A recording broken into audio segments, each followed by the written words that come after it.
is hereby declared the winner. Yes. And is returned elected.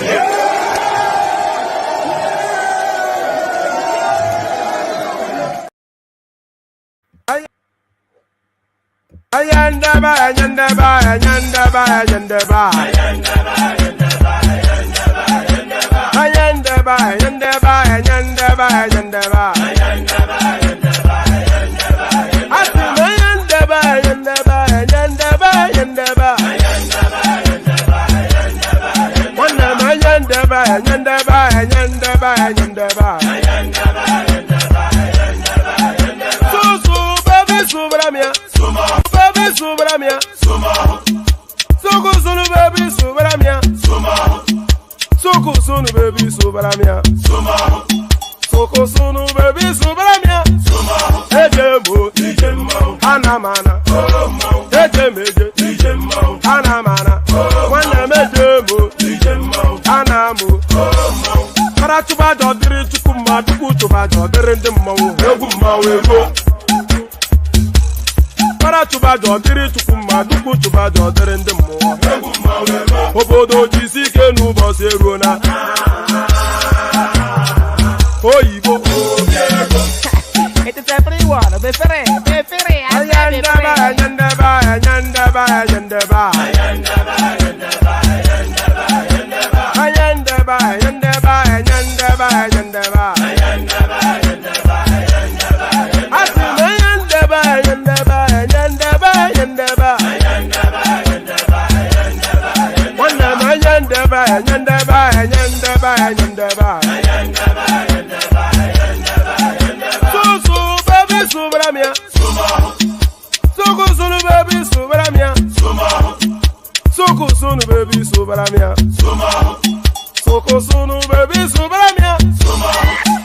Ladies and gentlemen, sometimes you just have to act like you are drunk, like you are crazy. Confuse your enemies. Confuse them. Oboda say yeah we mo. Yeah we mo. Oboda say yeah we mo. No basa ga ponto mo iye de gugeme.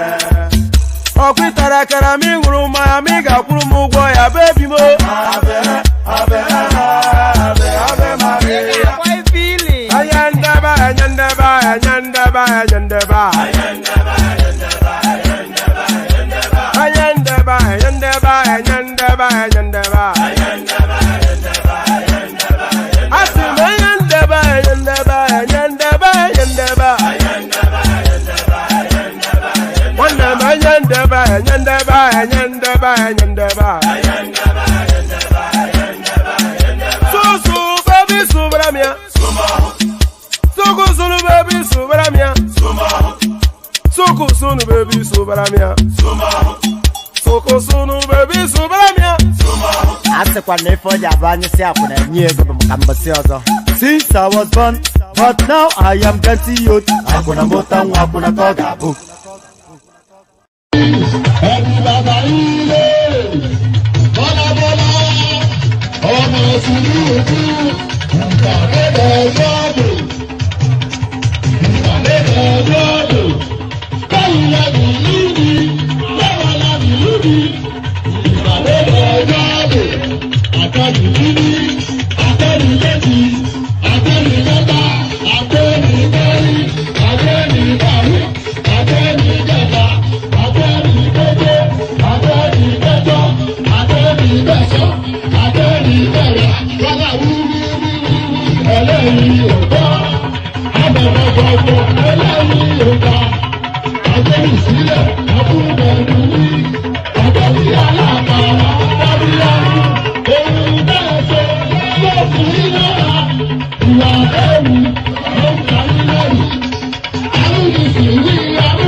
And there it is right there.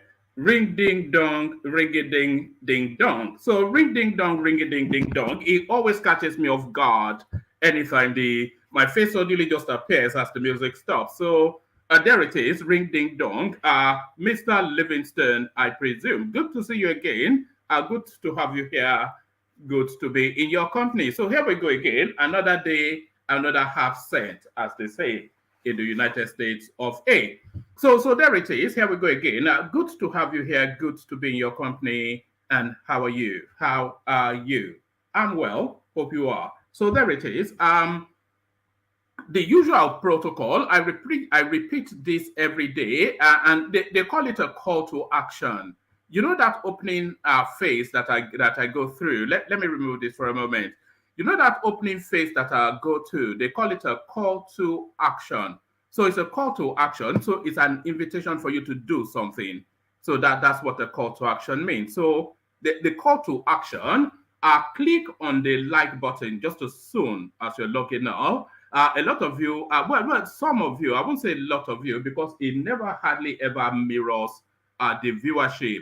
So some of you do that as a matter of routine. Just as soon as you're logging on, you are clicking on the like button. So I want more of you to do that as a matter of routine. So just as soon as you're logging on, click on the like button. So that is compulsory. You must do that.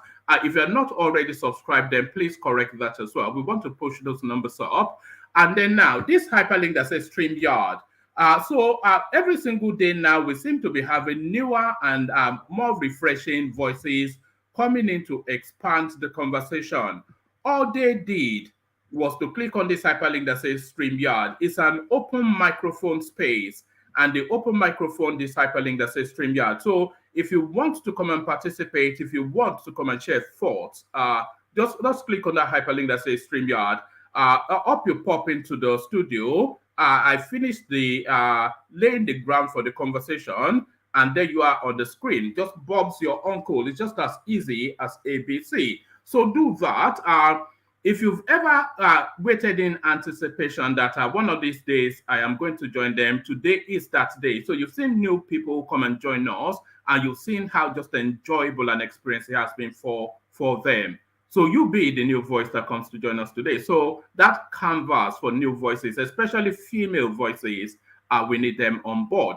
So do that. Click on like, click on subscribe, click on the hyperlink that says StreamYard, and then of course the invitation to buy your host cups of coffee. That's always there, but although it seems to have died a natural death, so that's still there. That's 3 easy steps, and away you go. So 3 easy steps, and away you go. So do those. Click on like, subscribe, the hyperlink that says StreamYard, and at your discretion, buy your host cups of coffee. So all those.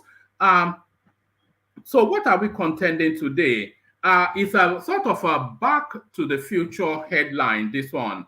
A back to the future headline. Because, of course, we contended with this one previously. I invoke spirit of freedom in Ogun State. This is Tinubu now speaking. So I invoke spirit of freedom in Ogun State.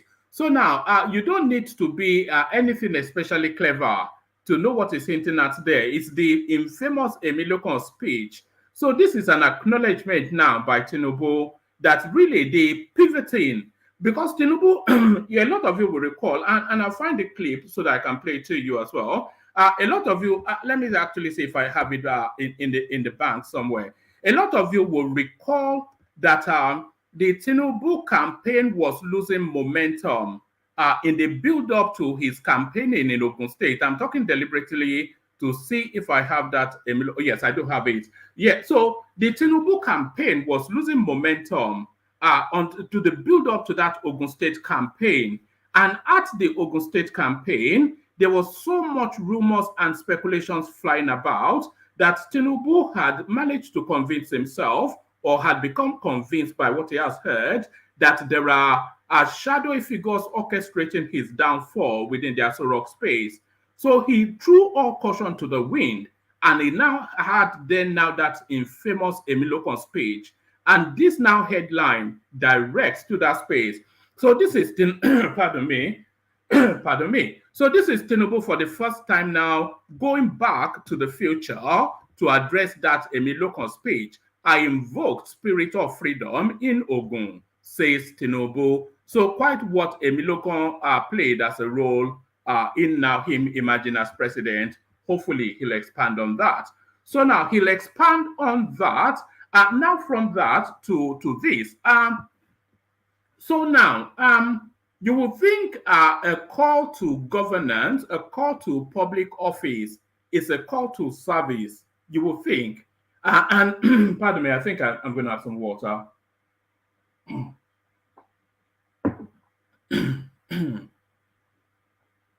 Pardon me. Now, you think a call to service is a call to governance, you would think is a call to service, and under normal circumstances, it would be, but not in the Nigerian space. A call to public office is a call to loot, and people will do any and everything to get into public office. What am I talking about? I am talking about this. Bribery for ministerial slot, 500 million allegation unfounded, childish. So this is Jack Rich alarming to the space now. So clearly allegations have been made against him, and he's pushing back against that allegation. But of course, whether he was putting up money for ministerial post or not is irrelevant. Those ministerial slots, they are bought at a heavy price, especially under the Buhari administration, and it looks as though that now repeats in this space.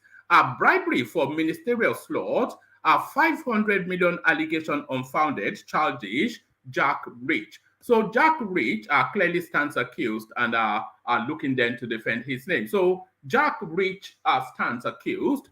Tinubu reveals 2 spirits he invoked in Ogun for presidential win. So that seems somewhat repetitive of the first headline. So we'll pick one and abandon the other. So we go quickly on to the next one. So now, there's this phrase, they say proceed with caution. I'm sure you've heard that before. There's that phraseology, proceed with caution. So that is to say, continue to make your forward positive projection, but do that with caution, taking on board all permutation. So all of that to land on this headline. Economic tension, Nigeria may explode if. So now you have to hang around to find out the if, but the person alarming now this caution is the Ooni of Ife. So the wave of changes that Tinubu has been executing and exercising within the Nigerian space, a lot of people applaud it, but the pace of it, the country cannot keep up. And this is really what the Ooni is alarming too. Economic tension, Nigeria may explode if Ooni wants. So hang around to find out what the if is. So hang around to find out what the if is. But then, of course, that caution still repeated within this space as well. Nigerians gasping for breath. Afenifere asked Tinubu to halt planned electricity tariff hike. It's barely a month in, we always start with that, but it's fast trajectorying into becoming probably the most ungodly governance we've yet had. You know, if they remove that electricity tariff, then I don't know what to think or where the Nigerian person is to place himself. Nigerians gasping for breath. Afenifere asked Tinubu to halt planned electricity tariff hike. So I mean that's just the thing. Just the everybody agrees with the changes that are being done, but the manner and speed of it, the country cannot keep up. It is just as simple as that. It is just as simple as that. So it's just as simple as that. Then we go on from that to this space. So all of those changes really is to land on this. And the reasons why we are seeing this whirlwind, fast-paced moves is really to address this. We'll address infrastructural deficits, Shetima assures Nigerians. So and there was one other, I have to go look for it as well. There was one other headline that I saw. If anybody sees it, you can send it to me via Instagram so I don't have to go do the search. Tinubu has also, the Tinubu administration, they've also removed funding from the Nigerian Bar Association and all of these trade and specialist organization bodies that the government had traditionally funded. So there's that headline as well. If anybody gets to it quickly on Instagram, forward it to me. So we have a look at that as well. So we'll have a look at that as well. And then we'll spend some time with Tinubu's homecoming, which is, of course, something we touched on when we had a look at his motorcade yesterday. So this is Tinubu now in clearly some regal place. And from the stool at the backdrop, you can tell that that is the Oba of Lagos's palace. So Tinubu's homecoming, he makes a speech. What does he say and how was it received? So we spent time to reflect on that as well. And then in the latter half, in the Thomas half, the space then relaxes into human story, human lifestyle sort of storylines. So we've got a clip lined up. Hopefully we'll have a couple of clips lined up for the second half, the after hours with General Thomas. So there's a clip that's quite interesting already lined up. If we can get one more. Yeah, and by the way, if you have a non-political human interest storyline that is under 10 minutes, send it to me via Instagram, and then I'll pop it on the studio so that Thomas can use it for his section. So a rich menu, something for everybody. When is there never not something for everybody? So lean back, kick back, take it easy, relax into it. The usual protocol, click on the like button as soon as you're coming in. Subscribe if you haven't subscribed already. Hyperlink that says StreamYard, your invitation to come and join us on the studio, and your invitation to buy your host cups of coffee. You can continue to ignore that. So all of those, do those. And as you do that, let me hold you hostage with music for 2 minutes to give you the space then. So by the time this music finishes playing, I'm expecting then that the numbers on the like would have gone up and the subscription as well. Let me entice you and bribe you with some palm wine. Do you have your calabash ready? Egwelemo. Water, only water, where they see ma. Water, only water, where they see ma.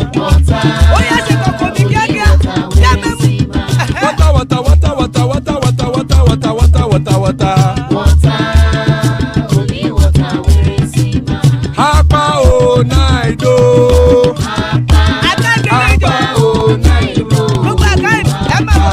Hapa you don't come o.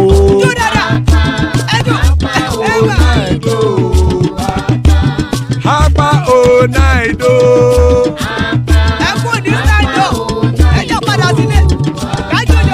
Oro kẹ̀kẹ́ ẹlẹ́mù yé o. Ibe sodi kẹ̀kẹ́ ẹlẹ́mù rẹ o. Bobby master kẹ̀kẹ́ ẹlẹ́mù rẹ o. Chifu Faila ti kẹ̀kẹ́ ẹlẹ́mù rẹ o. Eruku lẹ̀lẹ̀ ẹlẹ́mù dé. Eruku lẹ̀lẹ̀ ẹgbẹ́ ẹlẹ́mù dòde ojàre o.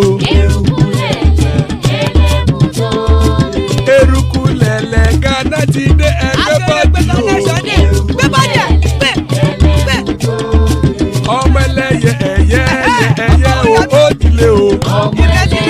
Odúyẹ̀lá ẹ̀yẹ o ó dìle o. Petrosonama ẹ̀yẹ o ó dìle o. Petrosodúnkẹ́ ẹ̀yẹ rẹ̀ ó dìle o. Ẹlẹ́kọ̀ ọ̀run mú ìní o.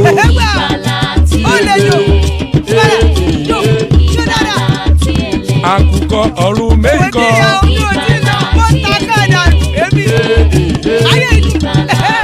Ikú kò ní ríwà gbéṣe o.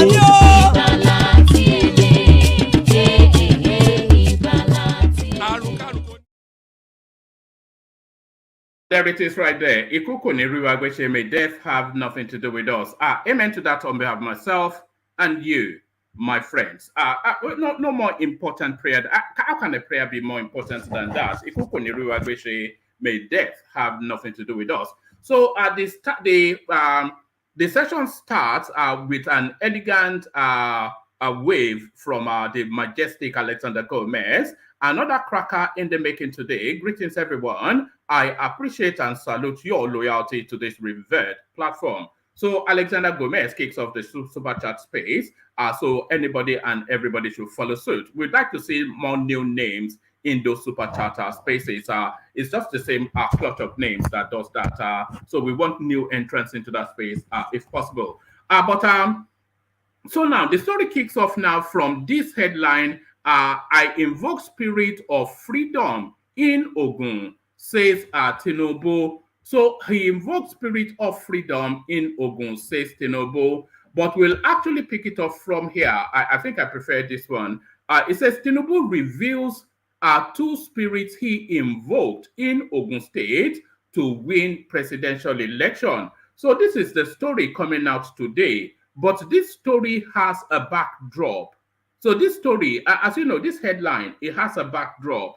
So for you to get the fullness of the understanding of what he's about to say, you will have to understand the build-up to it. So the build-up to it, here it is. Tí ò bá sí àwa èmi tí ń dúró wájú yìí tí ń lérí ogun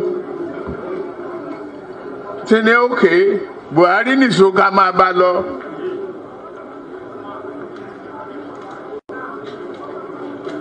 Kò lè di president. Ó ṣe kìíní olùlẹ̀. Ó ṣe kejì olùlẹ̀. Ó ṣe kẹta olùlẹ̀. Ó tiẹ̀ sunkún lórí tẹlifíṣàn pé láyé òun ò tún rán mọ́. Mo dẹ̀ lọ bá ń Kaduna wà rán ọ̀rọ̀ ẹkún kọ́ lélẹ̀. Àdúró tiẹ̀ wà á dẹ̀ wọlé. Nǹkan kan ní pé o ò ní fọ̀rọ̀ orílẹ̀-èdè Yorùbá ṣeré. Ó dẹ̀ gbà. Àtijọ́ tó rẹ̀ ti débẹ̀, mi ò gba mínísítà, mi ò gba contract, mi ì tọrọ ọbẹ̀, mi ì tọrọ gàrí, mi ì tọrọ fúra lọ́wọ́ ẹ̀, mi ì dẹ̀ ìyàwó ń bẹ̀. Ó wá ní lọ́tẹ̀ yìí o, Yorùbá ló kàn.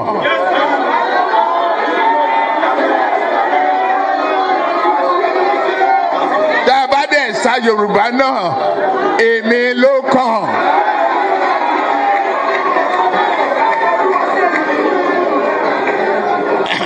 Eléyìí tí mo protect àwọn ọmọ tí mo gbé dání tó èmi náà fẹ́ ṣe present.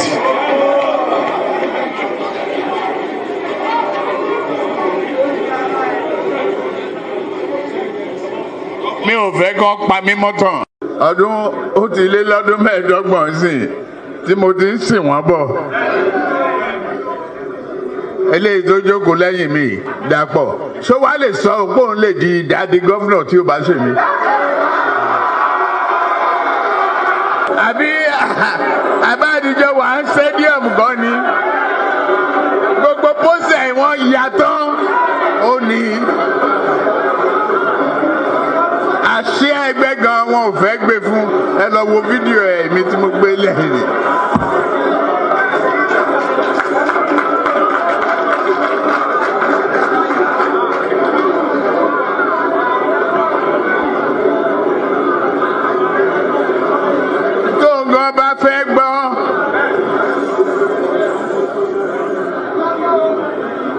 Ẹ̀mí àgùn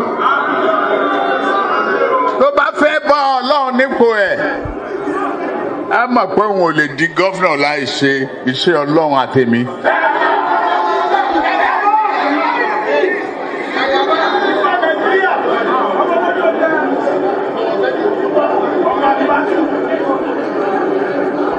Ọ̀gáre ó ṣe ó ti dójú ẹ̀ sẹ́yìn.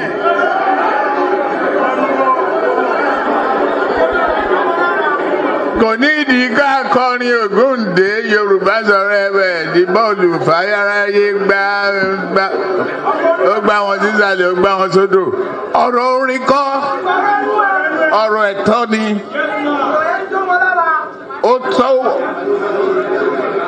Ó tásìkò náà tá a máa gbà á. Ọmọ tó mówó wálé ni bàbá àti ìyá ẹ̀ máa yan rìn. Agbára yìí kò ń ṣe fún òkè ọya. And there it is like this. Now the infamous Emilokan, Baba we know well. So there it is. Whether Baba well or not, Emilokan, he told you so, and it is so. So there it is. So Tinubu now does a time portal back to the past to address. And by the way, this article addresses both that Emilokan space and the They are hiding the petrol and they are holding the money space. So all of that wrapped into this now headline. So let's see what this has to offer after all that build up. Tinubu reveals 2 spirits he invoked in Ogun to win presidential election. President Bola Tinubu said on Thursday that he invoked the spirit of freedom and determination to overcome obstacles in the last presidential election. Tinubu spoke at the palace of the paramount ruler of Ijebu land, Oba Sikiru Adetona, in Ijebu-Ode, Ogun State, during a thank you visit.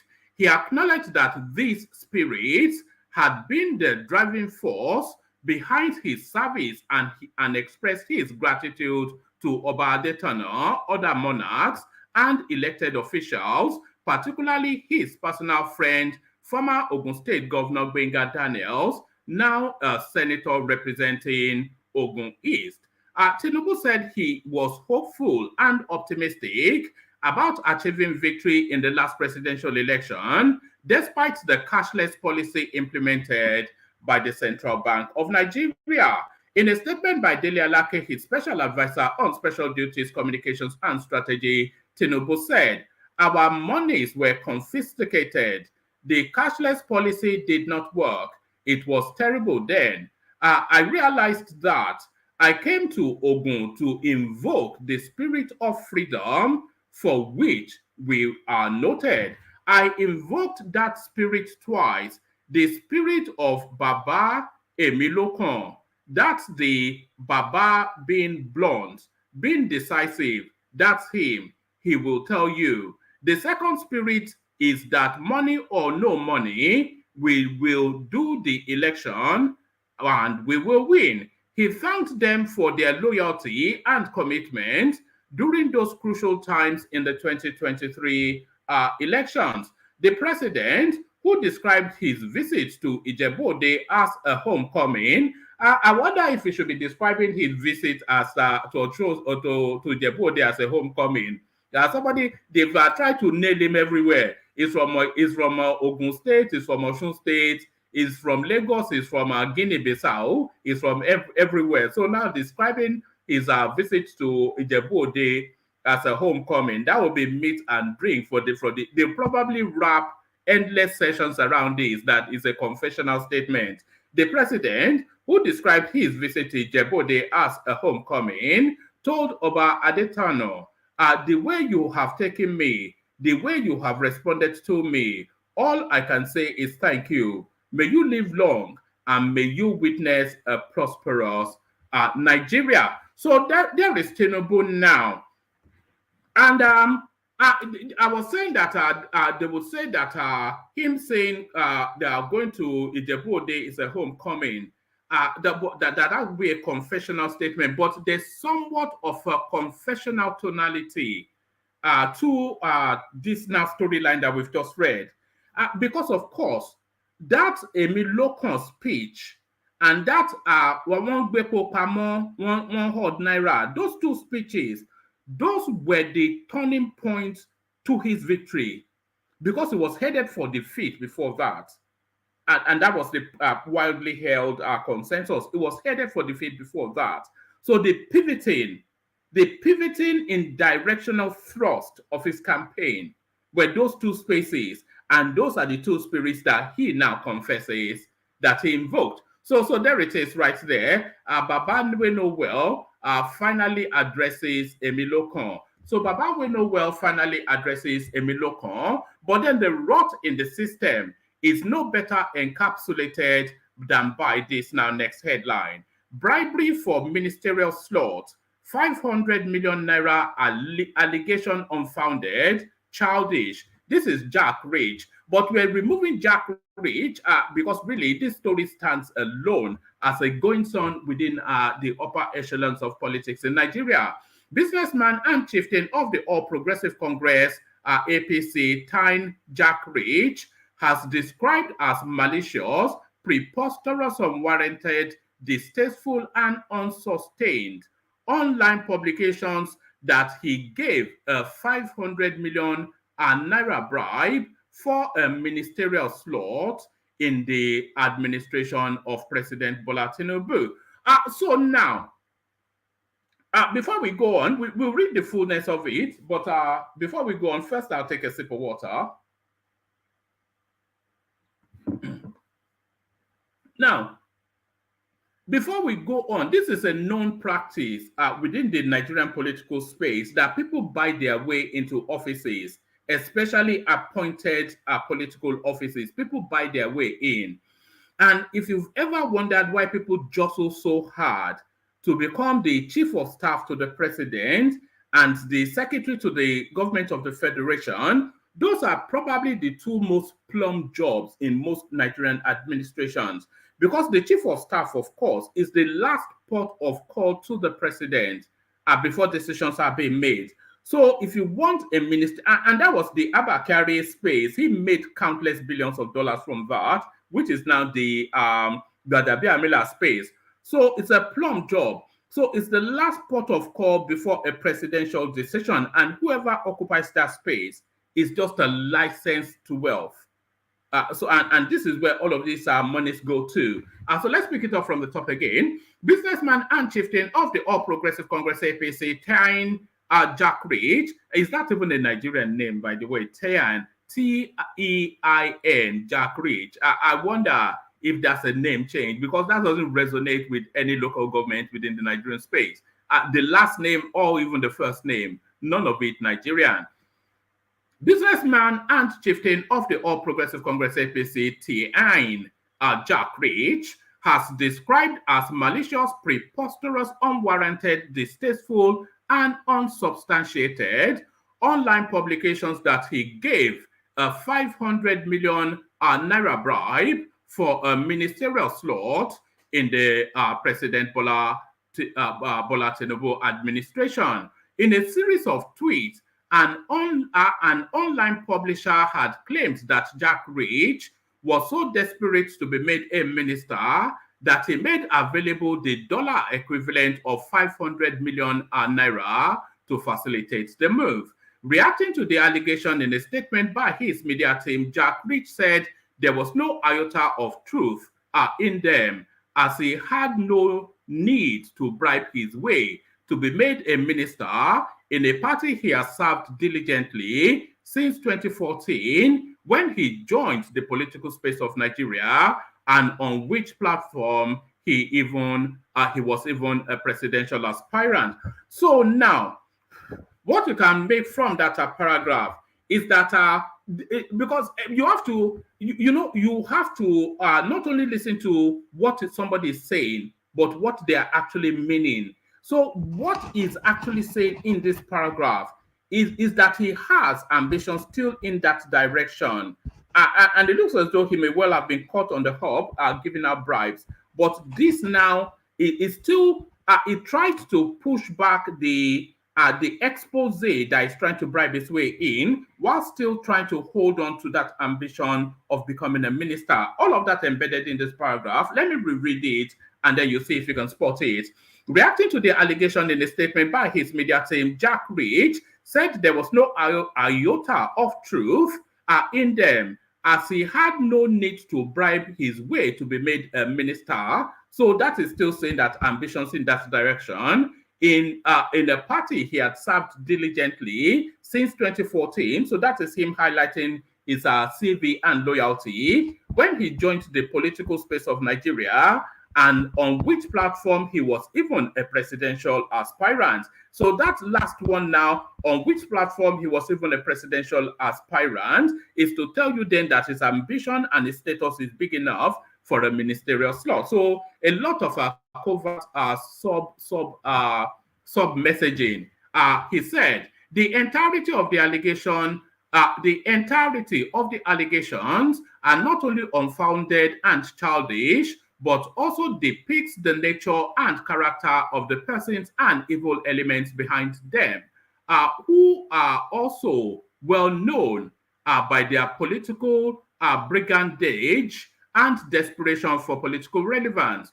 We are utterly shocked that in their attempt to tarnish the image and reputation of Mr. Jack Rich and his family, some of these political desperados will condescend so low to the extent of making statements that not only attack his personality, but also extending the same to the hallowed and revered office of the chief of staff to the presidency. I did say that the person to bribe for ministerial slots is the chief of staff, and that is why Gbadabi Amila hustles so hard for that position.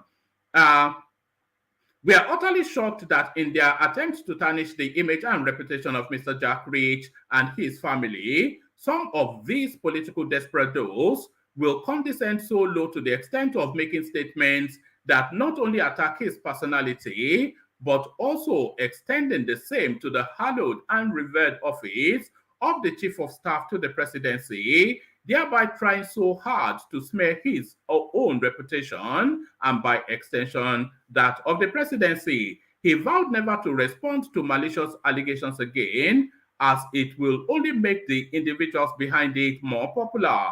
And Jack Rich also alerted the public that the wicked political elements behind the allegations will stop at nothing to implement their plot of misleading the public against him, and have perfected plans in coming days to use concocted videos. All right. I think there may be more to this than meets the eye. All right. It's getting quite juicy now. I think we're getting to the pork belly of it now. So there might be more to come. This is what he's trying to move quickly to sideswipe.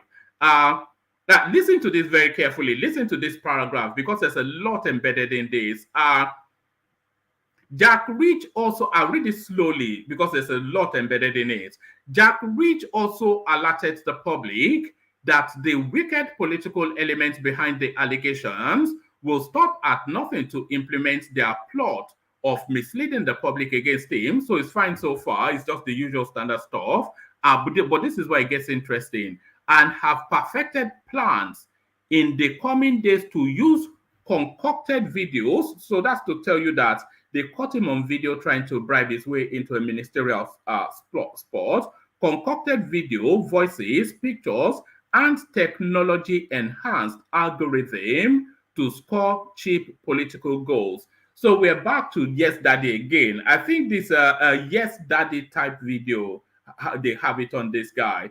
Jack Rich described himself as an ardent and staunch believer in Mr. President. He described himself as an ardent and staunch believer in Mr. President, but still contested against him for the party's primaries. The politicians, man, they're just an unbelievable bunch. Jack Rich described himself as an ardent and staunch believer in Mr. President and his shared vision of renewed hope for Nigeria, and therefore urged all Nigerians to be steadfast and hopeful in the promise that he would deliver on all the stated goals of the new administration. So that is Jack Rich then, and how rich that storyline was as well. So that Jack Rich giving us a rich storyline. So really, I'm hopeful that we can wrap conversations around that, because beyond Jack Rich, there's something rotten in the state of Denmark in terms of how political appointments are being made. Political appointments are not made in Nigeria. If you did not know that, let me just break it to you as news. So pay close attention to what I'm saying. Political appointments are not made in Nigeria. They are bought and sold. And this is what we're seeing playing out. So let's go on now to the next headline. So this now more of a cautionary note at the speed and pace of change and its weight on the Nigerian person. So the next two readouts now to that space, and the caution coming no higher than the loftier stool of the Ooni affair. Economic tension, Nigeria may explode if so the Ooni one. So now let's see now what KBC has for us. The Ooni of Ife, Oba Adeyeye Enitan Ogunwusi. I think, is it the second? Is it the second? So sorry, people steeped in Yoruba history let me know. Is it the first in his lineage? Because I thought it was the second in his lineage or the third. So if you're steeped in Yoruba history, then please let me know. The Ooni of Ife, Oba Adeyeye Enitan Ogunwusi, has implored Nigerians to be patient with President Bola Tinubu on his decision to remove fuel subsidy, which resulted in the hike in prices of goods and services in the country, saying this is the only way to avert the looming explosion. Pardon me.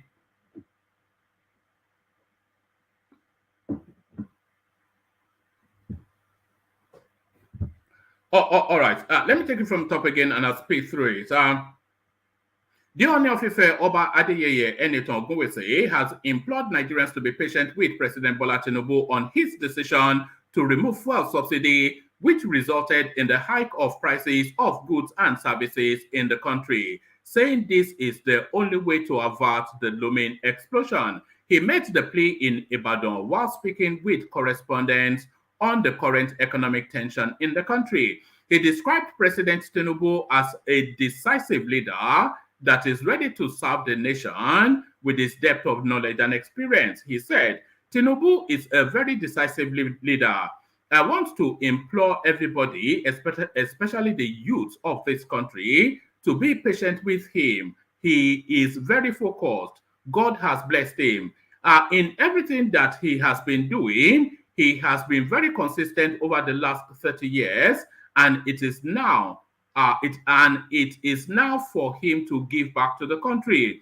We should keep praying for him every day. The president is getting stronger, wiser, and his public rating keeps going up. So just to pause there for a moment, because this is a guy that has a close and personal, and I have my thoughts, by the way, on the Ooni of Ife's contribution to Tinubu's emergence as the president. You notice that he was somewhat missing during that presidential campaign phase. He showed here and there, but he was somewhat missing. Why though? Was it with the spirits? I don't know. Was he doing all of that?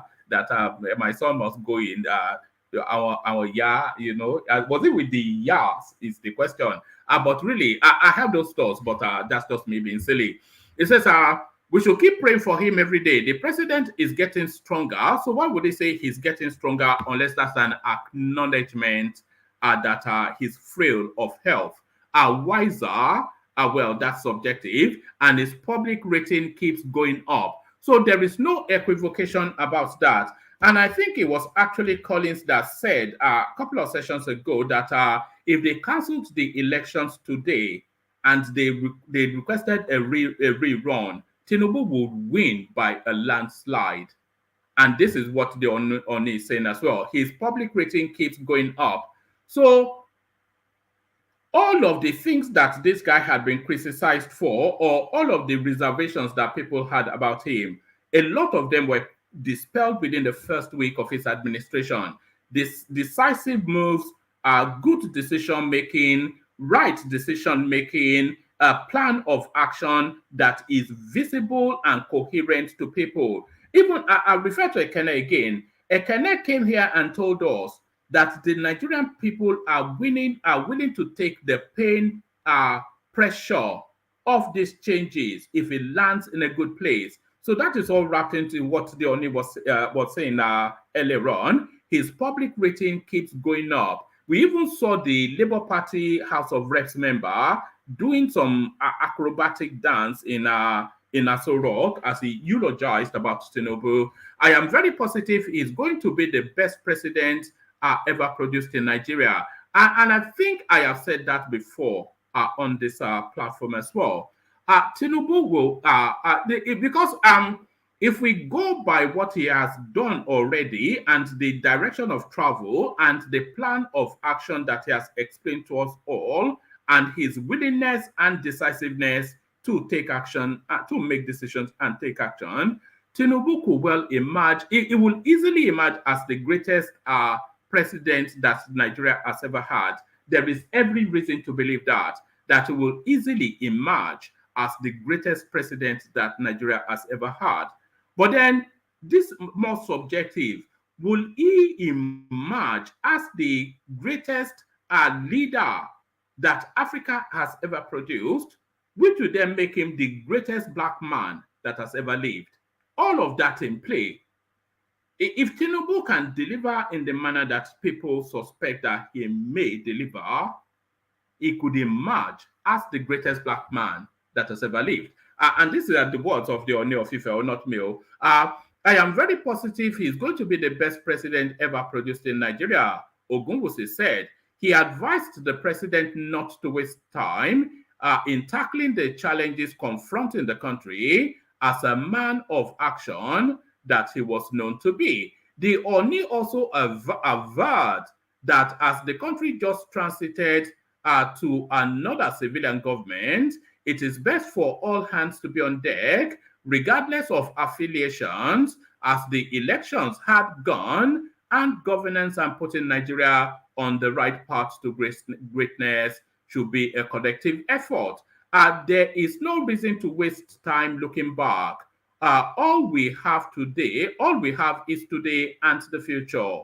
Now is the time to embrace our diversity and uniqueness. So the caution that I thought this storyline was going to bring us, it wasn't actually brought. It was just a fussing and eulogizing and somewhat praise singing. How you can accuse the Ooni of Ife of praise singing, but then that seems to be what was done there. But at this now next headline, I think this headline is going to address really what I thought and hoped that last one would.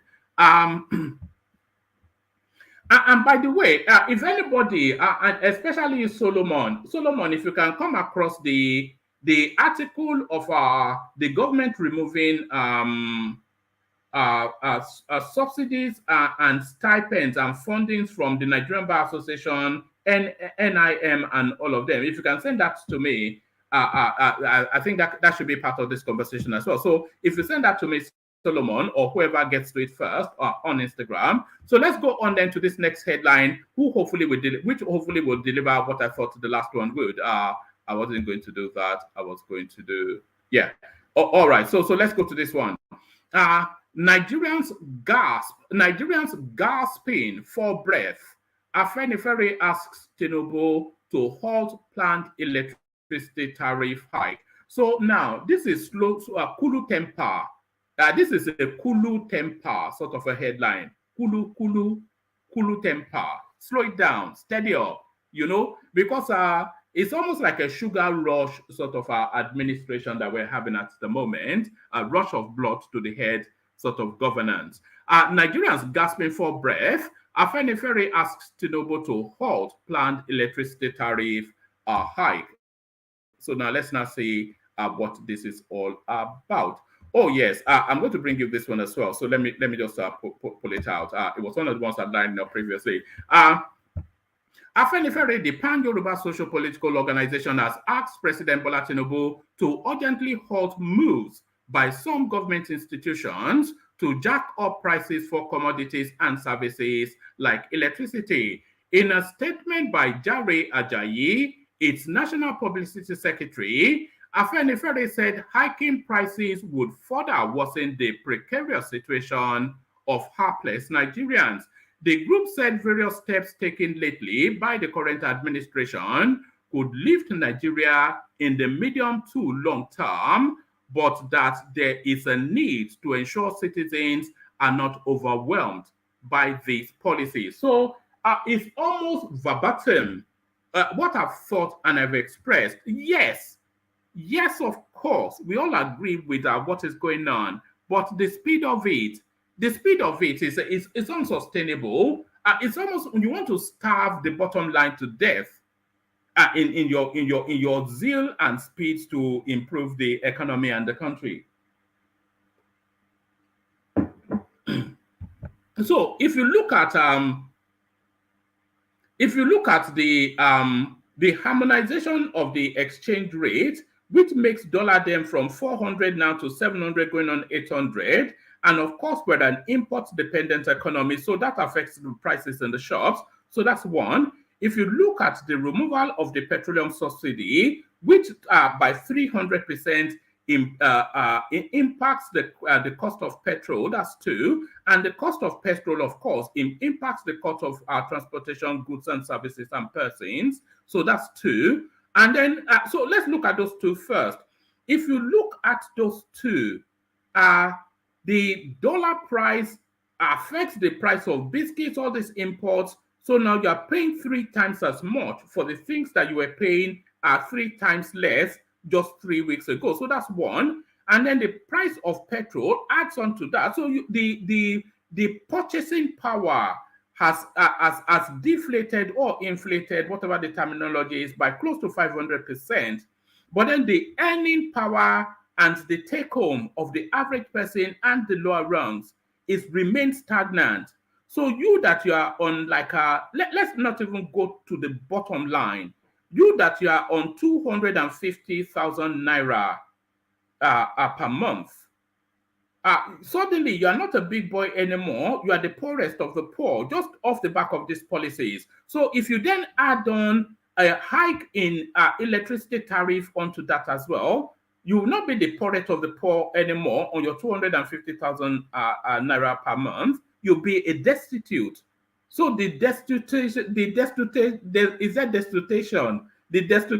of the Nigerian person is what Afenifere is alarming too. So let's take it from the top again and speed through it. So we'll speed through it.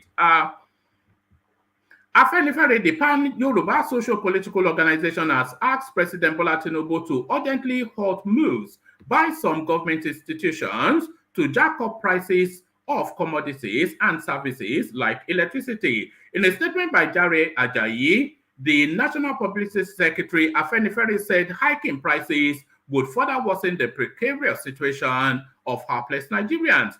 The group said various steps taken lately by the current administration could lift Nigeria in the medium to long term, but that there is a need to ensure citizens are not overwhelmed by these policies. They are already overwhelmed, by the way. But there is a need to ensure that people are not squeezed out of breath before the good time comes. As it is only a person who is wholly alive, and wholly alive is to say alive both in body and spirit is what they mean. As it is only a person who is wholly alive that will enjoy the largesse of tomorrow. Afenifere said, there's nobody that commands the Yoruba language better than a well-schooled Yoruba person. There's nobody that commands the English language, I should say, and the Yoruba language as well. It will be recalled that the electricity distribution companies in the country, otherwise known as DISCO, on June the 25th, 2023, announced that from July the 1st, the tariffs being paid by electricity consumers in Nigeria will go up by 40%. In the same vein, Engineer Abdulaziz Toriola, Permanent Secretary, Lagos State Ministry of Transportation, on Tuesday, June the 27th, quoted the federal government Joint Tax Board as imposing a levy of 1,000 naira per annum on every vehicle owner in Nigeria. The payment was said to be in the form of proof of ownership certificate. This is without regards to various taxes vehicle owners pay yearly vis-a-vis vehicle license, insurance, roadworthiness, and hackney permit for commercial vehicles, etc. In many states across the country, some road users, other than pedestrians, have daily payments to make to be allowed to ply the road. As though to further squeeze the citizens, the Central Bank of Nigeria, CBN, has made it obligatory for commercial banks to collect and verify their customers' social media handles as part of their Know Your Customer KYC process. Afenifere said the directive amounts to making members of the public pay for the failure and negligence of relevant organs of government. The CBN, through its directors, Financial Policy and Regulation Department, IFOB, said that it gave the directive with a view to bolstering compliance with anti-money laundering and counter-terrorism provisions. Already, every telephone user in the country got captured as directed by the National Communications Commission, NCC, with the National Identity Number, NIN, incorporated. Besides, every bank customer now has what is known as bank verification number. Email addresses were also registered with the bank, into which information from the bank are sent to respective customers, meaning that the information this directive is seeking is already within the purview of our government agencies. Afenifere, however, applauded Tinubu for some bold steps within 1 month of assuming office. The group noted that his actions are restoring people's confidence in the government and have the potential for a broader economic transformation. But the way some of the policies are being implemented are making many to gasp for breath, the group said. Afenifere asked Tinubu to ensure that the increase in electricity tariff is not effected secretly, as has been done before. So, yes, what more can you add? And so say all of us, is just really what I have to say. And so say all of us, yes, we agree with these changes, but the pace of it, man, is just squeezing the life out of, it's just the life being squeezed out of everybody. Who has not increased their stipends that they are sending home to their loved ones amongst all of us? We've all doubled whatever it is that we're sending to our loved ones. All of these increases that Tinubu is doing, we are going to pay it. It's actually a task on the diasporans, because he knows that you're the people sustaining Nigeria with your send money home to Sade, send money home to Amina, and all of that. Let's go on to this one. This wasn't part of the ones that I trailed, but let's go for it nevertheless. No pro or anti-Akpabio senator. Ojikalu says Senate president won transparent election. So that is the language of surrender now. We saw him in tears, as all of the elements started to conspire against him, and he saw the light in the distance. We saw him in tears in the huddled chambers of the red chamber. Pardon the tautology. So there it is. Let's go into it. No pro or anti-Akpabio senator. Ojikalu says Senate president won a transparent election. Oji Uzokalo, the senator representing Abia South, said the election that produced Godswill Akpabio as the Senate president was free and fair. Akpabio, a former minister of the Niger Delta Affairs, polled 63 votes to defeat Abdulaziz Yari, senator representing Zamfara West, who scored 46 in the election held on June the 13th. The former governor of Abia State said Yari and others who wanted to be Senate president understand that they need to support Akpabio. After the election, Yari alleged that he was betrayed by his colleagues because he was confident of scoring at least 61 votes of the 109 seats in the Senate. In a video clip on his Facebook page, Kalu, who also aspired to be the Senate president in the 10th National Assembly, said there was no controversy about who won the election. Let me be honest with you. The election in the Senate was very transparent. Senator Akpabio won the election, he said. It was free, it was fair, and I congratulate the clerk of the National Assembly. I congratulate the clerk and all the staff of the Senate. You know I cannot lie against my conscience. We don't know that. We know you to be a verilous and a pathological liar. Akpabio won the elections hands down. Well, he did not win it hands down, did he? If he scored 63 to the nearest closest 46. So that's not hands down, is it really? There was no controversy about who won the election. If there is anything, if there is anything another person wants to say, that is their business. Akpabio, to my conscience, to my seeing, and to my honor, won the election, and we have since congratulated him. There are no, also, I think this is what is actually seeking to address. So it looks as though then there might well be two camps emerging within the Senate, and he's now just saying that I'm not aligned against you. So all of these going on that we just read is really just to make this comment. So there are no pro or anti-Akpabio senators.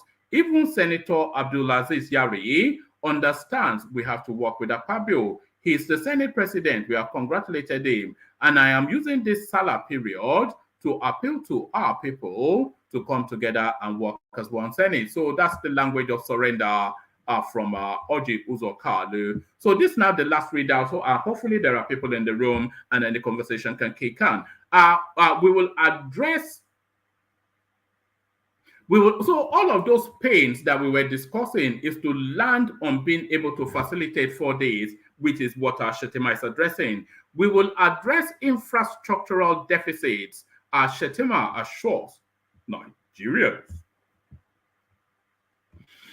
Vice President Kashim Shettima has assured Nigerians that the administration of President Bola Tinubu will promptly address the infrastructural deficits in the country.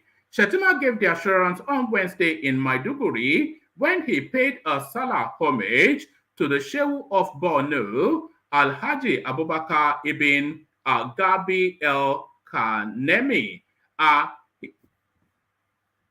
He said that all the infrastructural challenges in the country would be addressed, including the Gamboru Ngala, Dikwa, and as well as Dambao roads in Borno. So I think a lot of these people, they'll be he's clearly taking a template from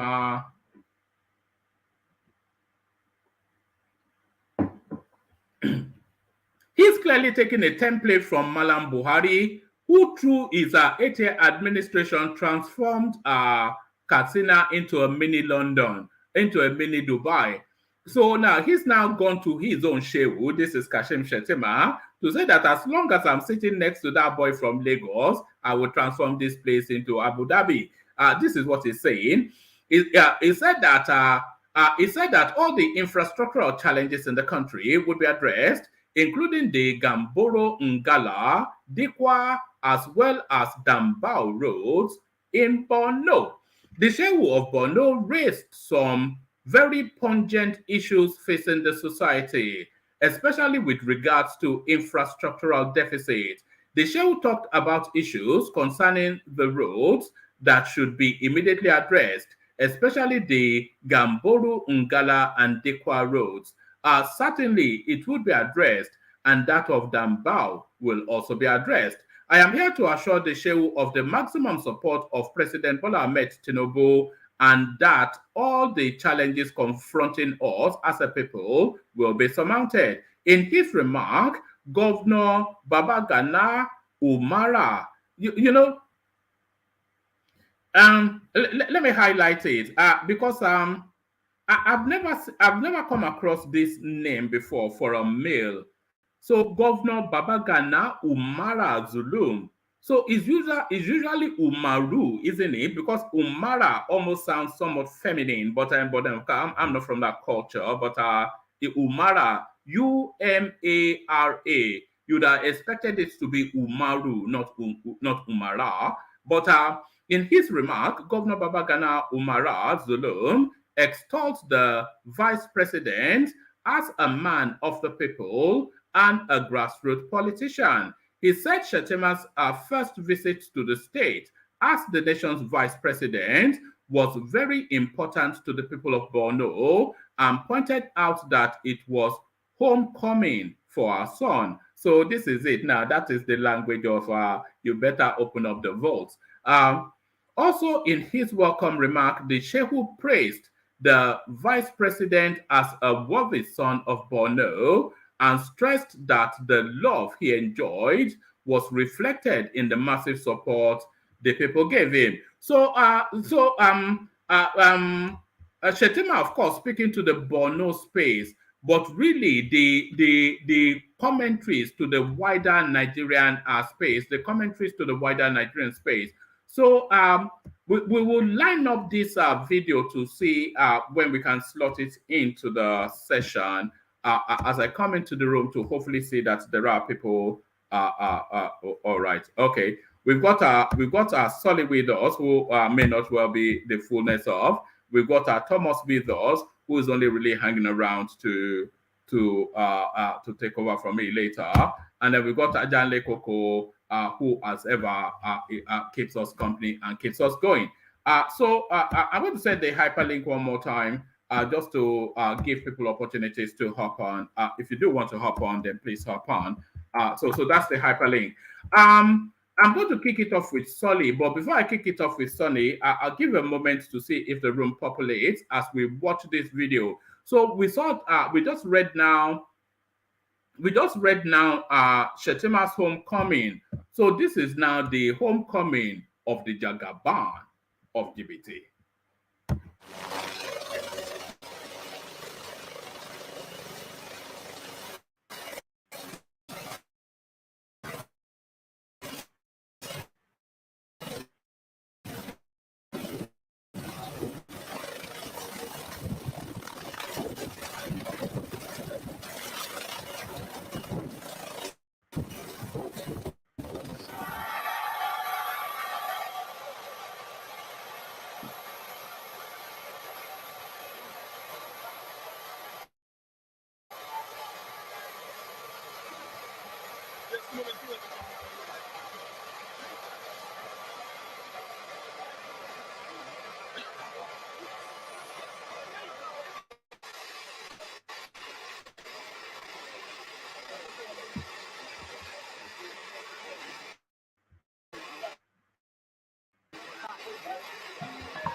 From your first day in office, you that have defined your administration.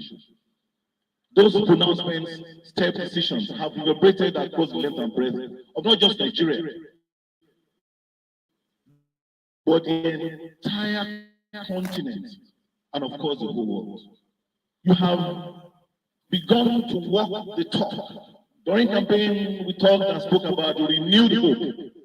Today, we are all testimonies that indeed there is renewed in Nigeria. President, thank and welcome you to the capital of the Gateway State. It is my desire that after this visit, you will come back on a state visit to commission some projects that we have been preparing for you. Mr. President, enjoy this short visit. Distinguished ladies and gentlemen, I met Asiwaju in 1984. I was a soldier and was a finance man at one of the biggest oil companies.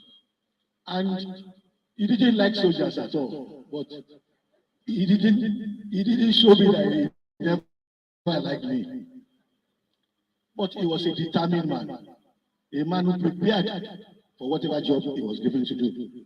And that's what has changed Lagos permanently today. We thank God for that. And we pray that as you have started well as the President of the Federal Republic of Nigeria, you will end very well. You will take us to the next level. Nigeria will be able to stand among the best nations of the world in terms of funding, in terms of justice, in terms of civilization, in everything that is good. By the grace of God, you will never have any cause to regret. A great leader, man of vision and honesty and integrity. Incredible. Thank you for being what you are to all of us here present. And I visit that brought home one of your sons, stranded in Lagos, Olawale Edo. So,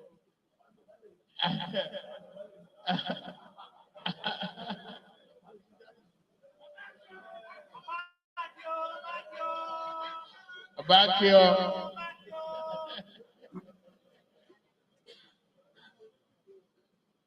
I've been stranded in Lagos for quite a while, so I brought him home to see you. And the way well done. Amosu, well done. So, chairman of our party, I'm grateful. At least we deliver.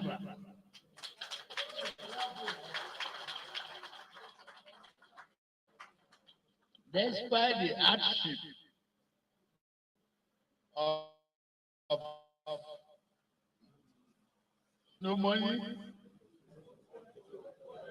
no fuel, I credit you. Thank you. To many of you here, I didn't know that it would be like this. I only wanted to sneak in and sneak out. Green cabbages. Now I know what it is. Now I know exactly what it is to be a president.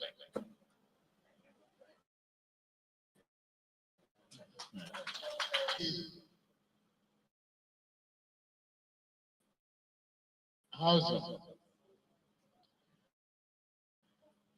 And prayer of a Meloko. And I've redeemed a pledge that I will be back with victory and the crown.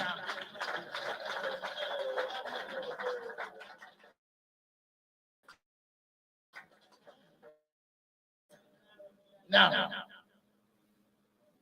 what I asked for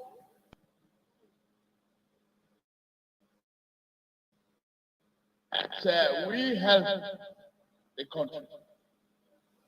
I'm determined to help our country. To share the people of the neighborhood, positive for this country, and deliver on all promises that I will make.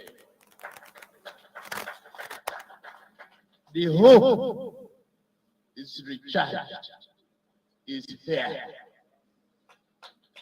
That hope will never fade. That hope will recharge your lives in a positive manner. I am here, still making that pledge of the campaign promise. There's no difference All right. So that's Tinubu then doing his homecoming tour. So that's him in Egbaland somewhere. But before I come to the panel, we'll kick it off with Bishop or maybe Solly if Solly is available. But before I come to the panel, a lot of people, they are saying the style that Tinubu is demonstrating, this opulence and just display of ostentatiousness is at odds with the expectations of belt tightening that he's recommending to the populace. So that was addressed. Actually, let me play you this, and then you'll see what I mean. Let me play you this. We will get to the conversations in a moment, but let me play you this. Because some of the excesses of the Tinubu's administration is starting to rankle with some people who feel that you cannot be squeezing the people with all of these austerity measures, and you are living like an Arab prince. Let's listen to this for a moment. It's a very terrible supper, and we should be careful about hope. We should be cautiously optimistic about hope. We should not just hope, but we should do things that will make things work for Nigeria, and just be selling hope. If you say hope for people that are suffering, not everybody can kill ram. Even if the small big men can kill ram and drive in convoys, or this small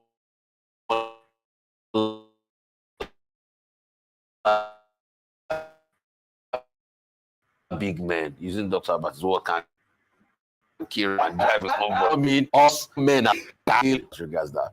But secondly, if you put pepper, no anthrax. So, but secondly, Oji, I wanted to give my opinion about that. Absolutely. Yes, I do. When I saw the cover, I do not think it's the president's cover that will be that long. We have to state the facts. Yeah. But the optics looks bad, and I'll tell you in two regards. Number one, so that's how much our government officials move around with government funds. I saw many SUVs there. And I was just calculating 45,000 naira to fill the tank of those SUVs. Yeah. And you know how much we have to go out of government? But that is too much. Taxpayers' money. Secondly, Oji, on top of that, there are no Nigerian-made cars in all of those convoys. Oh, that's a good point. So how do we grow our economy? When we don't have a lot of Nigerian-made cars in all those convoys, we are making cars in Nigeria. Innocent, yeah. Would you see the president of France drive another car from another country on his convoy? Will you see the president of Russia do the same? They should stop all these parades. I thought it was the same. And these are part of the things we are saying. These guys should cut down on their costs. You see, because when poor men like us look, what we see is affluence. Yes. And just like your robberies on our face. And secondly, that military, what is it called? Parade. I thought it was too much. I had to ask. He's been sworn in, Dr. Abati. They've done parade for him on swearing in day. They can't do this all the time. If he comes to Lagos after swearing in, he should move home like other citizens. They should stop all these parades. It's too much. What is all of this? Let's call a spade a spade.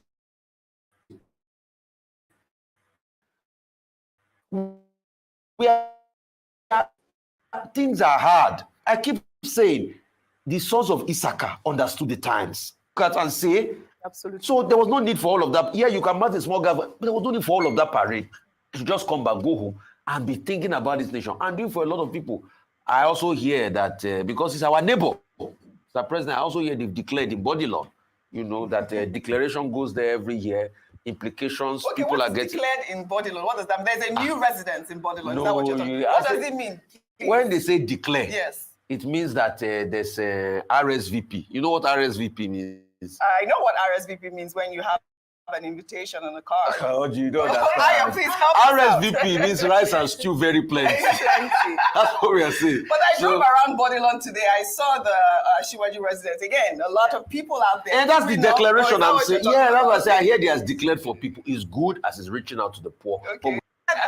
So declarations do not suffice any longer, because what declarations do, in quotes, is that they keep people on that that leash of wanting to the gift during this Salah period of good infrastructure in the city of Lagos, the city of aquatic splendor, and the city that has produced the Federal Republic, the president of the Federal Republic. After, you know, the summit, I mean, there's that picture of President Tinubu also. If you can pull up that picture of him and his rival, Samura Kamara.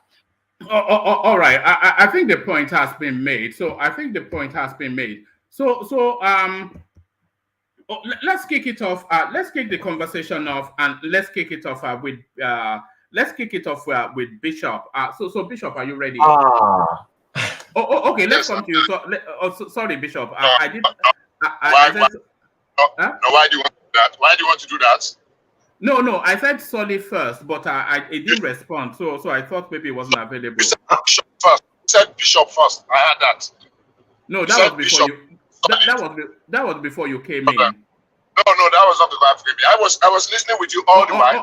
All right. Let's go with you. Let's go with you. Solly, hold station. I'll come to you next. So let's go with you then, Bishop. And so it's not often that I agree with That's fine. One man. Yeah. Before we get started, please, there's somebody I've not been seeing. I don't know if you are aware of that. Abdul Mumini. Who is Abdul Mumini? Don't you think Abdul Mumini, Ajale Goko's friend. Oh yes, I've not been seeing him as well. Your Facebook. You know another person that I thought about earlier on today that we've not seen for a while, Ego, that used to call you Ajamile Koko. I wonder if he's all right, because it's not like him to, you know.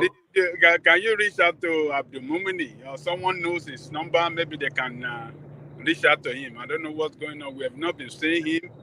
And Joel of Nashville. Man, what about Joel of Nashville? I hope everything is okay with him. What about Joel of Nashville? No. Joel was here just the other day, so Joel is fine. I'll try and reach out to him. I'll try and reach out to him. Yeah, reach out to him that I miss his yabis too much.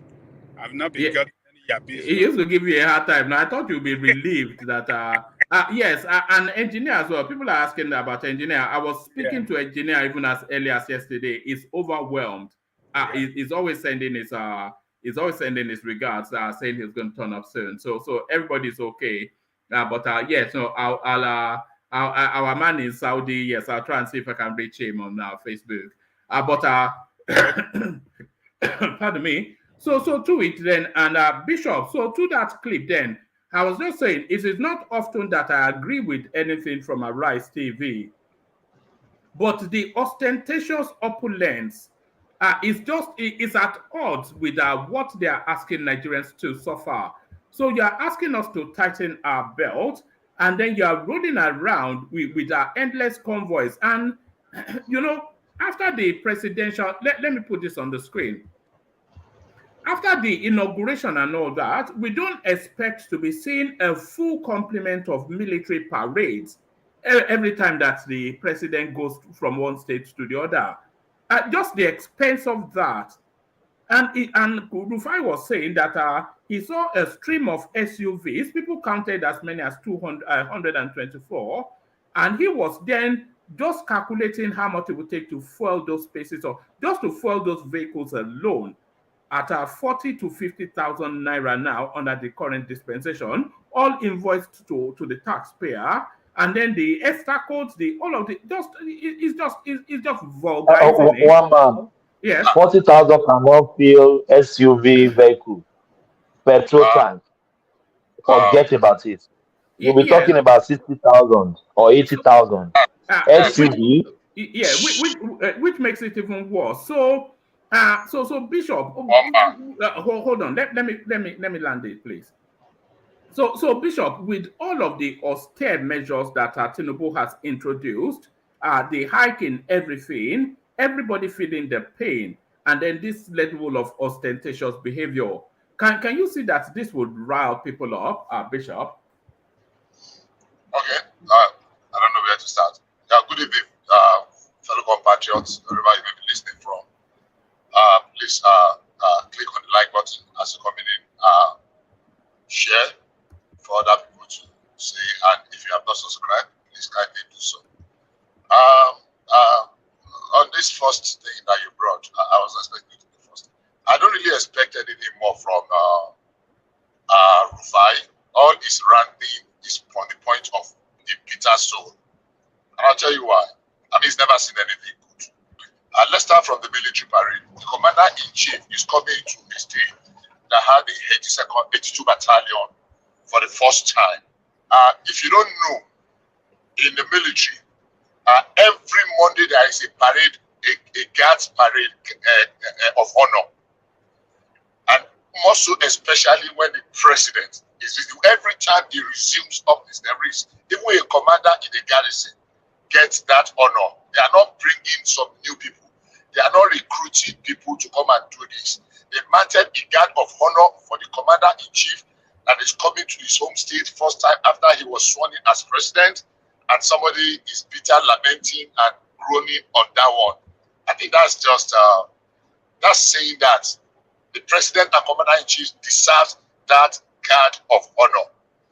Whether it costs them ₦1 to put it together, or 10,000 or 1 million, it's immaterial. He is the commander-in-chief. Now, we can't see. We're talking about what's in their convoy. On that day, outside, if you want to be very sincere, there are more than 100 other dignitaries that came to meet the president. A lot of other dignitaries. Some of them in their private capacity, some of them in their official capacity. When they come, maybe Mr. A came with 2 vehicles, and the president was moving from one point. All of them joined the convoy. I can assure you, majority of those people in the convoy don't even know themselves. The only thing that made a difference is because they are in the convoy of the president, and they are glad, they are happy to be part of the convoy of the president to wherever he is going. They want to come and identify with him, even people that did not identify with him during the election. Nobody can tell me that they took a census and discovered that all the vehicles there belong to the government or are serving government, or serving government agencies. Ordinarily, I would really not want to address it, especially coming from the page or from the space of Rufai Husseini and what's the other Oji that is always saying he is just coming from a place of unnecessary bitterness. Election is long gone, and this man and commander-in-chief, he won't drive people away that join his convoy if they are friends, people that he has known before. Nobody has taken stock and said, oh, all of them bought fuel, oh, all of them are government. They have not even appointed ministers. And maybe when they appoint, maybe there will be more people. But this is one of an occasion. This is the first time the man is coming in, and a lot of people want to identify with him, and they came with their vehicles, and they fueled their vehicles by themselves. Are we losing you, or are you losing me? Can everybody hear me okay? We can hear Bishop loud and clear. We can hear you. We can hear Bishop. Everybody is clear. We can hear Bishop. We can hear you as well. So for me, on that topic, I don't know whether people will have a different opinion. I think there is really nothing to maybe hue and cry is very unnecessary. And I'm not surprised that it's coming from the Arise gang. I mean, I did not hear Ruben say anything in the course of the Rufai's branding, because he kind of maybe understands what it is. I mean, and what played out there. And there's nothing to keep making noise about. Then talking that they are declaring to eat food in Tinubu's house. Really, Tinubu needs government money to cook rice on a salad day for people. Has taken it a little bit too low. And people that they kill cow and boil, they cook rice for people. And that's what they're making the topic on TV and keep ranting. And he's just showing how bitter soul he is. So for me, it's nothing. I pray he gets over it. And everybody that, is there austerity? Oh yeah. Does it mean people should not live their life? Was there anything that was being flaunting? Is there any ostentatious thing there that people came to visit him and they went with him to the praying ground? Maybe they will tell us that the shoe he's wearing is £1 million or $1 million. That's the next thing. The wristwatch is £5 million. I think we are leaving necessary things to dwell on inanities. That's my saying on that. But Bishop, can you as a person, you could be saying that, but the opposition, they may not think in that direction, that they were wasting Nigerians' money, or you know that. So you may glance through it and take it as lightly, that is nothing. That was what I just said. I said me. That was what I just said. That was what I ended my statement with. I just felt that there are better things we can. If you and I and a few other people there get together, just by chance we meet in somewhere in Nigeria today, and we decide to have a get together, are we not going to spend 100 or 200,000 or 300,000? What are we talking? Now people are now lamenting that they are cooking rice, they are declaring rice. Is that your headache? Maybe you should be wearing. But Bishop, you know our rice mills now. You know therefore they are misleading. Yeah. So that's what I said, that we don't expect anything less from them. But people that can read in between the line know that it's just a continuation of the campaign of calumny that they ran throughout the electioneering process. So I don't take them serious. I'm serious.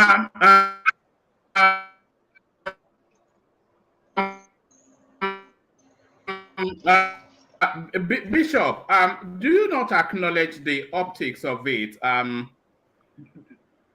Do you not acknowledge the optics of it, Bishop? That it doesn't look good. Optics, I don't see what you mean that it doesn't look. The optics of it because of the parade for a commander-in-chief, or the optics of it because of his friends came to meet him and other dignitaries came to meet him and escort him to the praying ground, or the optics of it because they said they were cooking rice for people in Body Lord. No. Hold on. The optics of it, in terms of Tinubu introducing austerity measures into the Nigerian space, immediately he takes over office, and giving plausible reasons why those austerity measures are necessary, and the country tightening its belt.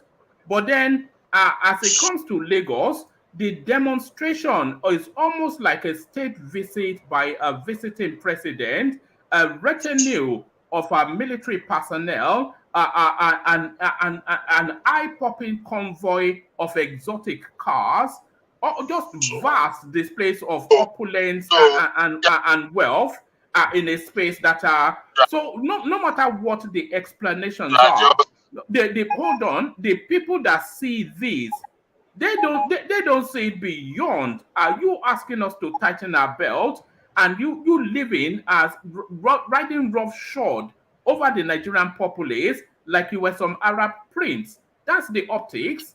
That's what people see. You have said it over and over. If you let me respond so that you will not talk more than me.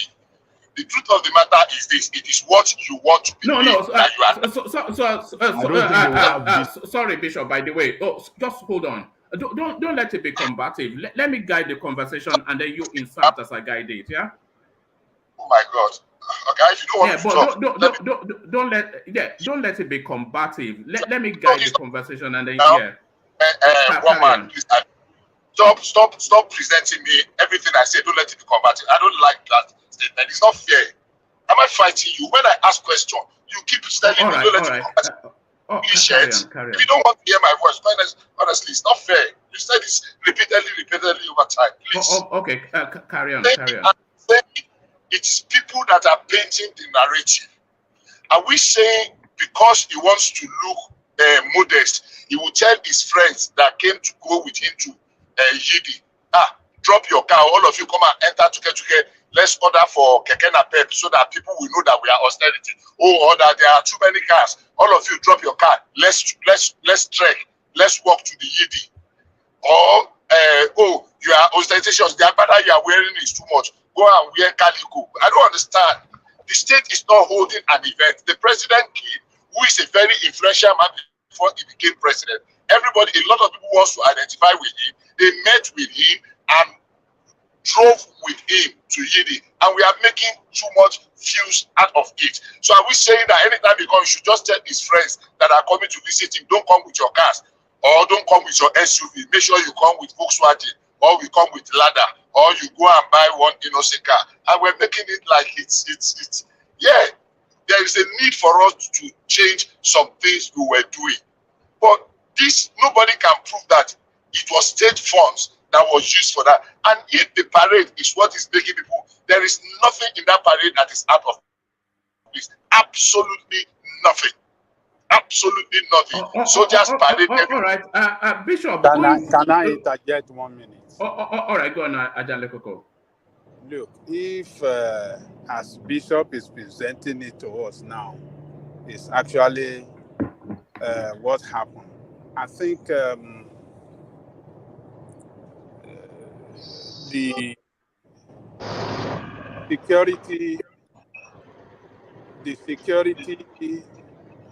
team that is providing that security cover for the president have committed breach of security,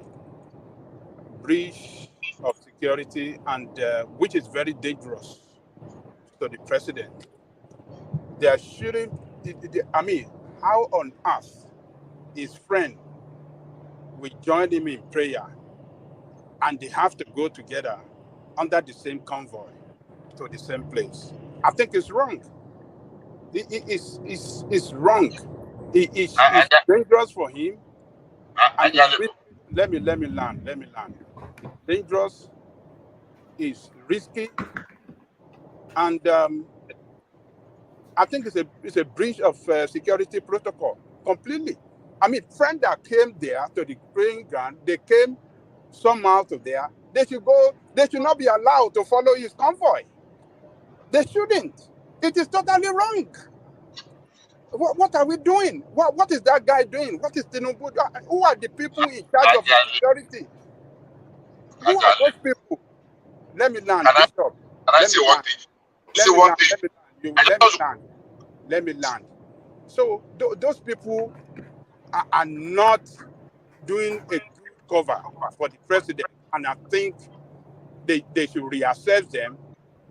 And if it's the president that told them that let my friend follow me, and I think it's totally wrong. It's very dangerous for him. This is very, very bad, and it make him look bad now with 200 vehicles, and we are providing cover for all those people. That is wrong. Anyhow, what I want to say is this. Number one, we have seen the president in the days of Buhari trek, walk with his leg from his house to Yedi because it's not far. And people wait for that occasion. You are not talking of 1,000 or 2,000, you are talking of hundreds of thousands of people that troop and walk with him from his house to Yedi. Oh, we did not complain because they were walking. It was not a calf. Sorry, somebody talking, adjective. No, carry on. I want it to be orderly. Carry on. It did not make an issue. It did not make the headline because they were walking. The security was not important there because they were walking, so there was nothing to talk about. We see hundreds of thousands of people. If you think that because people were in that convoy, that president himself is not condoned in what we call a Q move. I don't know, if you know. If you think that the president is not cocooned in a Q move to the extent that if a fly, as much as a fly come near him in that convoy, it's a dead meat, then that means you don't know what a Q move or security consideration is all about. If you think because they are just moving, everybody is there, that the president immediate environment not condoned to the last, And you think because everybody is just working, let people join there. There is the inner cordon of the convoy. There is the immediate inner, there is the outer, there is the outer. A lot of people followed in the outer, just okay, they are part of it. But none of them will come close to the outer of the president convoy. Ask anybody what is a Q move if DSS is involved and the military, Nigerian Armed Forces. So saying that they exposed his life, all our hands are in the hands of God. They have shot an American president. If people really are determined to do evil, of course, but not that we are not saying because he's going to heal it. God will not let any evil befall him. But I think we are making too much of a mountain out of a mountain out of a molehill. That's my view. And that he cannot cook rice for people.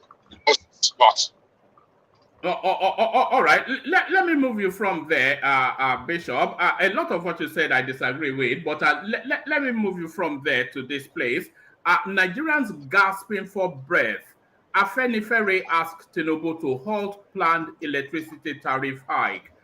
So hopefully you would agree with Afenifere in this instance.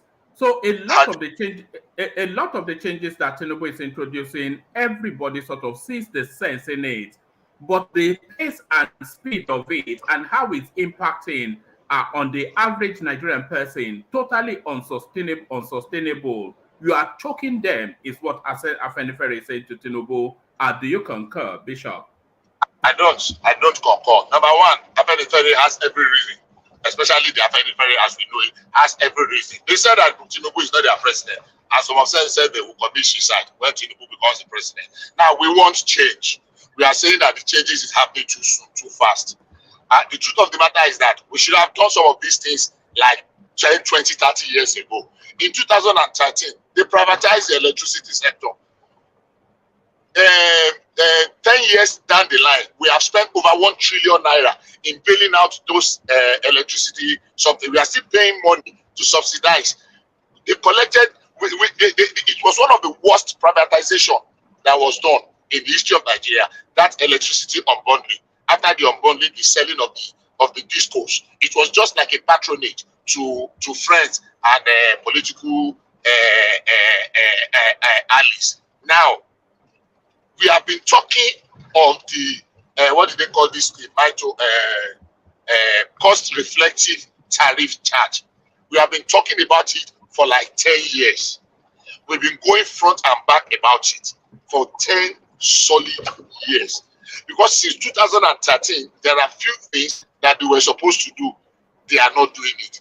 And everybody keeps shying away from it because necessary that will cure us of our ailment. They are not going to be populism, how do I call it? Popular decision. They are going to be necessary, painful but necessary.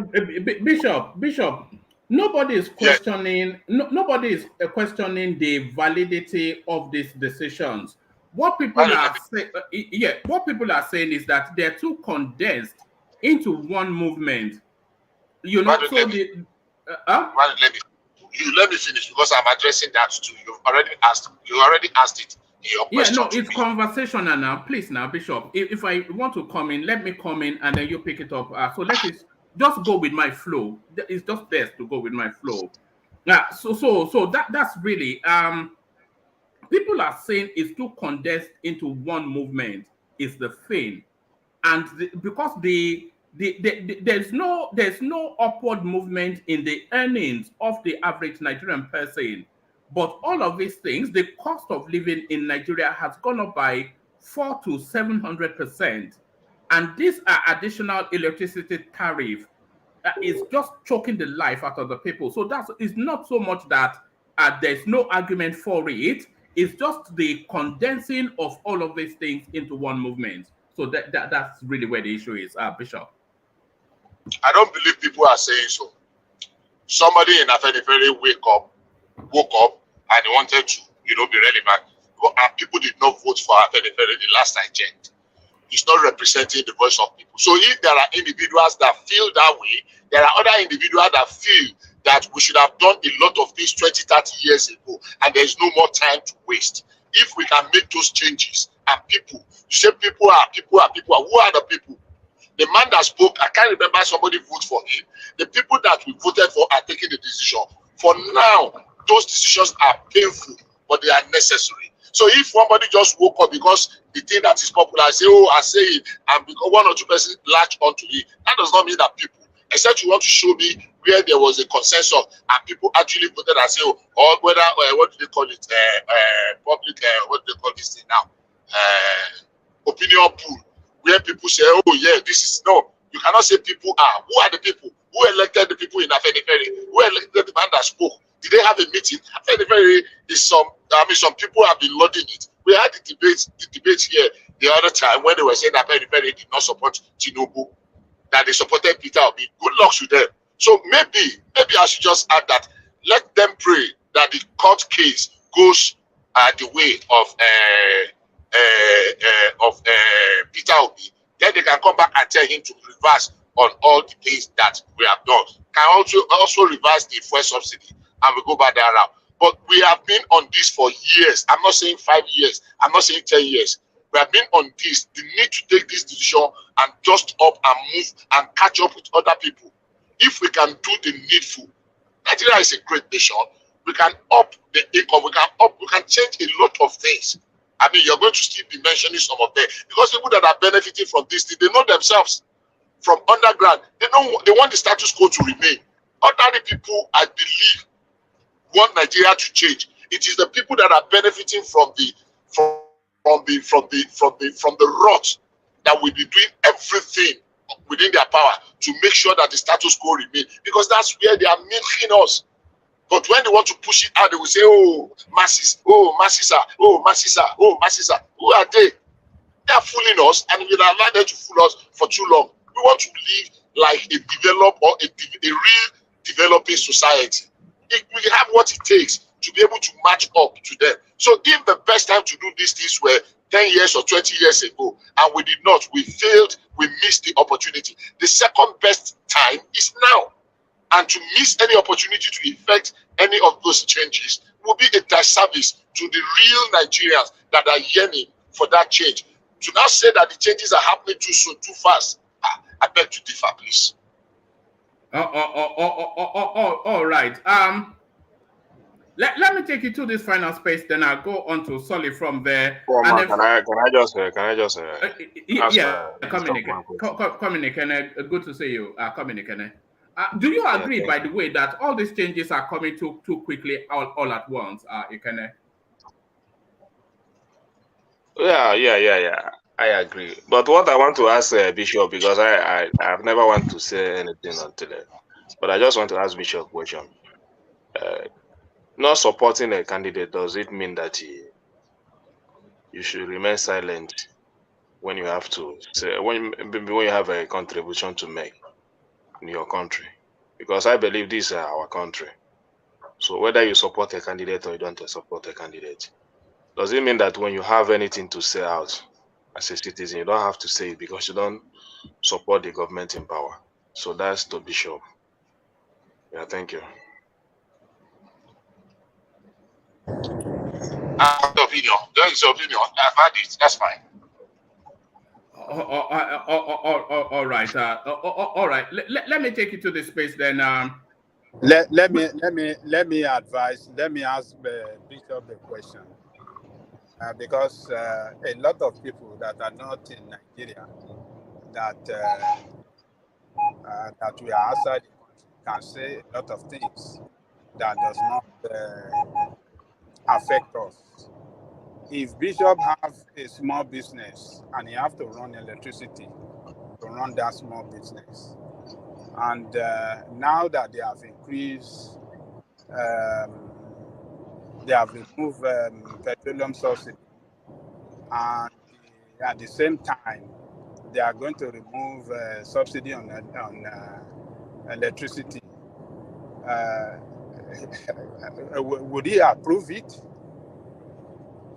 If you are a small scale industry that you manufacture stuff and you are struggling in Nigeria at the moment, would you approve the removal of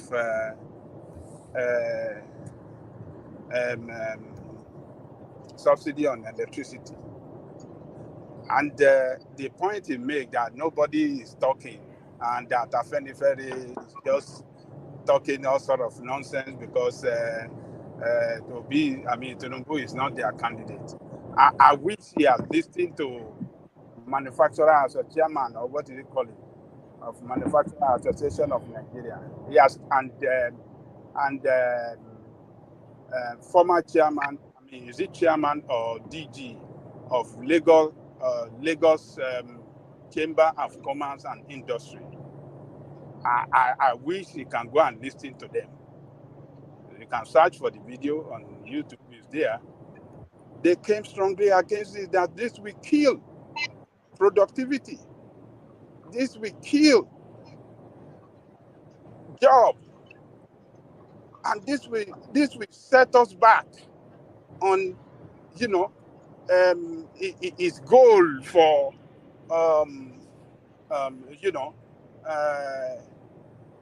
what is his target? His target for productivity and industrialization and what do you call it?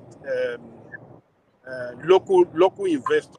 This will pull them back because they're not going to be making money. If they have to put in all their money and the government will be taking it back and the system will be taking it back as a result of high cost of electricity and all the rest of it. How would they survive with high interest rate, devaluation of the currency, and everything coming together at the same time? All right. Bishop, what Adanle Koko is explaining is that even with the partisanship of Afenifere, which you are describing, which not everybody agrees with, the business community are also saying that this thing is going to ultimately prove to be counterintuitive. So there's almost universality to the pushback that the pace is too fast. Bishop. Right, yeah, I really don't want to go there. Let's see how it plays out. I don't agree with everything you said. I don't. When you are in business, to make profit. If yesterday you bought a bag of flour to make dough or to make bread for 200 naira or 200 pounds or $200, as the case may be, and you were able to make 200, and you were able to sell your bread, your one dough for 10 naira. If today you go there and your bag of cement is 300, bag of flour is 300 naira, you will not sell your dough at 10 naira tomorrow. Maybe it should be 12 naira or 15 naira. You will moderate on every side. So there is input and there is output. As a business person, you can't your input to generate, to calculate what is the output, the product. So if there is competitiveness and the other man is still selling at 10 naira for his same size of dough or bread or pancake or puff or chichi that is making, then you need to go and look how are you doing it that you are breaking even in this area. We want a Nigeria that works, where things are available. We know that it's not going to come cheap and easy. We know if we want to develop economy. Hold on. We know all that. So don't. We know all that you are saying there. But that's your example. It doesn't actually cohere. But let's just leave that. Let me move you to this next headline. We'll address. One minute, quick interjection, if you don't mind. Yeah, go on, Prince. Good to see you. Yeah, it's here. Hello, everyone. So, I was thinking that Tinubu's approach is like, hey, let's bite the bullet right now, because just like Bishop said, most of these things were supposed to be done like 30 years, even more than 30 years ago. Nobody's doing it. Everybody keep kicking the can down the road. Now you found a leader that has the courage and the willingness to do something about it. Yeah, it's going to be tough. This is part of the sacrifice that we're talking about. It's going to be tough. Well, maybe, who knows? Maybe he has some tax break or incentives for these manufacturers. But if nobody, at the end of the day, if this man is done with his presidency, and none of these things are done. The same people are the ones to turn around and call him all kinds of names and tell us how useless it was. But now he is being bold. Of course, he knows how to run a big, state, so to speak. I mean, he ran Lagos, right? But if no one is willing at this point in time, when it's tough, we all know this is tough. I hear Ken and understand where it's coming from, just like Ajay said. But if he doesn't do it, who's going to do it? Buhari came out with this lame excuse that the reason why he didn't remove subsidy was because he wanted APC or Tinubu to win. Who's buying that? The little obedience or the little children? I'm not buying it. Well, when after I'll come after his second term, the beginning of his second term. How come he didn't remove it? So we have at least 4 years to deal with it. And I think we probably be in a better state right now. He didn't do it. Now, Prince. Woman. Yeah. Hold on. Just hold your thoughts. Let Prince have a moment. Prince, I'm sure you're familiar with the term collateral damage. Well, collateral damage or consequential damages. I get it. I understand. Yes. So what I think Tinubu may be doing is it ready to throw a certain percentage of Nigerians into the lagoon as a collateral damage? As terrible as that sounds, in reality, if you go back in history, some people have to be sacrificed. I'm sorry. I'm really sorry to say that, but that's just life. Some people have to be sacrificed. I'm telling you. Have to be sacrificed. Look at this guy. Yeah, Prince, can I say something? Before you say it, let me just represent this. Just mute yourself for a microsecond. I'll be very quick. Maybe you need to reacquaint with this. Afenifere, the Pan-Yoruba social political organization, has asked President Bola Tinubu to urgently halt moves by some government institutions to jack up prices of commodities and services like electricity. In a statement by Jare Ajayi, its national publicity secretary, Afenifere said hiking prices would further worsen the precarious situation of hapless Nigerians. The group said various steps taken lately by the current administration could lift Nigeria in the medium to long term, but that there is a need to ensure citizens are not overwhelmed by this policy.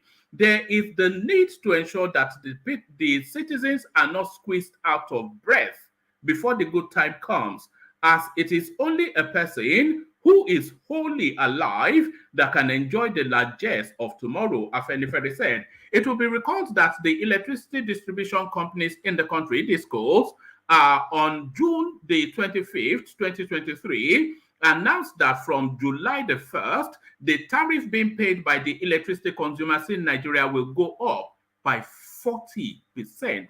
In the same vein, Engineer Abdulaziz Toriola, Permanent Secretary, Lagos State Ministry of Transportation, on Tuesday, June the 27th, quoted the federal government Joint Tax Board as imposing a levy of 1,000 naira per annum on every vehicle in Nigeria. The payment is said to be in the form of proof of ownership. This is without regards to various taxes vehicle owners pay yearly, vis-a-vis vehicle license, insurance, roadworthiness, and hackney permit for commercial vehicles. In many states across the country, some road users, other than pedestrians, have daily payments to make to be allowed to ply the road. It is as though to further squeeze the citizens, the Central Bank of Nigeria (CBN) has made obligatory for commercial banks to collect and verify their customers' social media handles as part of their Know Your Customer process. Afenifere said the directive amounts to making members of the public pay for the failure and negligence of relevant organs of the government.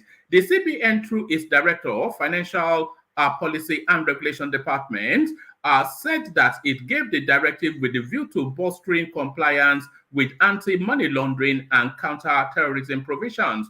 Already, every telephone user in the country got captured as directed by the National Communications Commission. So let's keep that one.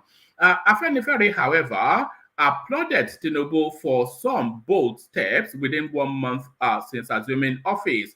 The group noted that his action are restoring people's confidence in the government and have the potential for a broader economic transformation.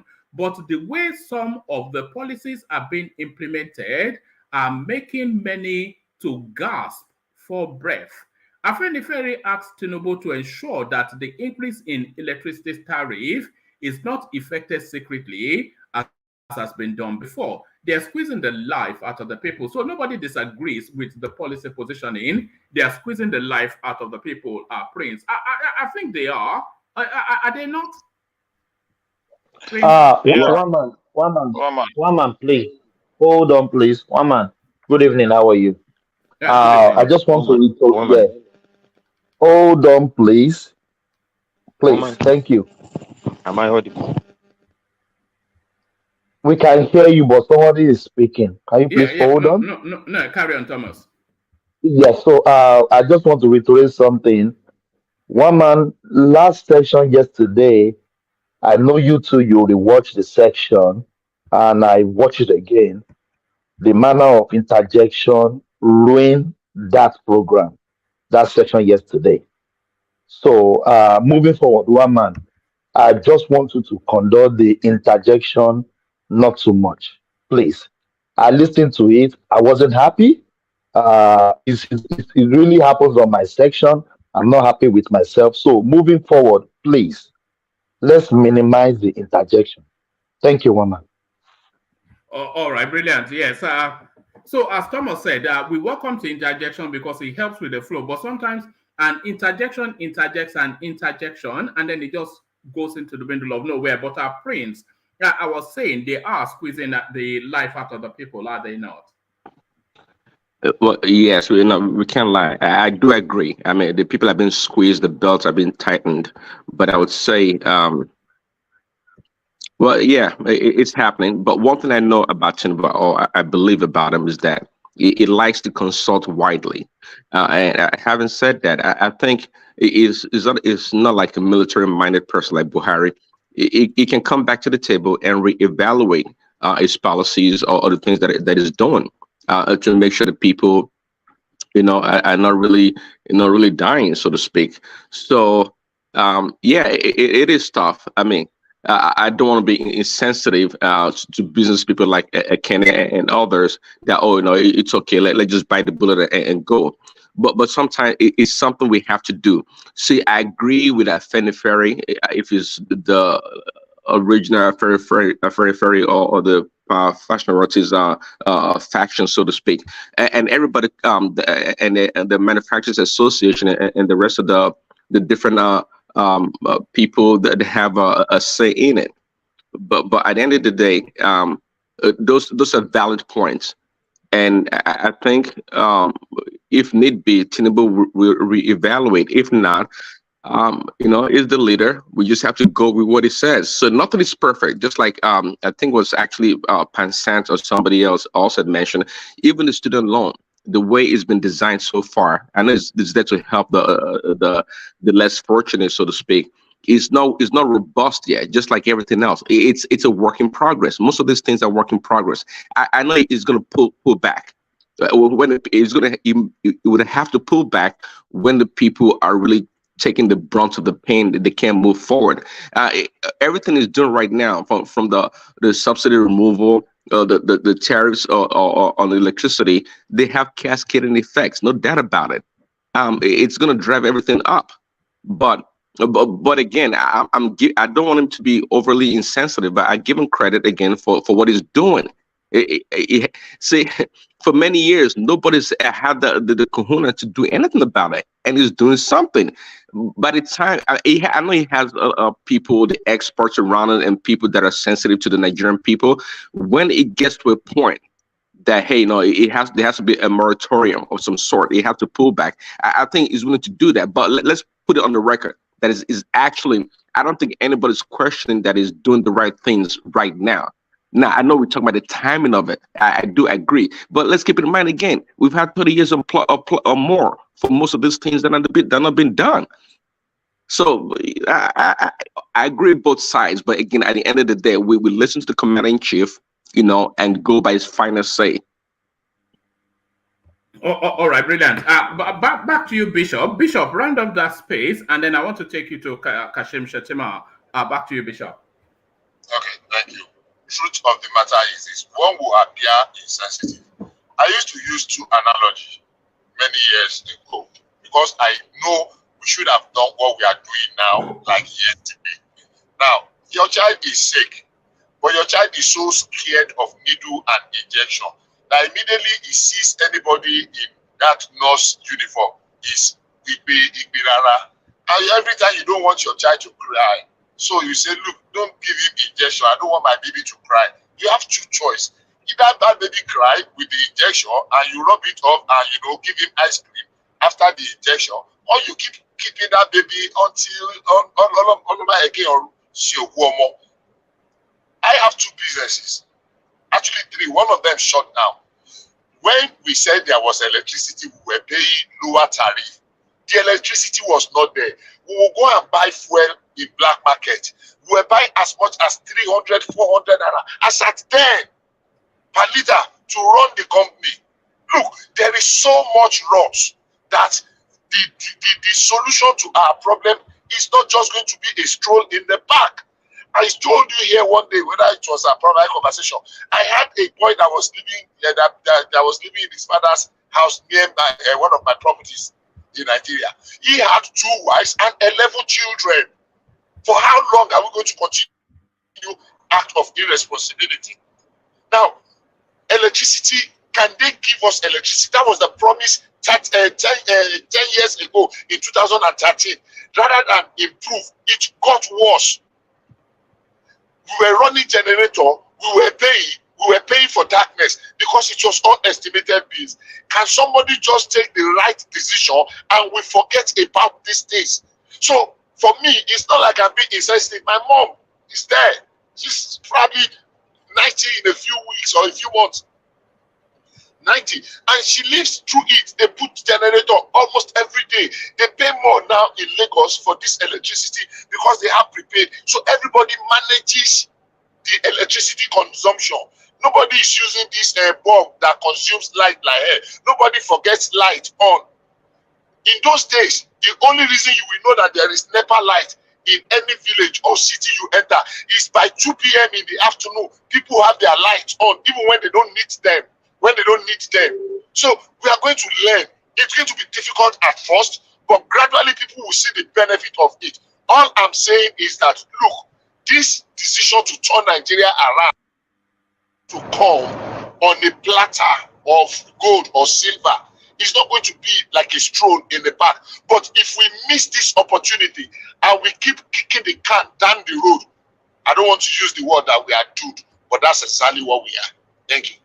All right, brilliant. A brief commentary on this next headline will address infrastructural deficit. Shettima assures Nigerians. So, if there is one confidence that people have in Tinubu, if there's a tolerance that people have for what is going on at the moment, is that they have the confidence that he will address the deficit.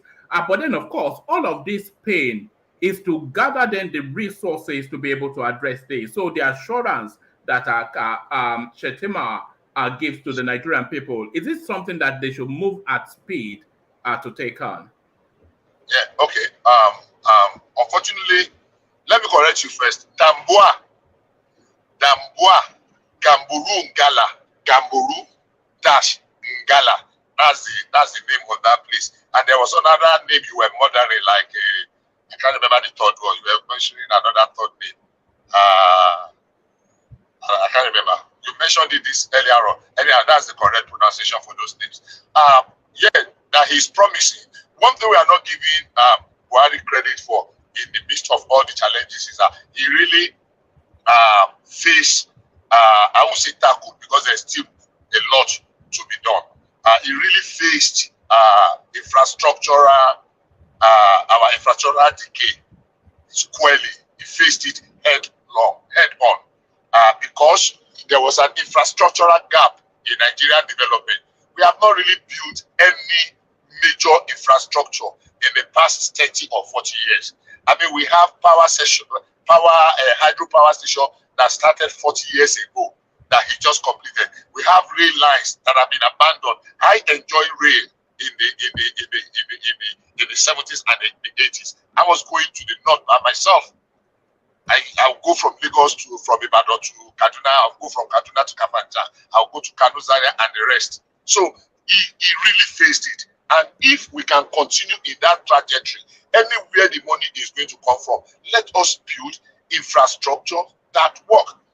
One man, I got a ticket yesterday because I was distracted when we were talking. I overshot. I did 70 on the 55 highway in one of the highways when I was driving. I got a ticket that's going to cost me about $500. I can scan it and send it to you. I will not be able to go there because I won't leave my work. I will get a lawyer that will go there. So probably I will be spending more than 500 in the region of 700 because I got a ticket that I did 70 on the 55 road. And the government said, well, that's how we run the state.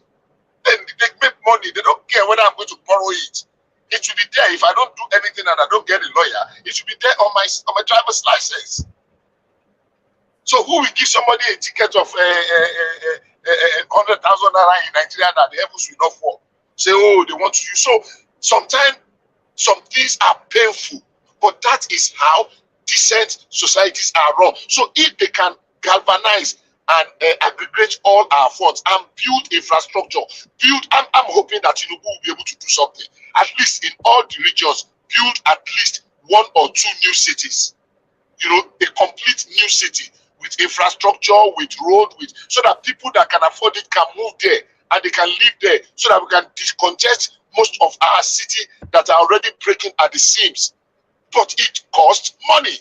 Whether we will borrow it, whether we will streamline what we are, change our way of life. If I like to drink Hennessy before, maybe I should just reduce it to be drinking Shinap or Chelsea or Squadron. If I like VSOP, maybe I should come down to Jack Daniels. You know a lot of these alcoholic drinks for somebody that goes under the name of Bishop. How come you know all of these things? I don't drink them, but I know. I mean, of course, I know. So whether it's XO or VXOP, you know, we cut down. It is in Nigeria. A friend went to Nigeria that he went to, and people were paying 100,000 for a bottle of NSC. 100,000, and they were, you know, I mean, showing, you know. So for me, it's going to be a difficult journey, but it's a necessary journey that we need to take. So if the man, Kasim Shettima, and that he's promising his own people in his immediate environment that is mentioning that road, does not mean that they are going to shortchange other places. And if Obasanjo had built Ota Road, Ota people will be praying for him today. He did not. If Jonathan had built Otuoke Road and East-West when he was president for 5 years, people will not be, you know, people will be praying for him in that asset. He did not. So I will not blame Buhari for building his own place. That's why they are. It's like a semi-god to them now. I'm not saying you should places, but at the same time, we are far back in our developmental strides. We need to go. Other people in America will tell you there are places in America now that they have built roads that development will not even get there in the next 50, 100 years. But it's already there. It will be easy to keep opening up. You are going from Lagos to Abuja. It's only from Lagos about the express to Oyo Ilori, and you follow from Oyo Ilori, you cross there. It should be the only way. You should have alternative options. All right. Okay. Thank you, Bishop. So thank you, Bishop. So Bishop, 4 times. Let me go on from you to Solly, who hopefully is still there. Solly, are you still there? Solly. I think we may not have Solly for the moment. So let's go to Jide, who hopefully is there. So Jide, are you there? Can anyone hear me? Yes, I am. All right, brilliant. Good to have you, Jide. So let me take you through this. There's a lot of rumbling noises. Okay, how is it now? Yeah, settle down in one position now. Let me take you to this headline then. Tinubu reveals two spirits he invoked in Ogun to win presidential election. So we are back to Ebilokan, but now the upgraded version of it. So here is Tinubu now, going back to where his real serious thrust towards the presidency actually kicked off. Because a lot of people thought it was dead in the water. A lot of people orchestrating against him, from Yemi Oshibanjo to Ahmed Lawan to Maman. There are just so many orchestrations against him. And it looked as though at some point his campaign was dead in the waters until he threw caution into the wind and he made those two speeches, the Emilokon speech and the Wangbe Epokamo speech. So Tinubu now goes back to Ogun State to address these matters and to acknowledge that those were the pivoting points of his campaign. Do you concur then that the energy that brought Tinubu to the presidency was that Emilokon speech? Oh, well, good evening, everyone. It's evening here in Nigeria. It's morning, sir, 1 a.m. Thank you for having me. I want to say, like Bishop has continually said on this program, I think Tinubu has demonstrated some level of boldness that is rare to any politician that I've known for a while now. Because actually, the pronouncement Emilokon then announced him a lot and even made him trend more than um, he was trending before he made that pronouncement. And at the same time, the message was clear from that message, from that pronunciation, or let me say, or that pronouncement rather, to the opposition, even to those that were working against him in the party. I think then he was trying to make them understand that I've worked for you, I've labored for you in the past, and I've done everything I'm expected to do. I've been patient for several years, waiting for the right time to strike. And now it's my turn. And I felt when he made that pronouncement, a lot of his oppositions, even those that were domiciled in his party, felt like it would be a tough one to take on this man. And we saw how it played out in the primary elections and all those things.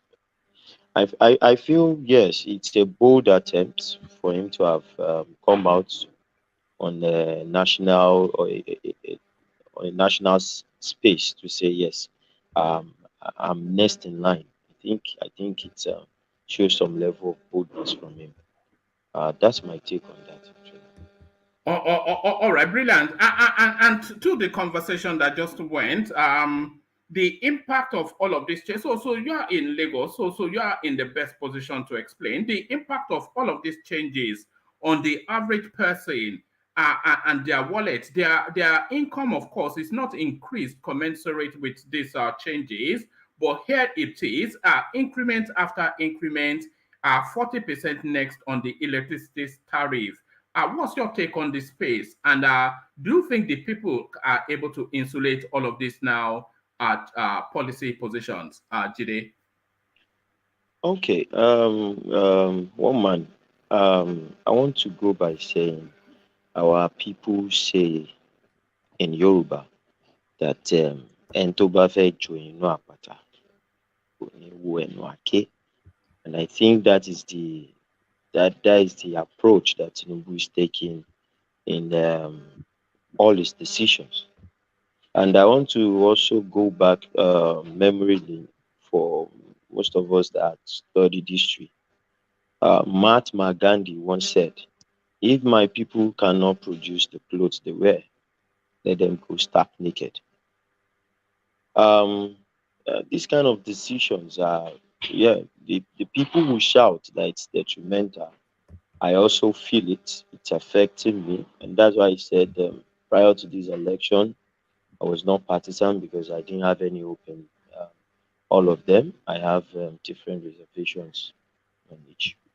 But no matter what it is, with what Tinubu has been doing, I feel more relaxed. And even though it's biting, and people around me too, that's the same feel I get from most of them, except for those that have that belong to the oppositions, and those are the ones that still see they still see something to complain about here and there, and some of them too are getting used to it and buying it all in already. What I want to say is this: from Mahatma Gandhi's statement, he actually banned textile from UK for a long time, and even the government of UK invited him over to come and see how people were starving workers for those factories that were shut down because India wasn't buying from them anymore. But the man said to them, "I will be happy if my people even have roof to live on their, as in that we even house them. My people don't have it, so it's better we close this thing down and we go ahead and fight it until we also become a producing nation." And look at it today. India stands as one of the largest textile producing country in the whole world. I think they probably, if anybody is to challenge them, it should be China. And the same thing repeated itself with Buhari. When Buhari said, okay, he's closing the border on rice, Nigeria moved in the space of how many years to be the largest producer of rice in the whole of Africa, and even surpassing Egypt and doubling the output of Egypt. I think, for me, I think, yeah, it is not a good thing to say because, like our people will say, only to say, okay, because you have a certain, you are pained somehow politically, then it means that anything this person does is wrong. I work for a generates electricity. We have our own generating station. Even Fashola came some times ago to discuss with the head of the company, the CEO, and see how the what is left from our company can be transmitted to the grid. But the fact remains that the company in charge of generating for us, Watsila, did not buy it because it was not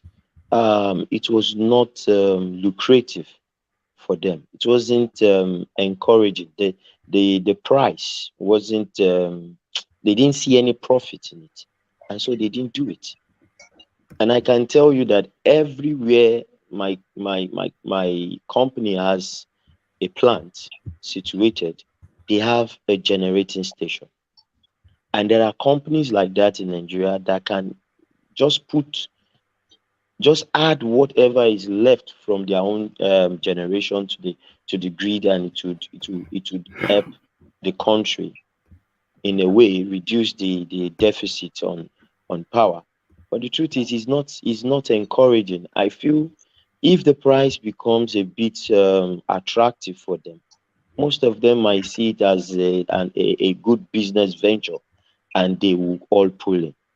And if we say we don't want an increase, then what do we want? Because if you estimate what you spend on fuel, buying fuel to fuel your generators, the electricity is not there, and at the end of the day, you pay for darkness. What they do now is they put a meter on each transformer that supplies an environment, so they calculate what the total power you use from that meter, and they divide it to the houses that use bills, and some houses don't use bills. So it means you are even paying for the next door neighbor that might not even have a bill. So these are the kind of challenges we are having in Nigeria, and I feel the best way to attack it is to be bold about it, to be strong about it, and to do the right thing. It's biting hard, it's affecting everybody, I had to fuel my 6-cylinder vehicle today, and I knew what dropped from my pocket. Why are you driving? Why are you driving a 6-cylinder? That was the question that. Yes. That question popped up in one of your sections. I was like, yes, and it turned I into remember a the man bit of a from fight, Ekiti. wasn't it? Yes. Yes, the man from Ekiti. Yes, I have two cars. One is a 4-cylinder, and one is a 6-cylinder. I only use the 6-cylinder for long distance journeys, and the 4-cylinder is just to maneuver myself around the metropolis whenever I'm going to the office. But now today I had to make a long. Do you do remote working in is that a thing now in Lagos, working from home? Yes. Now we have like my company now we have 3 days on, 2 days off in a week. People work from home. Is that in response to the economic climate? Well, for my own company, we've been doing it since the lockdown, but a lot of companies are buying into it now. They've even sectionalized. One thing is it pays them, because most of them that pay for that rented offices now have to, it's more like it's reducing the overhead cost, by allowing some set of people to work from home if your job doesn't require physical presence. So it's the in thing now in Lagos and Nigeria generally. People are now doing working from home and things like that, as long as your job doesn't require physical presence. So, but what I want to say by and large is it's a 50-50 thing, is balanced. If we say we want to look at the complaints of the masses, yes, everybody is complaining, it's affecting us. But you know, I just hear privilege, and as I'm listening to you now, so you are in a privileged position to insulate, and same thing with our Prince Daddy. So is I wish we had somebody that was not as privileged as you. One man, I have people that are not privileged as well. I have people that are not privileged around me. And they have the same mindset that they're happy to be Yes, suffering this a lot endless of people, hardship. a lot of people have the mindset that as long as this thing is going to take us to a better give us a better future, then we are ready to cope with it. If it wasn't going down, Lagosians, it wasn't going down with them. A lot of protests will have popped up here and there, but people are still giving him the chance, the room, the space to say, okay, let's see what he's doing. And again, I think when they watch the news and they see the stock is going up, it's the highest in the past since 2008, the highest sales. These things are giving them the confidence that it seems we are going in the right direction. A lot of people are monitoring what is going on every day. They monitor what the man is going to do again. Everybody is waiting for his ministerial list. Today, Ambode visiting him, and they hugging themselves and being together in one accord again. It has sent another level of confidence in the people that now this man is a different. So I feel generally the Nigerian state of mind is still keeping him. What about the excesses that we saw when he visited Lagos? The endless convoys, the military rollout, and all this pomp and pageantry and opulence. What's the response to that? Well, there are two ways to it. If I want to look at it from the point of yes, do we really need that? I would say yes, it's a bit of a waste, a big waste. But one man, I want to say there are senators there, they have their own convoy. There are governors there that have their own convoys. There are a lot of people there that have their own convoy that have to go to the airport to welcome Mr. President. Do you think Tinubu is being given too easy a pass? Because I don't. No. I think you're giving him a pass. No, I'm not because one man, if you have been in a situation where, for instance, Pastor Adeboye is coming to Lagos, you will understand that convoy is not is not a new thing to Nigeria, because you will see a lot DSS, mobile police, the military guarding just past Adeboye, and you will see the amount of vehicles and numbers that will follow him. They would even line up, hold their hands to restrict the crowd from reaching him, and they will do it left and right before the man comes down from the vehicle and then stroll into wherever he's going. That's how it is. So if the president of the nation is now coming with all the dignitaries in Lagos alone, with all the dignitaries in Lagos alone, going to say, okay, welcome, Mr. President, at the airport, you should expect that number of vehicles. But for me, I feel, is it necessary for all of you to be at the airport? Then that is where I would say, well, yes, it's not necessary. It's a bit of a waste. But every one of them want to, this Shekari me attitude. I want to buy him over. Maybe those that are still jostling for ministerial appointment, they want to show their face. They want to make sure he sees them that, oh, Baba Aishi, I was there when you came. I shook you. Ah, welcome, sir. Welcome, sir. All these yes men thing, it would happen. These people know how they are trying to show him loyal. Yeah, but if it is a normal situation, an ideal situation would be, where he's going to. Every one of you should converge there. Then when the man comes down from the airport, it's only his convoy that will lead him down to your location, and all of you will meet up and have your meeting. But I feel it's this yes man and this I want to show myself attitude that led to the waste that we saw um, on TV. And I'm not in any way saying it's okay, but I'm also saying that what led to it is because most of these people want to just come and mark register and make sure that they are seen, and to be able to get probably juicy positions and things like that. And that's what I see about it. All right, brilliant. Stay with us. I still have a couple more positions to put to you, but let me go on to Ajanle Koko just to manage the space. Ajanle Koko, you're up next. Ajanle Koko, are you there? Yeah, one man. How are you?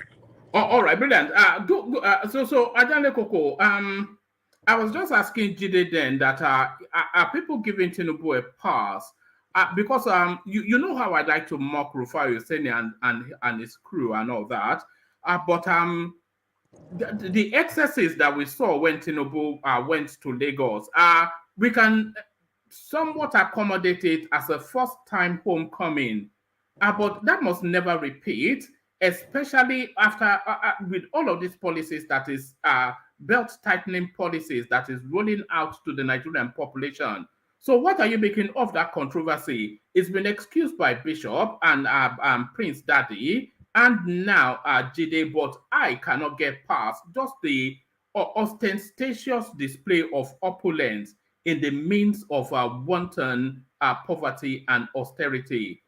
Do you buy into the excuses you've been hearing, Ajane Koko?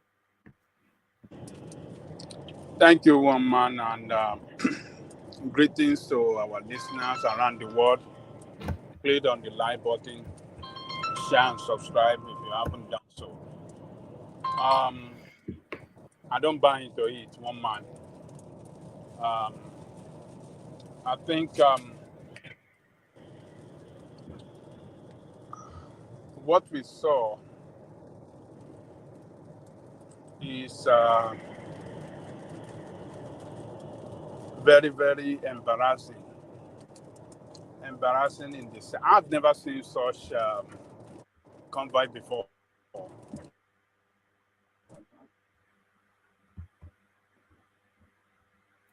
Hello? Can you hear me? I've never seen such a long, large convoy like that.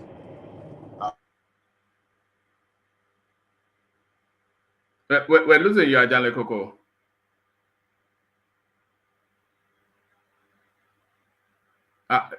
So can anyone hear me? We seem to be losing Ajale Koko.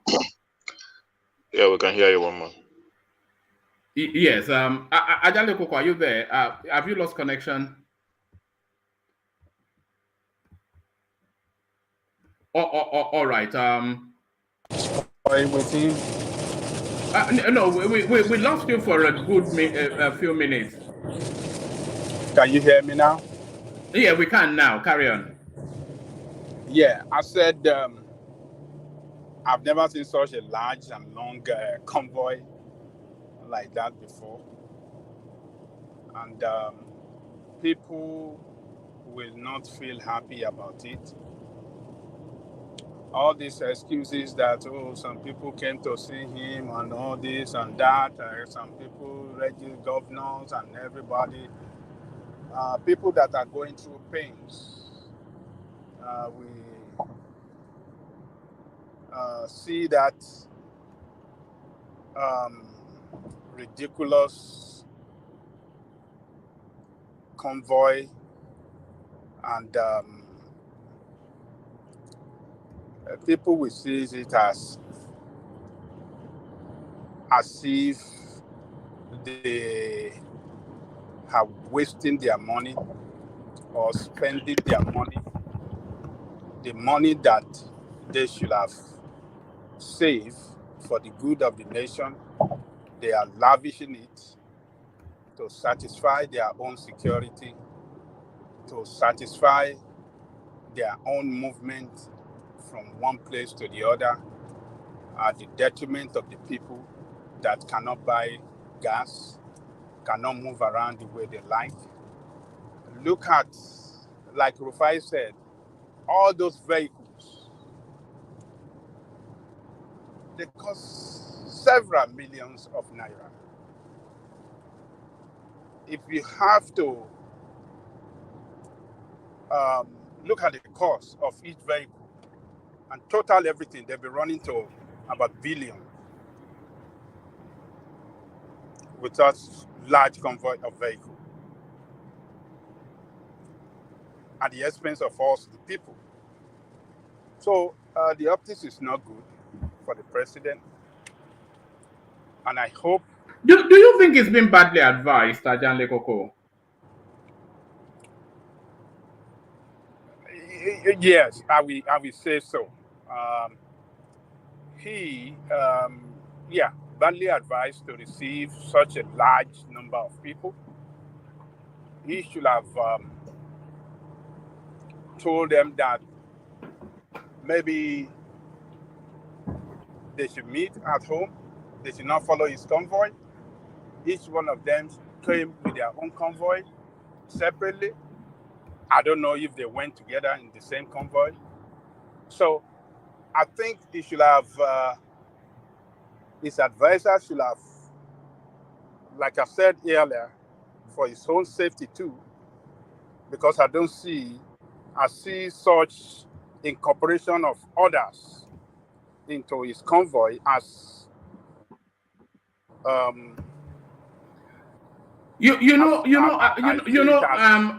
Ajale Koko, when you think about it, these arguments that the convoys were different convoys for different VIPs, it doesn't actually it doesn't cohere, because Obasanjo, not Obasanjo, Tinubu was flying in, but the rest of them were not flying in with him, were they? And even if they were flying in, it wasn't on the same flight path.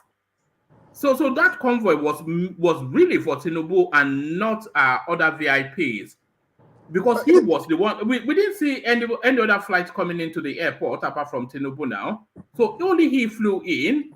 So when the convoys moved to the airport to go and meet him and then rolled back again, which will be even worse. It's just there's nothing that excuses it. Nothing at all. I mean, they shouldn't have incorporated those convoy of others into his own security team. They should have let them go separately and not with him. Because to me, I think it's It's an abuse of security protocol for incorporating others with him in that convoy. It's an abuse of security protocol, and it's very risky. Very risky, very, very risky, because you don't know who is who. So it is not good. There's no way people can defend it from Mars to Venus, but to hold the people, watching them in a convoy of vehicles for over 200 vehicles, that is very, very. Jale Goko, it's not up to 200 now. No. I mean, one man. Like 124. One man to 124. One man to Lule. It was approximately 200, wasn't it? It was an excessive amount of people. It was just. But one man, do you count 200? No, Don't let us exaggerate. I wasn't counting. It was Rufai who said it. I was counting. Yeah, I think they did. I think. Hold on. That is what they said. Maybe they counted it, but what? No, Ajale Koko, it's not up to 200. It's not up to 200. Don't let us embellish. No. Okay, it's not. Well, you said it's not up for 200. How many convoy of vehicles that you think will follow governor? One governor. It's 199 and a half. What's the half? Was the half a motorbike? The half was a motorbike.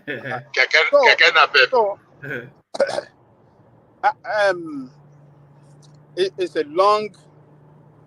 It's an excessive. It's too excessive. It's an abuse of. I mean, it's a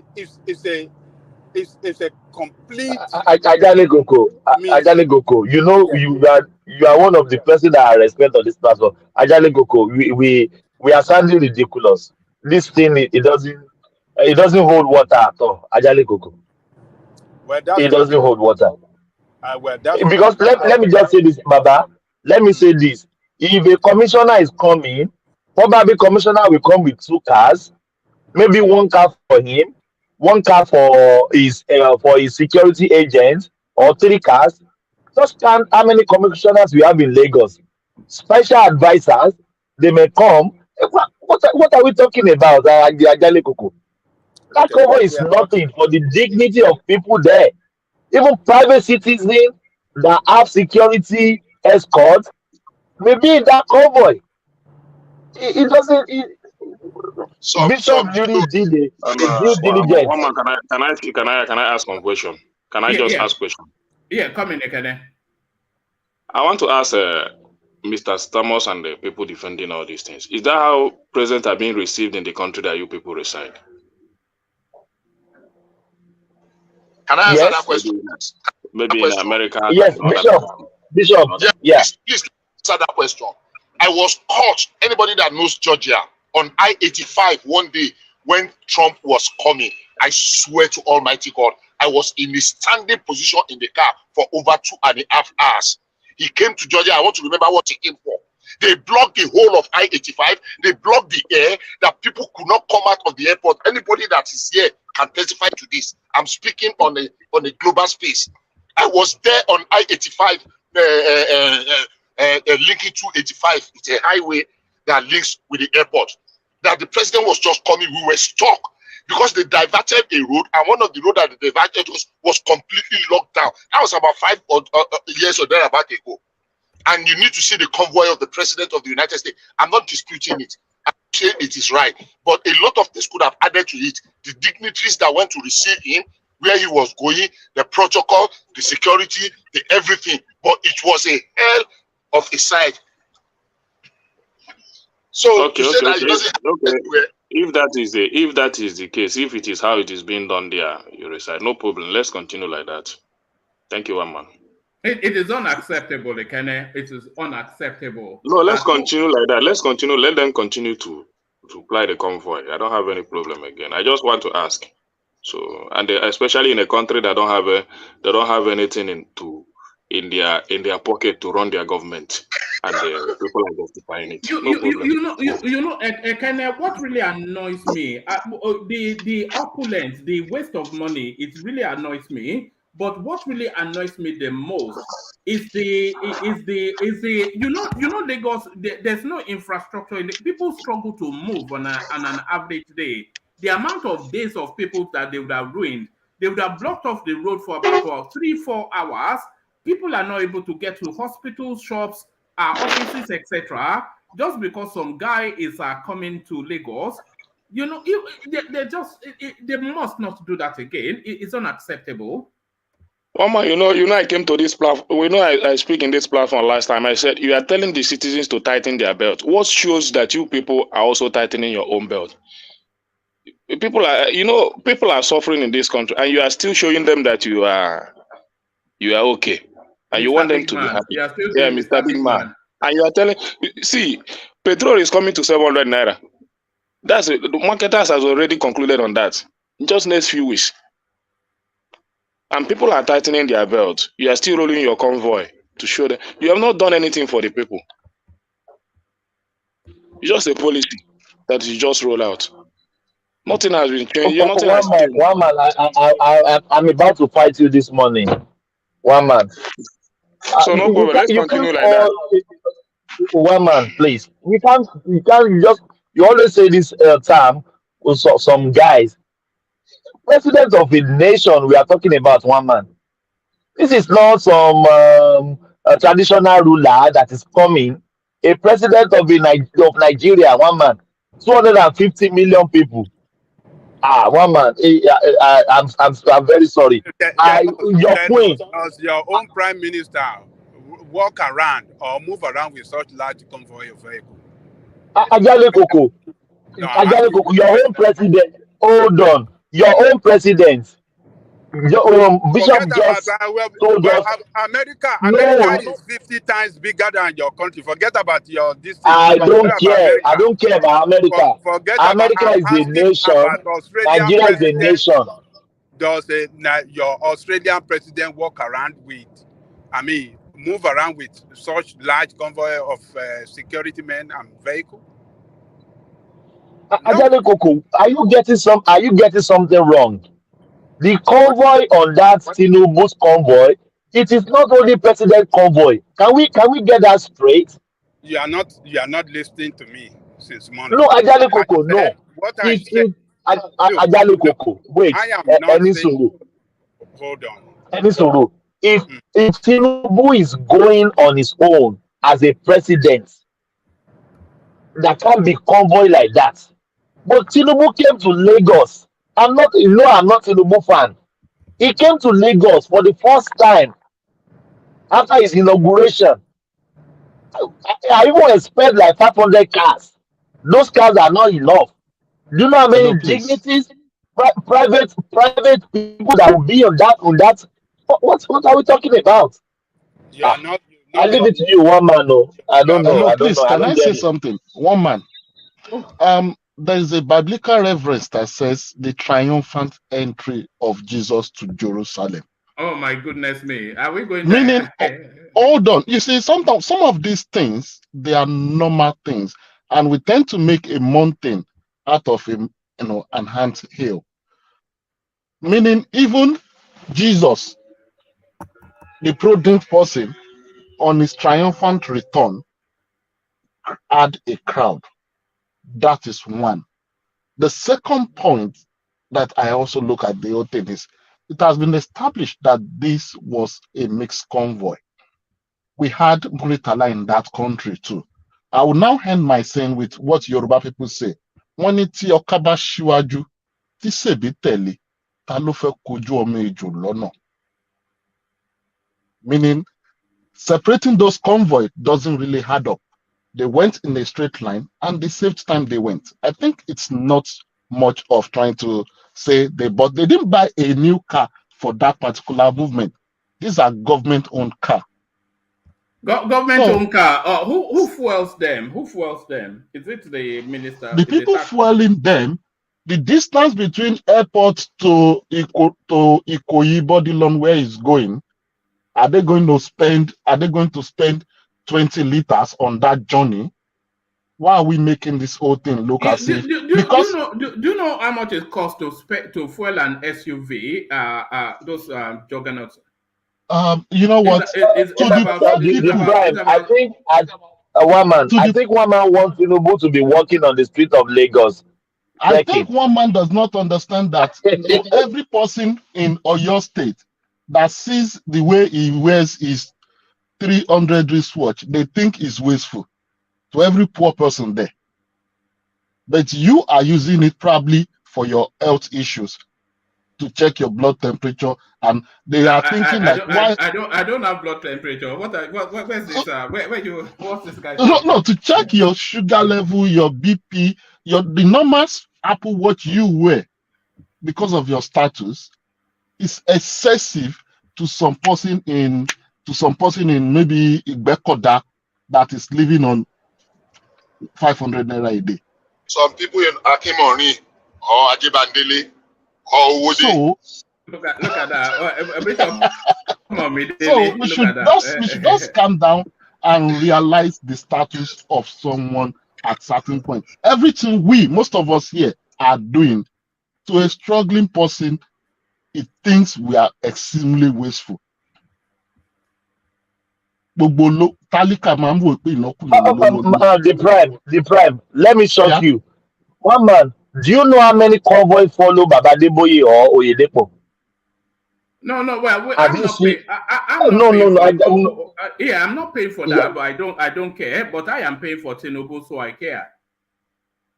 So you want Tinubu to be walking on the street of Lagos or just enter 504? I'm sure you get the point now, Thomas. I didn't get it. I don't get one man. You know, I don't get it. You know, sometimes I don't even put my mouth when you are here, but I'm hearing something that is not rhyme with my brain. What is going? We are talking of the president. You know what I am hearing that is somewhat rhyming and concerning.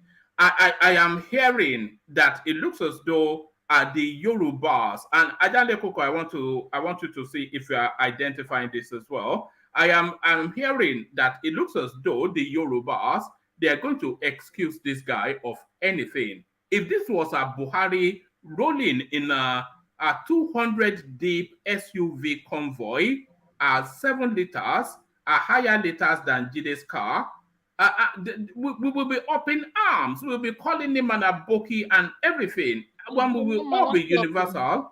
But now this guy is rolling around like he was the Sultan of Brunei, and they're saying it's perfectly all right. It's unacceptable. One man, please. One man, please. I want to ask a question.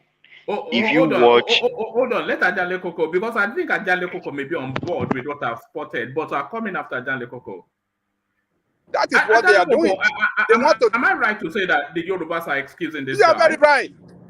You are right to 20,000% right. They will defend him, every indefensible, every unbelievable, everything. They will stand with him. That is what all these Yoruba people are doing.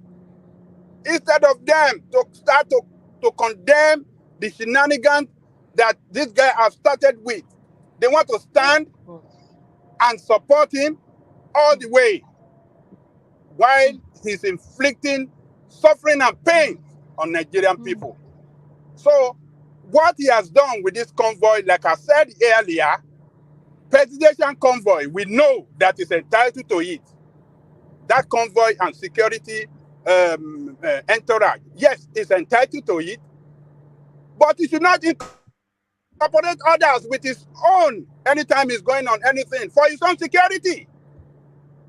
They could plan something for him. If this is the way he operates, they can do something. They can some enemy can infiltrate his security protocol, and then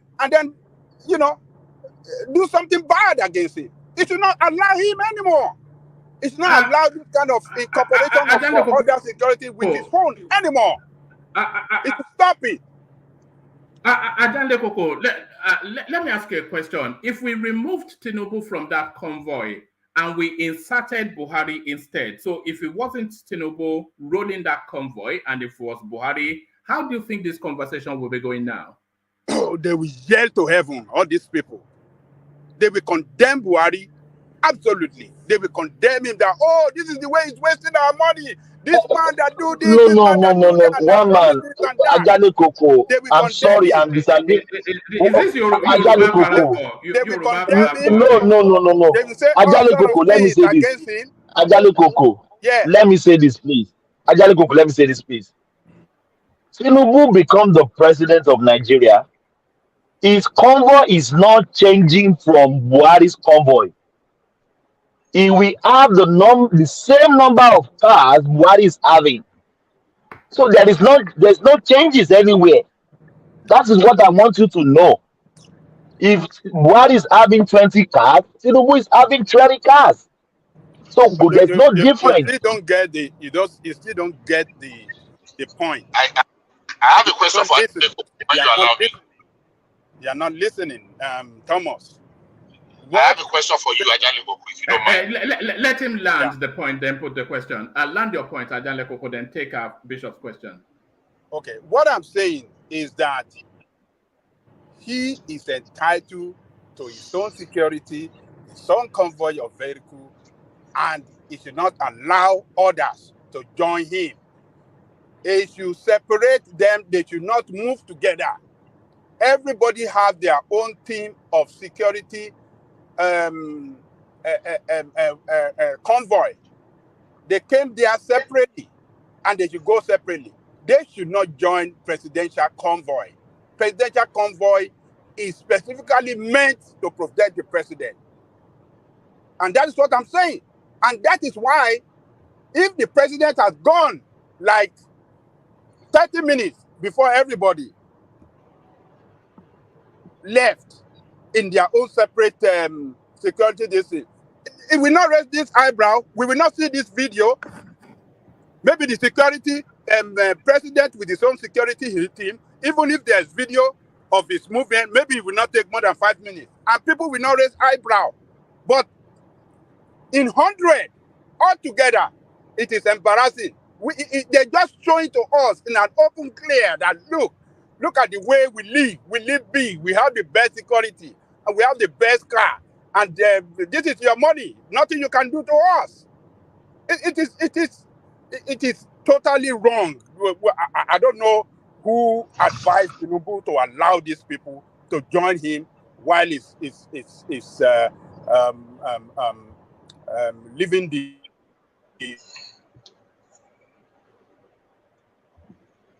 All right, I think we lost you for a moment, Ajale Koko. I think Bishop wanted to insert something. So Bishop, convoy, but them forming a very long and large convoy of vehicle. We don't want to see that. That is embarrassing.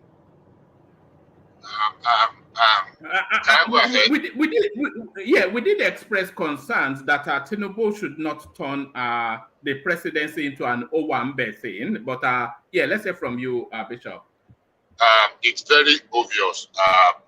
Ajale Koko don't know what a convoy or a presidential motorcade is.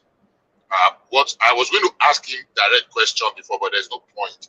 I wanted to ask him specifically who, as the chief detail or chief protocol officer, who are the what number of persons and who are the dignitaries that are actually supposed to be in a presidential motorcade, like the president of Nigeria, counting from the chief detail, chief officer, chief result, the advanced team, all of those. Now, how many vehicles does he really need? How many officials really are supposed to be in a presidential convoy or motorcade, as you want to call it, including the detail, including the administration, all the staff that he moves with.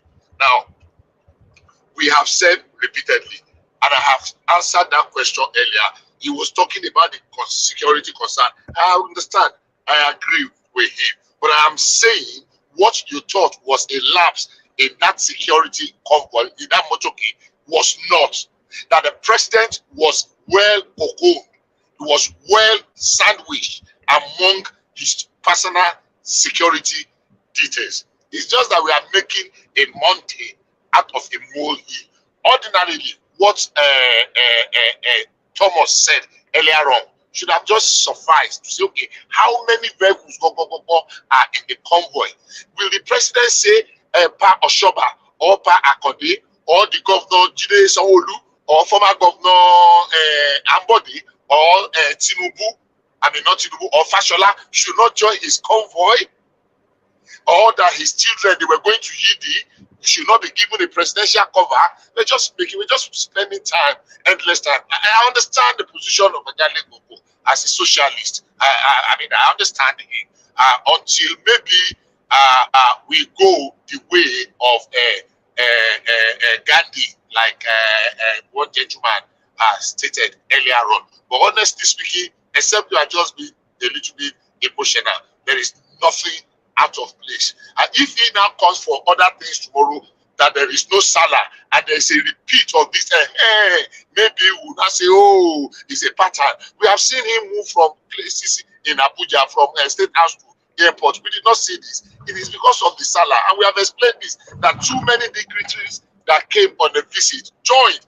They are saying that they shouldn't have joined. Well, they cannot go, he cannot get there before them. It is the part of the dignitaries that followed him to the praying ground. But if you want to continue, I just feel that we should just move on. No, don't worry. I'll make that decision now. But let Gideon come before you. Gideon, let's hear from you. Gideon, good to see you. Gideon, you wanted to come in. Good morning, good night. Our body, you never sleep.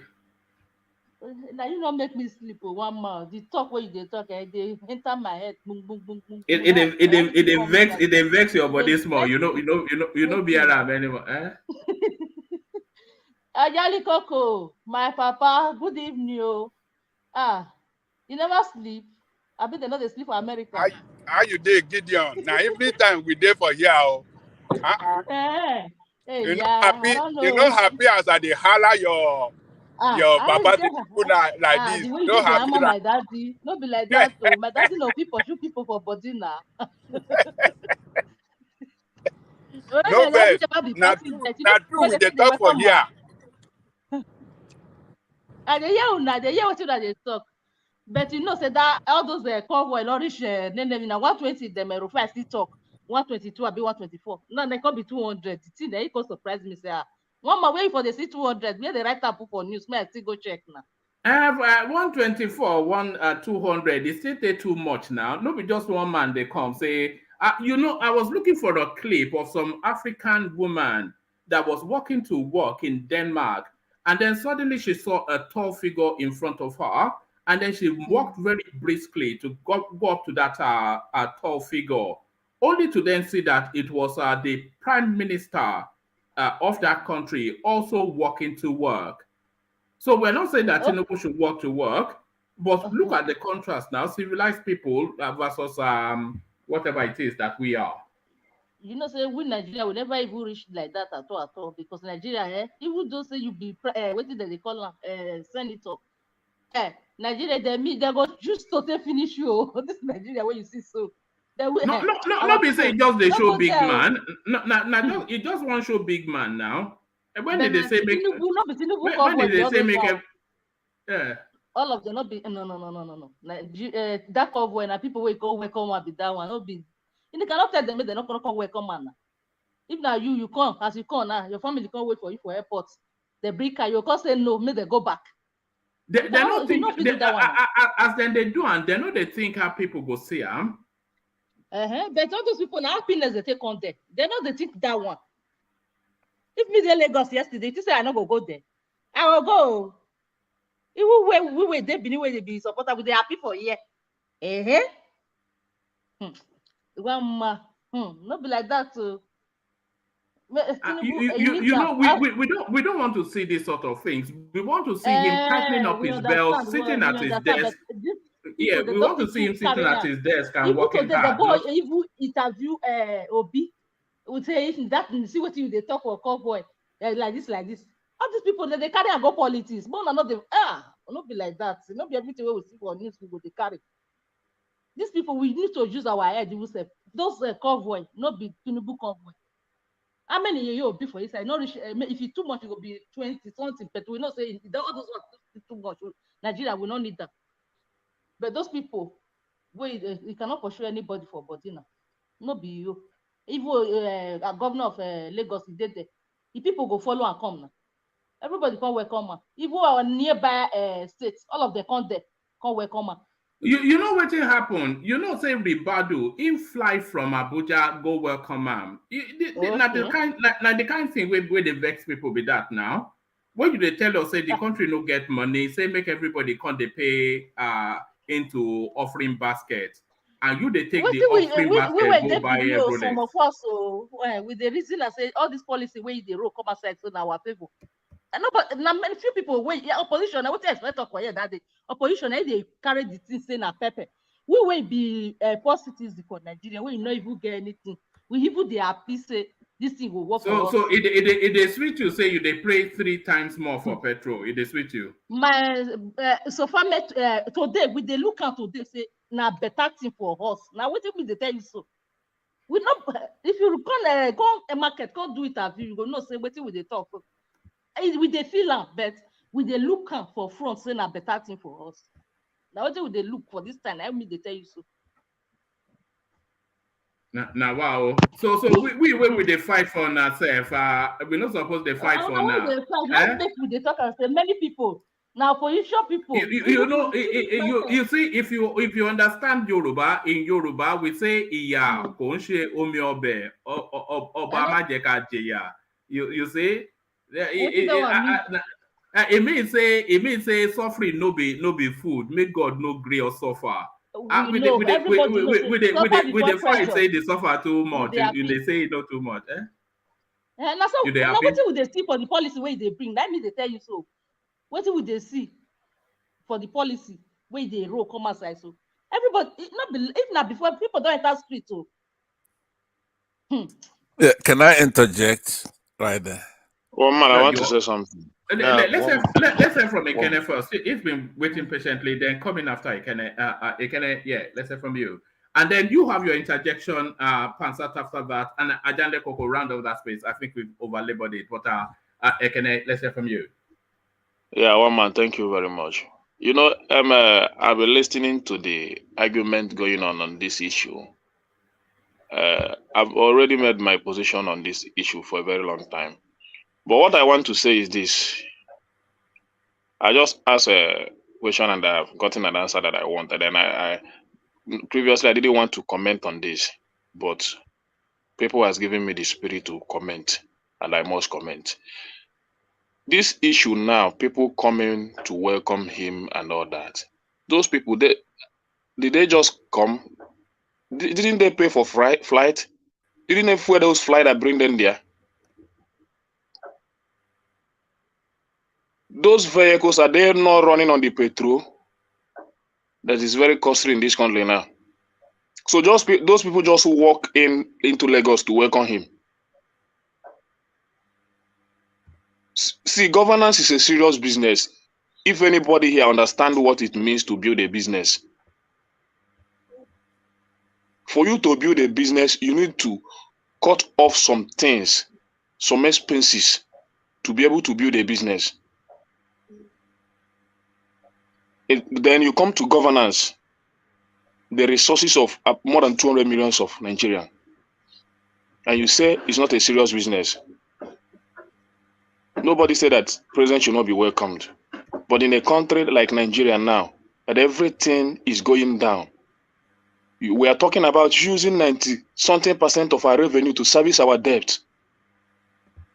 And some governors flew in, just like the defense you people are giving. That people, some governors and other came to welcome him. No, they just walk into Lagos to welcome him. If that is the case, they didn't pay for any flight. Or those vehicles that are there, they carry it with their flight to come to Lagos. Even if at all they came, those vehicles they pack it in the flight, and they flew those vehicles to Lagos. And no expenses was made. just to come and welcome the president. You spend those lot of money. You spend millions of naira on a day to welcome a president. Workers are still earning 30,000 naira. Nothing is being done about it. You are saying millions of naira. I'm saying millions of dollars. Look at what you just described. For Ribado to come from Abuja to Lagos, he's not going to buy a ticket and board a flight, even first class. He's going to charter a plane. He's not coming by himself. Private jet. They'll use private jet to come. Yes. It will come with a team. And like you said, they will put their security vehicles on another flight to roll them out. So all of that, just for Ribado alone, you are talking about what? That's a $5 million spend, almost round about there. Then if you multiply that by other pockets of people that are coming, the new IGP inspector, he was there, and then you have this ostentatious display of a military platoon. What are we looking at? We're looking at some 50, 70, $80 million just to welcome Let's just run hold on, Bishop. We're talking about countless. These are millions of dollars just for this display. Just for a day. Just for a day. You waste this money, and the workers are still there earning 30,000 naira in this economy. In this economy, workers are still there earning 30,000 naira. You waste that money a day. People are still being plunged into poverty. The news I listened today, from January till now, we have 4 million people being plunged into as in poverty in this country, and we are still expecting more. And we are not doing anything about it. Then we come a day and we waste this money just to welcome the president. Nobody said that the president should not be welcome, but build the country first. The tax you are talking about, nobody said that you shouldn't impose it, but you should impose tax, on the services you have provided, not the ones you have not provided. I believe you people living there, you pay for electricity, you pay for tax and all those things, but you are receiving those services. Kenneth, there is only one person, are you hearing me? One single person that should be at that airport welcoming Tinubu, and that person is Sanwo-Olu, because he's the host. Yes, he's in Lagos, he's his governor. Yeah, so there's just that one person, and maybe it's a little convoy of about 10 vehicles. No more. Then other ones will pay. Not even. It's just private jet. 500 SUVs, tens of private jets. A platoon of military complement just to welcome the president. Just to welcome the president for a day. And then when you come to the national TV now, you begin to tell the citizens, the salary, this weight, let us review this, let us review that, let us review the other one, give us 1 month, give us 6 months, give us 1 year to review this one, and tighten your belt and all that. Then when you want to visit another state, other governors will pay for their private jet, spend just millions of naira a day to welcome a president. And can I, it's not just sincere in this country. I don't know. And you know that they will want to outdo each other. So the next governor will want to try and outdo Sanwo-Olu. So it will be even more excessive. Yes. Than it being, it's just it's unbelievable. And then let me say this. All these things you are talking about, people coming to visit. These sycophants in the government destroy the system of our government. All those people, I see them as sycophants. That's right.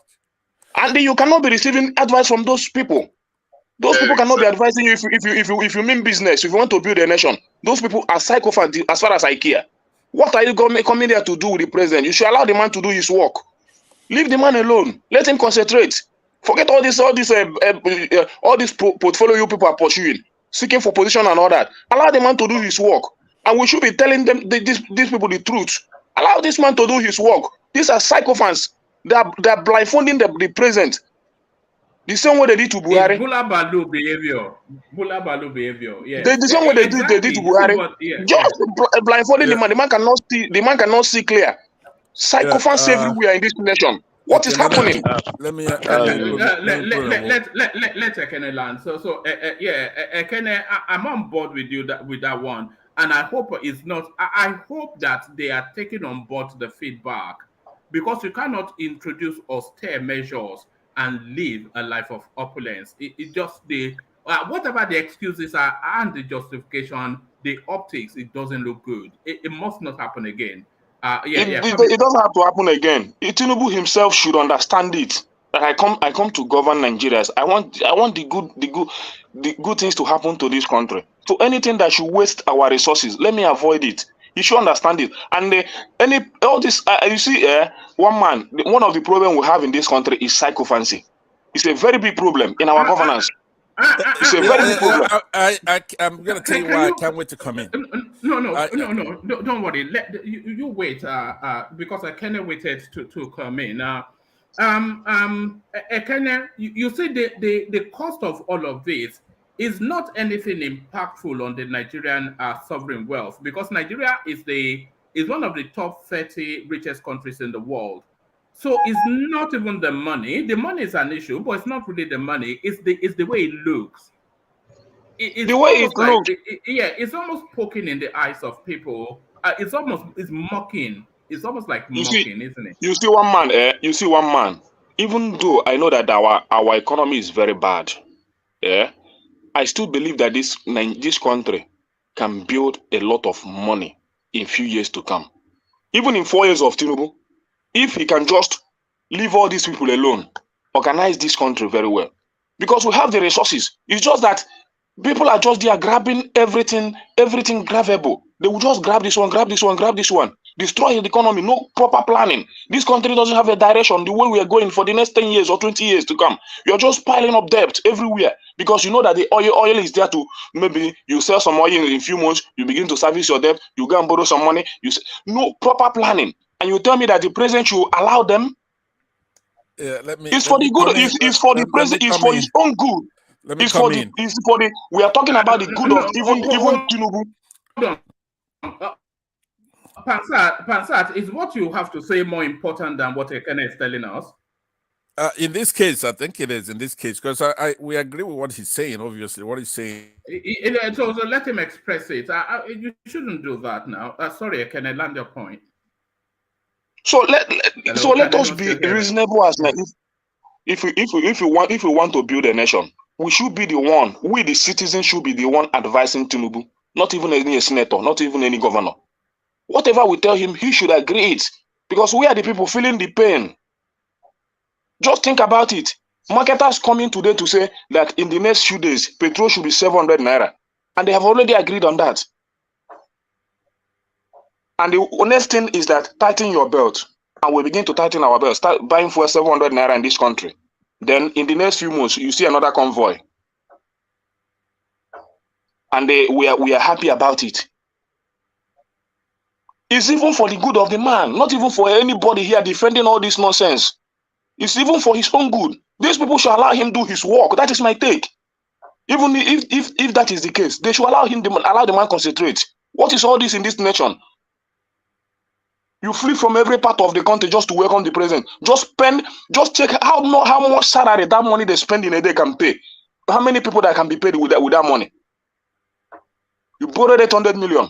It's for 30 years. I just had it today. It's for 30 years. You just enter that one, 30 years. The next 30 years, you are paying. You start to pay the 800 million you just borrowed. Then the next generation that will come, you are just piling debt. No proper planning to reduce those things. One man, observation, please. Ekene, don't say what people are saying is they are defending nonsense. Said what you want to say. Don't tell me that what people are saying is nonsense. No. I can also say what you are saying is nonsense. One man, please. Hold on, Thomas, hold on. Hold on. It did not say that what people are saying is nonsense. It said people are defending nonsense, which is to describe... But we can one man, no. All of us cannot sleep and face the same direction. If I'm saying what you hold on. Pansat, please. Pansat, please, I'm not talking to you, please. So please, just let man the language. I can also say what you are saying now is a nonsense too. No, which you but would not like as well. hold on, Thomas. Don't say anything. Just listen. Ekene is not saying that what people are saying is nonsense. It is saying that what we are witnessing, this demonstration of opulence is nonsense. So is what people That's are fine. If you don't defending that see it, what I'm saying, that's all right. Let's move on. Yeah. all right, all right. Let Pansat have at it because I think he can't contain himself anymore. So have at it, Pansat. No problem, one man. I'm just being concerned much. as nobody should be angry. I'm just being concerned as a citizen. So Thomas, if you're angry, just cool down. This is my country. No, I don't think my I don't think you said anything wrong, but Pansat. Yeah, thank you very much, and hello to everybody in the panel and those in the chat section. Now, I think one man, as a preamble, I think you've created a monster with Thomas. You're gonna be Frankenstein. Just make sure it doesn't consume you, right? So I will peel this onion because I couldn't contain myself. I gotta be honest with you. I'm eager to talk. The lady that spoke earlier, I think you said her name was it Gideon? Gideon. It's a beautiful name if it's Gideon, right? That reminds me, that's a landmark case here in the United States. It's called Gideon versus Wainwright. As a citation is 372 US 335. And that landmark. Sorry, Pansat. I hope it's not going to be a TED talk. No, it's not. I'm keen to move away from the topic quickly. No, don't worry. I'm also going to be here not very long. So allow me to be able to talk about something else. I'm just trying to cite that case because it gives defendants the right to have their own counsel. It was a unanimous Supreme Court decision, but I gave the citation. Look it up. It's a very, very important case. But I like the name. If it's Gideon, I heard it like Gideon, so I was going by that. But let me peel this onion back for you. Why Ekene is the one, even though I agree with what he's saying, but there's a spirit, Ekene, that you come with, which is that this infraction here, it's what we're concerned with about Tinubu. No. He doesn't have the mandate. That's a decision that will be rendered very soon to determine who won the election. So you go in trying to advise him, but I just have a fait accompli kind of thing, and it's not. What he did here is an infraction, right? Infraction in the sense that Pastor, let me put a position to that. Before you continue. Anybody on that seat now pilot the affairs of this nation. I don't care whoever that person is, and I don't want to know what the judgment will hold tomorrow. Okay, or whoever I see in that seat of the presidency. I got you. That's why I read you right. If you sit there, I got you must do the right thing. That is my position. Okay, but let me tell you. Hold on. Okay, it's like the chicken and the egg. Which one came first? You're not gonna get a Jeffersonian Democrat on that seat unless the people chose him to be democratically to be president. Don't go expecting him to be doing anything Jefferson would do. So, but in other words, it is an infraction. But if you're upset, you should be upset about him rigging that election, right? No, sorry. Let me land, please. He interrupted me. Hold on. Hold on. Hold on. What's an infraction? What's an infraction? Okay, an infraction is a contravention. No, I know what an infraction is. Where did an infraction take place? Infraction in the sense that it's not a misdemeanor or a felony. Okay, it's like a lower crime. It's really. An infraction did not take place. It's excessive behavior. An infraction is a violation. In the sense that I'm saying. Do you know that an infraction infraction is a violation? Do you know the meaning of the word? I know if you listen to me, you're gonna find out that in the sense that I'm using the word, it's like they're treating it like he's committed an unforgivable crime, or it's like a felony or a misdemeanor. Right. Okay. I'm saying it's the lesser of the three grades of. Okay, so I'm but with you it's not only that; it's a sin, right? Now, let me explain to you that empathy. It's a very important thing in a leader. The ability to understand and share the feeling of another. your fellow citizens, be able to read them. Empathy is a sine qua non. What he did is a sin, but also he lacks the necessary sine qua non. In essence, is an essential condition, a thing that is absolutely necessary for some things to take place. So what I see when I see people holier than thou trying to distract us by saying that Tinubu he had a convoy. Come on, he didn't win the election. He's not a legitimate president. Oh no! So Is that where we're going? Hold on. No, we're not going there. I'm trying to say, if you listen, my presentation is going to be very short because we're not going to be playing these games. You understand where I'm coming from, right? So I'm giving you a few pointers right there. What Ekene was doing quite extensively, trying to make it like Tinubu is the kind of character that cannot do this. Now, literature and history is littered with this kind of leader. I'm going to particularly cite to you a poem, and I want you to look that up. Since I don't have time to talk, I would have gone a little deeper into it.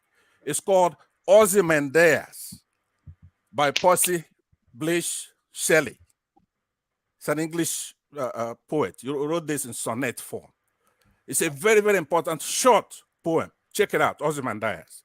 That's who Tinubu is. Pastor, can I say this before you leave? Can I just? I'm not leaving. Are you something that could wait till I'm done, or if okay? Let me just put this to you. Let me just. Yeah, go ahead. Go ahead. Yeah, you see, we know the country we are into, so I wouldn't want to criticize any president on that seat. The reason is that we want the country to move forward. And another thing is this: you know, when you want to do the right thing, you can do the right thing, whether you come to that power in a wrong way or the election is controversial. At least we have had an experience of one president that come to the seat of power with a controversial election, and he was able to do the right thing. People aligned with him. Who is that? Do you understand? Who is that? That's Eradua. Okay. You understand? All right. Okay. So Yeah, hold on. there is the controversy there doesn't stop Tinubu from doing the right thing. That's my take. You understand? I don't understand. Hold on. I do understand what you're saying, but I don't agree. As a matter of fact, I vehemently disagree with you. As right as you are all the time, and as a real well-meaning Nigerian who's always measured in your approach, who that disagree with you. But I want you to understand that legitimacy is not frivolous. So if he wants to change it, he can change it. If he wants to, if he wants to put it, let him do that. That's my concern.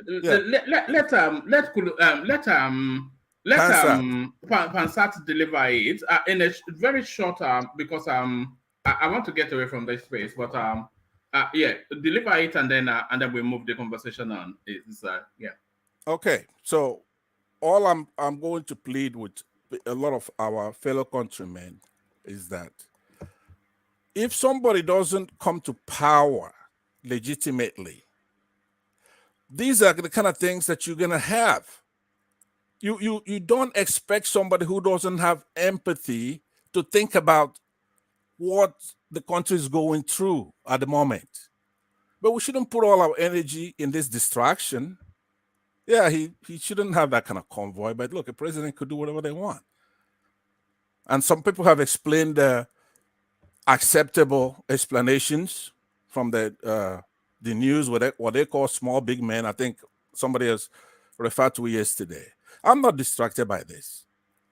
And I'm not saying don't treat it, but don't treat it like a wholesale thing that we're going to spend the whole day talking about this. He doesn't have legitimacy and he's doing a lot of damage to the country, has no empathy whatsoever. And empathy is a sine qua non to governance, to taking the people along. We're in trouble. This is not an issue that should divide us. We're in trouble, but we should focus our energy in trying to reclaim the country from him especially. Now, this is the dragon. You've seen Tinubu come through. This man is behind that. Tinubu. I'm talking about what's his name there? The last president you had there, right? This is the man. He would have been a better president without Tinubu. Tinubu is the grand dragon, in that APC. Make no mistake about it. He's arrogant. He has no respect for the people. As a matter of fact, all right. Hold on. We know already your stance in that space. Take a question from Jide, and then just be as condensed as you can be, and then we move on from there. Jide, you wanted to ask up and start something. Yes. Thank you, woman. Since Bashad seems to be an obedient person, I just wanted to ask, while Obi was governor of Anambra, how many vehicles was in his convoy? Okay, I can. I'm not the one to answer that kind of question, but I do. No, don't go that side. I don't want to. I don't want to. Pastor, don't go that side. You know why? You know why? Yeah. If I say it here, if he has been in the campaign of Obi all this while and he didn't know the convoy, then I don't think it was it. So I heard and I don't want to label that. I don't want us to answer because we need to answer it. Sorry. It generate a lot of controversy. Sorry. Let me point out something. Now, the Senate President of Nigeria has 10 vehicles in his convoy. The Senate President has 10 vehicles assigned to him in his convoy. Now, if the Senate President is there, we have the governor there, he has his own convoys too. How many vehicles do you think will be there? I'm now coming to this. Wait, please. When Obi was president of Anambra, you can Google this, for a long spell of his governorship, he used 22 vehicles in his convoy. So it means if we had 5 Obi coming to welcome Mr. President in Lagos, it will amount to a total of the vehicle that we are all complaining about today. Okay. So see, let's not play the Tinubu versus Obi issue here. Let's not play that. Let's not play that, please. Let me answer that. All right, be as extremely brief as you can be with that, and then I'm just keen to move on. Yeah. You're the only one, as a matter of fact, who's done that tonight. Not just with me. Nobody else has remembered Obi in this dialogue, and you should try to get away from that disease, right? Obi has said in many occasions during his campaign that he's against the convoy, that he came in and he caught that. That's one of his virtues. A lot of people actually knock him on the other side of it. When you don't have enough, it's unsafe. It's good to have enough security, right? So we're not going to really together because it has nothing to do with the other one. This is something standing on its own. The visuals doesn't look good. But you heard me say that I'm not concerned with this. I'm more concerned with his illegitimacy. And that's my position on that.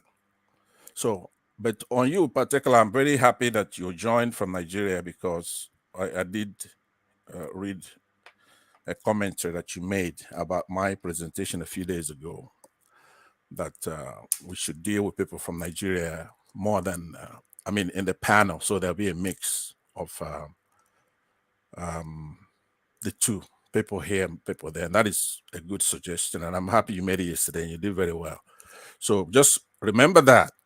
We are here fighting for you, like one man reminded somebody from home, the lady, Gideon. We in the United States and abroad, we are more open to see what's going on in the world, what a good government is. Like I wrote in one of the pieces that I responded to you, I don't know if you read it. I said that people who are in Nigeria have no more respect for people in the United States or in England. I remember when you come home to Nigeria and they be almost worshiping you because you're from the United States. And you could say, Jide, get on the floor, and you would do it. But because of social media, you could dial in here instead of listening and go back and fight these people who got their knees on your neck. You want to come here on a dick measuring contest with somebody like me who doesn't have any problem in the United States. Let's not go in that direction. No, listen, this is actually, look, one man, I could be like his dad, right? I'm trying to tell them. Listen. I'm trying to tell these people that we're fighting. No. Passat, could you please stop this word Can you every mute this time? guy? Please. No, Passat, no. Can you mute that boy? No. Mute that boy. Why would he? No. Yes, I have to kick you out. No. One man, don't one man, please now. Not because we want to. All right. One man. All right. Ajale Koko, round off that space, and then we move on. One man, can I? No. I want to end that space. It's getting out of control. Ajale Koko, round off that space. One man. That video of Tinubu entourage with others tells us that they are not leading by example. They are still leading. They are still living big. Why they are cutting our benefits? Why they are telling us to sacrifice, and we don't see in their conduct any element of sacrifice at all. This is what they are showing to us. And leaders should be very mindful of their action and the implication of their action. When you see this set of leadership that doesn't care of how people are going to perceive their action, it just shows that they are not in tune with us. They are not in tune with us at all. And they don't feel the pains that we feel as people. And as such, they cannot solve our problem. This is unbelievable kind of convoy to see. People can defend it any way they like. They can justify it. They can support it. But at this time that Nigerians are going through pains, leaders should be able to adjust that in such a way that people can see it. And people can flow with them that, oh, our leaders are adjusting themselves. Yes, it looks like they are taking us in the right direction. Obasanjo did it in the 70s. During the time he became the president after the killing of, Murtala Mohammed. He declared austerity measure. He cut down all the excesses in government. They used to use Mercedes-Benz. The president used to use Mercedes-Benz. Murtala was killed in his Mercedes-Benz. Gowon was using Mercedes-Benz. Mercedes-Benz was for the rich and millionaires. So he cut it down to 504. He said austerity measure. He said, look, I am cutting down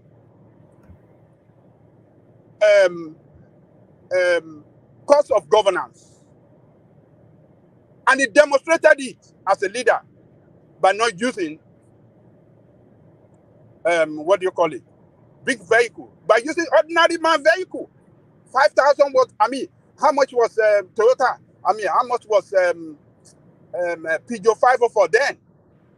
Not more than 4,000 or 5,000 naira. That was why, and everybody saw it, and it became.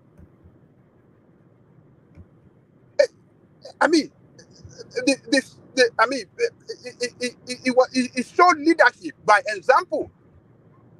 It declared austerity measure, and he adjusted by his conduct.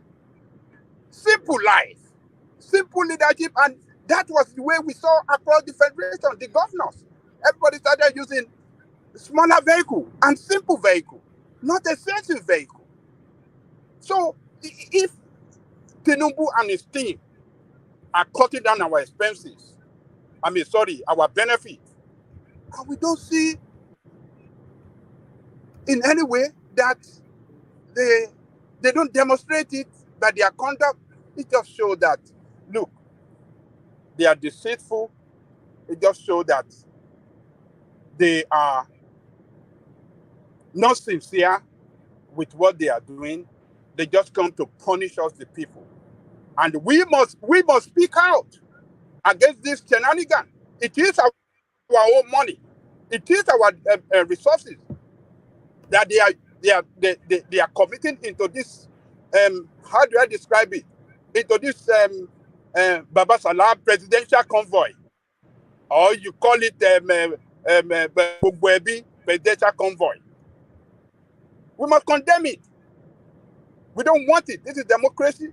Are they telling us, justifying what the way fellas sing that song, that democracy, crazy, them or demonstration of crazy demonstration. If you know if you crazy, why for Nigeria? As time they go, big man they rich man they laugh, poor man they mess. Them all crazy, them all demonstration of crazy demonstration. So they are just demonstrating craze to us by this. We must not accept their craziness. This is crazy, one man. Anybody that supports it is supporting craziness and is supporting,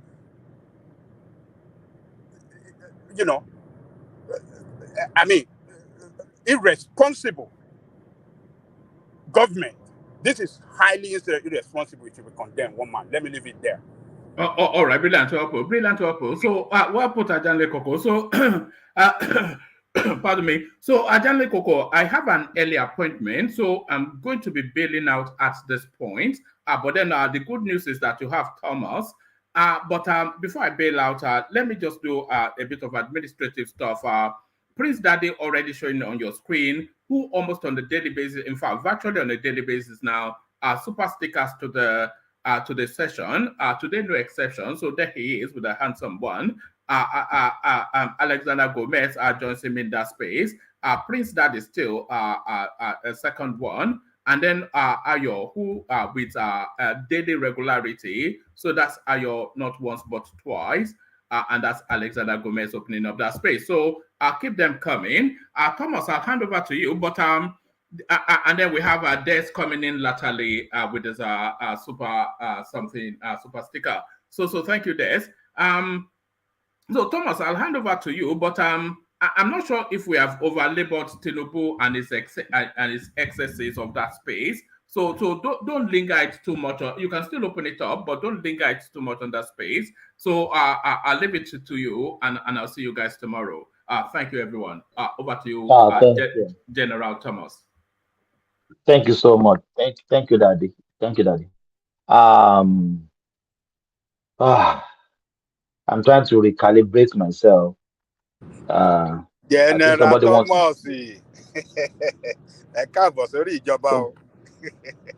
Somebody wants to throw me off. Yeah. Somebody wants to throw me. Somebody wants to throw me off guard. He said, "He can be my father." Oh my God. Yes, I think we should move on. Just to let that go. Yeah. Ajali Koko, have you spoken on other topics, or we are still deliberating? I think we have been speaking on all these conversations, isn't it? Yeah, I've not spoken on any other topic. I don't think this convoy really took all the time. Yes, Ajali Koko, your president, Tinubu, our president, said he invoked the spirit of freedom and taking over. That is what he invoked in Abeokuta. That's what the Miloko. So what do you think happened there? And how do you see his outing with the Hawujale? You see, the Emilokan,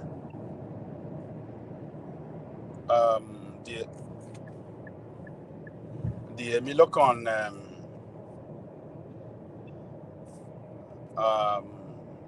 fight was what launched him into limelight before the primary, APC primary. It was an effective campaign message, and it worked for him. He delivered that Emilokon speech in Abeokuta in response to what he saw that the leadership of the party were trying to do against him. They were trying to torpedo his chances of winning the primary. So he forcefully came out, delivered that Emilokon, and that Emilokon speech went far and wide against his opponent within the party. It energized his base. It became the campaign slogan of everybody across the country. It was like, Yoruba will say, like wildfire. yes, Yoruba will say, Akwemora.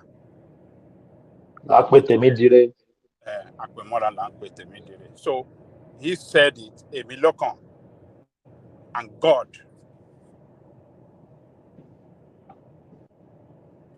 bless that prayer. It was a prayer call, and God bless it, and it rattled his opponent within the party. That Emilokon speech, energized his speech, woke up all his supporters across the country, gave them that sense of leadership, sense of purpose, that look, our leader said it's his turn, and yes, it's his turn, and we will support him, and we will deliver together. And he did it. So it was a good campaign strategy that worked for him. And the second one, where he punched the president again, and Emefiele. The second one, which he said, Begbepo Pamo, Begbowo Pamo,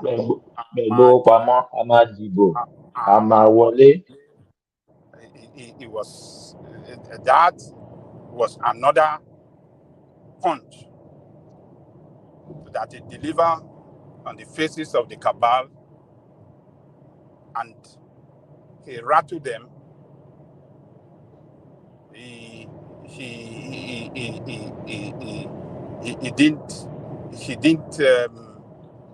didn't allow that Naira redesigning and the petrol scarcity to rattle him, but rather he came up strong as a real leader. But Adali Koko, do you see anything wrong in that word, Emilokon? No, there's nothing wrong. So that every Yoruba person can understand that very, very well. So if you really want something for yourself, you have to pray or call it. You will claim it. You claim it. So that it was claiming that opportunity then for himself, and God bless it, and he got it. So nothing wrong in claiming victory before even the fight against the enemy. Once you claim it, and you put it before God, you claim it, and God will give you that victory. So that is what he did. He claimed it before the fight, and the redesigning note too, the same thing. He claimed it. He said, Amadibo. Amawole, that is another one. He claim it too. We will vote and we will win. So it just like everything worked out well for him. What he said for himself, what he wishes for himself, came true. And he's not my favorite candidate, but the truth should be told. That is what he did. He claimed it, and he wished a good victory for himself, and God bless it, and his wishes came true. So that's my take. General Thomas. Baba, your people now, they are trying to belly ache Tinubu now. The Afenifere or Afenifebi or what do they call them? They are telling the president now to slow it down, to think about the electricity tariff, that should think about it. So what do you think is happening there? Why don't you go and ask Peter Obi? Why are they asking Tinubu, but they don't support him? What do you think?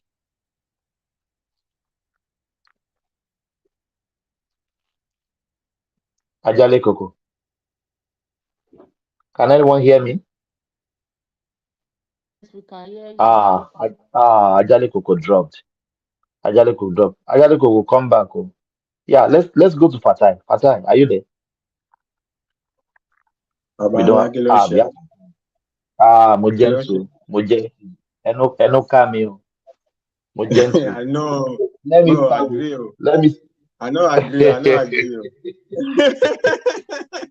See the way you just I'll be throw gentleman Panther now. out. That will not be any coming action.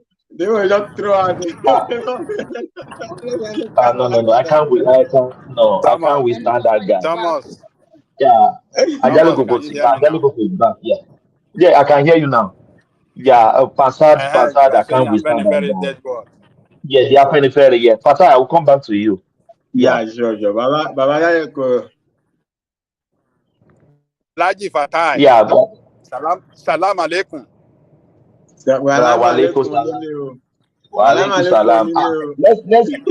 Let's greet our Ajale Koko.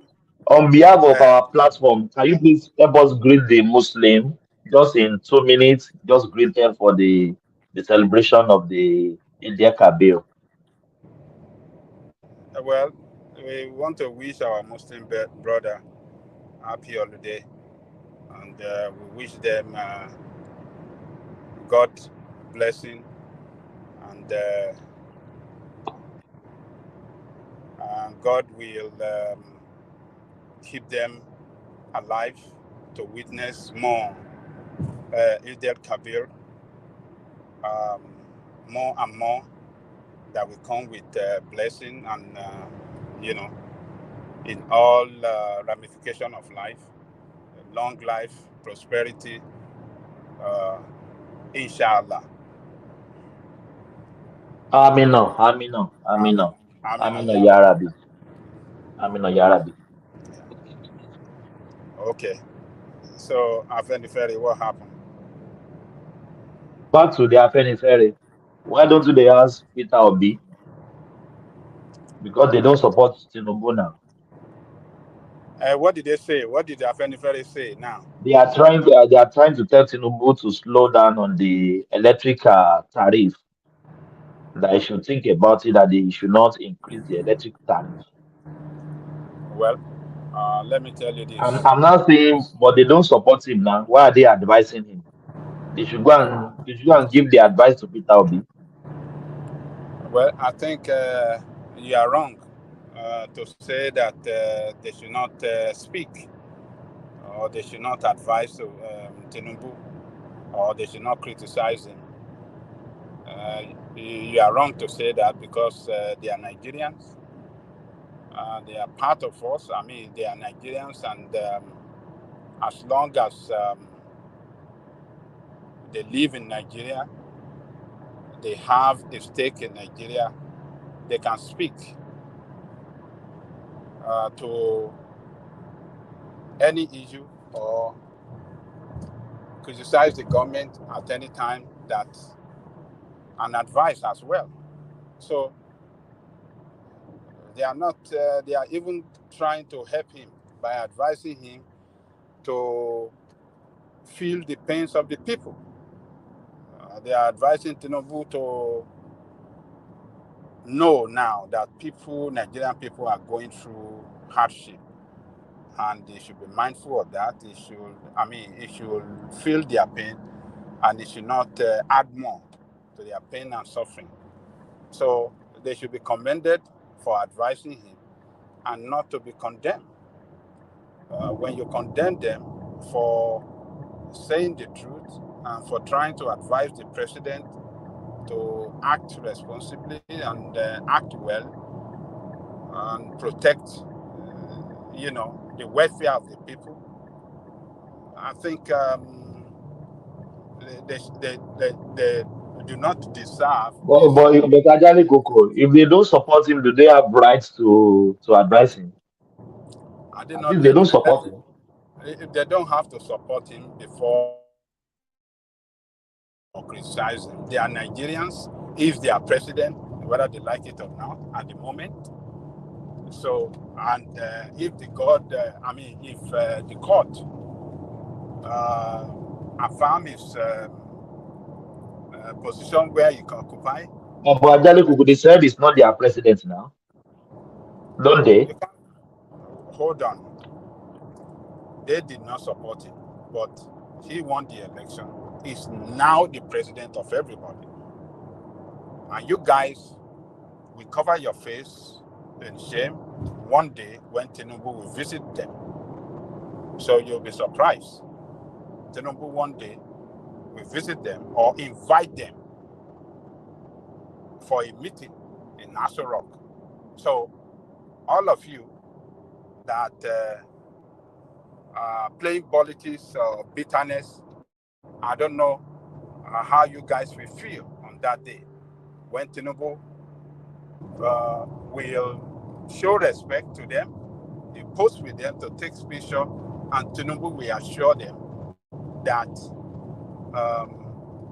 he will heed to their advice, and he will consult them, partner with them in how do I say it? Partner with them in on the way forward to deliver good governance for Nigerian people. Ajani Koko, do they deserve respect? Because they campaigned against him. If he really works, Tinubu will not be the president of Nigeria today. So do they deserve any respect from Tinubu?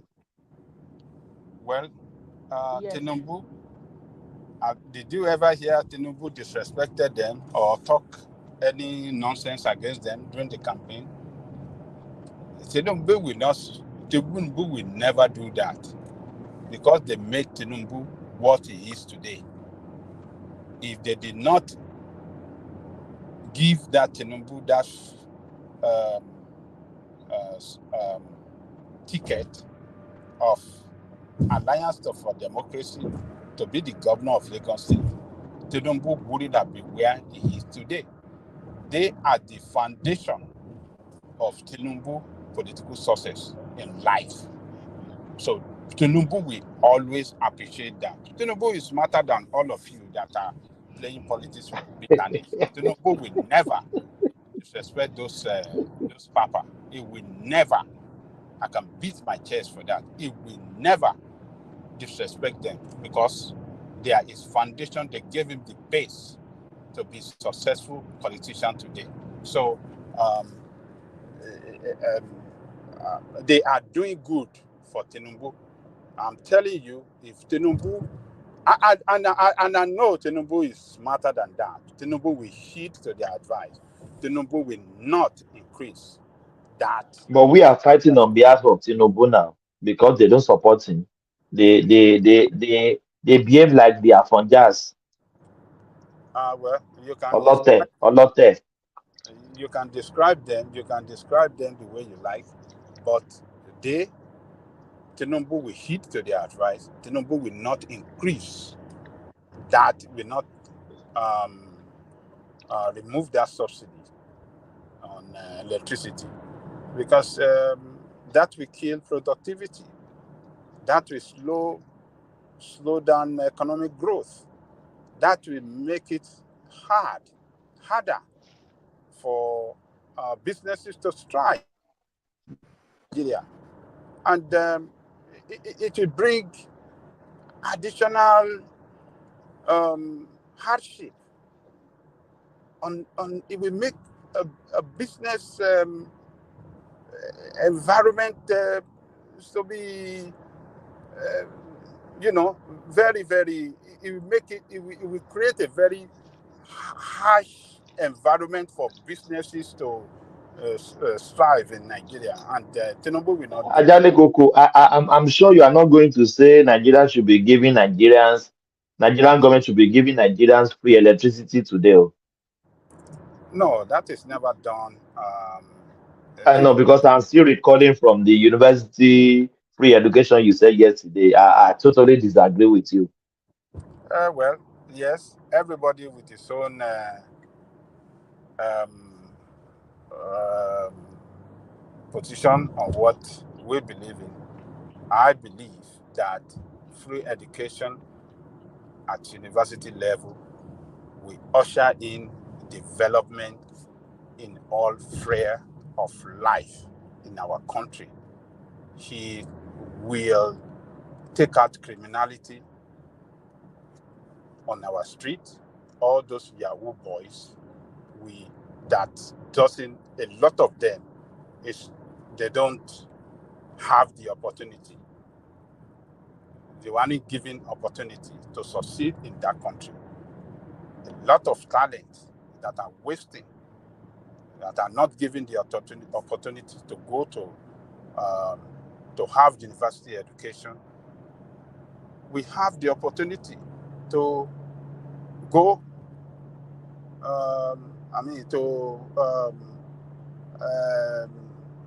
They will have the opportunity to go to university, and they'll be very hopeful that after finishing their university education, the future. Their future look bright, because the government has created,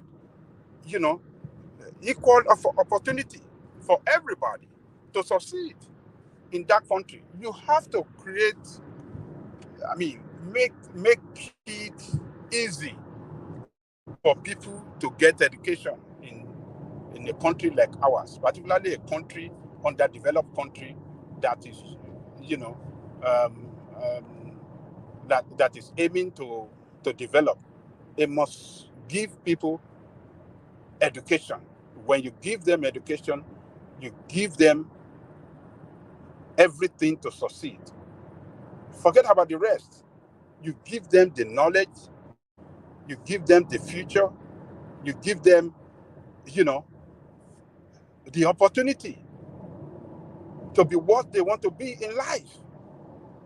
So if we take out criminality on our street, will prepare us for better future, because that is where you are going to produce those that are going to be doctors, those that are going to be engineers, those that are going to be every field of life.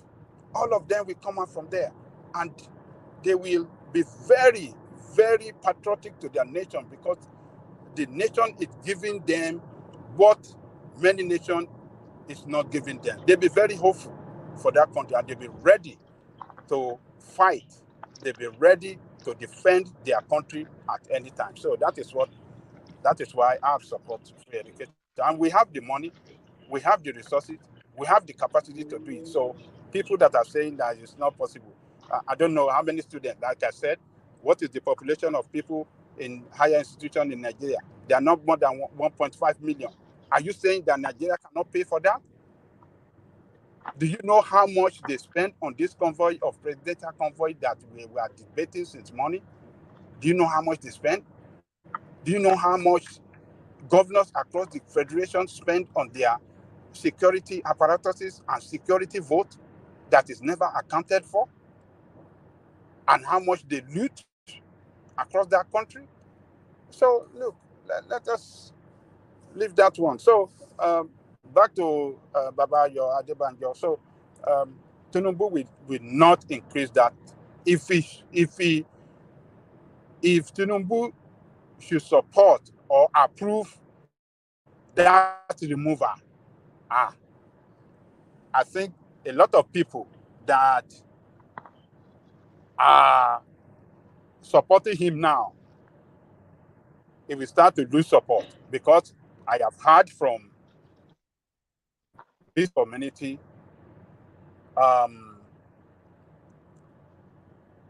people from different business community, like the former maybe DG of Lagos Chamber of Commerce and Industry, totally against that. I've heard from Manufacturing Association of Nigerian, maybe chairman, or what did they call him? I can't remember his title. As well oppose that. They said all they are saying is that it will crush businesses. Many businesses will go under, because businesses are struggling badly in Nigeria. They are in a terrain that is very, very harsh to operate business right now. So to take out that subsidy on that will crush them. So I believe it will listen to them, because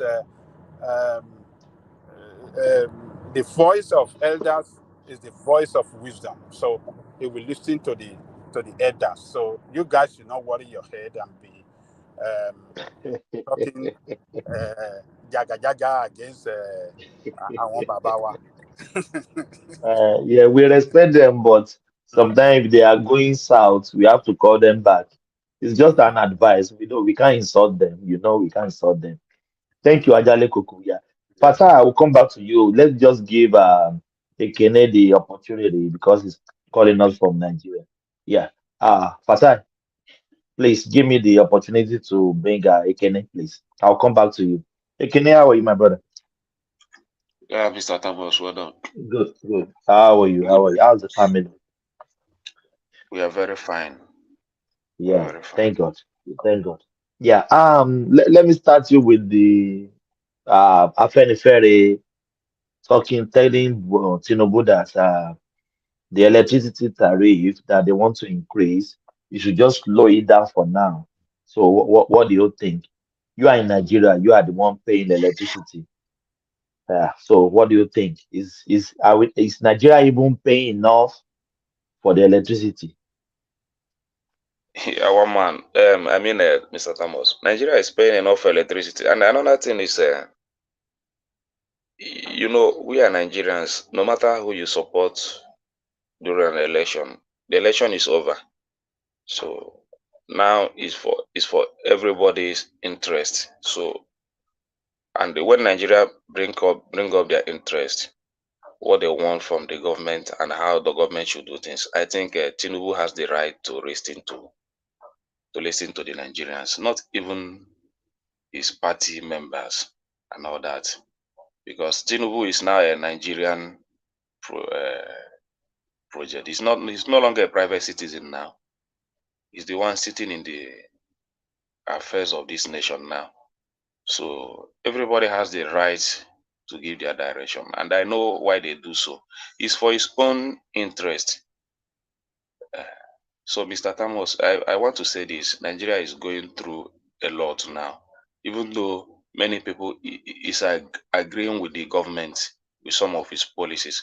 But the reason is that they have been able to come out to explain that we need to put up some measures to get the country back to work again.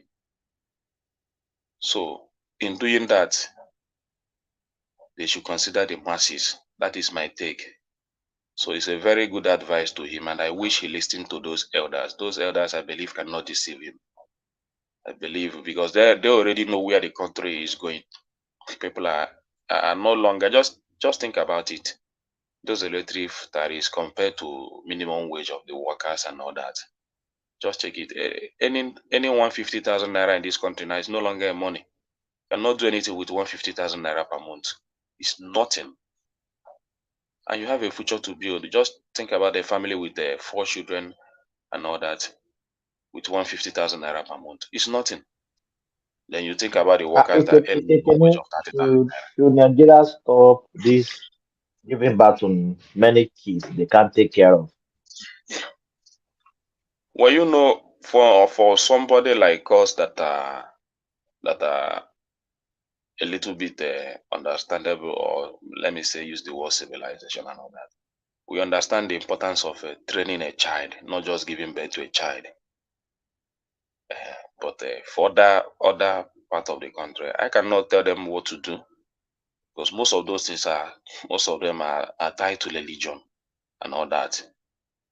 So sometimes it is beneficial, sometimes it is not, because when you have a very good economy with the number of youth we have in the country today, getting them engaged is a very good thing for the nation. Just think about China, what they have been able to use their population to do. Do you understand? So, but when the economy is not conducive, the best thing to do is to minimize the way you give birth to children, because you cannot just begin to giving birth to children and just allow them to be roaming the street. Those things are not necessary for now in this country. So that's my take on that. Oh, thank you so much, Ekene. What do you think about the Tinubu's Emilokon speech? He said he invoked a spirit of freedom and spirit of take it. That is why he won the election. That the Emilokon speech really helped him to win the election. So, what do you think? Well, even though I didn't buy to the idea, but I believe a lot of people buy to it, and it worked for him. Just like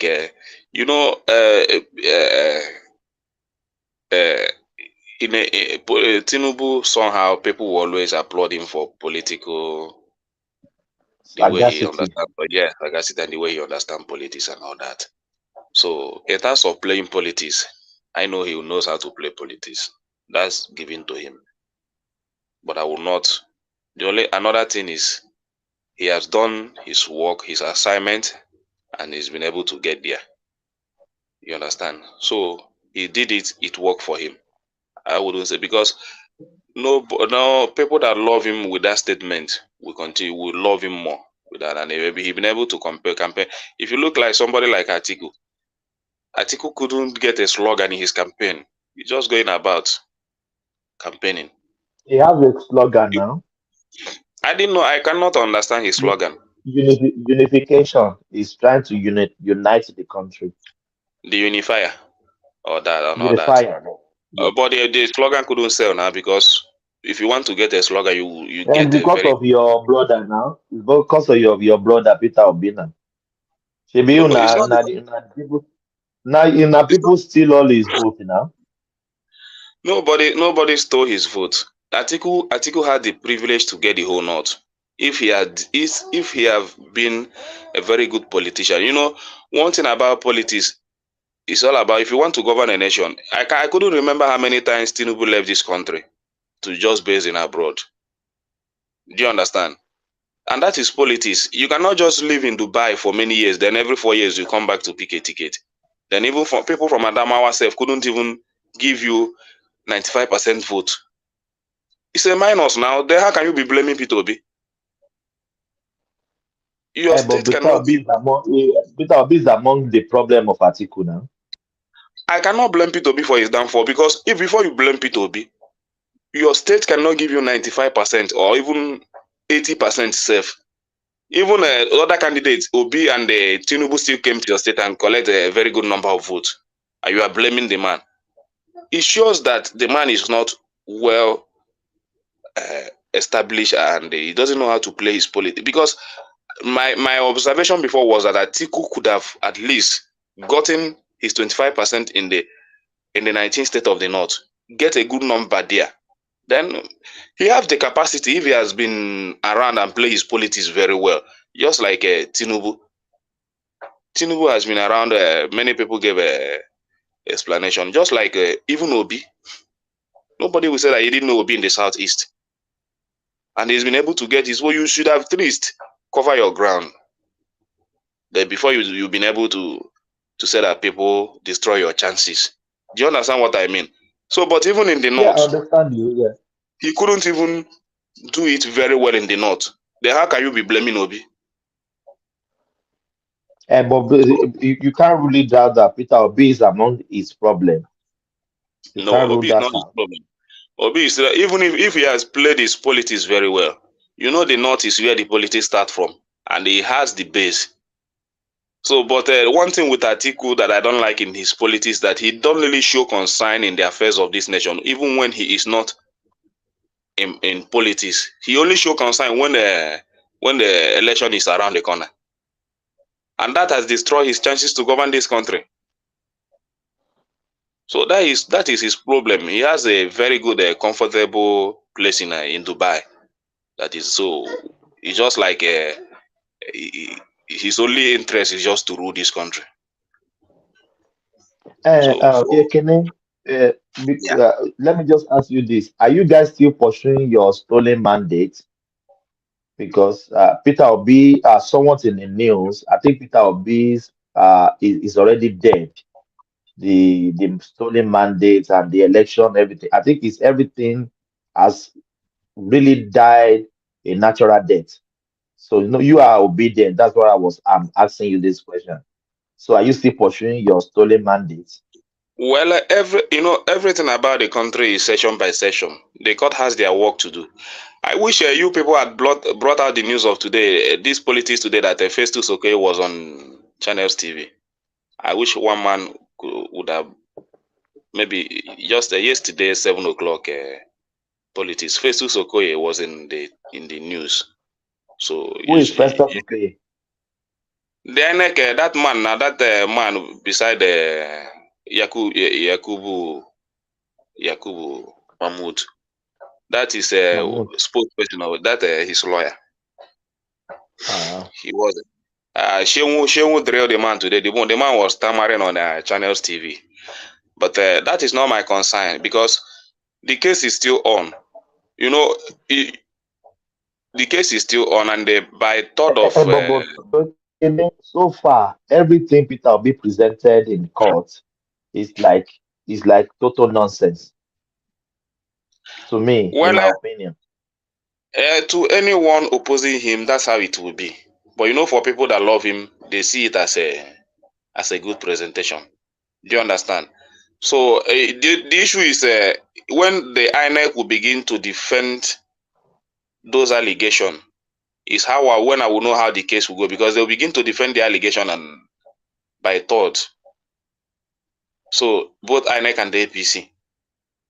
So they have done with the representing their own case. So when they now come to defend, they will know how it goes. But for me, I've made my position known. But I will rather concentrate on how Tinubu is governing, then allow the court to do their work. I will be the one to be forcing them to give Tinubu a mandate. If they don't want to give, the only thing when the final judgment is given, they will know the reason why they give the judgment and then justify it if the judgment is okay, whether it favors Tinubu or Obi. That's my take. The only thing I would just want to be fair in this country, so that we continue to build a good nation. That's for me. And if we'll be going to court, it's a very good advantage for the nation. People like me that haven't been following, I'm not been interested in anything called court case for my life, but this is my first time. So, and I'm enjoying it. But what is going on with you guys?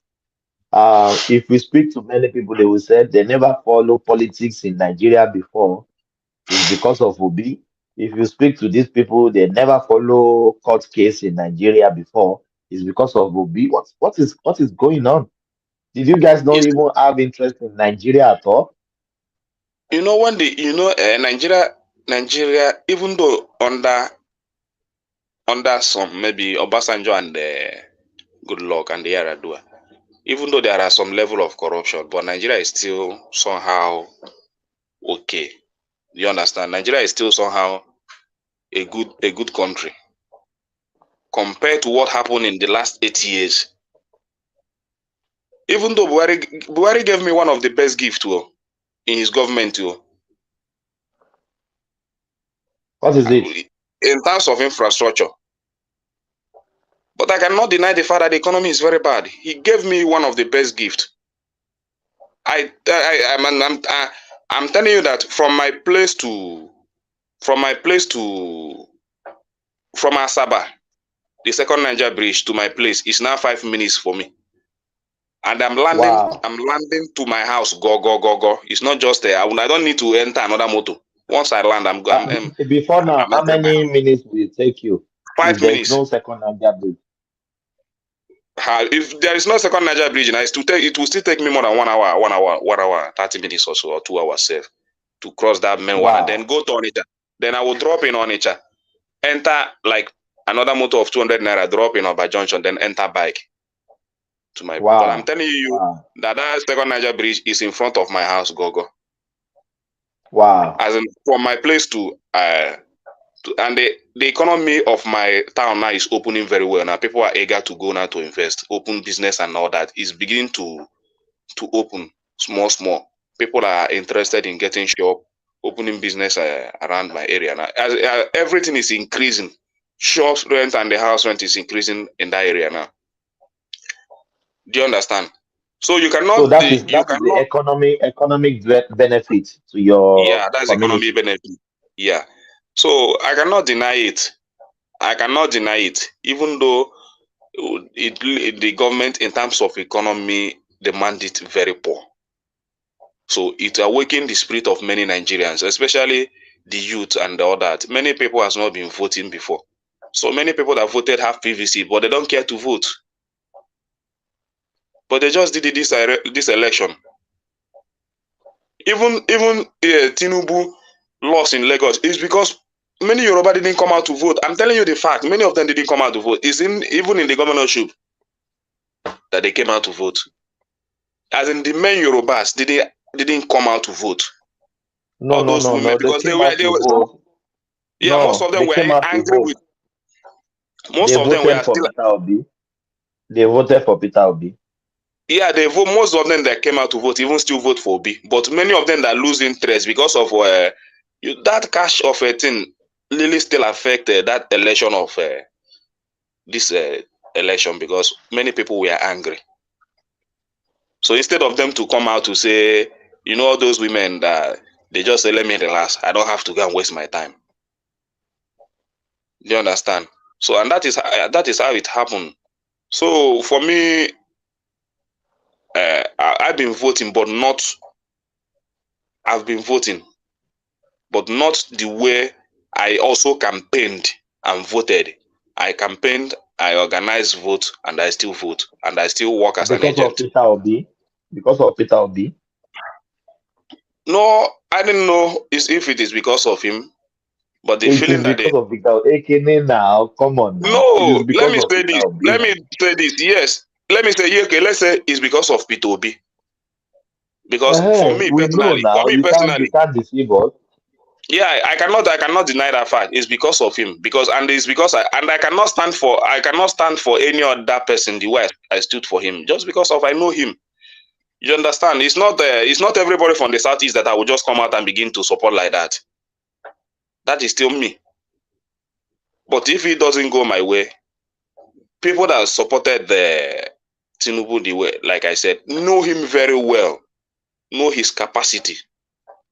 So I go for what I know, the capacity that I know in the last election. So, but Peter Obi don't have any capacity now. Well, you can say that for me. Let me explain this. His successor and predecessor, they raised more IGR more than him. So what is special about Peter Obi? Well, I don't know about the way he affected me. Ingige raised IGR more than him. This one they arrested in in the airport. I forgot his name. The other one. He raised You know, IGR more than him. Mr. Thomas, when it comes to IGR and all that, I don't like to speak big grammar in those areas. You understand? Just like you begin to give me those numbers and all that. What I want in a government is coming to the people, understand their feelings, and give them what they want. And that's exactly what he did. If he didn't give it to me, I can begin to count many things, which I know. Just like I tell you what Buhari did for me. Don't I have the right to deny Buhari what he did for me? I can deny him. I couldn't tell you what happened to the good thing that happened to me during Buhari governance. But I just told you now. So if I tell you Obi own, am I lying to tell you that Obi did this for me when he was the governor of Anambra State?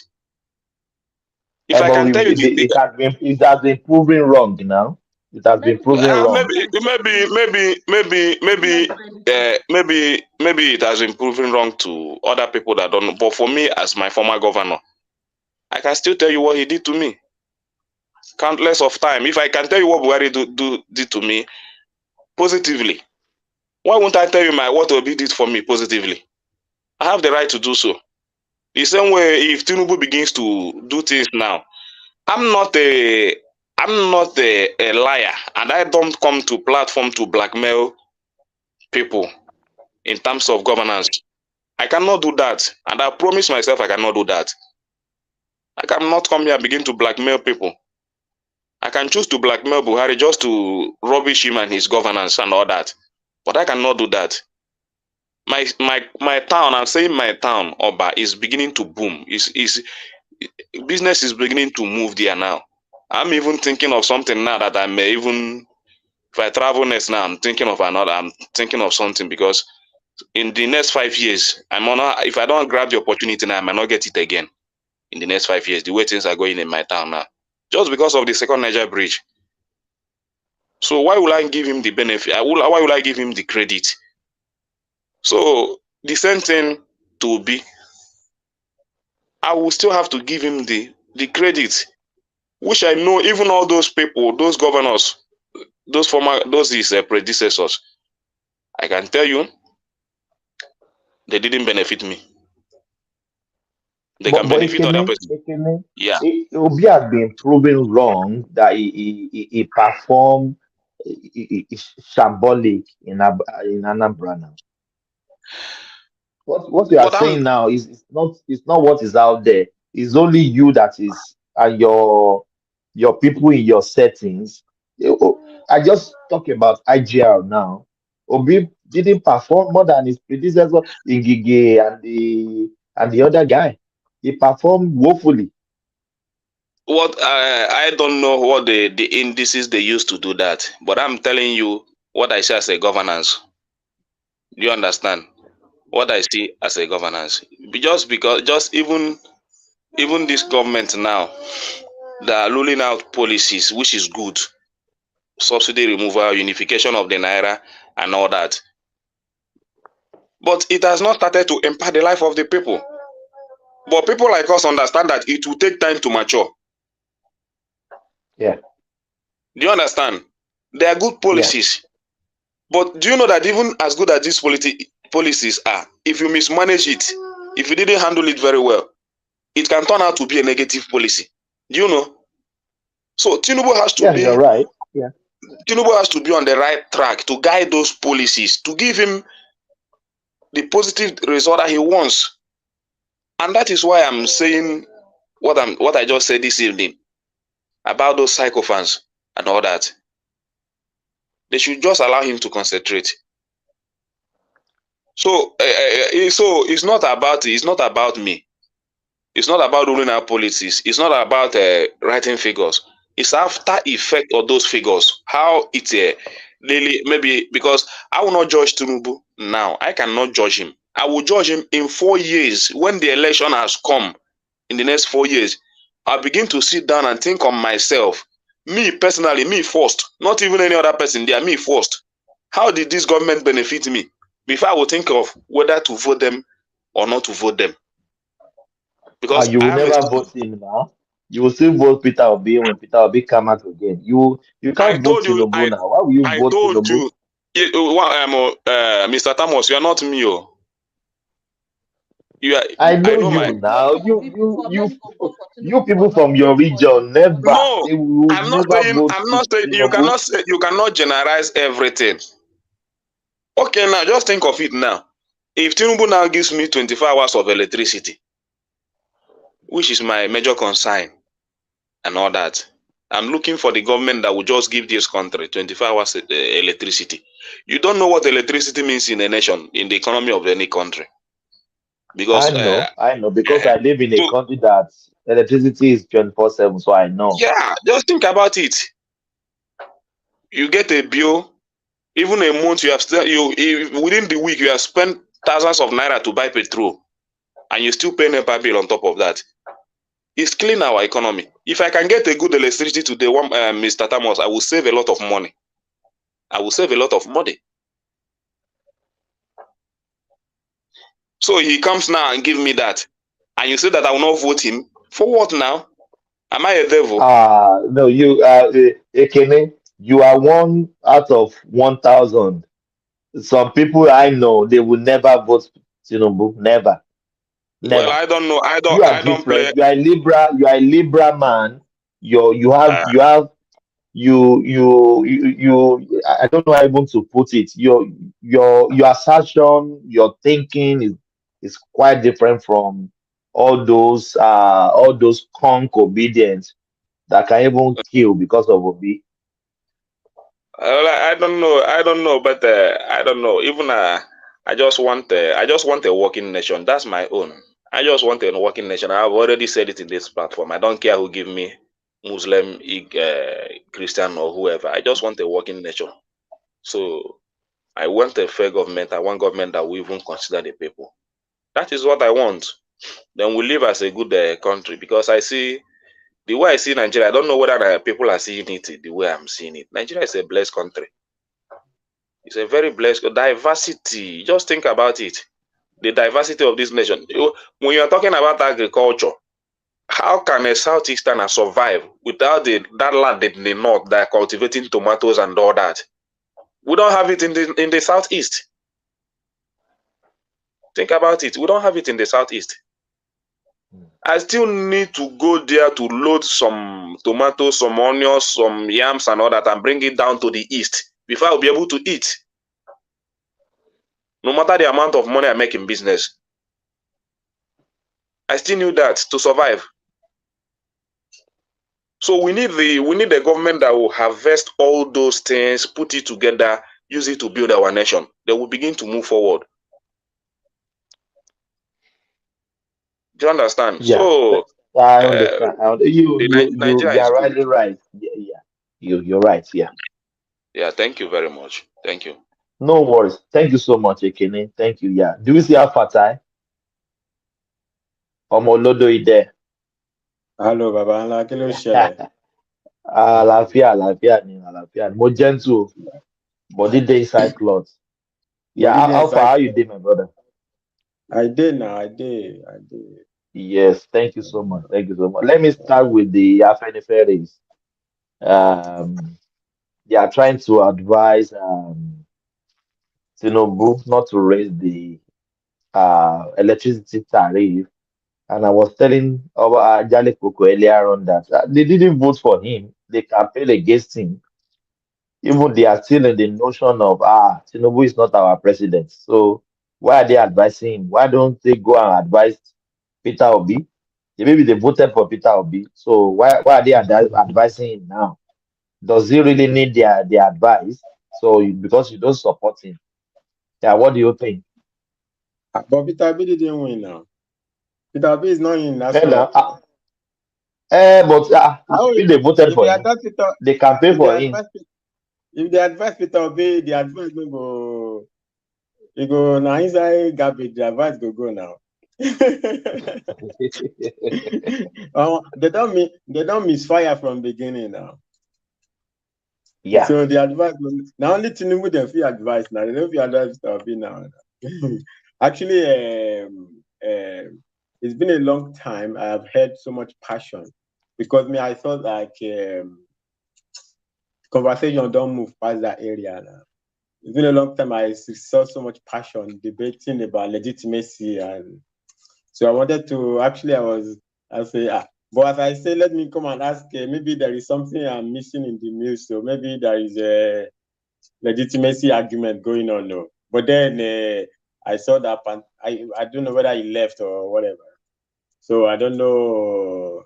I think the court is going to rule in like a couple of weeks. I think, isn't it? I think. Yes, I would think so. After the Tinubu and Hanek present their own arguments. I think it's Yes, isn't I it think July 4th? July something. Yes, July. Yeah. Okay. Okay. No, ruling But will be in those August. When is the ruling, August. Ekene? August. Okay. Yeah. Okay, it's in August. 5th. Okay. I don't. No, while and I will wait now. But I just want to know because I didn't understand from what that angle that legitimacy Tinubu is not legitimate president. I don't understand what was the where that one was coming from, you know. But I think he already left, so you know. I didn't really come Fatai, to ask about.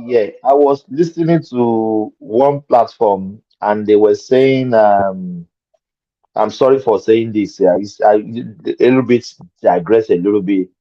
They said Tinubu used female something to enter University of Chicago, and they later changed his name to male. It's just total nonsense. I just say what is wrong with these people? Somebody is the president of it. Yeah. Is Tinubu transgender? Is it transgender or is it Bob Whiskey now? Tinubu is transgender.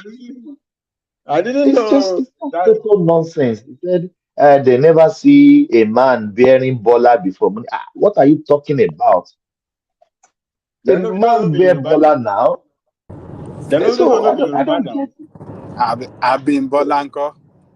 Abimbola, people bear Abimbola now. Bolanle. A male bear Bolanle in Yoruba land. Bolanle. Okay. So Bola, my one of my best friend ever, Bola Lorukwe now. Na Yoruba na Okuni now. One of my best friends ever. You know what baffles me. What of you should remind them of Professor Bolaji Abimbola. Yes, Bolaji Abimbola. Bolaji Abimbola. Yes, we have this guy, this Nollywood guy, Bolanle Niniola. That guy that have, Every Bola is a shortened name. It's not the full name. Bolanle, yes. For Bolanle. So it's a unisex name in Yoruba land. Yes. No, but Babami, anybody that said that is not a Yoruba person now. How Yoruba person? Yeah, right. That will not be Yoruba. That one's even an argument now. There's no Yoruba person that They will said they use that Bola lady to enter university. Then later on, he changed his name. It's just all over the place. That means Tinubu is a modern president now. We first time we have a LGBTQ president. So that's good. So we have LGBTQ president. Oh, that's good. That's good. God. I think they were raising that issue in the court now, in the tribunal. They said they filled some form in university. His sex was he filled the female for sex gender. Yeah. I think was it Peter Big Camp or Atiku's Camp that was raising the issue in the tribunal, and I was like, okay, what is the tribunal going to do about that one now? Because even if you assume that it's Atiku that present that one. No? Okay, Atiku. Okay. I remember maybe a couple of 3 weeks ago, there was that thing in the news. So if he filled the form wrongly, right? In this thing, it's the same thing like or whatever it is. If it was a dubious whatever, he filled the form. It's like the same thing when they said if he didn't fill in the INEC form that is from what is that country? Guinea? Is it Guinea? Whatever it is, those things are criminal offense now. So if America didn't charge him for criminal for what did they call that thing when you lie, let's call it lie on under not really oath, but let's just say under oath. That's criminal. That's nothing to do with tribunal. Now tribunal cannot say anything. What does it have to do with tribunal? Let the Chicago. So when the Chicago authority or the university discovered that it's not the form, is not the person, is not the right person. And so what did they do? What did they do about it? So they are the authority that should have kicked him out of the university. So if they didn't kick him out of the university, that means the story cannot be true now. Or that means he's not. I mean, I don't know. That issue had to be resolved with the University of Chicago. It's not with the election.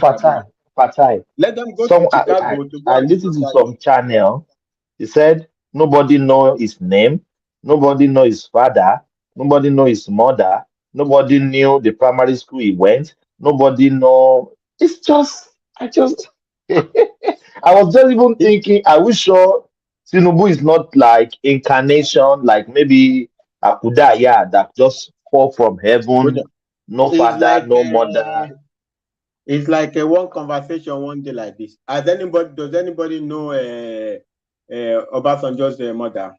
Does anybody knows who Babangida's mother and father? I don't know. I've never heard of Babangida's father and mother before. Does anybody knows which one do we know their parents? Which one of all those presidents we know their parents? We don't know now. It doesn't mean they didn't have parents now. They have parents now. They have, or whether they still have or they had, whether they are still. We didn't know their parents now. How I don't know, where do you even start to address that argument? If you want to know his family upbringing, you can get in his inner circle. I'm sure you'll be able to know. I'm sure some people know his. If you are questioning, I mean, that question will be legitimate if you are questioning whether he's a Nigerian. Okay, maybe you can give us, a different lineage that is not a Nigerian. Or just what kind of Baba rational mind. Baba rational mind. Hold on. I want to buy people that went to school with Obasanjo. At least they could attest. Hold on, they could attest to his authenticity as is his name. That is his name. He has a place. He has schoolmates in Nigeria, right? That knows him up to in secondary school where he even graduated. They know him. This guy we're talking about, I mean, what can you pin him to any primary school or secondary school in Nigeria? His history began in Chicago. That's all we know about this guy. And you're talking about you're trying to compare him to Obasanjo. No. That is a lie. He went to a college in US. He went to a college in US. Went to college in US. That is where his story began. That is where his story began. We don't know him. No, rational mind. Omata. Rational mind. Ibi táyé bá ti bẹ̀rẹ̀ láti máa ń jẹ. Ayé ò bẹ̀rẹ̀ gbogbo yín ojú gbogbo yín máa ja ẹ má wọrí ẹ ṣáà ẹ má wòrán. In life no start from primary school na Chicago. Hold on, Fatai. English, please. Yeah. Okay, and I want to greet Josepha. Do I pronounce that very well? Yes. I will come to you, Josepha. Yes, yeah. Okay. Do you want to interject? But I wanted to finish Fatai, then I will come to you. No, you can interject if you want to. Okay, I love what you guys are discussing about Tinubu, like what rational mindset. We have to sometimes we have to think Nigerian. This dude talking, I don't have anything against Tinubu, but this stuff we're saying, like if you've gone to primary school, because you wouldn't say he went to college in the States. That's where his life. At least he went to primary school in Nigeria. Even he went. Tinubu did not leave Nigeria at the age of 12, 13. He left Nigeria maybe probably when he was like 20. So he must have gone to middle school or secondary school in Nigeria. So rational mind is right when you tell us your classmates. Like for me now, I live in China. I know my classmates. My school, I went to government college at more. I know my Joseph, classmates. are you telling us that Tinubu didn't go to primary school? No, you don't get me. What I'm telling, I did not say you did not go. Like what rational mind said. Where are your classmates? What school did you go to? No. Okay. Can I answer? You went to and all those stuff. Okay, if you know this primary school you went to, what does it change? No. Are you saying he's not a Nigerian? Is he not a Nigerian? Can I answer your question for you? No, you don't get it. This thing is all about. If you're coming, you're a public servant now. He's a public servant. He's not more a private citizen. He's a public servant. So we need to, when people dig into him, it's not a crime. If you want to hide a lot, if I want to hide a lot, you can dig into him now, but I don't see the.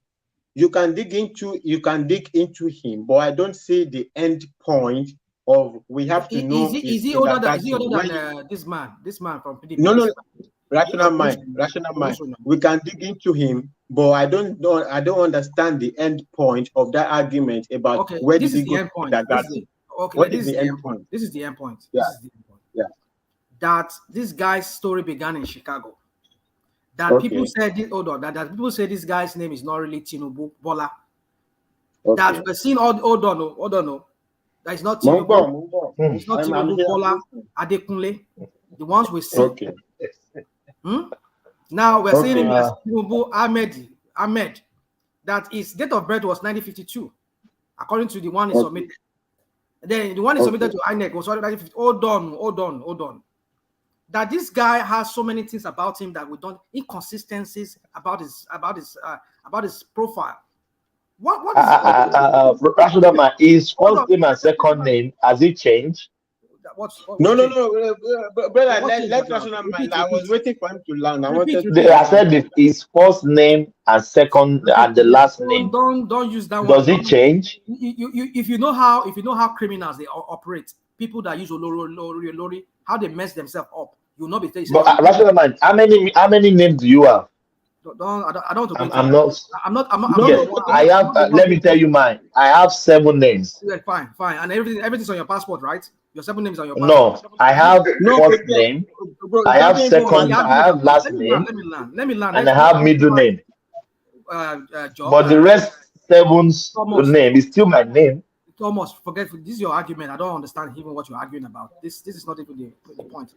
What I'm trying to say to you is this, Fatai, is that Obasanjo, Abiola, those people, they went to the same school in Abeokuta. They know themselves. Hold on, they know themselves. This man, for Bode George, he knows the primary school he went to. The people that he went to primary school, some of them are still alive, some of them are dead. He could reference all of them. They know him. Is he older than Obasanjo? Is he older than except maybe the guy is 100 years old? Is he older than Abiola? Is he older than Obasanjo and the rest of them that they still have some of their living primary school mates, secondary school mates that are still alive today? But this guy, we don't know. Nobody can say they know him. One he will say, I went to government college in Lagos State. The next one in Ibadan. I mean, what are we talking about? All the things he filled in 1999 about his primary school. Mind. Denying it now. What is the end game? What's the end game? Rational mind. Rational mind. What is the end game? You don't give us the end game. What is the end game? We need people honestly. Rational mind. Bojú olóró ń bọ̀. Ṣé bá jíjọ ṣé ìgbà tá wà kékeré ni? The more you look, the less you see. Rational mind. Bojú olóró ń bọ̀. Olórí nígbà tó ń ṣe olúwọlé 70s, late 70s. Olóró ti wọlé, olóró ti dìjọba mọ́ yín lórí, ó ti di pẹ́sidẹ́ntì.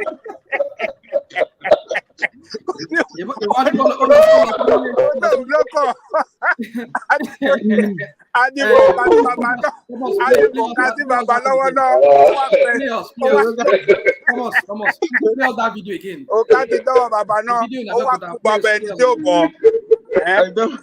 Which video? So rational.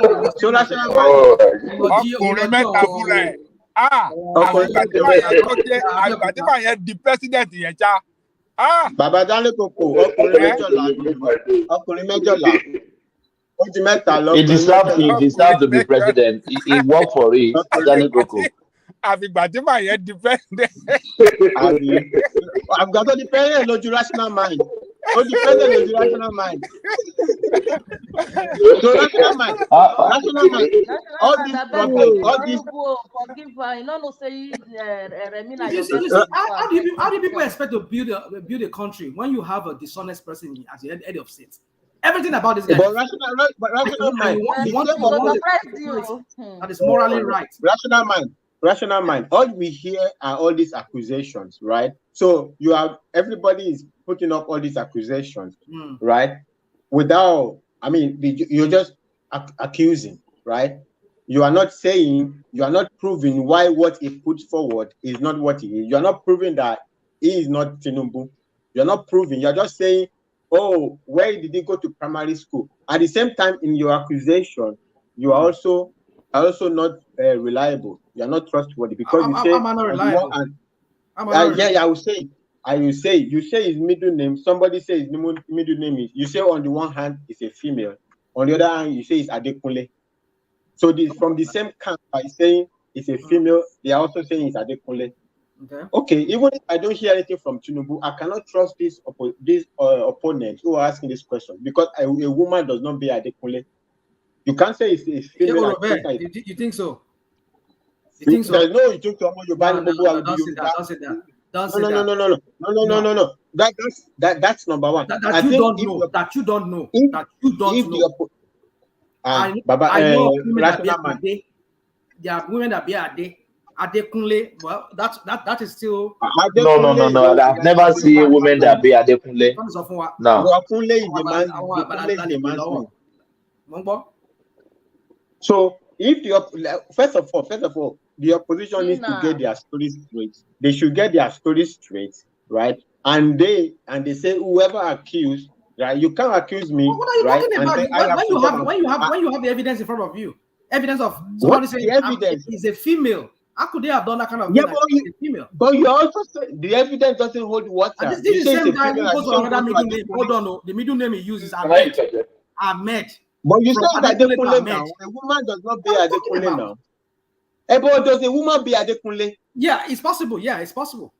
No. A woman doesn't bear Adekunle. We are Yoruba. No. Hold on. This is the point I am making. This is the point. I'm not saying Adeshola. I say Adekunle. I'm giving you an example. Hold on. I'm giving you an example. You and I, maybe we don't know of somebody bearing Adekunle. No, we don't know now. It's Yoruba now. It's Yoruba now. A woman does not bear Adekunle. So the Adekunle never. The opposition's argument is crumbled. That crumbles the whole argument. You cannot say somebody. You cannot say if female does not bear Adekunle. Don't say that. How can I not say it now? I'm a Yoruba person now. Am I not Yoruba? You said that you have never had.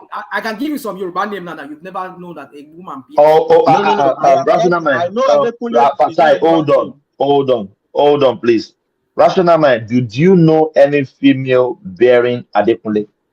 You won't use that for me. I will not. I won't answer that. So there is no. Don't tell me, my brother. We are both Yoruba. We are not kids. You are older than us. You've never heard anybody bearing Adekunle.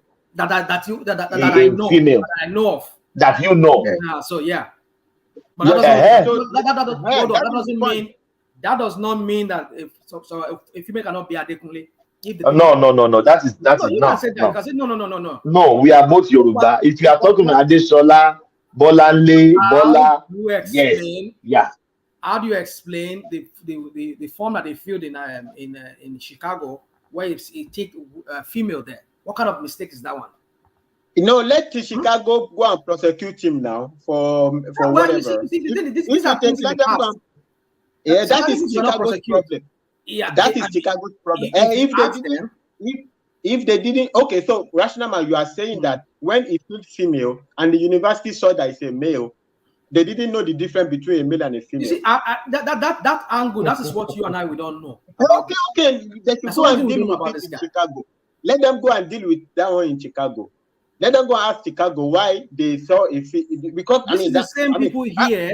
I've had people make Rational Man. That argument is not against Tinubu, it's against the university. So if the university see on a form that is filled as a female and the female appears as a man, right? And there is no question. And he's cool and he graduated as a man. When he graduated, did you hold on? Let me ask a question. I want to ask you guys a question. When this guy graduated, did you see his like they have here in America? Not alumni. That could come and we could do that later. The school book, or what they call it, the school book or something. The picture of him graduating on that very year when he graduated. Are we going so low? Are we going so low now? Rational mind. In life, that somebody has a complicated life is not a crime. Okay. So I don't see you always give this excuse. What is the crime? It's not a crime. It's not a crime. So what is the problem? But if one is just too inconsistently, like a lot of just shadiness about his past, about his person. He's a leader. He's a leader. We need. What is the end point? You see, what is the end point? I would not let myself, Fatai. I would not let myself to be conditioned to the way Nigerians will think in Nigeria. We let crap slide. That is why that country does not work. When you have people at the end of affair who are immoral, who are how do I put what other word? So it is immoral. It is immoral that your life is you have some complications in your life. Is it immoral that you have some complications in your life? Is it immoral? Because a lot of people have complications. A lot of people have complications in their life. A lot of people. It's not a word. A lot of people. No. What you're describing is complication. Nobody complicated his life. He complicated his life. No, okay, whatever. Either he did it or not. The point you are making is that his life is a complicated person. No, it's not complicated. Right? A lot of people are complicated.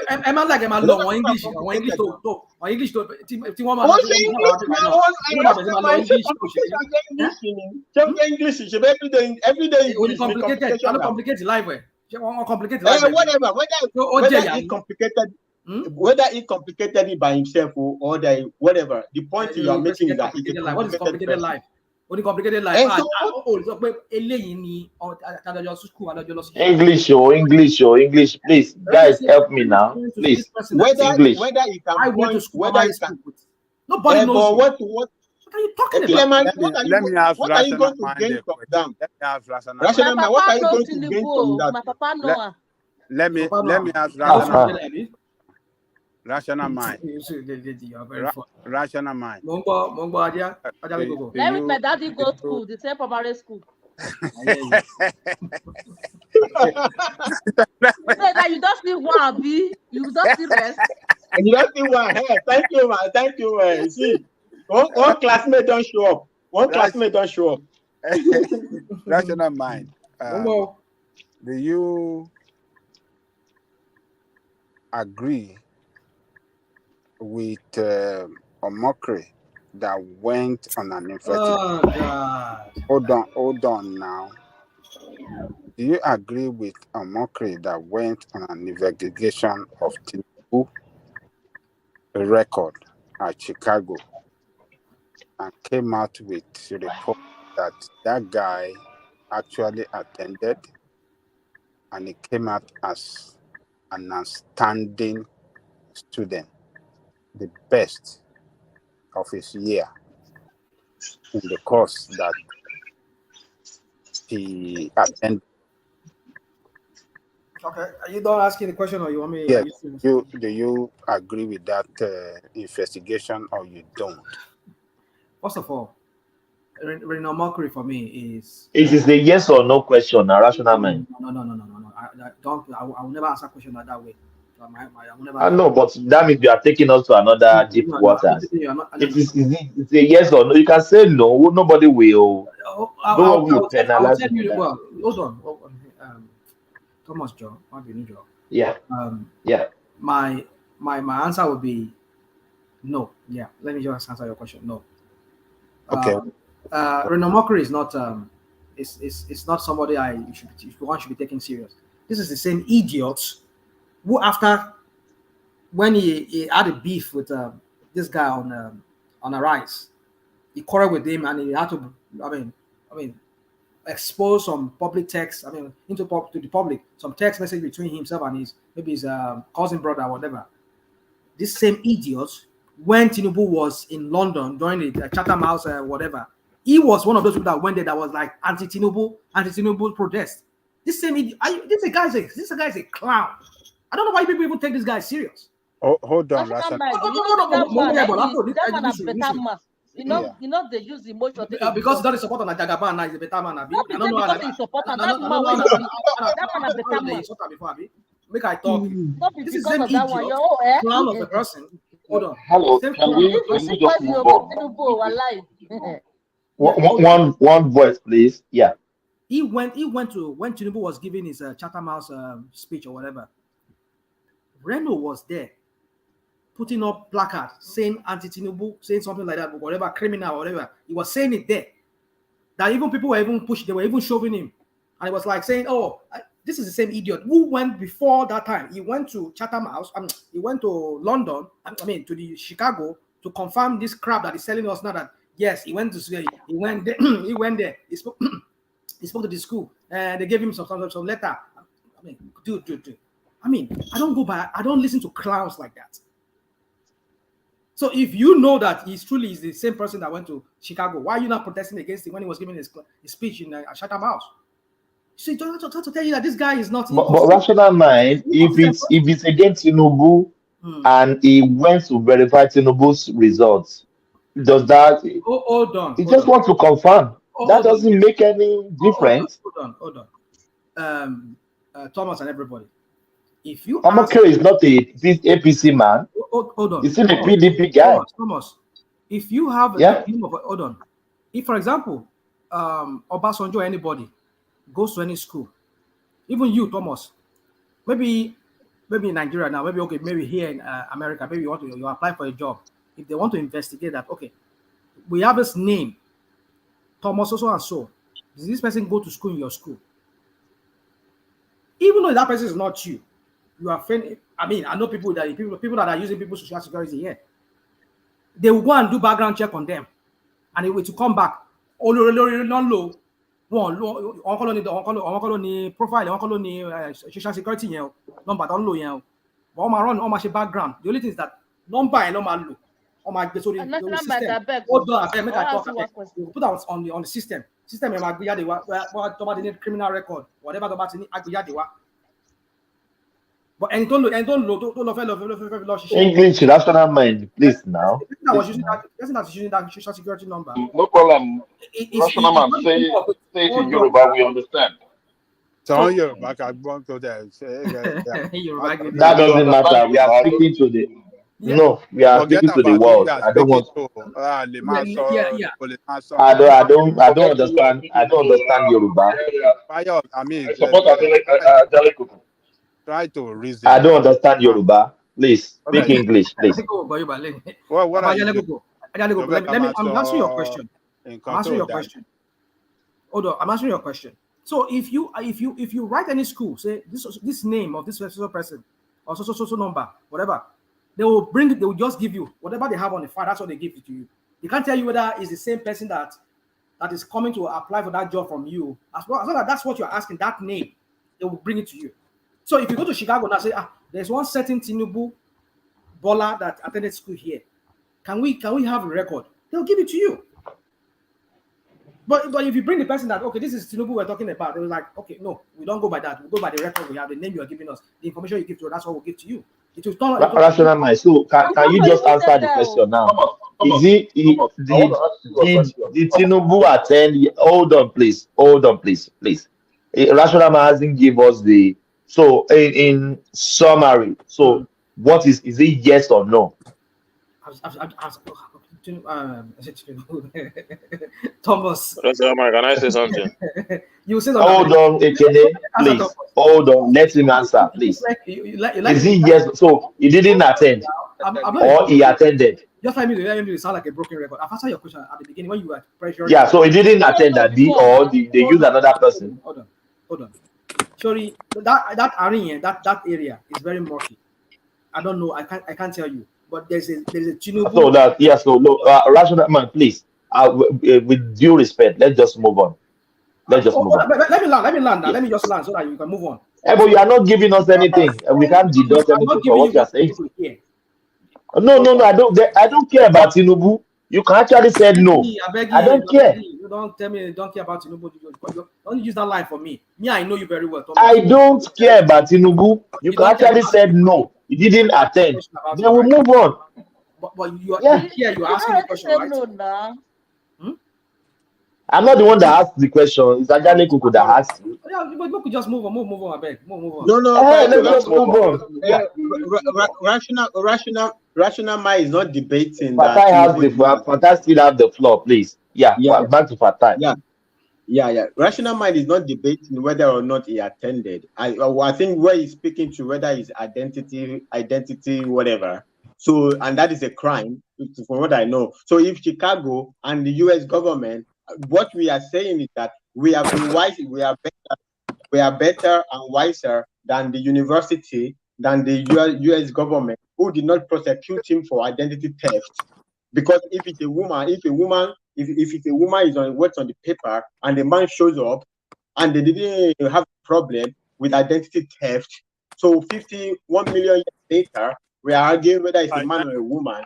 I don't know. I think the problem came from there. Maybe we should go and maybe whoever had a problem should petition the U.S. government or the university why they didn't take action against what is like a crime.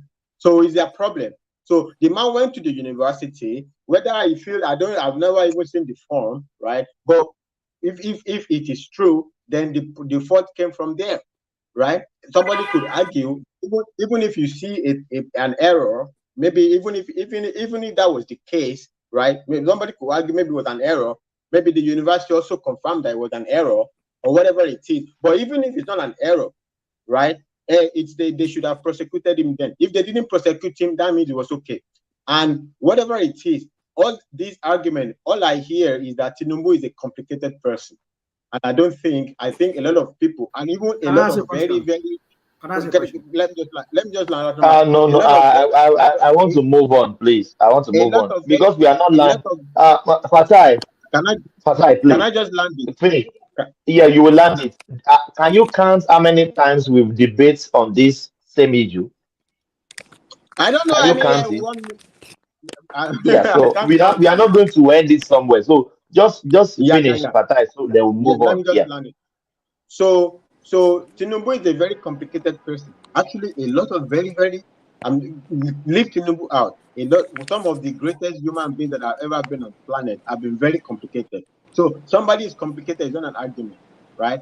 Somebody, I don't know his mom. I don't know how that changes the equation. I don't know to what end is the argument that I want to know where he went to kindergarten, where he went to primary school, right? So what does it change? Is it going to remove him? Is it going to be a better president if we know what primary school he went to? Many people that we know their primary school, they've ruined the country. Many people have run the country. We know exactly where the first time they shit on this planet, but you see the country today, they ruined it. So I don't know how that changes the equation. So to what end is the argument about his primary school, the photo with his first girlfriend, the photo with his when he first wears slippers or take a shower, to what end? What is it going to add to the society, to the state? You say, okay, maybe it's very immoral. What is immoral that somebody is getting? That is not a space of morality. That's not a space of morality. And even if it was immoral, we are not electing a pope or a Jesus Christ to be president to run the country. You know, I already told you, it's not an argument of morality. By the way, it's not an argument of morality. I would do this to all of us for that country. It's an argument of curiosity. You are very curious. Even some of us in the diaspora, we can still think curiosity like is not about diaspora. Curiosity is very fun. Like we can apply to the Nigerian state to give us a grant to study, to do a research on exactly Tinubu's life, where from day one to now, how it went. Right? It's a curiosity and a research argument. It's not a morality argument, right? Because and like I said, the opposition also, their argument are falling flat. They said Tinubu, they said it's a woman, and then they said that woman is called Adekunle, and in Yoruba, a woman does not bear Adekunle. So the argument of the opposition that you don't know of. So no. Rational mind, please. I just want to move on, please. Fatai, land it without interjection, please. Let's just move on. A woman does not bear Adekunle. We are all Yoruba people. A woman does not bear Adekunle. So they said, what is that popular cliche, that popular phrase? They said, he that must come to equity should come with clean hands. So if you are making, if the opposition are making bogus argument, and then you want me to go and be querying somebody with a bogus argument, why should I be going and ask Tinubu, oh, is your name Adekunle? Why was your name Adekunle? I will look stupid now to be querying him that, oh, you are a woman and you are Adekunle. I'm the one looking stupid now. Why will I bother myself about that? At any rate, it doesn't change so much. Really, it doesn't really change so much. Right now, he's already president. What can we do? Right? So we hope he runs the country good. That's that's what will benefit me as a Nigerian. If he runs the country good, I will be happy, right? And I pray he runs the country good, right? So those arguments. Also, like today, they were like, I will actually before I go, just to say, like, when I was coming, I think, I don't know, maybe one man was getting the point. I mean, the convoy and whatever, those are not really my kind of arguments, right? I don't argue about people's convoy because I don't really know. I don't know what, I mean, what the security... what does this stand to you, that convoy scene? I want to move on, but since you just talked about it, how did this stand to you? Do you see anything wrong about this? Because I can say in that convoy, we have many dignities going with him in that convoy. So I even expected it could be 500. I don't care, because commissioners could be there. Commissioners can have 2 or 3 cars. Special advisor in Lagos could be there. They can have 2 or 3 cars. We have private citizens that can even roll with him. Yeah, the people who have. And I don't want us to take it to Fatai.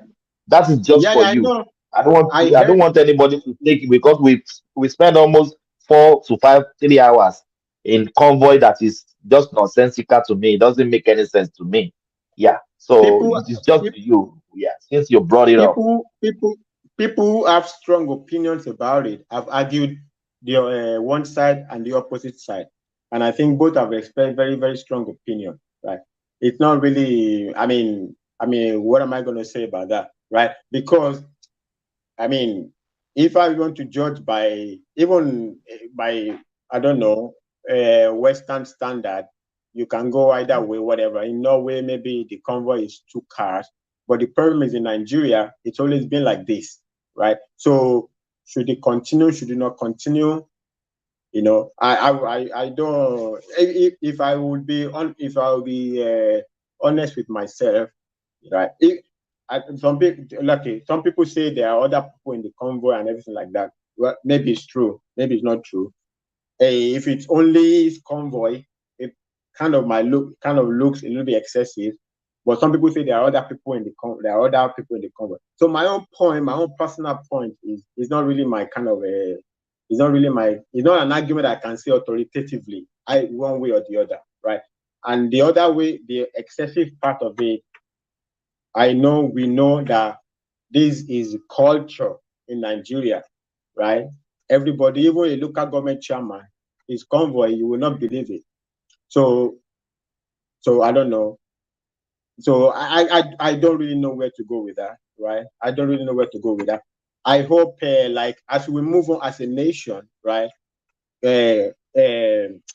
giving anything outside of security necessity, we should attempt to cut down on a lot of convoys, like as a general, whatever. But to the specific of this one, it's not really my kind of space, right? I can't really say too much about that. The point I wanted to actually argue, the reason actually I was coming in because I was hearing, I think it was Pansa, that was still talking about whether he's a legitimate president or not. I wanted to understand what I haven't really heard in recent time, the debate, that kind of passionate debate, whether Tinubu is a legitimate president or not. So I thought it would be interesting to ask from what angle does he think that is not a legitimate president? So maybe Peter Obi won the election. I wanted to know which states did Peter Obi win. Although I know nobody even argues about that anymore. But so that's why it was interesting to me. Like I didn't know people still argue passionately. Apart from what is going on in the court, like outside of the court, I didn't know that Fatai, brother, please, brother. If you are arguing with Fansat, just you are arguing with. I don't want to say the word in my mouth. So just leave Fatai to Fansat to his own embellishment. By the time I came in, he already left. No, I mean, just for the academic, it was going to be for the academic exercise. You know me. I love arguments and conversations. So I think for me, it's freedom of speech, but I don't run away from it. I wanted to see his argument so that I don't see how. I think maybe three weeks or there, about one day that he was saying Tinubu did not win one state. I think he was doing some mathematical something. X equals to 10. I don't know which mathematics, which algebra is that. I wanted to ask about that. Like, which algebra is? How is it a mathematical problem if X equals to 10? So where is that leading us to? Fatai. With due respect, Pansat is not here. Let's just move on. Yeah, no. I'm just saying, like, this is I was having a good time. I thought I was going to come out have a good time with that, but it's all right. all right. Yeah. If you yes, let's hear from Joseph. Then have a video. Yeah, all right. So thank you, brother. No worries. Yes, no worries. Joseph, what's your take about all our Bula Balu throughout? Yeah, I want to thank everybody here, and I want to thank you for giving me the opportunity. The thing is this. No worries, brother. No voice. Sorry. Tinubu is now our president. We have to just take it like that, So we should look at what he's going to do in the next 4 years. Joseph, can you say what you said earlier on? I don't hear you. I said, now Tinubu is our president. There's nothing we can do about it. Yeah. So what we should be focusing on now is the dividends of that 4 years is going to do, what it's going to do for us in the next 4 years. Because when we shouldn't be dwelling on is he legitimate or not legitimate. He's been sworn in as the president of Nigeria. So now we have to come on him. Any policy he turns out, we come on him. If it's favorable to us, we accept. If it's not favorable, we go on the streets and demonstrate that we don't like this policy.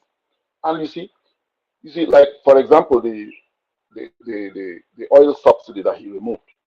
Fine, everybody wants it. Everybody have been wanting that too. We've been talking about it for many years. But the thing is that, is there any cushion effect? Are they like something for the populace? I heard like a liter of fuel now is 500 and something naira. How many people can afford that? How many? So he should come up with things that are going to like cushion the effect of the ripple effect of what of the policies is chunking out, so that people, because you're coming to rule the people. Like I hear on this platform, so many people say oh, we have to enjoy it now. I enjoy at last. These politicians are not enjoying anything. They should start from like, let me say, the reduction in governance should start from them. They should cut down their salaries. They should make this thing part time. That then and allowances, when you sit, you get your allowance and go. Not put them on salaries. You see, people that don't have anything to offer the National Assembly, they are there.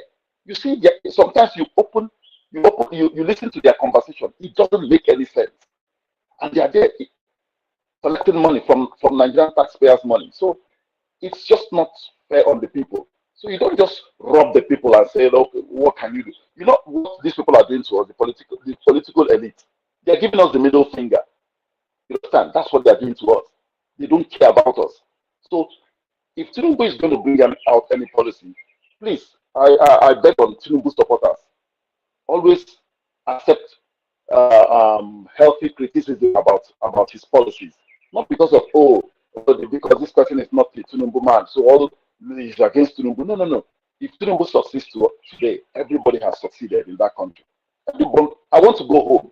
Every one of us abroad wants to go home. Every one of us in diaspora wants to go home. So if you don't have a home to go to, what will you do? So we have to criticize the government. We have to be putting them in check. Tell them, I know our voices is just like, there's nothing there. It doesn't hold anything anyway. But we have to be speaking out. That is the only way we can get our country fixed. And for that convoy, come on. Even watching that convoy alone is irritating. It's irritating. It doesn't make any sense to me. We've seen all over the world, presidents go with like 3 convoys, 4. Even the biggest man in the table, which is American president, they go with just maybe 3 or 4 convoys. And you're going with that massive convoy. Come on, that is madness. And that is what we should stop in Africa. Africa is not moving forward because there are a lot of wastages in Africa. That is why Africa can go to any summit and talk, but they're not doing the right thing. That is the problem with Africa. We see ourselves, I don't know, our politicians see themselves as mini God. That's the problem. And I heard Tinubu say something the other day. He was saying, we pray to God, God should make, come on, there's nothing, we don't have any business with God right now. The only person we have assigned to is you, Bola Tinubu, as the president of Nigeria. You are the God we are seeing now. If Tinubu wants to kill everybody in Nigeria, it's as easy as anything for him. You block the borders, no food, nothing, and everybody will die. So he's the God that is ruling us now. You shouldn't tell us to pray for an imaginary God in the sky. There is no such thing in the sky. We are God here on earth. We should fix our country. That's what he is paid for to do. And you shouldn't be telling us, God will do this for us. God will. No. God is not doing anything for you because there's no God to do anything for you. You have to do it for yourself. And that is the mindset of Nigerians. Because Nigerians have been... Joseph, you sound like obedient. Are you? No. See, let me tell you, my brother. You see, I grew up in Lagos. I grew up in the midst of Yoruba. Are you obedient? Yes or no? No. Are you obedient? Yes or no? You see, I know you are always coming to that all the time. Let me tell you something. No, you are sounding like one. No, I'm not sounding like that. My candidate is Showore. Because I know Showore is the only man that has the balls to fix the country. You understand? All this, most of the people governing us now, from Obasanjo to Tinubu now, they're all cabals. They belong to that cabal clique.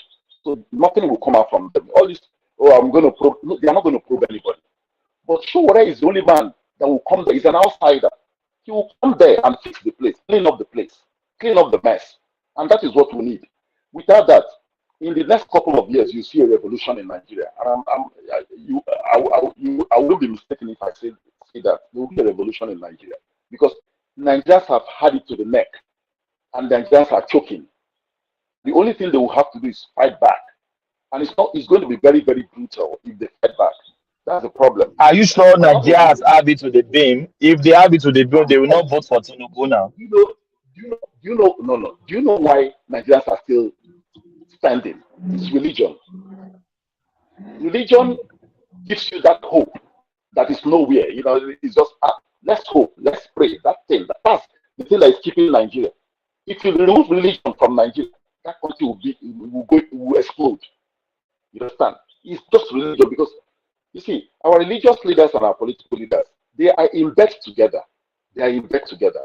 This one will tell you, "Oh, come on, pray for the country. The country is God has the time to fix the country. God is going to fix the country." The Saudi Arabia did not say God will fix the country. The Dubai did not say God will fix the country. Americans did not say that. Chinese did not say that. It is only Africans that are saying God will fix the country for them. Yes, sir. So first of all, we have to emancipate ourselves from mental slavery. We are still under the slavery of religion. If we remove our mental whatever out of religion, then we can start thinking straight. Africans are not thinking straight. Seriously.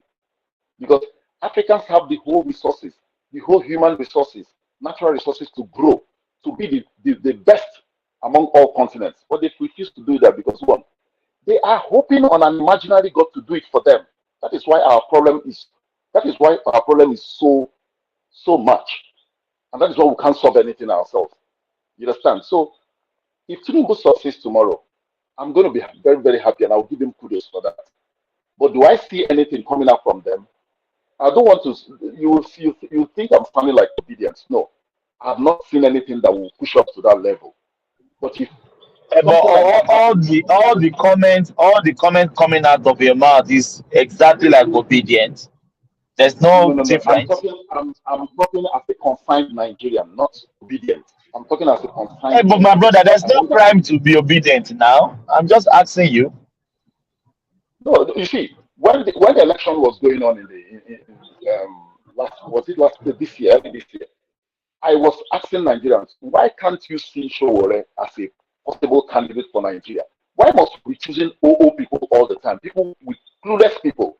Why not put Sowore there? If we try our own, we are the youths of Nigeria. If we try our own, it doesn't work. Fine. But let's give Sowore a chance. Most people will tell you on this platform, most people will tell you he doesn't have experience. He's not this, he's not that, he's not this. You don't believe in the guy that is almost at your own age bracket. Or you believe in somebody that has lived past his crime and you believe that he's going to fix the country. He's not going to fix anything. It's not.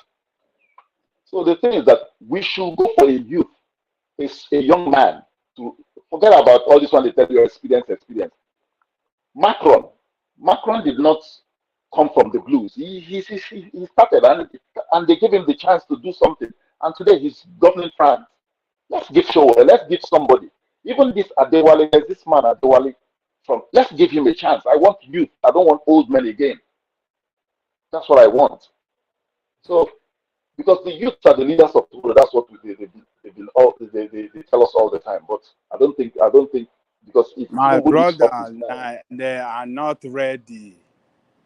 They are not ready. All these Nigerians you are hearing right and left that are talking all over the internet, they are just deceiving themselves. They are not ready for themselves. I mean, to stand with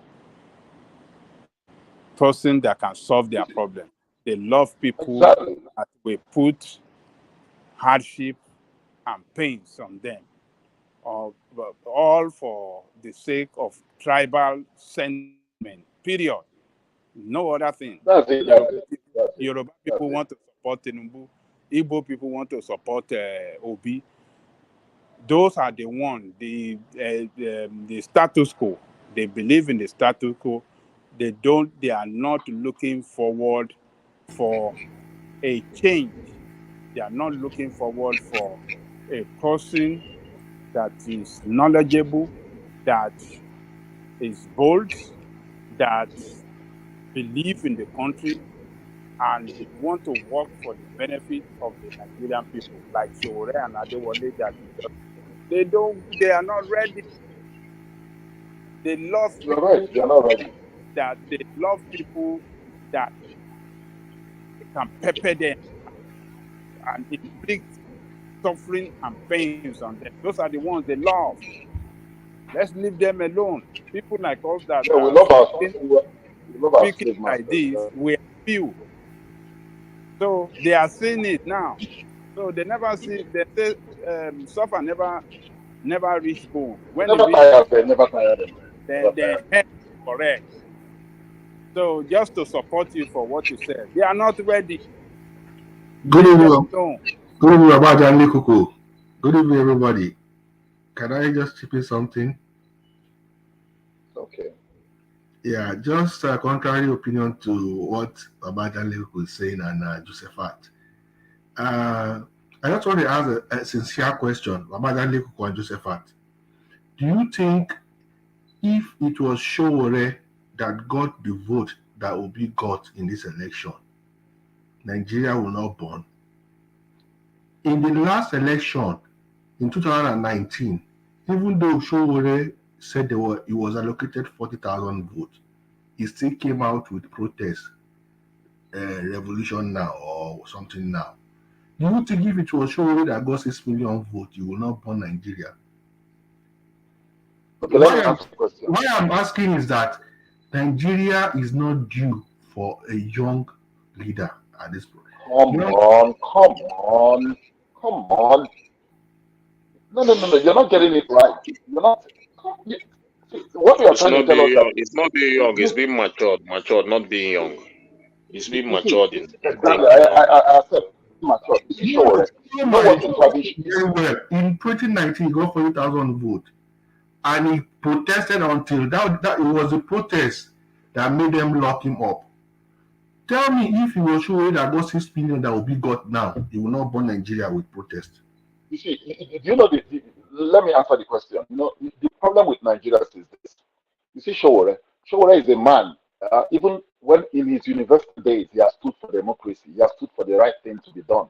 And this is a man that has not corrupted himself in any form. You understand?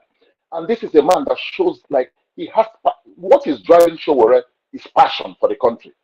Showore could just go back to the States. After at the end of every election, who goes to buy and relax? Tinubu goes for his body on and relax. Showore would have just gone to meet his family and relax there and keep life moving. But this is the man that he has the passion. See, let me tell you. Are you sure it's passion or his pocket? Passion or pocket? No, it's passion. If it's his pocket, he can just go and align with Tinubu, and Tinubu will grease his pocket. Period. It's not about pocket. It's about standing on what you believe. This is a man that don't want anything to do with these people. He could form an alliance during the election. He could team up with Tinubu. He could team up with Atiku. He could team up with Obi, but he has refused. He stood his ground. He wants the country fixed. And when you say young people just I'm not doubting his integrity. I'm not doubting his capacity, but I'm doubting the capacity of our young generation. That is my point. Our young generation, and considering the way you see Showore's attitude.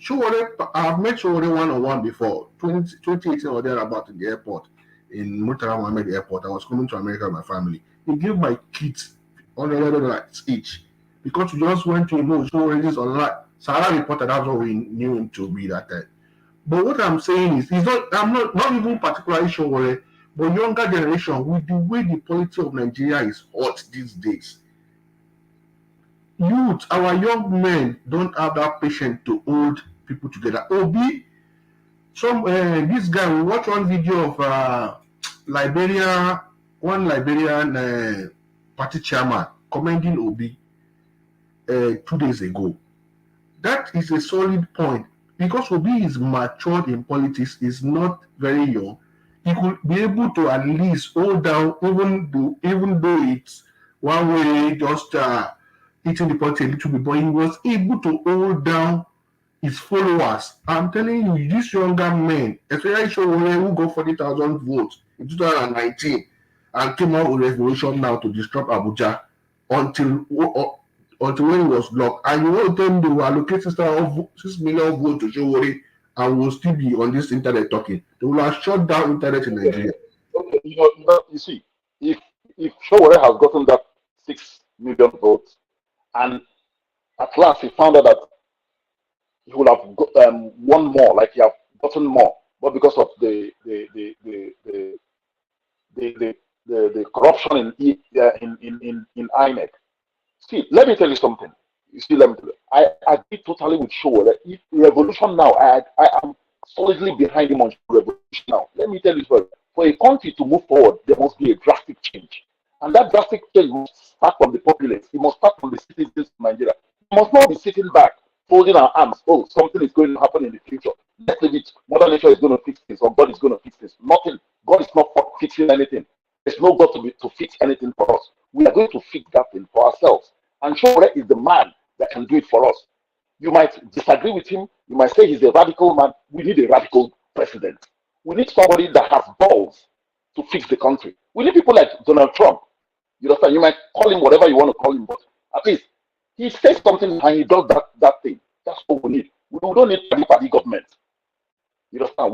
We need Shore. We need a youth. Let's try one of our own. If he fails us, we know yes, he has failed us. We now move to the status quo. You understand? So that's the problem in Nigeria. We need Show. No, we need but the level we are in Nigeria, we don't have time. I don't talk about level where we did. Level we did. You like the level we did now. You like the level we did now. Wait a minute now. A new president has emerged. Everybody is commending his effort. People are criticizing his convoy. I had even criticized the convoy. But it is just one thing to criticize one thing somebody did, one convoy when he returned home. But today, Asiwaju Tinubu went to Ogun State. Nobody was talking about the convoy. So for one ceremony, people keep dwelling on that ceremony that he used 120 convoy. Today, he traveled from Lagos to Ogun, came back to Lagos. Nobody was talking about the convoy. Why don't we leave and watch his policy? Let's criticize. This is the way they keep criticizing Buhari until people forgot that he's not doing anything. Leave convoy and criticize my brother. My brother, I'm not against people. The thing is, this was exactly the same thing we did when we had Buhari here. Oh, let's give this man a chance. Come from the T. Tinubu, I love what Tinubu said when he met the governors. He said, we asked for this job. We were prepared for this. We asked for it. He did not say like Jonathan that was an opportunist, like Yaradua that was an opportunist. He said he was prepared to do this job. So somebody that told you that I'm prepared to do the job, I'm out for the job, and you're giving him a don't do this. We should start from. Let me tell you, the situation Nigeria is right now. My brother, and only Nigeria, this kind of thing going to happen, and they are calm. In other countries, everywhere will explode by now. You know the hardship in Nigeria now. You know what people are going through in Nigeria now. So these guys should come up with policy, and they should cut down on their on governance. See, if you ask the people to make sacrifice, you should be ready to make your own sacrifice too. You mustn't ask the people to make sacrifice. You're living a flamboyant life. Look at what Akpabio did when he was moving. Look at the convoy. Look at, and they said, I heard the other day that they want to increase their salaries and allowances. These people are not sensitive at all. You understand? The country, the people are making sacrifice. They are making. You've removed fuel subsidy. You want to increase the electricity bill, and they are trying. They are trying. Okay, let's see if it's going to work. And you are not making that sacrifice. But that's what I'm saying. Don't let us eat this quality of this convoy that will. All right. I think we've overlabored the convoy thing for a long time. I'm not sure if Thomas is there with another topic. Yes. I'm here. My system kicked me out, so I'm back. Yes. I have a. Thank you so much, guys. I have a video I want us to react to. Then we can call it a day. Yeah. In a second, I'll play the video. 1 sec. What's wrong with my system today? Yeah. Let's just listen to the video and let's see what we make it out of it. What they call it. What's wrong with my system? I'm coming. Just give me 1 sec. One man, can you please help me to play the video? I don't know what's wrong with my tablet. So Onyinye came to me to tell me a story, and believe me, this is this is something I cannot even handle myself alone. This is something I cannot handle alone, not myself. So she told me a story, but I would like her to repeat the same story she told me for you guys to understand and have a view of what I'm actually going to deal with now. So Onyinye, can you please tell me what you told me earlier? My name is Onyinye. I've been living with my elder sister since I finished my secondary school. So, and she's pregnant. I'm married with 2 kids. Okay. So my sister told me one night and begged me that she should do her a favor. I should help her and stay with her husband, that she doesn't want her husband to be flirting with other girls outside. Hold on. I don't understand what you're saying. Like staying with her husband, how can you just tell me what you told me earlier? Is it like sleeping with her husband or? Yeah, sleeping with her husband, that she doesn't want her husband to be sleeping with other girls outside, that she should do her a favor with that. So, and since then, I've been doing that, and I've got pregnant for her husband, and I aborted the pregnant, and this is the second time I've got pregnant for him. So, and now, as I'm speaking now, I'm pregnant again for the man. You are pregnant for the 3rd time? Yeah. Like you've removed 2 babies for? Yes. Yeah. So, and now what I'm asking you is for you to, because I've told her and she's shouting and she's very mean, and the business, that is the makeup business that she opened for me, she says she's going to run it down, that if I don't abort the child, and I don't want to abort it because this is the 3rd time and my life is at risk, so I don't want such a thing to happen. This one tire me. Now, what do you want me to do? You want me to follow you home? Yes. Okay, but do you mind me, because I cannot be alone, obviously. Do you mind me coming with my friend to your house? Is it okay with you? Yes, because she even said I should pack out from her house because of that. Aba. My people, this matter even wake me. So, but join me as we go to their house.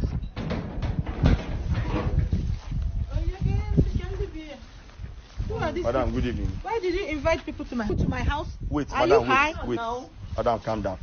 Please come, let's talk. No. Okay, good evening, Who sir. are these people? Mommy, Who are can you? you? I don't know. Good evening, sir. My name is Famous, and I'm sure you know this girl. You invited. Okay, I'm sure you know her. Do you? Why wouldn't I know her? But what are you people? Onyinye, come. What are you doing with these people? So she told me something. They will not beat you. No, wait. Oh, no. She told you what? Repeat what you said. No, you don't have to. No, I don't have. So she told you something, and you came and to we my decided house to with come her. and see you. No, please, my dear, please. You involved Please, could you outsiders people just in walk our out family. and go? But we're already here now. I don't need you. I don't need you, please. I don't need you. Oga, can you just calm Please down go. and listen? Oga, can you to calm us? down? You've Yes, not just even calm down heard and what listen. we You have are not here even heard for. what Do we are you here know why for. we are here? That means what she said is right. Because you're already acting duty. No, whether it's right, you're acting like you know why we are here. You see what I'm telling you now? You know the why only we are thing here. that is good for you now is to please go. No, Allow us with her. Come, repeat what you said. Repeat what you told Ada. My sister said that. Oga, don't touch this Oga, girl. please, Why are you hold on. coming close to her? Haba. Okay, so go on. Talk now. Do you think I'm here to play? My sister said I should abort baby. Your sister, wait, start from the beginning. Your sister, as a result of her pregnancy, said doctor said she should not sleep with her husband. Yeah. And she doesn't want her husband to be going outside to sleep with other girls. Yeah. She now said you should be sleeping with her husband for the meantime. Yeah. It happened the first time, you got pregnant, you aborted it. Happened the second time. Abi, what did she tell you? Yeah. So now you are currently pregnant. Okay, what do you mean? What are you talking? What are you saying? What are you saying? What do you mean? Is it not something you know that I know? So why are you bringing in another person? She did not say you forced her. So, but now you are making her to do abortion. Why is he coming to be? You are making her to do abortion now. Yeah, of course, there's a case. Of course, there's a case. I don't like it. Honestly. There's a case. You are making her do abortion. How old is she that she's doing abortion for you? She has done 2 already. You still want her to abort this one she's carrying now? But you have 3 children. Abort what? Did you abort your own? Did you remove yours? That's why they come up picking. Oh yeah, why did you get outsiders into our family? Who does that? Okay, so you have as a matter of fact, you have been sleeping with 2 sisters, your wife and her sister now, and you are okay with it. Does it concern you? Why won't it concern me? She came to meet me. So of course, it doesn't concern you. It concerns because she came to meet me. So she came to meet me. Maybe I don't know where she met you. I don't know what kind of a family is this. this. You know when we started? How did you start? Wait, hold on. Tell me how you started. Do you know when we started? Tell me how you started. I will tell you everything, but I'm telling you, you don't know when we started, so you don't need to come into. Okay, do you know how you are sounding? You don't know. You don't need to come. How you are sounding. This is a thing we agreed. This is a thing we arranged. So on our own, and we'll be very happy doing it. Okay, you people arranged to also get her pregnant and for her to be removing babies. And you are happy doing it. Is that your agreement? This is what you are doing to your sister, madam. What do you mean? I just asked her to be assisting me when I'm pregnant. Yes, now. Let her be assisting me. So that whenever I'm pregnant, because I cannot meet my husband, let her just assist me. Did I tell you to go and get pregnant? And so you open shop for her to compensate her. You open shop to compensate her now. Yes. Okay, so do you prefer we involve the police or something? I don't know what you're talking about. Should we involve the police? Come and stand here. Don't be afraid of anybody. Stand here. See.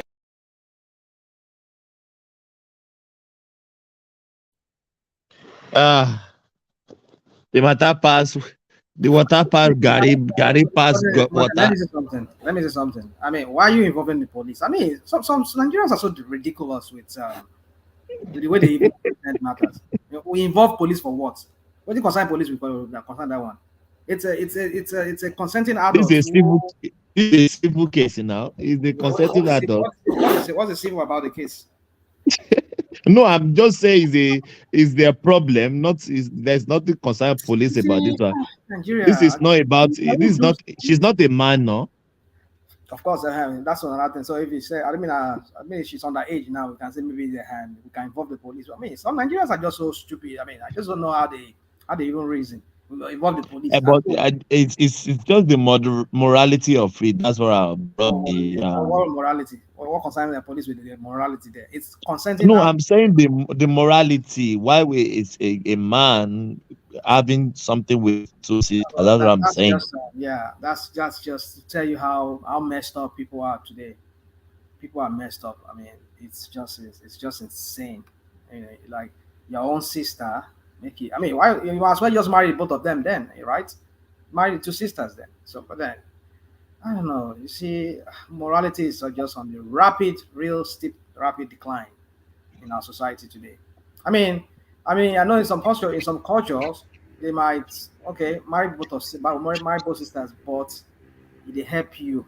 They take care of your husband. Yeah, you know, because your own husband. Can't she go and get her husband? Is that how? I mean, I'm looking at that lady. She's a pretty woman. Why can't you go and look for a man of your own and start your own life and your own family with it? Mr. National Right. Yeah. You said it should not involve police. What they did to that lady is very wrong. What was it? What they did twice against her, I wish. It's so not. How does police come into the matter? Is she under duress? Well, you could say she's under anything. They said they opened shop for her because of what the problem is. Like they law her into what she doesn't want to do. There is no No. She's an adult. You can't say. You see, this is what we do. We Nigerians we like not to take accountability for our actions. No. It's not every adult. It's not because it's adult. It's not because the fact that somebody is an adult and you not the person to do something he or she doesn't want to do that it's right. Let the law take its course. Law will determine if it's right or not. That is just what. There's nothing law about this case now. This is just a family case. What if they go to police? Will just chase them away. Police will not chase them away. Really? Okay, because now we don't know. Do we know the law about about abortion in Nigeria. They have aborted. She said maybe 3 or 2, and they wanted to abort this one, 2, and they wanted to abort the 3rd one. Abortion is like, I don't know. I'm not very sure, but it's almost like a murder case, because abortion is like a child growing in a country, in a law where it is prohibited. It's like really a child. So you did the first one, you did the second one, and the 3rd one again you are forcing her. What if she dies in that process? What if she's afraid of her life and you are forcing her to do it? But she's an adult now. You can say no when they gave her the proposal. Why did you say yes? The proposal to be sleeping with somebody. The person it's a proposal. Why can't you turn it down? It's older than her. And why can't you turn the proposal down? Why can't you turn it down? Now that she's turning one proposal down, did you see what is going on? But what I'm just trying to tell you, my brother, is everybody in the situation, they are faulty. Okay, now let's assume everybody is faulty. At this stage that it is, if this lady didn't go to invite the 3rd party, and she insists that she wants to abort or she wants to leak the secret, they might even kill her. Do you know why people kill people in Nigeria? For flimsy things, small things. What if they knew she was going to tell another 3rd party? They might have killed her before even going to tell somebody else to cover their shit. But why don't you think they should abort the child? Why the child will look like now? They will look it's abomination now. There are 2 sisters. Yeah, but that's what she. Okay, well, this girl is afraid of her life now. That she has done the 1st or 2nd one, and to abort, it's just not that simple like that. To kick out baby every now and then, it's between life and death. It's just luck. But anyway, if you guys think, well, what I think is that as long as she doesn't want, she has a right to say she wants to keep the baby too. Doesn't she have the right? Why would they kill that kind of baby, brother? To keep the kind of baby? Yeah. Why would she keep it? Baby is baby. We are talking about human being. 2 sisters, 1 man. It doesn't make the baby different from human being, no. You are right. You are right. Of course, yes. You are right. Yes, you are right. Yeah. It doesn't make the child different from any other human being. But you know what I mean now. If it is in secret now, that's still better. But if this is an opening game, even the kids, they give out to that kind of kids, it's a bad. You know what I mean now. We haven't even seen the end of the story. The lady wanted the child, at least. The lady wanted the child, but the sister is jealous. Wanted the child for his sister's husband. Does that make sense? Okay, the sister gave the husband to be servicing the sister. Does that make sense? The sister said it now that it doesn't tell him to get pregnant. Okay. Why can't she protect herself as well? No, she would have protected her husband. I know the lady can protect herself as well now. No, the masterminder will have sealed all that place. She was the elder sister is the masterminder. She will have sealed that place. Give the younger sister contraceptive or give the husband condom or whatever, so that they can protect everything. But she just leave it loosely. So whatever they are getting, it was her fault. It's not the young lady's fault. The young lady is there. But what of the lady? Why can't you turn it down? To turn it down. You are trying to excuse the lady in question. You can't excuse her. Well, I know what I'm saying, because sometimes she doesn't have her help. They open a shop for her. In this Nigeria that we are all complaining, they were giving her a good life. But when it was too much, she said no. She wanted to stop. I think she said she wanted to stop.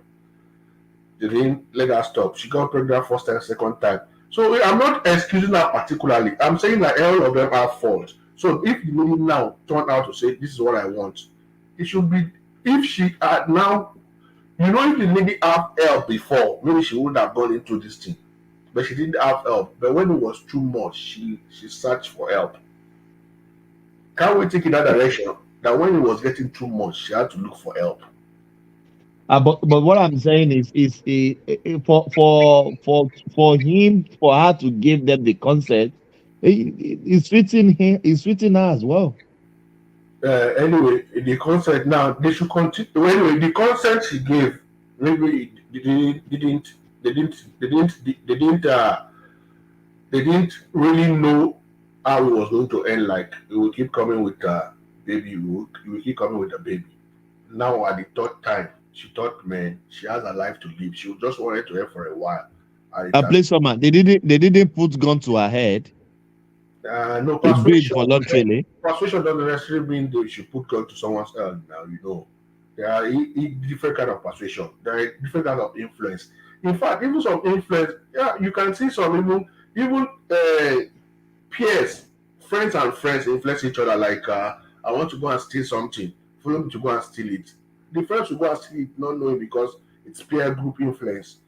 Talk less of elderly sisters influence and promising her, okay, I give you a shop, I give you all these things because of the gender that we are. It's not. I'm not exonerating her totally. But when the moment she said she's done with it, they should at least understand her. And that is what lead them to this thing. If they didn't keep pushing her, none of us will hear about it. But because she was tired and they want to keep pushing her that go and abort it and continue servicing my husband. That is why everything blew out. You are right, but I think everybody in the equation they are faulty. Actually, the husband, the wife, and the sister. Three of them they deserve each other, isn't it? Yeah, they do. But at the end of the day, they brought it to our table because they disagree with. She wanted to keep the baby, and it's not even a story of whether she's enjoying the man. She wants to keep the man now. You know that would have been a big problem if she had come to meet her sister that, and now I enjoy your husband. No, let's be marrying him together. It's different. But you wanted to keep the baby, and the sister is jealous. That is the problem of where we are solving now. Why would she want to keep the baby? That's ridiculous. I don't like abortion, but there are some pregnancy that doesn't want. You know what I mean now? Yeah, well, it is what it is. If you sleep with abomination man, you can keep the abomination picking now. What can do is abomination already. So once the baby, she can keep the baby too. It's the same thing now. You know. No. That child will not be happy in life if he heard that my circumstances of coming to the head is from my no. The optics it doesn't look good, my brother. The optics doesn't look good though, but you know this life that we live. If you've seen so many abomination things, I've seen a lot of videos like that now. That wife will give back to husband's younger brother, and she will be claiming that even if they do DNA, they won't find out because it's the same blood. The same blood, yeah. Yes, now she's even, the one I saw. She's even boasting that even they go to do DNA, they will find out it's the same blood. It's the same blood, yeah. No. That's ridiculous, man. To be candid, my brother, I'm not blaming the sister. I'm not blaming the husband. I'm blaming the lady because he can choose not to go to that route. He can say no. They will not force him.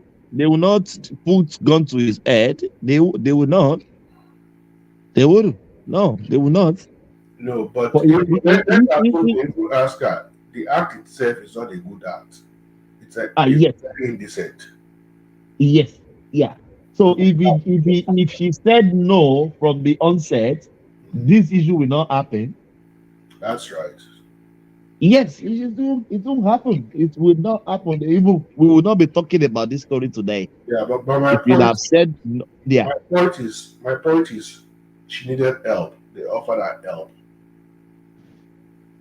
and so that she will give them a favor in return. So she was a prey. They lure her into it because they know she needed help. Some man need to they need to cut their this thing off. And you are happy sleeping with two sisters. Now you see at that point there. It's just disgusting, man. Oh my God. That woman, she just thinks she's doing so. Even that man, in the long run, maybe he has other women she's seeing. If a man is uncontrollable like that, there's a problem. Oh my, your sister's blood sister. I don't get it. Some people they need to check their mental, maybe their brain are even working. I will feel comfortable. Oh my God. What the guy is even claiming, I don't know. Maybe we are all men here now. Most of us are men here. That because your wife is pregnant, you cannot manage for a while. And the wife, you see, even the husband and wife, their IQ, you can even query their IQ. So because the wife said, when I'm pregnant, I'm not very strong. I don't want my husband to look outside. I have to go and arrange my sister. Check all those things. Does it sound good? Oh my God. Oh my.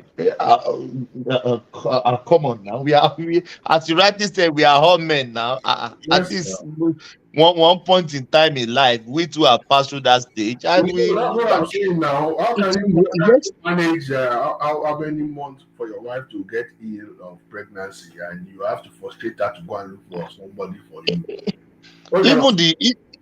Even the joy of the kids on the way on its own is enough for a man, isn't it? That guy is enjoying more than a king in Nigeria.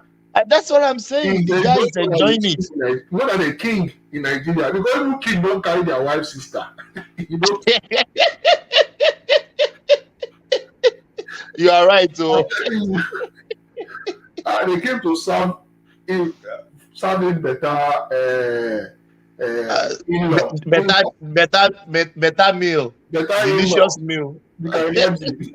So that guy is crazy. I'm telling you. No. It's even saying we agree. It's even boasting. We agree. He's saying all those things in Nigeria that is lawless. It can't happen anywhere in advanced country now. Especially when you know a 1 year job marriage, you know. Even say if he agree with we agree. Which kind of agreement? Are we signing contracts? You know. God, some men need no. Oh my God. They need to check that man's brain, my brother. They need to check his brain, man. Seriously, I'm telling you, they need to check his brain, because it's not enough like what we are discussing about it. How can you say because your wife is pregnant for 9 months, and maybe she stopped allowing you to touch her maybe after 4 months, and you threaten her that you will look outside, and even the gullible wife, instead of allowing you, okay, go and look outside, she now went to package her younger sister. No, that's disgusting. No. When I saw the video, I said, really? What is going on here? It's so ridiculous, man. So ridiculous. In Nigeria, and that people think it's normal. It's not normal. If you relate it to what is outside things outside Nigeria, it's very advanced country, you can't claim that you cannot give the reason. That girl can claim rape. She's just being easy to say, okay, I agree with them to give me all these things. Even in the advanced world, even to talk about it, even to say it out, you know, even to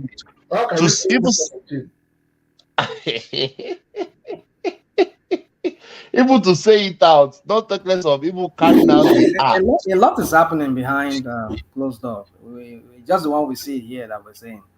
A lot of I mean, some things that if your ear hear you like this, your ear will just the ring, you know. I mean, maybe I'll go and do DNA self. Say maybe I'm the father of I'm the son of my father. A lot is going on. It's just the one you see. Terrible things are happening. I mean, for me, I just feel like I think it's that guy is just. I think the guy is just. I don't know, but I think if you listen to what he said he had to involve her sister because the husband was always going outside, so that he would not go outside. So help me take care of my husband. I mean, let him. I mean, if he wants to go outside, let him go outside now. You go outside now. Must it be your sister that you have to use? Look at it now. Look at how you have grown. I mean, it's so stupid sometimes. I mean, some people they just use their own hand and cause wala and wreck their own marriage and all of that. So, and the guy, but rational mind in a big picture, did the man supposed to have one wife or more than one wife? Because I can see the traces of that man doesn't want that wife is not satisfying him. He wants to go outside. Maybe if he get two wives. What he said was that when she's pregnant, I mean, I was listening to when you guys were talking about it. Some women, when they are pregnant, that is when that thing it is like say they shock them. That's when it shock them. So, but then I think for most women, where I know, that's how they shock them. That thing really, I mean, that's the period whereby they really crave it more. But I think some women say they don't crave it at all. They don't even have the urge during that time. I don't know. But I was so surprised when she's like, I'm pregnant. I mean, some women they just like it during that pregnancy, but I don't just know why. And I know so there are some men. Sometimes sometimes it's medical as well. Doctor will advise. Maybe they have been having miscarriage, or it could be medical attachment as well. So medical, how do you mean? Say doctor said they should not be doing it when she's pregnant. I'm just saying that I'm not a doctor. I don't know. I don't know. I've never heard about that. So for me, I just believe that guy is just a useless idiot. I mean, that is the bottom line. If I thought you want to be doing it, okay, go and be doing it outside. I mean, why must it be your own sister-in-law? That's just it. And the wife is gullible too. Is that? The wife, the guy's wife is gullible because the husband used. Very gullible, yeah. Very, very stupid kind of. I don't know. Because let's imagine it was him that is weak, and the wife chooses to go and do it outside. Will he allow that? Yeah, so you can imagine. So it's just the man is just a useless guy. He's just, I mean, not okay. Fine, go and do it outside. But why must it be your own sister-in-law? You know what the kind of thing it will cause in that family. Except maybe they will allow her. Maybe the custom will allow her to marry. I mean, to allow him to marry both of them. But that would be another rivalry. And to even terminating two pregnancy. And again, you already don't abort two. No, that's insane. That's just too much. I mean, not even one. Not even. I mean, one is not even. It's not even worth anything to terminate. It's just we live in a very people view of morality now is just according to his. I mean, whatever how they feel. Morality now is subjective. Do people even have integrity anymore? Integrity. It's just. Morality that's what one man said. One said here on this platform. He said morality now is subjective. My goodness! Now who do this to all of us? In this case? Not even. I mean, worldwide. People still have. Well, for me, I don't see anything. I don't see why they should involve the police. I don't even. You see those guys that are doing all this. All these people that were like go and do investigation. All these Nigerian guys that goes and do investigation, and some of them are so dumb. I mean, why must you say you want to involve police? I mean, you can do the video and ask your question. If they don't want to answer you, then you take your leave and then you just go. Not for you to say you're going to involve the police. Who are you to say you want to involve police? But I think he said that so that he can calm that guy down because the husband was getting aggressive. That he used that word to calm the guy down. Yeah. That's what I thought. Well, I don't know. It's just sound dumb to me that you say you involve the police. I mean, I want Nigerians when they hear police. There's nothing police will do. Police will just chase them away. If police want to, I said police go use and chop. Police will just chase them away. These stupid people, stupid family. They are just stupid people to me. They are just stupid people, nonsense people. They should not be regarded at all, at all, at all. Police. It tells you that country, the way that country has conditioned the minds of people, conditioned the mental ability of people to think, to reason straight, to think like rational beings. It's beyond me sometimes. People just accept anything and just I mean, I just don't understand. It's just Yeah, but rational mind to think about it too. This one is a different case. So these guys are doing okay to be able to open a shop, a store for that girl to give her a little good life. You see? Now, man, I ain't the hard down like that. We know if we go get man or go get our own man. I must be our own. Not the girl. But thinking I'm doing favor to my sister too. Mm-hmm. Ah, I want my sister to lose her husband. Then me sister to service. If their kids not grow in the future, gonna just say papa na auntie husband. And that's what I'm saying, that the presidency should be terminated. No, you cannot terminate it. No, you will not do that. That's not the reason. The child has not done anybody any those child that the two previous ones, they've done nothing bad to have their lives snuffed. But the rational mind, the optics is not good. That's their own decision. So they just have to live with that, the consequence of their actions. So, but not the child has to pay for it. The child doesn't have to pay for it. The unborn child don't have to pay for it. They have to born that child. So, for me, that's the only thing why I think maybe police should be involved. I mean, I don't know the law when it comes to abortion. Abortion is, I know you've killed the life of an unborn child. That's murder. So I don't know if Nigerian law has. If as far as I can remember, I don't think, but I don't know if there's. No. Forget about it. I'm not sure forget about it. Nigeria. I'm not sure about that for Nigeria too. But I just thought it's not moral to keep aborting unborn child who doesn't know the cause of him coming alive.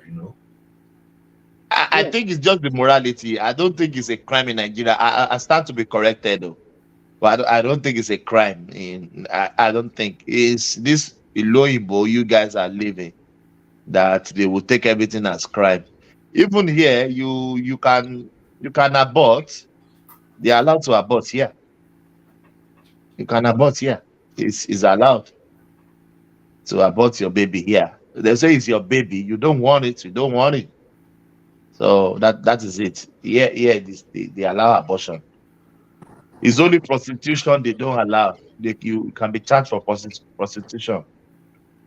If you are prostituting here, if you can go to jail.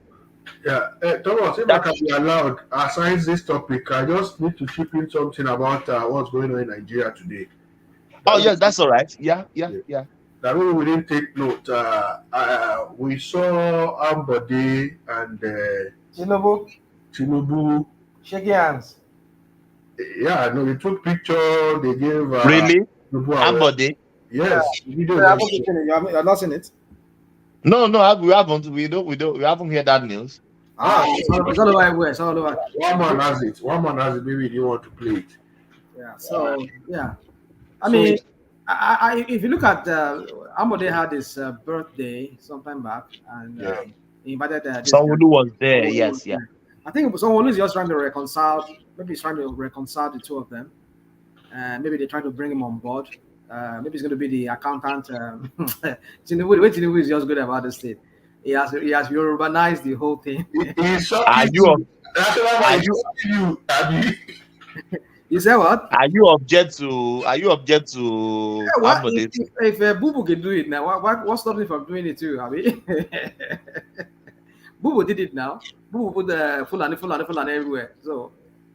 Tinubu can also I don't see in that direction though. Me, I'm thinking somebody is coming after to become governor after someone. That's what I'm thinking. No, I don't think so. That would be yeah. If he ever does that, I mean, for me, I would lose respect for him. The only thing for him, I would lose respect for him. No, don't go back. Don't go back. No. See, strategically and politically, Igbo people in Lagos are behind Ambode. If you look well, Igbo people. Yeah, Southeasterner. They like Ambode. I don't know where you're getting your. Go on, I'm listening. Go, just go on. I'm listening. No. Okay, after tonight, go and find out. If Southeasterner that lives in Lagos, where they are all supporting Ambode. So with this thing with Revival and Sanwo-Olu, at least to calm every tension down after Sanwo-Olu, they will prefer to bring somebody like Ambode to calm the tension down. And so Tinubu will easily get a second term in Lagos and fly with it. Well, I thought to, it's not confirmed. Well, that permutation, it might, as the way, as much as it sounds like maybe something that they could do too, but then I don't know. We just don't know what tomorrow will bring. We don't know the whole thing. No. What is happening is not to bring Ambode back to be governor after this thing, after but to bring him into the cabinet, Tinubu cabinet. No, not cabinet. I'm not sure yet. I don't know. It might give him some appointment, one kind of appointment or the other. But to expand his political base, because since what do you call it? Ambode left. Ambode left with a lot of people from his camp. You understand? And some of those Ambode camp effort help Obi in Lagos too to win that presidential election. You know, so some of those Ambode group that left APC and some of those gender group that left ABC affected their political strength in Lagos, particularly on that presidential election. So they saw the result. They knew where they failed and who are those people in that areas where they failed. They identify it and they're trying to reconcile so that they can bring them back and have their political dominance back in Lagos. You know, so that's just the reason why they are bringing him back. And I think Tinubu will like to reconcile with others that are not happy with him as well, so that he can continue his political grip of Lagos and dominance in Lagos and in the entire West and across Nigeria. So it's a strategy. The strategy to plan for the future. So nothing but that. And that's number one. Why do you think he cannot bring Ambode for governorship? Why do you think he cannot bring Ambode for the next governorship? No, it's not gonna forget it. That's not gonna happen because there are a lot of interest on the ground already. Like the person who is the vice governor, that one is a potential too for governor. So there are a lot of within the party. Amzat? The party. Yeah, are you talking about Amzat? Amzat, yes. Do you know what Amzat is going through right now? Are you sure they want to use Amzat? Even the one they have right now, they've never finished it. You're talking about Amzat. What is he going through? I mean, are you not aware of his citizenship that he took from here in America? Is what? Citizenship. Citizenship. He's a U.S. citizen. He voluntarily accepted to be a U.S. citizen. So that's something that they are using against him in court, against the tickets. Okay, yeah, they have some other people now. They can use another, but Ambode really hurt that party. I mean, I'm talking about the party members. It didn't allow food to flow out well for party members. They are very, very hungry with him. He did well by infrastructure and all that, but that how do I describe it? That is it taking out the dumpster, the all those people that all those things that he took away from. He denied them the opportunity to make money. Yeah. He denied party members the opportunity to make money, and he didn't water the ground well for them, so they are not happy with him. Yeah, you know politics enough now. Tinubu can cover that one, and you are aware that he has his own base. If Tinubu can cover that one for him, because of the why I'm saying that it was that because of the last political transition in Nigeria, what the way it went. So they know he has his own base. Even I thought he's from Ekpe, APC got enough votes in Ekpe, so that's not. But that is among non-Lagosian. He has a strong base. Somebody has a strong base among non-Lagosian. All the lawman issue, all the party member that he disregarded, Tinubu is the president and cover that for him. And he will come with his own base. And before you know, it's just using only one time. Whoever is on the queue can wait for another 4 years for somebody. Well, we don't know what's going to happen in the future. I didn't hear it from anywhere. It's just my own permutation. The way I saw them today, I just thought, this guy can be building up something like this.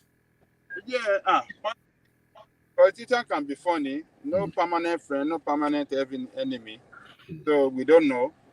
They might come back very good, and it might still use him. Who knows? But the fit of the party, of the people within the party, they don't really like somebody. And even the civil servant, they don't even like him too, because he didn't allow. That guy is a junk. He's a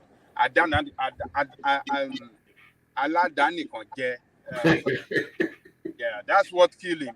That's what killed him. If he had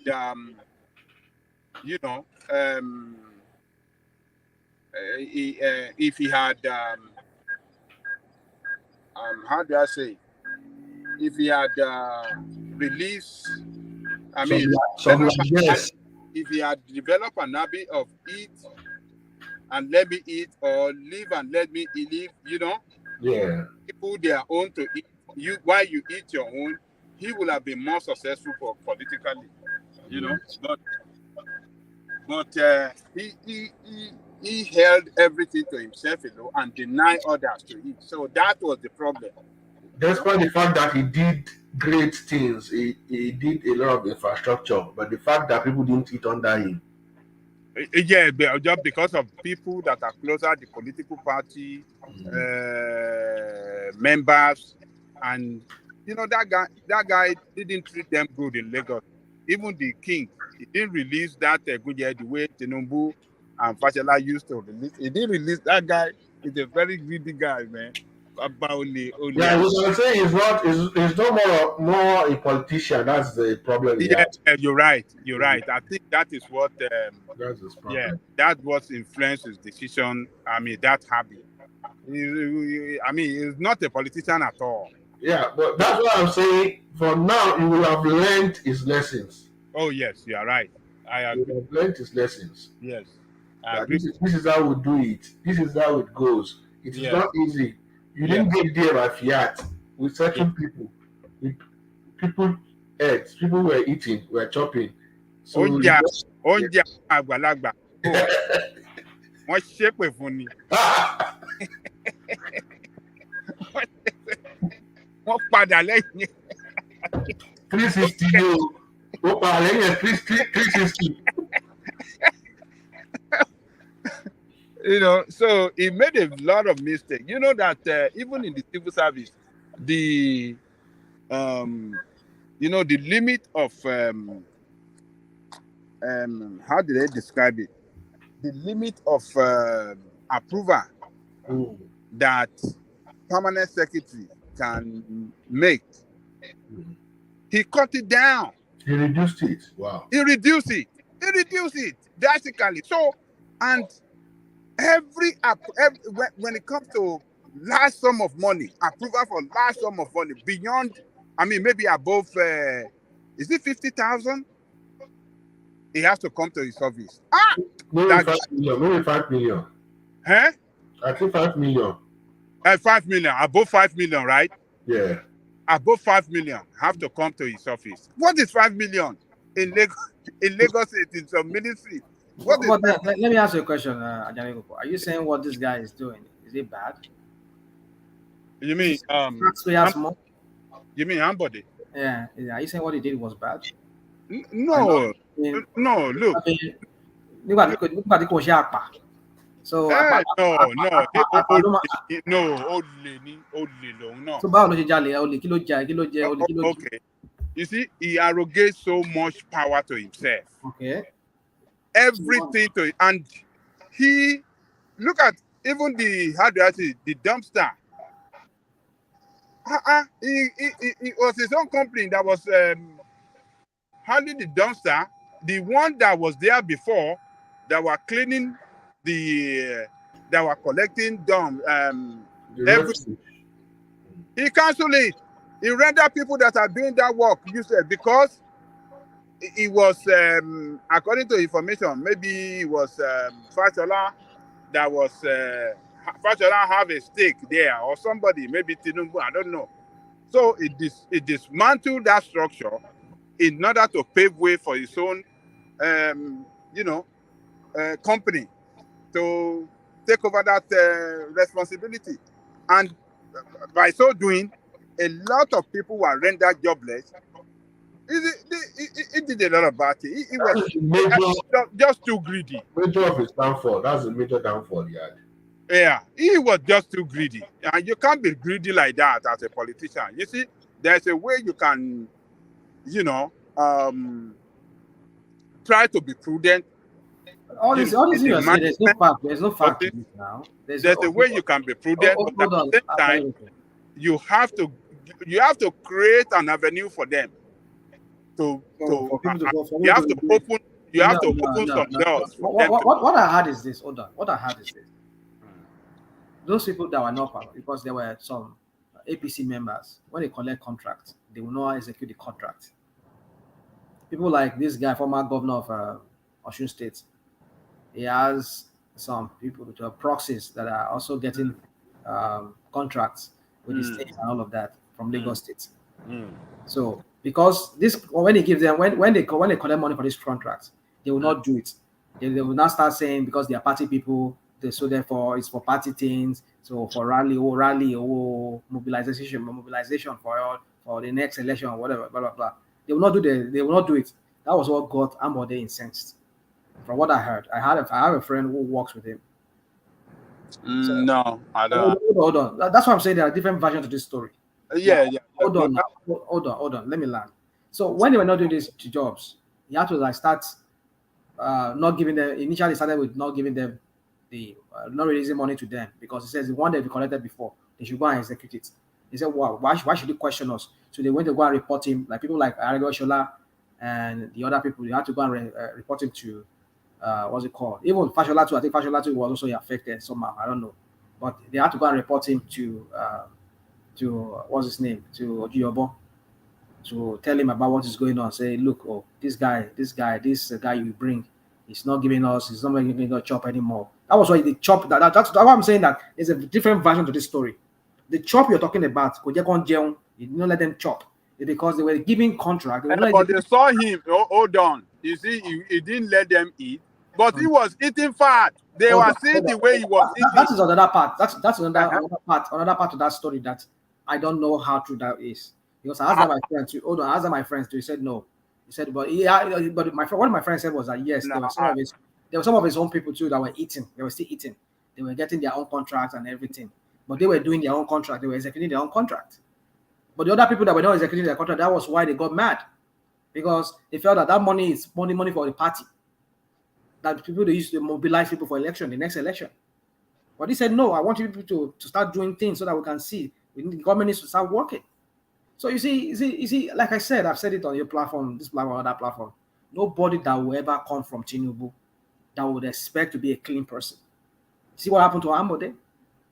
It's not just it's just the people that surround that guy. That guy is the empire that is building. It's a criminal organization. Sorry, rational mind. Is there any politician in Nigeria that is clean? Yeah, you see, we keep going back and forth on this. Rational mind. But Fashola was with Tinubu now, and he was able to do a lot of things.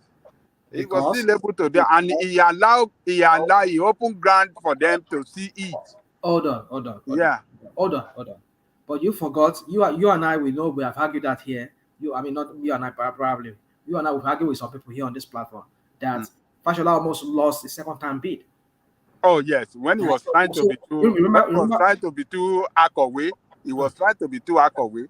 He was trying to be too. He was trying to do it because he's an administrator. He was trying to do things the right way. When they give you contract, you must execute the contract.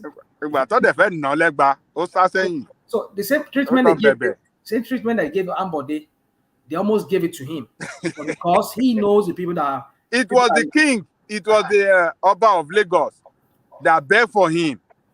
Oba of Lagos and so many other people, not just Oba of Lagos, so many people. Even this guy, all his name. You know that Tinubu cannot turn down any request from that Oba.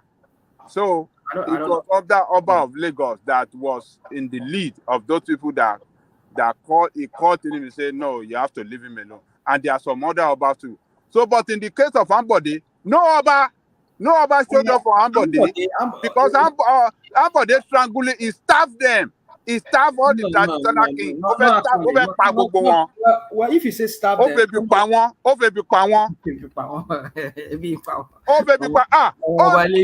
are you talking about? Look, let me tell you this. Look.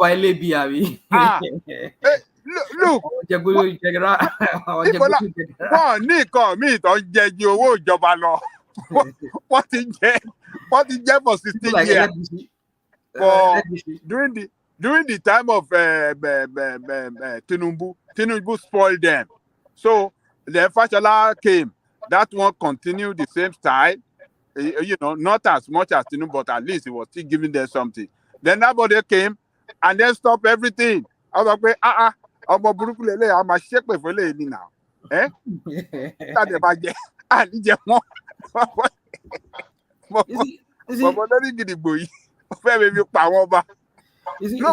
for him. The issue of that, said that clergy that they said the wife slapped. The wife, yeah. Was one of those things that really caused. That's part of it. That's just part of it. Yeah, that's part of it. And then apart from that too, it's like, this kind of person that he like riding solo. He does his own thing with his own people. And he is greedy. He's a old lady. Greedy guy answer for him. That is what killed him. I used to look at body like Obi, like somebody wants to be No, hold on. It's not like I'm trying to be sarcastic or something. In the way of executing their contract, they try to cut off bureaucracy. I'm telling you.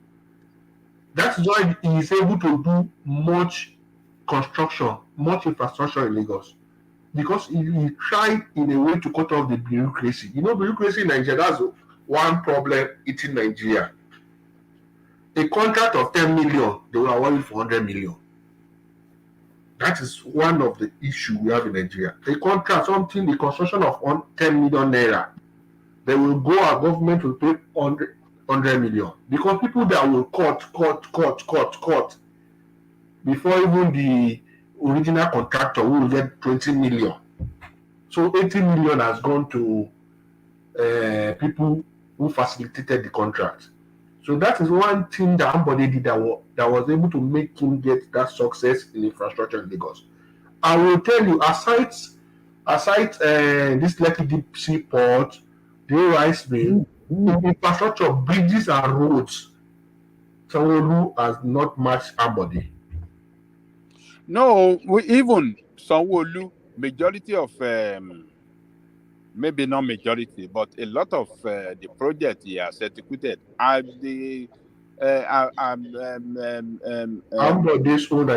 Ambode left over. Yes. In 4 years, you can imagine. In 4 years, that guy did a lot. Yes, that guy did a lot. So, but you see, Lagos State is is a land flowing with milk and honey.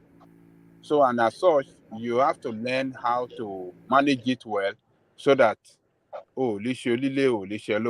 but if you want to be too greedy or want to be too look, I don't want people to eat. I don't want, no, you can't. You still have to let some people eat. Let them eat a little bit while you are doing your work. It's good for everybody.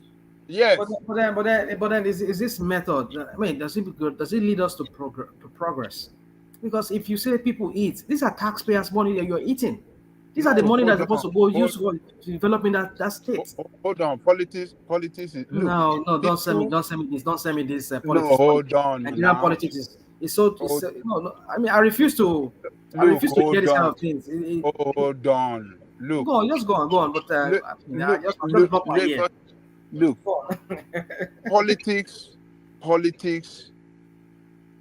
People sacrifice time, money, energy, everything to work for your success, to be governor. Those people are not doing so for free. They were doing it in anticipation that, when you get there, instead of they will get appointment, or they will get contract, or they will get connection to do something. That is why they are doing it. So when you get there, you don't want to carry them along. You said because you want to manage the, you want to be prudent, so they don't matter to you anymore. No, you have to do it we have to apply wisdom to carry everybody along. There's a way to do it. There are so many ways to do it that you can keep them happy. At the same time, you are delivering your good governance that will benefit people that are not even politicians, or people that the one Tinubu did and he has success, right? Huh? The one Tinubu did and he has success, right? The one Tinubu did and he has success. National mind. Please hold on. Please go and see this video of Tinubu today, the banquet they organized for him in Nigeria. He is the only governor. Ambode was standing here. Raji Fashola was standing next. And someone who was standing on his right. And him himself, a governor of Lagos State, 4 governors of Lagos State standing together. I have never seen that in Nigeria. That is an achievement. I'm telling you, no matter how they rule the state. People so achievements. What is achievement? The context of what I said. Yeah, what is the context? 4 governors standing together. It made people governors, and so it's a success. It is success. Let me give you an example. Even in families, some people stand to hear all this kind of. Hold on now. Even in families, people quarrel in families. Listen. What success are you talking about? How has that put hold on.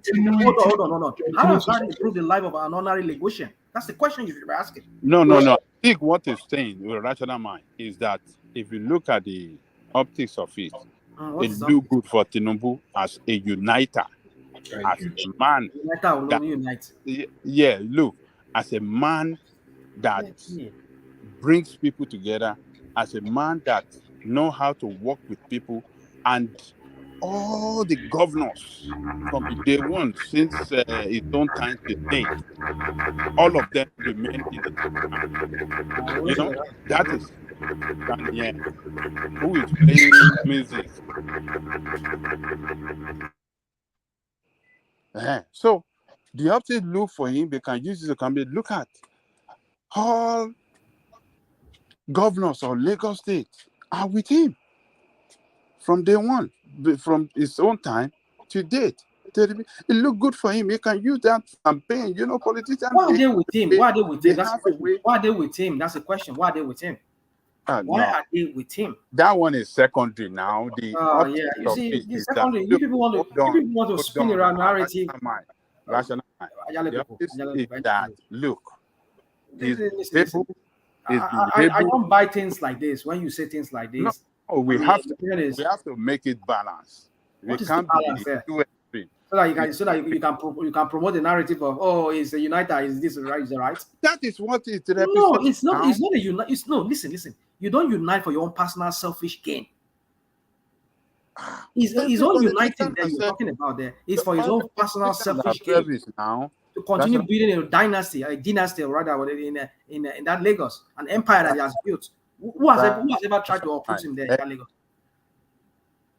Come on. And you're telling me that he is a uniter. All these are just his stooges, people that he puts there. His own want to control, they want to manipulate, and they want themselves to have everything. They want to be in control of everything. That is it. Every politician, that's the,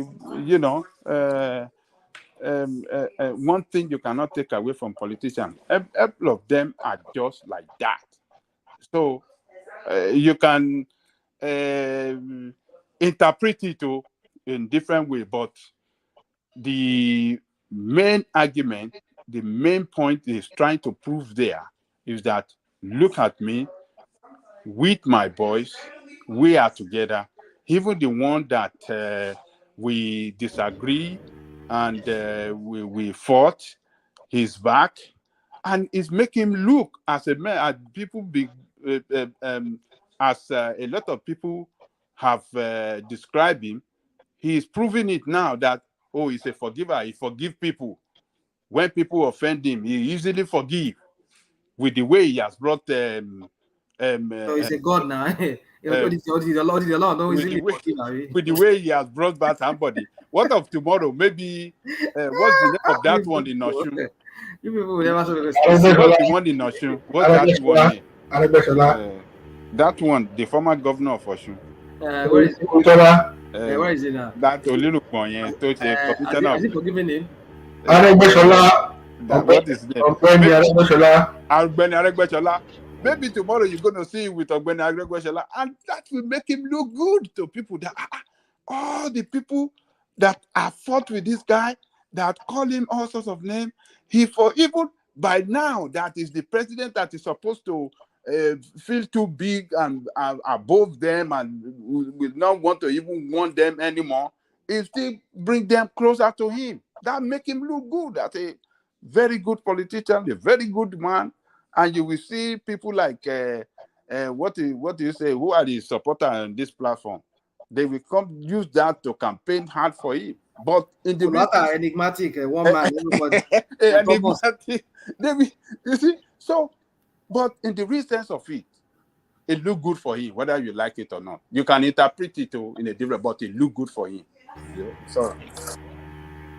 So they said he went to Abeokuta today and started. He went to go and invoking all the spirit of Abeokuta deities and Orisha Abeokuta. Obviously invoke one issue and people win. Deity of freedom. Deity of freedom. That's what they said. He said so. I mean, that guy's a clown. I mean, like. No, rational man. Why would we say this thing? See, rational man, in as much as you don't agree with Tinubu's politics, we should tap from him. One of it is what we just discussed now, how to bring people together. Okay. The other one is how does that put food on the table of the common man? That's my question. Okay, now this is the same narrative people were spinning during the election. How does that put food on the table of the people? He did that. Let me ask a question, dude. Let me ask a question. What is the reason for the existence of the state? What is the reason for it? Why does the country exist? To take care of its people. And then you people make it sound like these people are just you pedestalize these people, put them on a pedestal, and make them look like as if they are doing us a favor. You are not sure yet if you will take care of the people or not now. Are you sure yet? That what? If we will take care of its people, it's just barely 30 days in government. Yeah, well, okay. No, let's give him at least 6 months. Give him time, right? We should give him time. Is that what you're saying? No. Obviously, the way you know, this guy has said it, that he knows the job, he asked for it, he knows it's tough. Okay. So we will hold him to that. That's why I'm saying we should stop all these criticizing all these small things. You people will not shut me down. I mean, I always criticize. My voice. I will talk. Can shut you down. You 100 people cannot shut you down. 100 cannot shut you down. So I mean, people like me are necessary so that to keep him on the toes, you know. Yeah, nobody. If everybody comes here and starts saying "kumbaya," like, "Oh, Tinubu is the best thing after sliced bread." I mean, that guy would think you guys will just continue pedestalizing this guy, and anything he does, you people will just feel like he's a god. Okay, but who do you think people like me? I will criticize him. I don't hate him, but I hate his politics. That's not bad. So that's why I'm criticizing. I didn't come here and say, "Oh, he's not the shake, he let the shake." I will talk about matter issues. But I'm just telling you, it's barely 30 days in office. Okay, 30 days in the area. Okay, all right. So until 90 days now, before we will know whether it's going to be there 1 year. No, what magic will you do in 30 days to put food on people's table? It will be error. Okay. At the end of the day, it will be like Buhari giving people 5,000 on the street. How many people you saw that he gave 5,000 naira? Buhari, right? Yeah. Did you see anybody? Yeah, because the procedure was not well planned out. So that's why I'm saying 30 days is not enough to plan how to put food on people's table. Okay. All right. I hear you. You know, it's a fair one. Let's give at least 6 months if things doesn't change. 6 months. No, 6 months is not too bad. You know what people say? People go home, people go die. No, people won't die now. I just said 6 months. Before this 6 months, I'm sure he will do something. He doesn't have his minister yet. We don't expect him to be making laws on his own, you know. So let's get let him get the minister in first. Then we should start scrutinizing their policies, you know. That was how I see it though. It's not like no, but for him, he's there, he said he knows his job. And he said he is not going to be complaining of bad past leaders, past government, that the previous government has done. No, we don't want to hear that. He said he knows his job and he asked for it. Don't pity for him. But let's go to that. Didn't you already said in London what they said he said in London? I mean, not what they said. He said when it was in Paris, in Europe. In Europe, he said it. He said, "Oh, Emefiele has looted. Yes. I mean, there was a way he said it. He phrased it. He has ruined the CBN, something like that. Move on. I mean, you just said it now that you should not be criticizing like this guy. No, we don't want that. We don't want to be referring to bad government. You know the job. You are there now.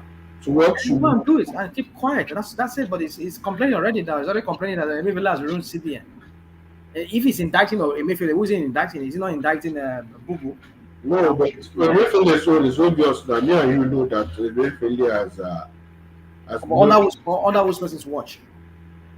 Under your brother now. You are Fulani than your brother. So if he did that under what's his name, Buhari. So who should we hold to ransom? And Buhari has said it that nobody should call him. If anybody should call him. Nigeria, now who do this to us? Should they swear for that country? We're from one senile looking man. I'm optimistic. A population of 200 million people, with the best brain on this planet Earth. Here in America, we have many Nigerians doing well. In Europe, go anywhere, you see Nigerians doing very well. They are scholars, and this is all we can produce for our head of state. God, I will swear for that country. No, let's hope that this is we shall see. This is the changing. Template, Abi. We go bring Lagos templates, go replicate for Nigeria. No, you want to take Osogbo's template? Which one will you take? Lagos or Osun State template? I don't even want a Lagos. Lagos template. Yeah, one of the problem too now. Is that what? Problem because the candidate you supported is not one of the right candidate that you supported one of the status quo. So what's the status quo about him? What is status quo about? What's the status quo about him? What is he not? Is he not one of the? Is he not coming from one of the parties that destroyed the country? You don't want to. Okay, all right. Okay. You see this debate. I don't want to go around this debate again. No, you are one of the problem too. How am I the problem? Yeah. No. How about the problem? Tell me. How about the problem? You don't want a new, sharp brain to take over. Who is the sharp brain? Yeah. Who is the sharp brain? Who is the sharp brain? Who is the new Who and is the sharp brain? Yeah. Showore and Adewale now. Nah. Yeah. You didn't want to support new. I supported Showore, but Showore divided at this last election. He went on the decline, and I don't see him as not doing anything.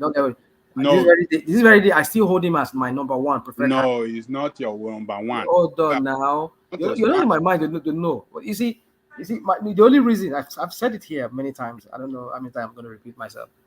You see, the only reason why I supported, I kind of like give my my task as a tacit support to Obi is just that Obi I've said this among the three evils, the three major evils. Are you supporting one of the evil? Hold on now. Why do you want one evil? When you know when there is an evil in contest, why would you support one of the evil? Okay, let me land now. You will not allow me to speak now.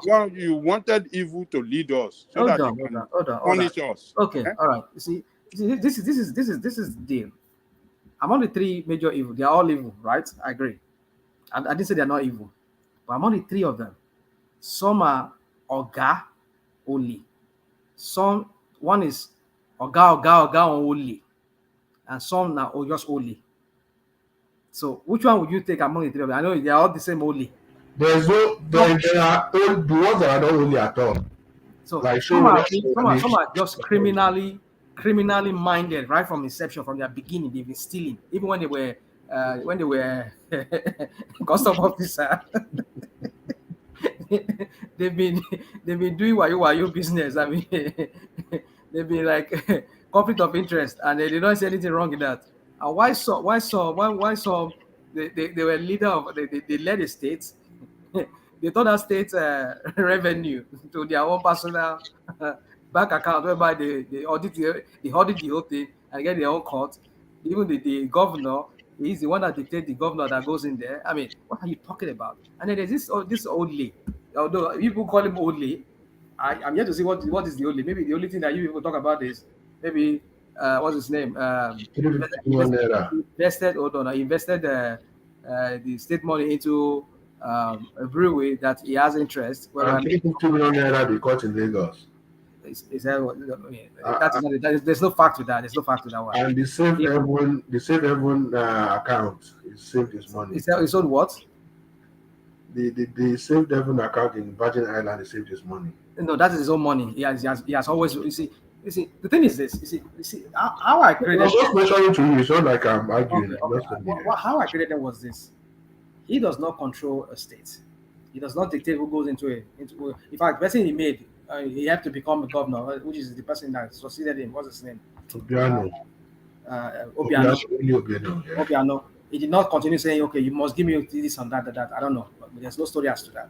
And so, for me, and even the PDP that you are talking about, he never collected any political post. Like, he's a minister. He's just a member of just a... He was one of the economic advisors to...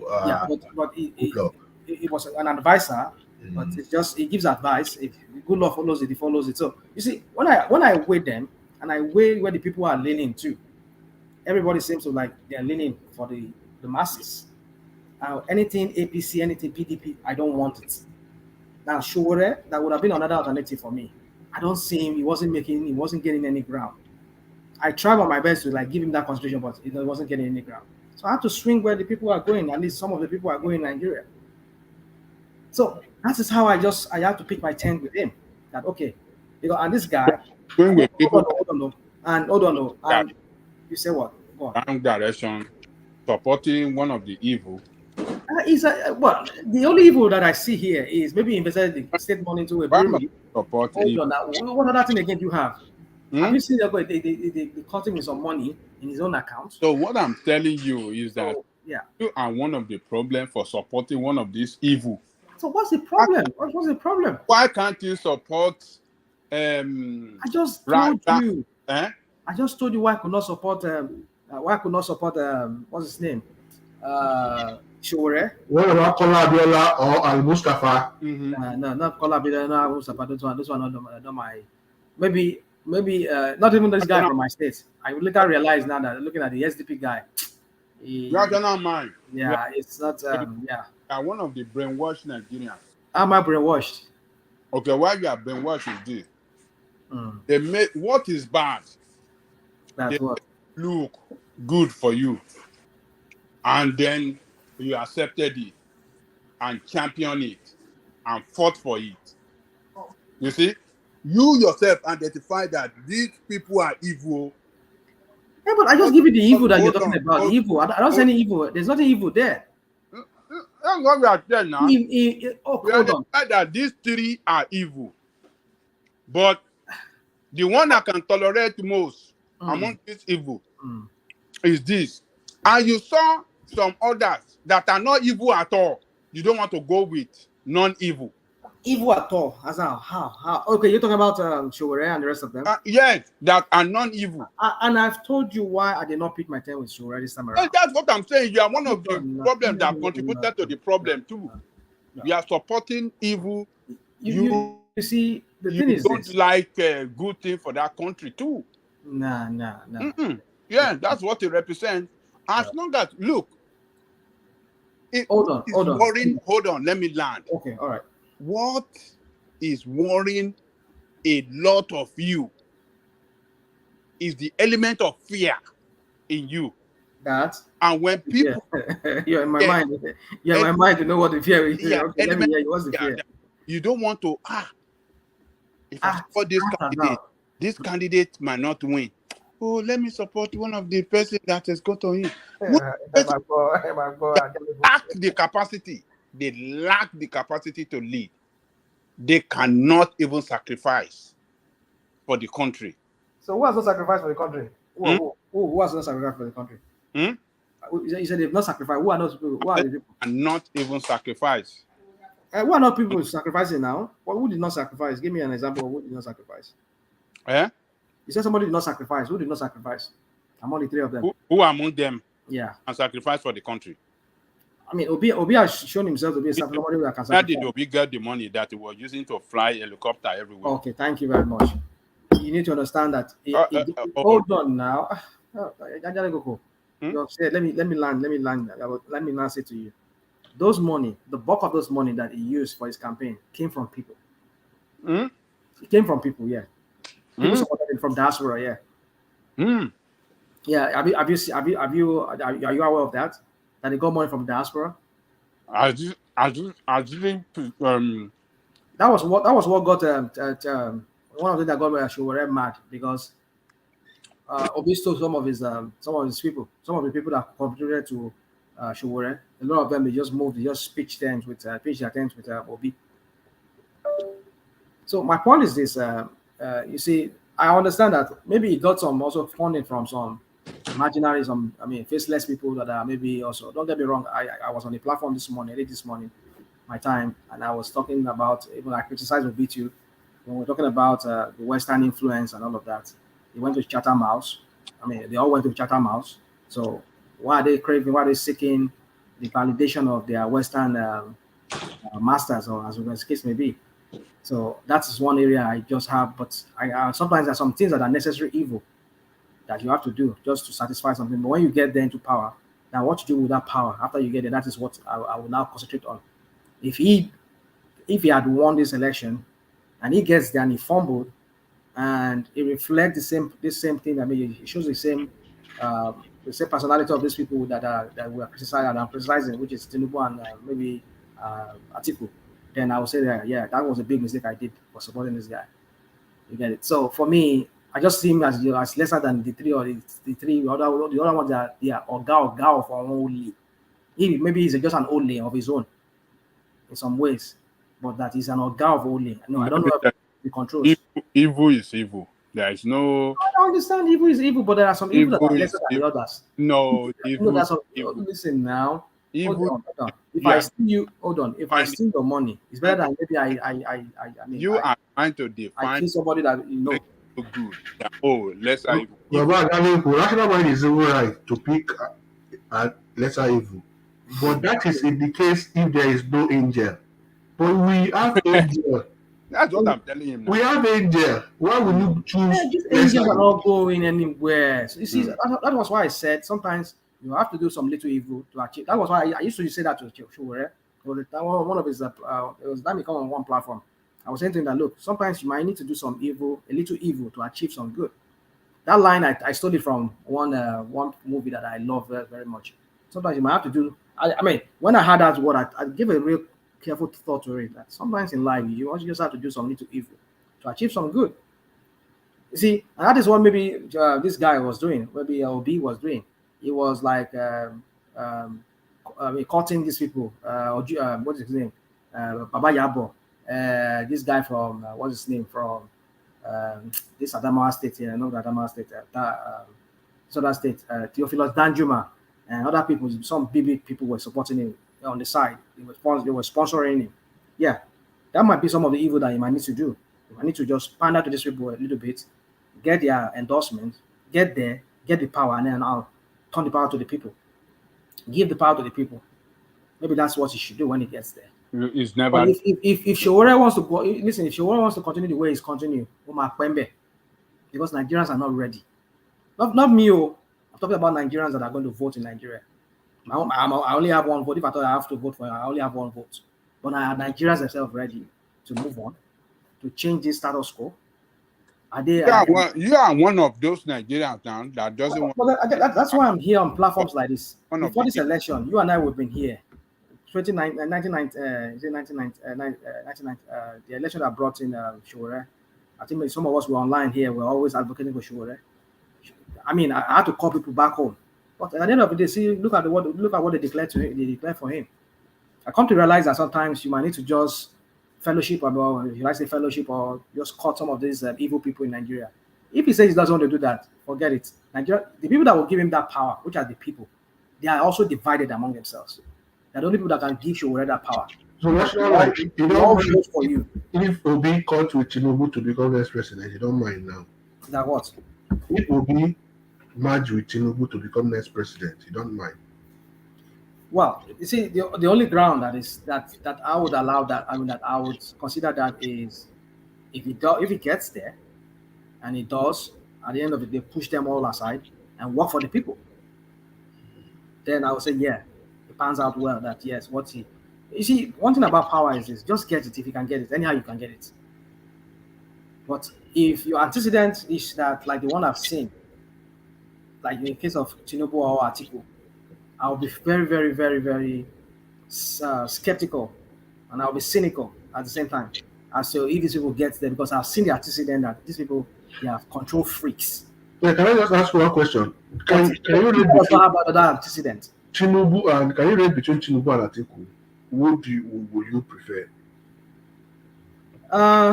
You see, that's a very difficult one you're asking me there.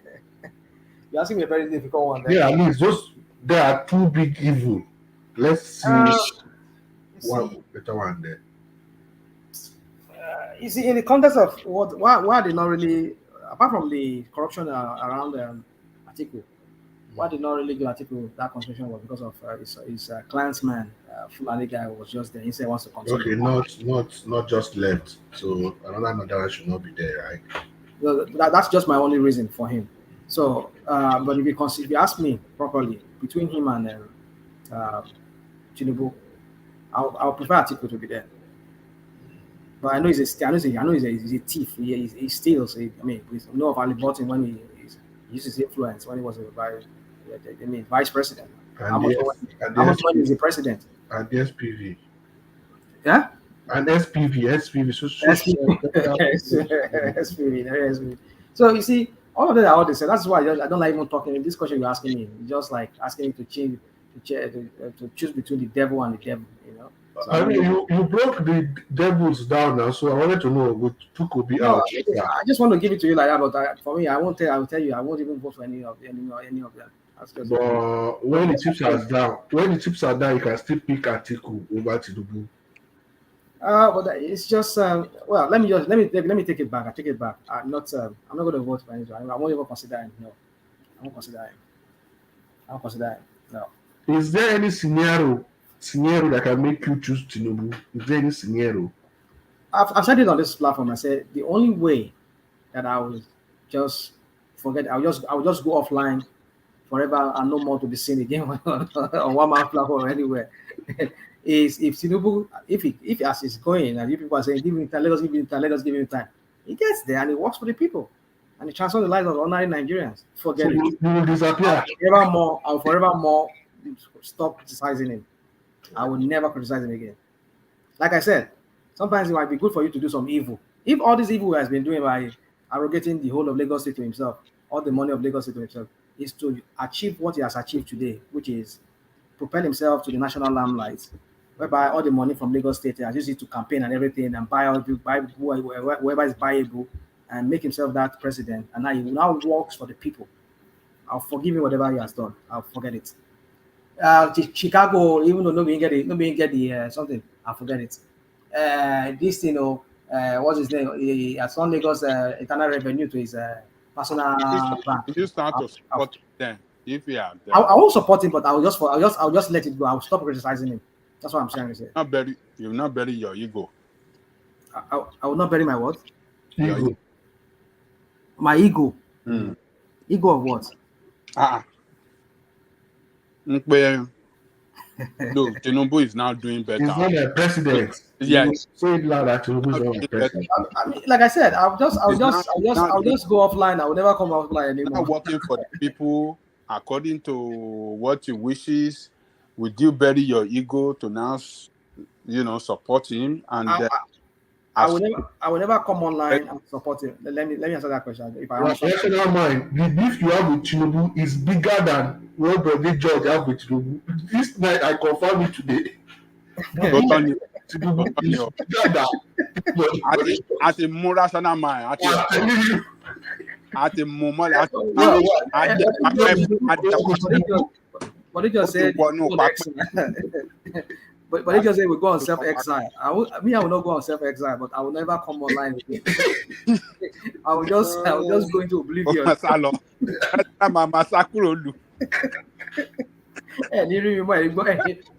me anymore. I'll just go.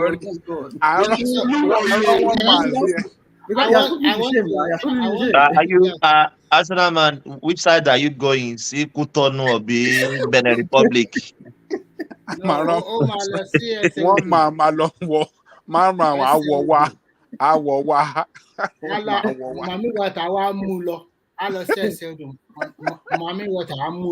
and that is bye-bye for life. I'll just go off a line. I'll never come again. You will never even see any trace of me again online. You'll come back after 8 years. Now you come back after 8 years. Well, maybe after 8 years. I understand him. I said it before. You don't really like Tinubu. No, even if you perform the best thing in this world. Oh, they learn anywhere. If we got I mean it. I'll just go look at the best president in the world. Thomas, my self session you. My self, I'm a law against rational mind. Everything to lady, we are going to use it against him. So, Thomas, please save this session very, very well. Please keep it in Harvard. Never let him. I'm giving my word. I would just I will never come online again. I'll just forget. Just come online, or you don't go to other platform. I give you my word. That's my word. I will just forget it. I will just that is if he does work for the people. What do you mean that if he does work for the people? Okay, sometimes when you people just and when you are talking, I was listening to you and Babandali Koko. I was just laughing because you don't know if you want to become a king. There are some people who call kingmaker.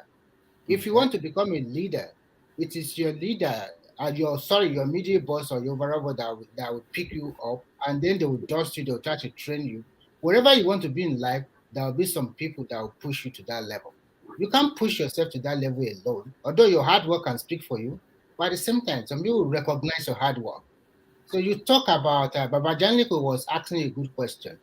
And also, I was also expecting people like you that if we have even pitched your tent with Showore or Mogalu, all these young talks, I would have said that you guys are talking. But when you guys, they sell a lot of propaganda to you guys and you are shouting Obi. Who is Obi for God's sake? What has he done in Anambra? No pocket of performance, no achievement, nothing that you can vividly say.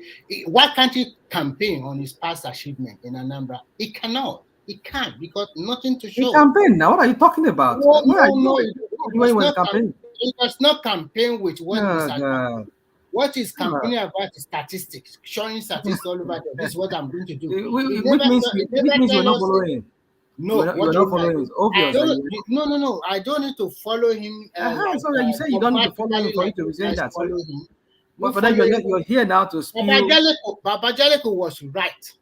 They sell a big propaganda to you, and most of you, I'm sorry. That's according to you, right? Thomas Ed, Dick Ed, follow it. Remove the Southeast vote from all his vote. Where is he? Really? So by the time you remove Tinubu's vote now, all of you understand. When it's because when I know you, when the topics are related to Tinubu, you will jump on board quickly. And what is your motive? The motive here is just to criticize the guy. He's not doing nothing. 1 month is not enough. He's supposed to be doing that. He's supposed to be doing that. Like you, even rational mind, have you ever found yourself in leadership position before, wherever you have stayed? Yeah, my brother. I'm a husband. I'm a father. No. I'm a husband, I'm a father, and I lead. So what are you talking about? I'm a grandfather. I'm a grandfather too. Yeah. So what are you talking about? Just churning out baby like normally, right? every man can do that. It's not a big deal. Oh, so, not every man can do that for information. So many fathers go everywhere and you can see a lot of fathers. Not everybody can do that. There are some people that. What do you mean anybody cannot don't do that? Yeah, any man that cannot do that is infertile or what? It's infertile, it's impotent, right? What do you mean? Turn out baby. Turning out baby is the easiest thing for most men to do. For most men, Abby. Okay. Yeah, of course, now that's not a big deal here. But if you are telling me now that you don't even have any kid, but you adopted like 6 or 7 children, you are the one feeding them, then we are talking you are doing something. But I'm a leader in my own right. Oh, of course, everybody's a leader in so you're a leader too. So don't call me. Of course, but I will follow dogmatically. Yes, daddy. Hold on, Remy. This is what we do a lot here. We'll come here and we'll turn the table on ourselves. I'm not the one vying for office. The last time I checked, I did not contest any political office. So why are you not turning the table on me like, oh, are you a leader? What you are saying is that you one thing I don't like is this. What is it? You pick your candidate, fine. But don't come every time to bad the other people's choices. You are not the only Nigeria. If you're the same way you came to Kenya now, you bad my own candidate, right? you bash the other candidate, especially Tinubu. You bash him every day, and then you expect those people that support and vote him to keep quiet. That is not done. I'm not expecting you. That's why we call it conversation. That's why we call it. We're here to have a debate. I am not fighting with you. Also, I'm just. But it sounds like that to me. No. I'm not. Why would I fight with you on what? I've told you the truth. I am not like you. If Obi has won this one, I will move on. It's so simple. Why should I die because my candidate did not win? Why should I go and kill myself? Why should I run away? Am I a small boy? So a leader? No, the issue is not small boy. The issue is I've said it that. So I bet you want to run away. That means you really. No, I'm not running. I'm not running away. The thing is that so that I don't continue criticizing him for nothing. That's why I go by the name Rational Mind. I'm rational in the way I see things. So it will be pointless for me at that point to be criticizing this guy who has done exceedingly far beyond what I want. So you think Obi is better than Okalu and Showore and Adebayo? Obi is better than them, right? Oh, Atibo. That time, ọ̀rọ̀ ẹ̀ má dàbí ọ̀rọ̀ ẹni tá máa ń sọ pé ẹni tá ti rò pin, àròpẹ́ kò lè pàgọ́. Ta ni ẹ? Ṣọ́rọ̀ òṣì. So, ìyẹn ni ọ̀rọ̀, I'm talking about Tinubu. No. So,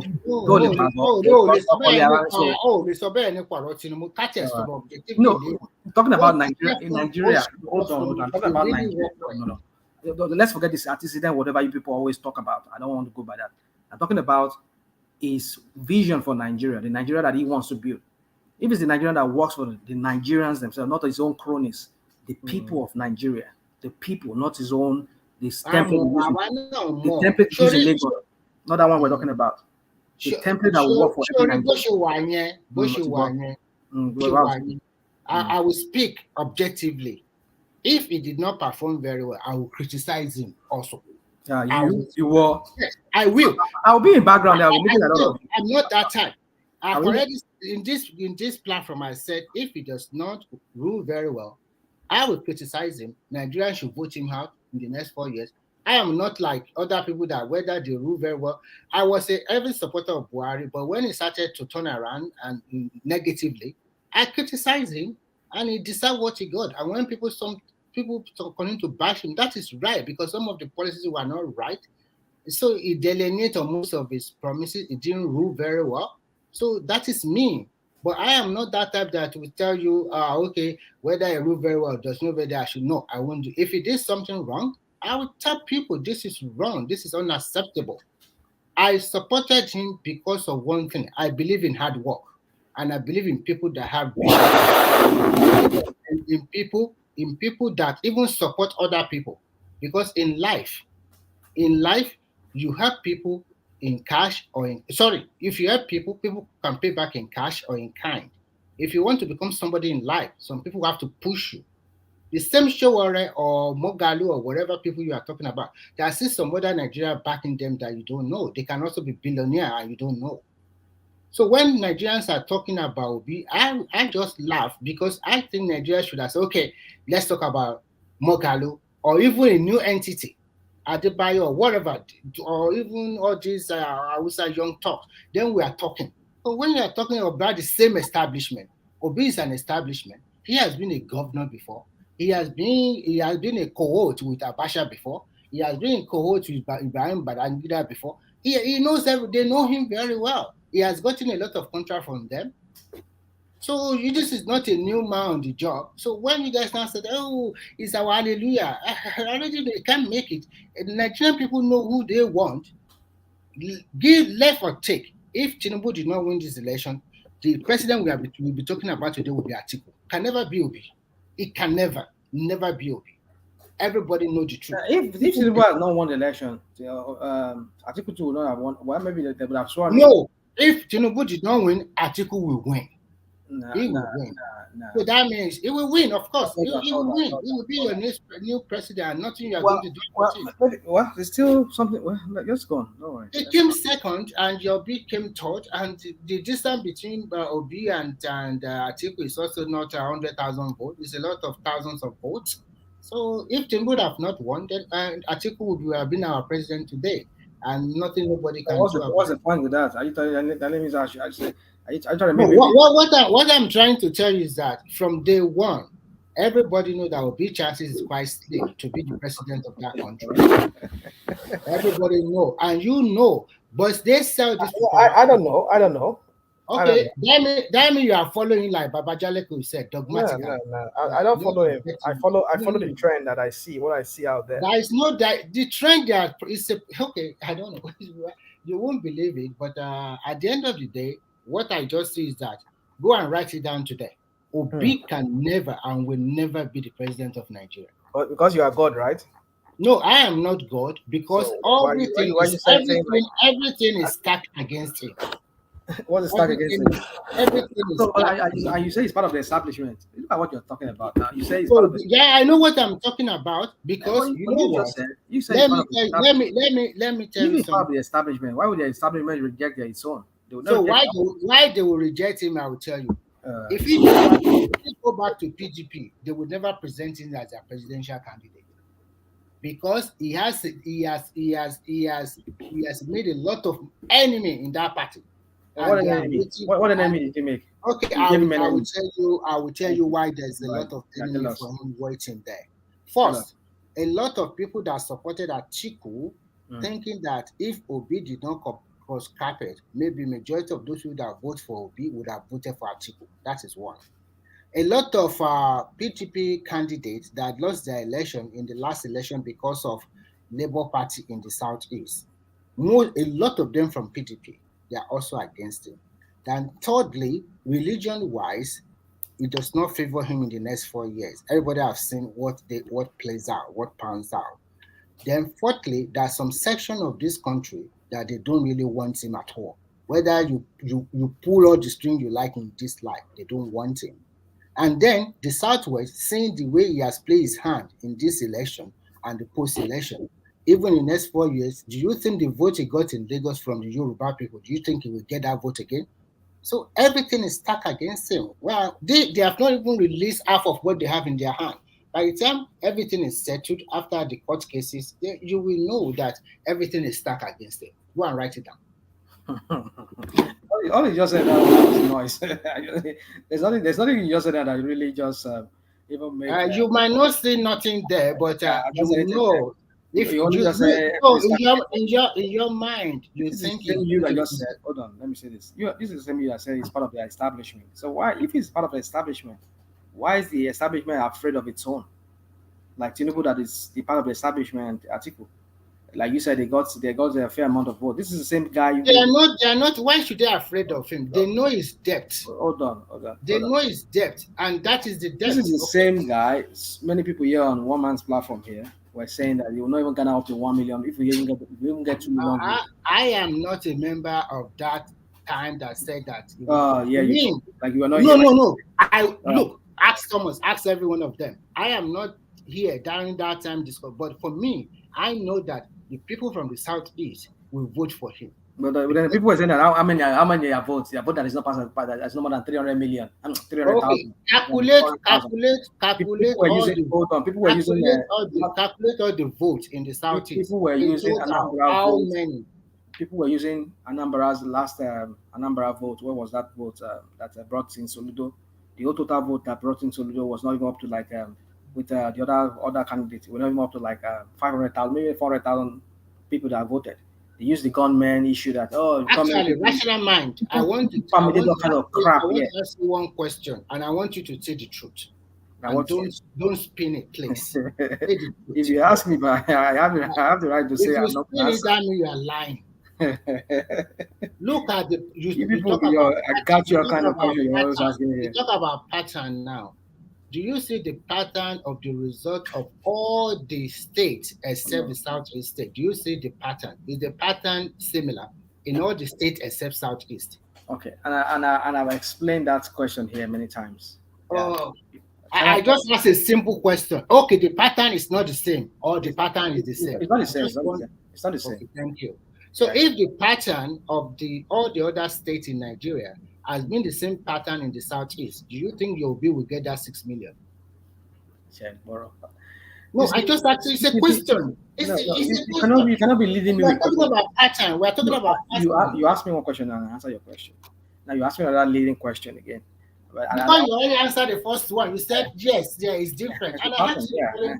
Then you did a follow-up and then you are still leading me with another question. So I don't want to answer that question the way you want, but rather I would want to explain if you don't mind me explaining. The election that just took place was highly ethnic or tribal, let's not even say ethnic, tribal and religious. So the three major candidates were from the three largest ethnic groups in Nigeria: the Igbos, the Yorubas, and the Hausa Fulani or Hausas. And so each of them have their own candidates. So now who could pull who now would determine who was going to win the election. It seems that Atiku, that has the largest group of people from Nigeria, which is the Hausa Fulani, probably they were voting. But among these Hausa Fulani, there are also Christians who are Christian Hausas among them. The Igbos and some south, they have their own people too, which is they look up to Obi because they felt that, this thing has to come down to the south, as they have been clamoring, and felt that we cannot have a Muslim ticket. Some of them felt like that. And people felt like they were threatened because having known what this Bubu that was there, how they felt he almost Islamicized that country. So all of this thing, coupled with a major candidate in the person of Tinubu being a Muslim, also picking a Muslim deputy, that also fired the whole thing up as, okay, yes, this is going to be really, really war, like a kind of more of a religious war, which they even said they started first. They started with it. So that is why Mr. Dalek will tell you that you guys are brainwashed. It's a propaganda. Why would you say we are brainwashed? What have you said? I'm listening to you. It's the same narrative you have been saying. What I just said to you now? Is it not a fact? Is not what they played out? No, it's totally wrong. So what played out? If you talk about ethnicity, why the northern people? Why can't they just choose Atiku alone? Like you guys choose your being. I just explained to you. That's why I'm saying you don't. No. You only want to be listening one side. No. The election that just happened was not only religious. Ethnicity plays a big role in other parts of Nigeria. Why did the Obi win Lagos State? At least it's Yoruba dominated area. So that your analysis cannot. Let me give you the permutation of Lagos. What happened in Lagos? You want me to tell you? You don't need to tell me anything. That's the problem. That's the problem because you have your own narrative. No, that's not the narrative. All what you are saying is still the same thing to me. No, it's not the same thing. The pattern is similar all over the country except your south. I'm not a mindless. Yoruba people did not care whether it's Muslim or Christian. They voted for your guy. And in other parts of the country, some people that are not even Christians, they are Muslim, that they also voted for your Obi. You cannot tell me here that it's only Christian that voted for being Benue, Nasarawa, and Plateau. So you're saying Tinubu too, despite all the crap he did. So what you are saying is not right. When you mention ethnicity, religion, and the rest, so that is not right. And your analysis is incorrect. No. It's incorrect. It's totally incorrect. Can I put a word in? You can label it however you want to label it. It's up to you. But the facts speak for itself. The fact out there, what happened? The last election was not only tribal, was also religious. That was why Tinubu went the way he went. You want beat Danny? Let him go and pick one northern Christian and think he's going to win the election. So he knows.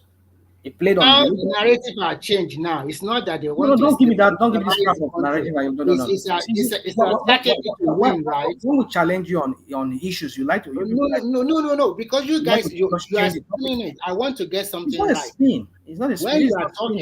When you are talking, you mentioned they want to Islamize the country. But now you are telling us that you pick a northern candidate because of vote. Which one are you leaning towards to? Be clear about that one first. Thank you very much. Before we continue. You are not. Remy, that Islamization is a nonsense. It's very nonsensical of anybody saying why wants to Islamize Nigeria. Why don't you Islamize Nigeria in 8 years? Who told you that? Who said you mentioned it now. I just a few minutes ago. It's not even up to 2 minutes, and you already I said that. For you, Mr. Rational Mind. Oh goodness! I don't know why you. It's like you have selective listening. Selective listening. You only want to listen to what you want to listen to. I said people permutate were saying that it was almost Islamizing Nigeria. That's what I said. I never said almost. When you say something is almost, that means you already passed that 60% or 70%. Yeah. If you put it into statistics. Yeah. That is a blatant lie. That is a lie. You just speak on what I don't know. That's what I said. He said you do. I said back then people were permutating that you almost Islamizing Nigeria. Does that mean it's a fact?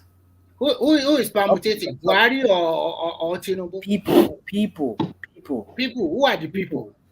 Both your backgrounds. Right? Hold on. You and your cohort are permutating right now. Hold on now. I'll give you the stats. You want to get the stats? Your Yoruba clans. No, not Yoruba clan. Yoruba nation. Remy, what you don't know is Rashorama is one of Yoruba nation nonsense. They are doing shouting around. It's not flying. You quickly jump to region. Yes. Now that's it. Now, Rashorama is one of the disciples of Mayegun Diary. One of his disciples. I'm one of his disciples, right? Yeah. Even before I know Mayegun, I've always. I don't know how long you've been on One Man's Platform, Thomas. I've always talked here on One Man's Platform. I've always expressed my view. I don't even know Mayegun back then until maybe towards when Nnamdi Kanu was captured, after he was captured, that was when I started listening. Don't worry, my Diary is cashing out on you guys. Continue following him like Momo. And all those our South Eastern too. They will jump there, they'll be donating money. That guy is cashing out on you. And one man is not cashing out on us yet, right? When you point my is cashing out on you guys. Continue. Yeah. A woman is not cashing out, right? People are so ridiculous sometimes. If you put it. Because Mayegun is always saying what you want to listen, you want to hear. So that's why you guys go there. I even though there are some things I don't see. And the hype ups and the obedience, giving you guys false hope. Like one time, one nation will be called Biafra. One nation will be called Yoruba nation, deceiving you, cashing out every day. So, but then when he said that, when was the last time you saw him collected money for people and say, okay, come and vote to Biafra nation and Yoruba nation? Why did you see him do that?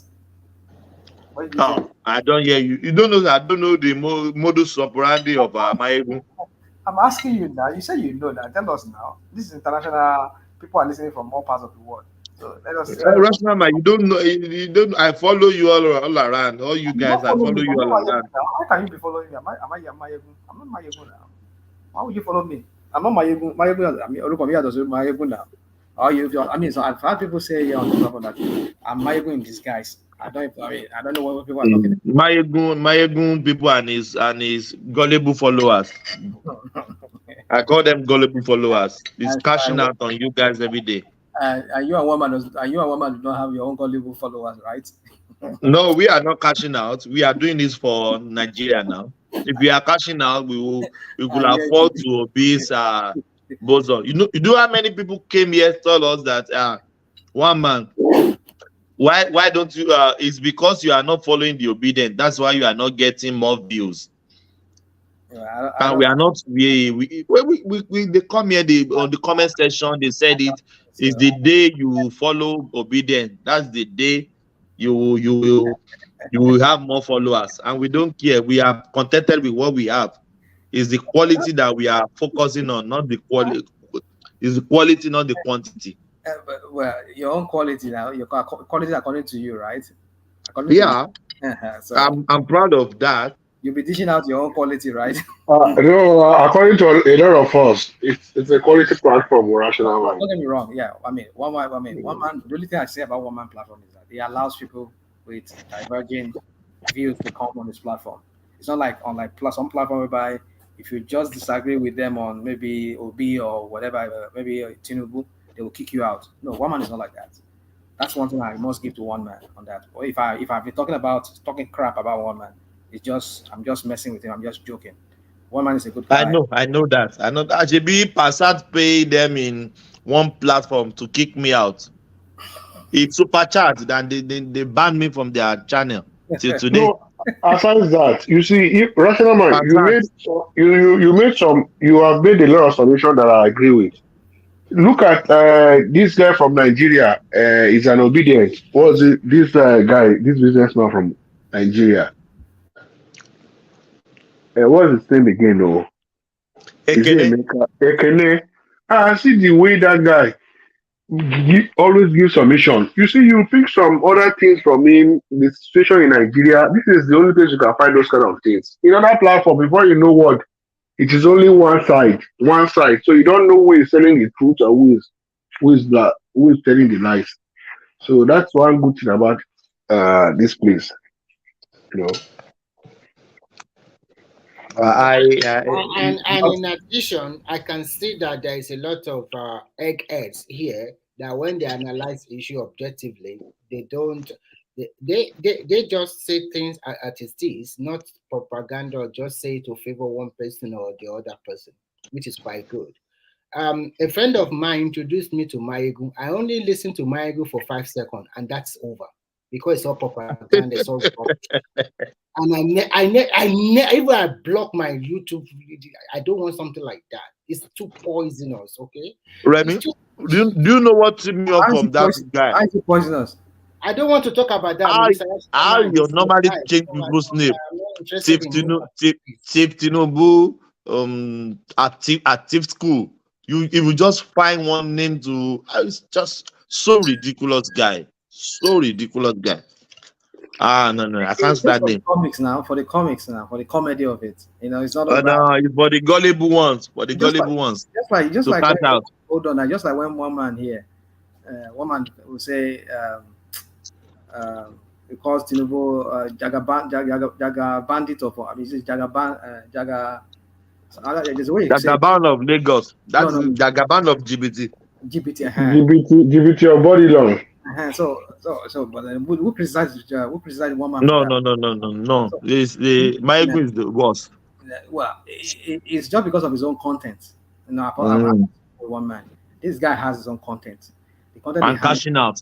Don't forget the cashing out. Now they did force you to come and give him money. I understand your rational mind, because when you go there, you feel happy because that's exactly what you want to hear. So you continue to go there. If you continue to bash your Tinubu and those you don't like, and it's not, I like him, it's good. That is it. Everybody know the truth. Don't let them deceive us. Oh my goodness. You're happy, and then you continue to go there. It's okay. You like that kind of stuff, but for me, really, it's not in my portion at all. It's too toxic. Anytime I try to listen to him, I can't even withstand it. I can't. It's because people like yourself are the kind of people that they call the Abrodians that are. Forget. There's a way you say it. You can see now. You don't listen to him too much. You say, oh my God! Everybody's name you will bastardize his name. Aunties, Abrodian brothers and aunties. And there's a way to call it. There's a way to call them. I can't remember how you call them. Yeah. So yeah. I mean, it's just that me and him, we see eye on eye on some topics. One of them is Tinubu's issue. With his criticism of Tinubu, did he stop Tinubu not to win the election? Well, I mean, it doesn't mean. I mean, some people are crooks. They can win through how do they say? When it doesn't be shared, very soon I'll be waking up in about 6 hours from now. So yeah. I'm about to shut it down too. So yeah, it's yeah. It was just when I could not stand. I was in the background here. Listen, I could not stand when Fatai was just. And I say, "Oh, Tinubu, you can just compare him to like to Obasanjo, Buhari, and the what's it called, Babangida. They don't know their mother. I mean, what the crap are you people talking about? I could not stop. That was why I come. Even that is an insult. Tinubu is better than those people. Really? Yes, he is. Right? He's a Democrat more than them. He's progressive. Very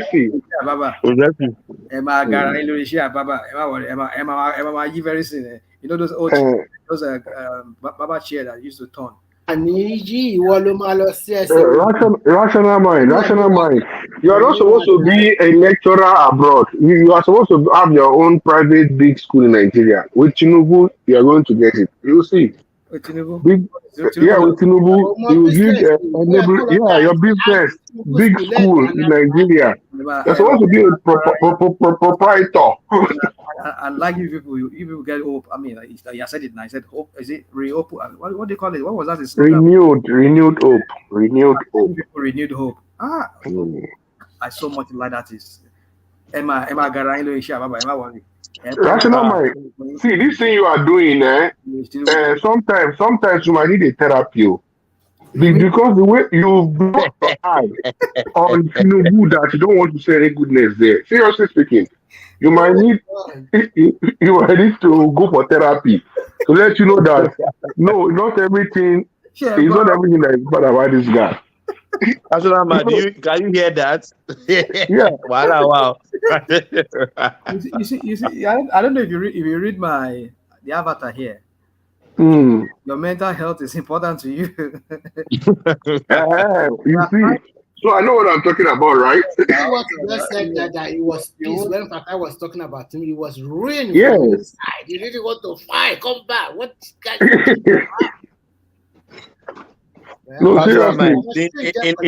In a nutshell, let's shut it down. Okay. Tinubu is your president now. There is no doubt. Just forget it. Court says so. Until the court says so. Which court? Which court? Until the court says Did Peter Obi present any reasonable something in the court? It's just nonsensical. Don't worry now. Emma Garanya, Shama, Emma Dano Arayin to like the platform. No, Thomas, it doesn't matter. Okay, if the court says he's the president, will you now bow down for him? That was. After the court ruled that Tinubu is not the president, will you now bow down for him, for Tinubu? Why would I bow down for him? Is he a god? Is he my god? Why would I bow down? He's a Number one man. He's the king. Progressive. You know the problem with this kind of rational mind. Not one thing that before the primary said it's not gonna win, and he won. What did I tell you he's not gonna win? Did I tell you he's not gonna win? Why did I tell you that? No, listen. Let's take no, you don't project. Don't when project. He was campaigning, I'm still here. You are only got here. Anything you said behind me. I wasn't hearing you so saying. Sick. He's so blah blah blah. He's going to die. We shall see. The guy survived it. They are not going to swear him. He's going to die. That's what happened. They swear him. No, your people in your circle. I'm not saying she's not saying you particularly. You don't need to say it's going to die. You just say his health is not good. Look at him. He's so free. He's not blah blah. He's not mentally okay. Every bad word, every adjective you can use. Now they are not going to swear. I remember you. I want to remember you today. This morning here. The day they were swearing me. All right. When we are talking about inauguration, okay. The word that comes out from your side is that we shall see. It's shall see mean it's not going to be inaugurated. Now he has become your president, and the next thing, we are waiting for the court case. Let's see what I'm going to wait for. Even if you are thinking about the court case, you shouldn't even think about court case at all. That court case is immaterial because at the end Thomas, I want to make one request. If Tinubu fail, please block Rational Mind from this platform. If Tinubu fail, because we are all doomed.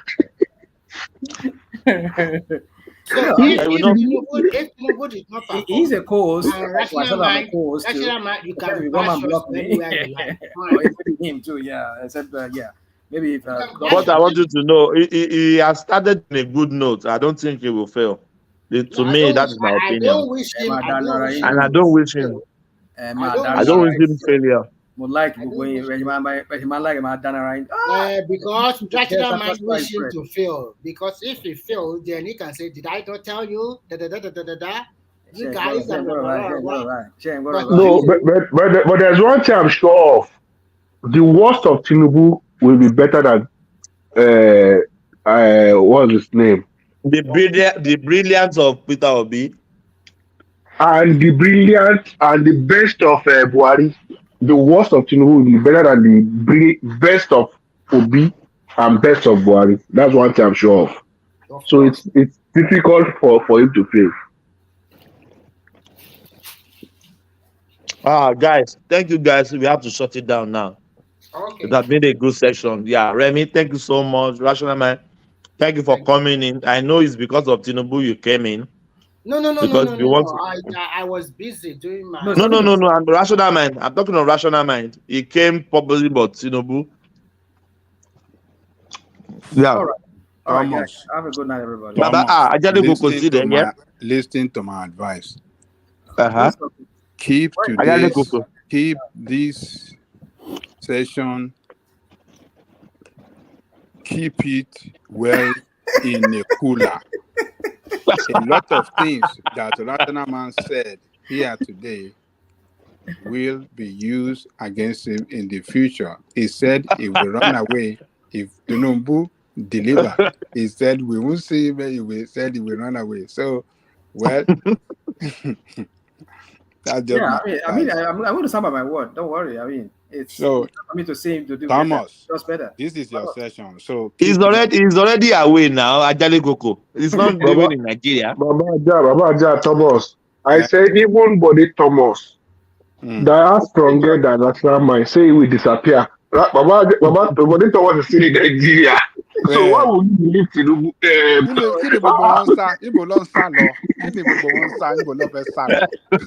cannot go again. He cannot go again. He said he's going to Ghana now. He said he's going to Ghana. Only way. Oh, yeah, but he just said, "You people are the people who be scolding him." He did not say he was going to go on exile. He said he will go on self-exile. That man. We can't. My problem is we can't insult elderly man. I could have insult that man more. No. He said it is left for him to decide to go on exile or not. Nobody will force him. So ridiculous. I'm very sorry. Baba fall my hand. That's the advice I'm giving Rational Mind, that Baba is the biggest critic of Tinubu, and he's taking a U-turn now, saying he will give Tinubu some people to work with him. So I'm not surprised if tomorrow Rational myself will say I can work with him. Rational Minds people ló ń sá lọ. Àìmọye kí Trump tó wọlé l'Amẹ́ríkà àwọn artist kan ti lẹ́nu I will leave America. I will let Trump wọlé wọ̀ lọ sọ́ọ́dí wọ́n lọ.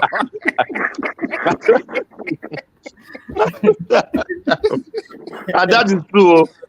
Some people I know Trump never. Everything will happen. Heaven will let loose. The heavens will fall. Trump rule for 4 years, so nothing will happen. If you are not careful, Trump will still rule 2024. Because this your president's falling down like tissue paper. I don't think he has anything in his brain anymore. You should just go and rest. You should just go and rest. All right, then we shall see. It's dementia, amnesia, everything is on his brain. Okay. You guys, thank God that institution works in America. They can't even tell this guy to make a good decision. I was watching him one day. They were telling him to go this way. He was going the wrong way. Did you say there was only one lady in the waist, even almost touching the girl's breast? Yes. Now, Baba is getting colo there. Sorry to say, it's getting gaga. That man, yeah. I'm sorry for US. It's just protest vote against Trump. Trump's supposed to do 2 times. It's just protest vote. They just want him to go. Like good old Jonathan then. They don't even care if it is retarded man. That is what happened to us, Jonathan and Buhari. It's the same thing as Trump and Biden. It's because of institution works in the US. That is why US is still working today. It's not about the president. Yeah, because Nigeria, of things they can't. Nigeria will get there. We'll create institution with this regime. They will build institution. The one they created in Lagos, Abi. Yes. No, in Nigeria, tell me which state is institutionalized as Lagos now. About National Mind. What is the institution about now? And continuity. There's Loma. There is LASEPA. There is so many policies that almost every policy of Lagos State. All states are envying it. They are copying it now. To whose glory now? To whose gain? To whose gain? Forget about Tinubu. Tinubu is just a tool. To negotiation gain. Nigerian gain. If Lagos is down today, Nigeria is down. And you and I were here. You're telling us we are gaining. We are gaining, and then we are not in Nigeria to be there to be saying hallelujah. I have family members in Lagos, isn't it? Why did you and I? They are reaping the benefits. Why did you and I run from Nigeria and come and live in abroad? That's the matter of choice. Yeah, it's a matter of choice, Abi. Yeah. Why did your choice not say make it stay in Nigeria? Rational mind. It's not everybody. It's not everybody that lives in abroad. Some people went back to Nigeria and they're doing well. How many Australians? Maybe you don't know. How many Americans say they want to? Yeah, I know a lot of them. That are in Nigeria. They've lived in America before and they are now in Nigeria and they're doing well. So what's their situation? Why did they go to Nigeria and live? They are doing well. He said they are doing well. They are doing well. They are retired, right? They are old men. Retired care. Active. Even myself that I'm talking to you, I have something I'm building and I'm growing in Nigeria. Okay. Once it's set up, I'm back in Nigeria. I can only come here and visit my family and go back. Okay, good. So no, this is sincerely speaking. Rational mind, I know what I'm talking about. I've lived in different countries. Okay. If you go to Nigeria, even if you are not wealthy, very wealthy, you have rest of mind. Forget about the darkness or rest anything. Rest of mind, Nibo. Yes. Where are you living and you're having rest of mind in Nigeria, in Lagos? Where? See, what I don't know what you choose to be rest of mind. In the US, wait, hold on. In the US, you drive. You mind citation. You mind you drink and drive. You mind so many things. You mind to touch this. It's not like things I do. I'm just telling you things that happen. You mind to touch a lady, and the next day it tells you are harassing. You mind to okay, I have been to somewhere and I asked if there is a man in this house. A lady answered me that don't say that again. Ask if there's somebody in this house. A lady is telling you, yes, now don't say that again. No, but I saw a lady and I'm asking if there's a man in the house. Because you're being misogynistic. Because she see herself as a man. You're being a that's misogynist. You push her aside like as if she's not a human being. Why would you? No. So play some. You will be in a gathering to ask people that are you a male or female. You will be saying complicated. What is complicated about gender? Those kind of things. I'm telling you. So if I say rest of mind, it's not about getting Lamborghini, money or getting millions. The rest of mind that in Nigeria you can get infraction in some rules and small thing you will settle it. In abroad, small thing it will lead to court case that you'll never go out from it. You know, there's so many things we get away with in Nigeria. Don't be wishing these kind of things on Nigerians. I mean, you and I will live here. I mean, I'm sure maybe you live abroad too. I'm not wishing it to Nigerians. Nigerians are jackpotting every time. If Nigeria is good, Lagos is good. That El Dorado you people are saying to people has turned that Lagos to. Why is everybody running out of that Lagos? Rational mind. If among your peers, think very well. Among your peers in Nigeria, it's not everybody that is doing bad. You will see few of them that is doing good.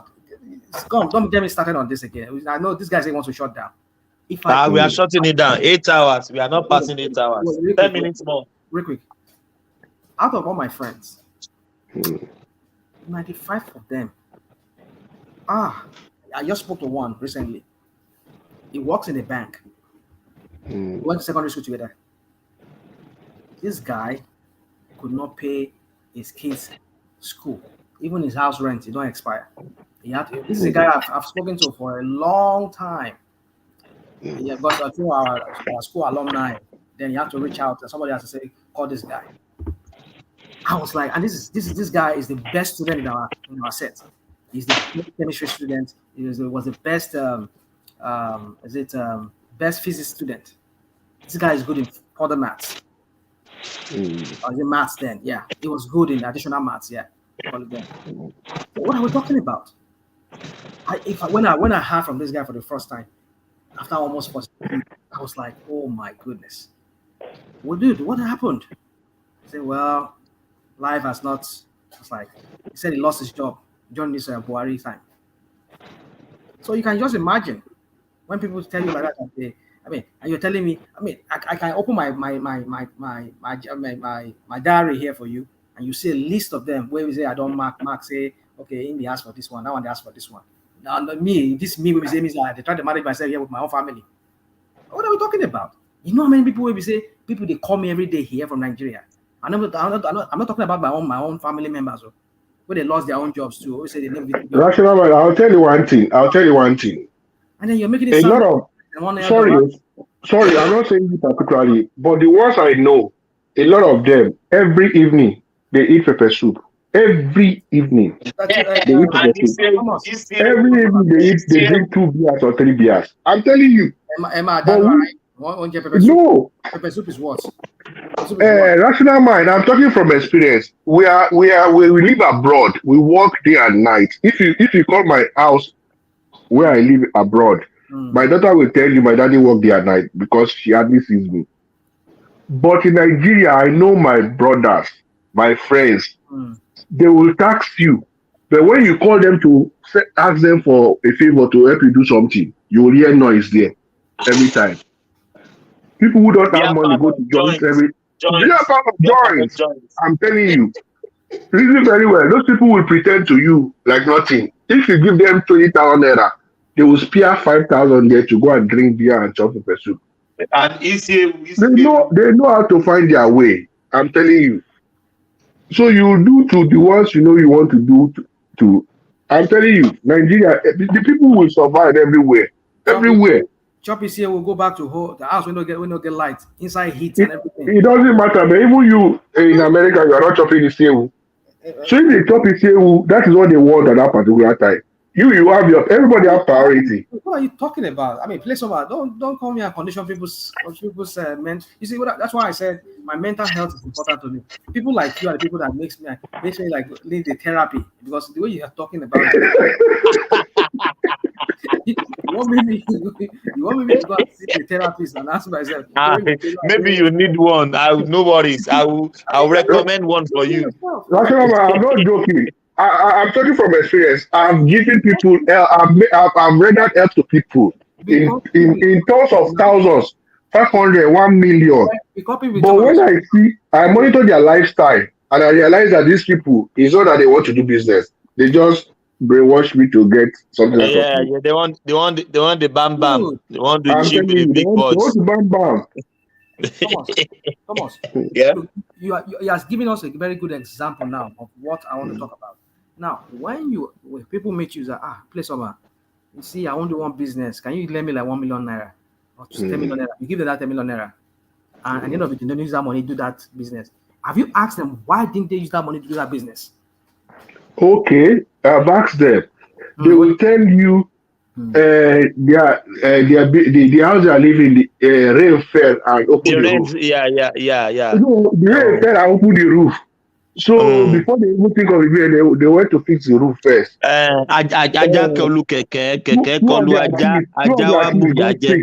They admitted them, they did operation. Who will tell you this kind of story and you begin to follow up like, are you lying or something?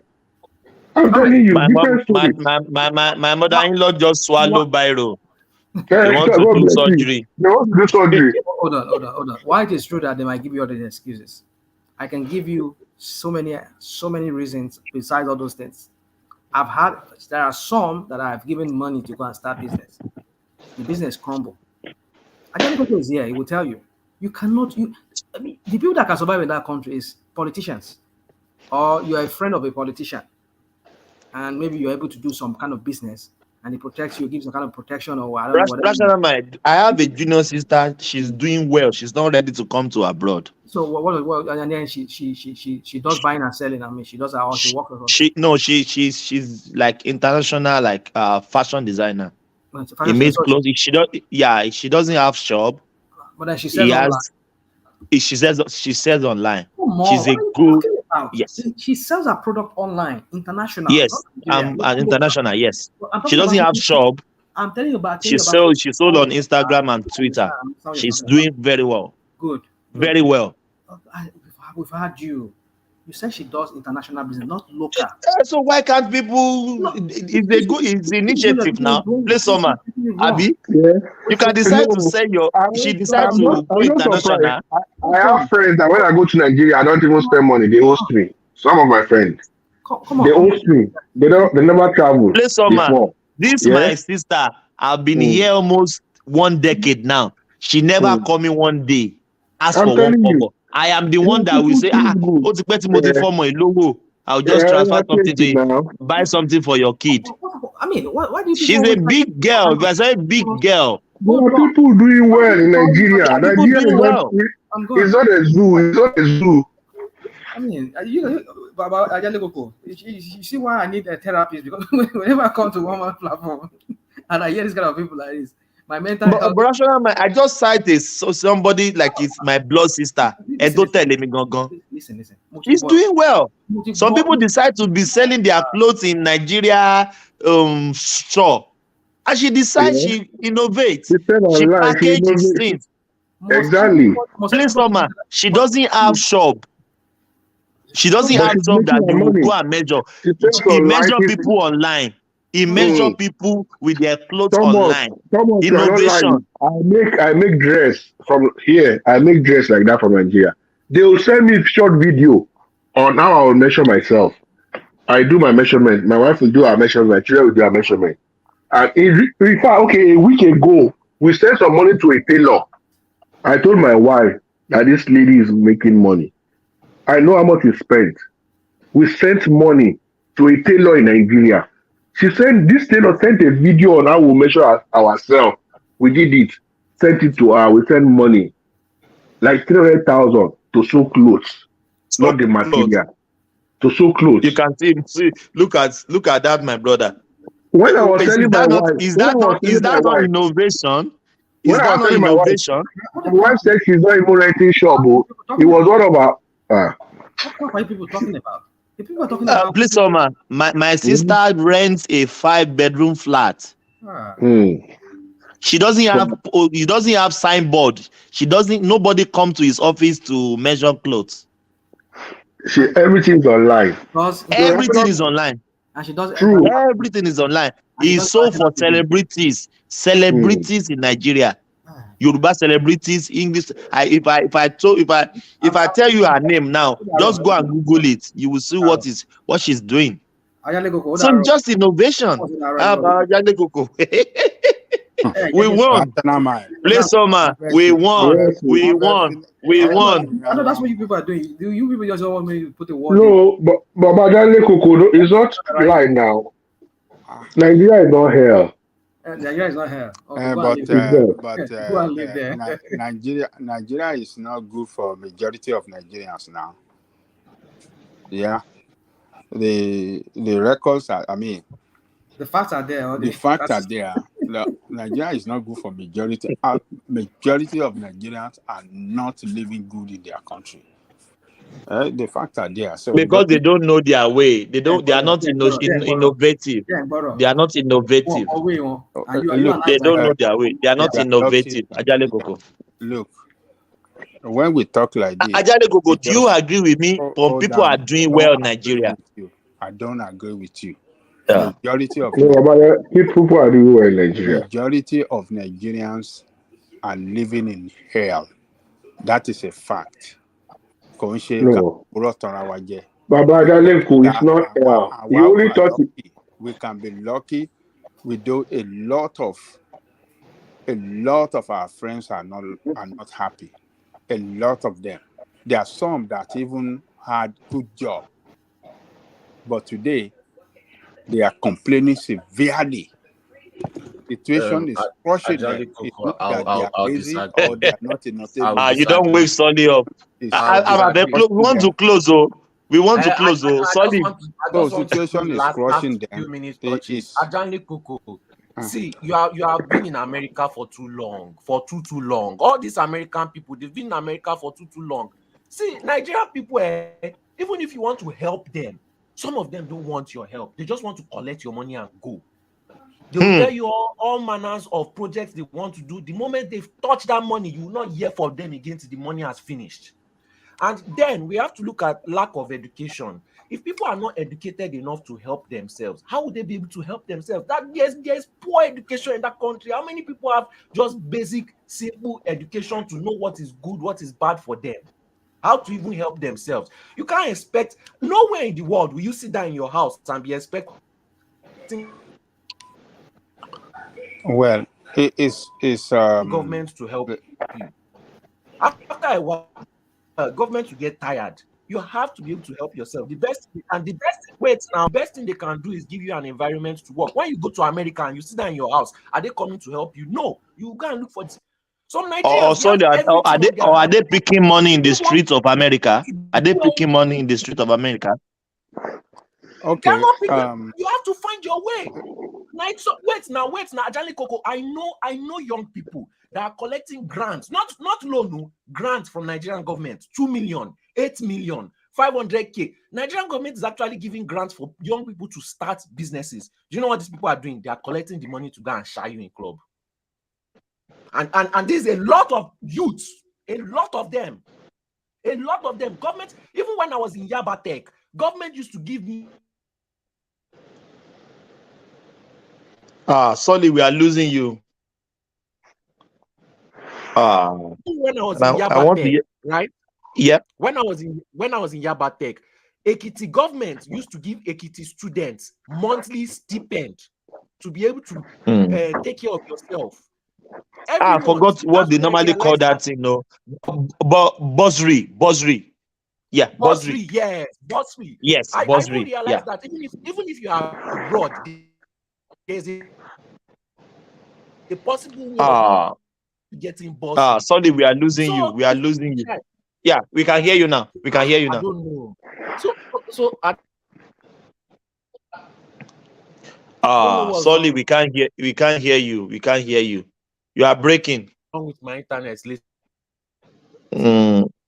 I don't know. I don't know. I don't know the angle that you guys want to argue this thing, and I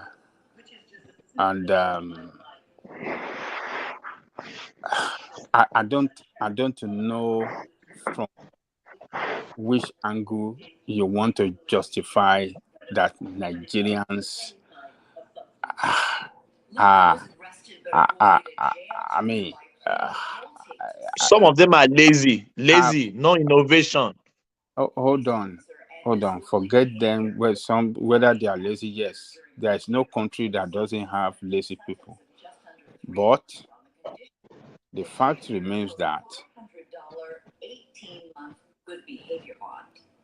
2/3, 133 Nigerians, 133 million out of 200 million are living in multi-dimensional poverty. No, I disagree. All those statistics is nonsense. Okay. It's nonsensical. It is nonsense. I disagree. Number two, you can disagree. You can continue to live in denial. Number two is that Nigeria have 33% or 35% unemployment rate. Nigerian economy does not produce employment opportunity every month as we see here. So when you see a country that doesn't create job, I don't know how you want to define the state of that economy. Ajale Koko, is it U.S. government that is producing job for you guys? Did I say so? Did I say government created job? But I think that's what you said just now. Hold on. When your economy doesn't create job, yes, your economy is losing job every month, back to back. That's to tell you something is wrong. That system does not work. And that is why it doesn't create job opportunity. And an economy that doesn't create job opportunity is a failure. Don't let us defeat. And a lot of people will push into poverty. So when people are pushed into poverty, opportunity will over. It's not easy like that. So somebody can make this. It is not easy. It is hard. Go easy there at all. A lot of people live in slums here. Look, here, poor. You can be supported by the government with food stamps, with Section 8 house, with Medicare free, with a lot of things for you to live as a human being, for you not to be hungry, for you not to go into crime. All these are not available in your country. And but we are third world country. Okay, continue to justify and these are the situation You want to say it doesn't, but Taba point out the fact. You want to say, oh, we are third world country, so people must suffer. Isn't it? Are we not? People must suffer. Actually, Coco, how many years has Australia, US has taken their independence? What does that got to do with? Hello, Baba Adeleko. I'm sorry to chip in. So, the way people suffer in America, in fact, for me, I will say there are more homeless people in America than in Nigeria. God bless that Nigeria. God bless you. That's what I want to say. I know that for sure. What do you think? Hold on. You see, when some of you point out this fact, sometimes it is laughable. And that is first world country. Hold on. And no, I'm ready first to world country. Yes. Hold on. You live in America, and you know what responsible for homelessness. Number one, some people are into drug. Let me take the consume drug. This narcotic and this thing. So, as their government failed in that aspect, if Nigeria can, they do. We've ironed that before. So please, somehow with Ajali. Hold on. Yes, US government failed. Hold on. Is the failure there? Yes. So let's give Nigerian government kudos on that aspect. Let's clap for Nigerian government. Let's clap for Nigerian government. Hold on. There are so many things that people consume. People that are addicted. Do you know that some people take brake oil? Baba Adeleko, that is as a result of poverty. It is not poverty. No. Baba Adeleko, Western world package. Baba, let me tell you one thing I know. I study about America. They package what they want the world to see. Our people, I will tell you, when I was young, before I came to America. Sorry, I walked the streets of Kensington. I saw people on the street doing like zombie on drug, taking drugs in daylight. Train station in New York, Madison Garden, biggest area in New York City. If you go there, you will run. So what I'm saying in essence is, Abadale Koko, see, let's give kudos to our government for one reason. America want to portray what they want us to see. When I was young, if you see movie from Brooklyn, movie they shoot in Brooklyn, you would think Brooklyn is a beautiful city. It is camera. If you go to Brooklyn, there is waste everywhere on the floor. People pee, they poo everywhere. When you see Brooklyn in movie, oh my God, you would think, I have to go to America. So that is how these people, so don't let's believe in these people. All these things we are talking about Nigeria is everywhere. Look, so don't let, okay, what I'm saying is that the opportunities that are here for people that get themselves right, you cannot compare it with that of Nigeria. We have limited opportunity, absolute limited opportunity to succeed, to be successful in Nigeria. Because it's a third world country. Hold on. So stop justifying third world country. Stop saying that. Look, but are we not? Are we not? Are we not? Ajale Koko. World country is not the problem. It is bad leadership that fail, to manage your resources well to the benefit of the people. It is not a matter of third world country. Bad leadership. That is it. So, why do you see your doctors? Do you want to tell me that doctors are lazy? You want to tell me they are lazy? No, doctors are lazy. Hold on. No. Do you want to tell me that engineers are lazy in Nigeria that are running away to other country and other profession, or the high-tech guys that are running out? You want to tell me they are lazy? Hold on. You see, No. You can't say that now. Even police officers in US are not rich. Some of them are quitting their job to start their own business. Sorry. Let me tell Babajale one thing. Babajale, if dollar is 1-to-1, you and me will go back to Nigeria. If dollar and naira is 1-to-1, we'll go back to Nigeria. Why is not 1-to-1? Who is responsible? No, I don't want to know who is responsible. That's just the difference where we are doing all these things here. Because whatever we are doing here, we might be in Nigeria not doing. It's just the difference in currency. No, it is not because dollar is not 1-to-1. That is not why people are running away. It's because the opportunity in Nigeria to be successful shrink every day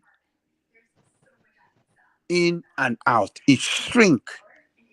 And a lot of people that are even professional are not sure of what future holds for them.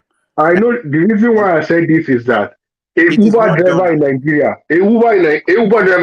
makes a minimum of 40,000 naira a month. A Uber driver in America makes 4,000 naira a month. So check the difference. If the Uber in Nigeria make what? Minimum of 40,000 naira in a month. 40,000 naira. In America, makes minimum of $4,000 in a month. So if the currency are almost equal, I know what I'm saying. A lot of guys in Nigeria, people who I know, if they tell them to go and drive Uber, they will tell you they can't do driver. They will tell you they can't do driver. And 40,000 is even more than minimum wage. I know Nigerian people, some things we do in abroad, they cannot do it. Uber, I mean, you know how much these people go on with when you tell 40,000 naira? By the time they remove fuel, remove everything. No. When I say no, that's the problem. What I'm saying is that's the profit. The profit is not like gross. I'm not talking about gross. You have removed all the other expenses. The car. Yes, they make 40,000 naira in a week. Okay, in a month. Okay, what is that 40,000? What's 40,000 naira? What can 40,000 do for you? Okay, but in a country when minimum wage is 30,000 naira. And what can 30,000 naira buy? No, see the point I'm going. Don't go away from my point. They are making more than the minimum wage. But a lot of people will say, wage, is it a living wage? No, even though it's not a living wage. The context is those people who come and do driver here in America. Pay your child school fee with that 40,000. Baba, children's school is free now. Public school. Public school is free now. Public school is free now. Our children in America go to public school too now in America. They go to public school in America now. Public school in America with that of Nigeria. But please, Baba, please don't be skipping these things.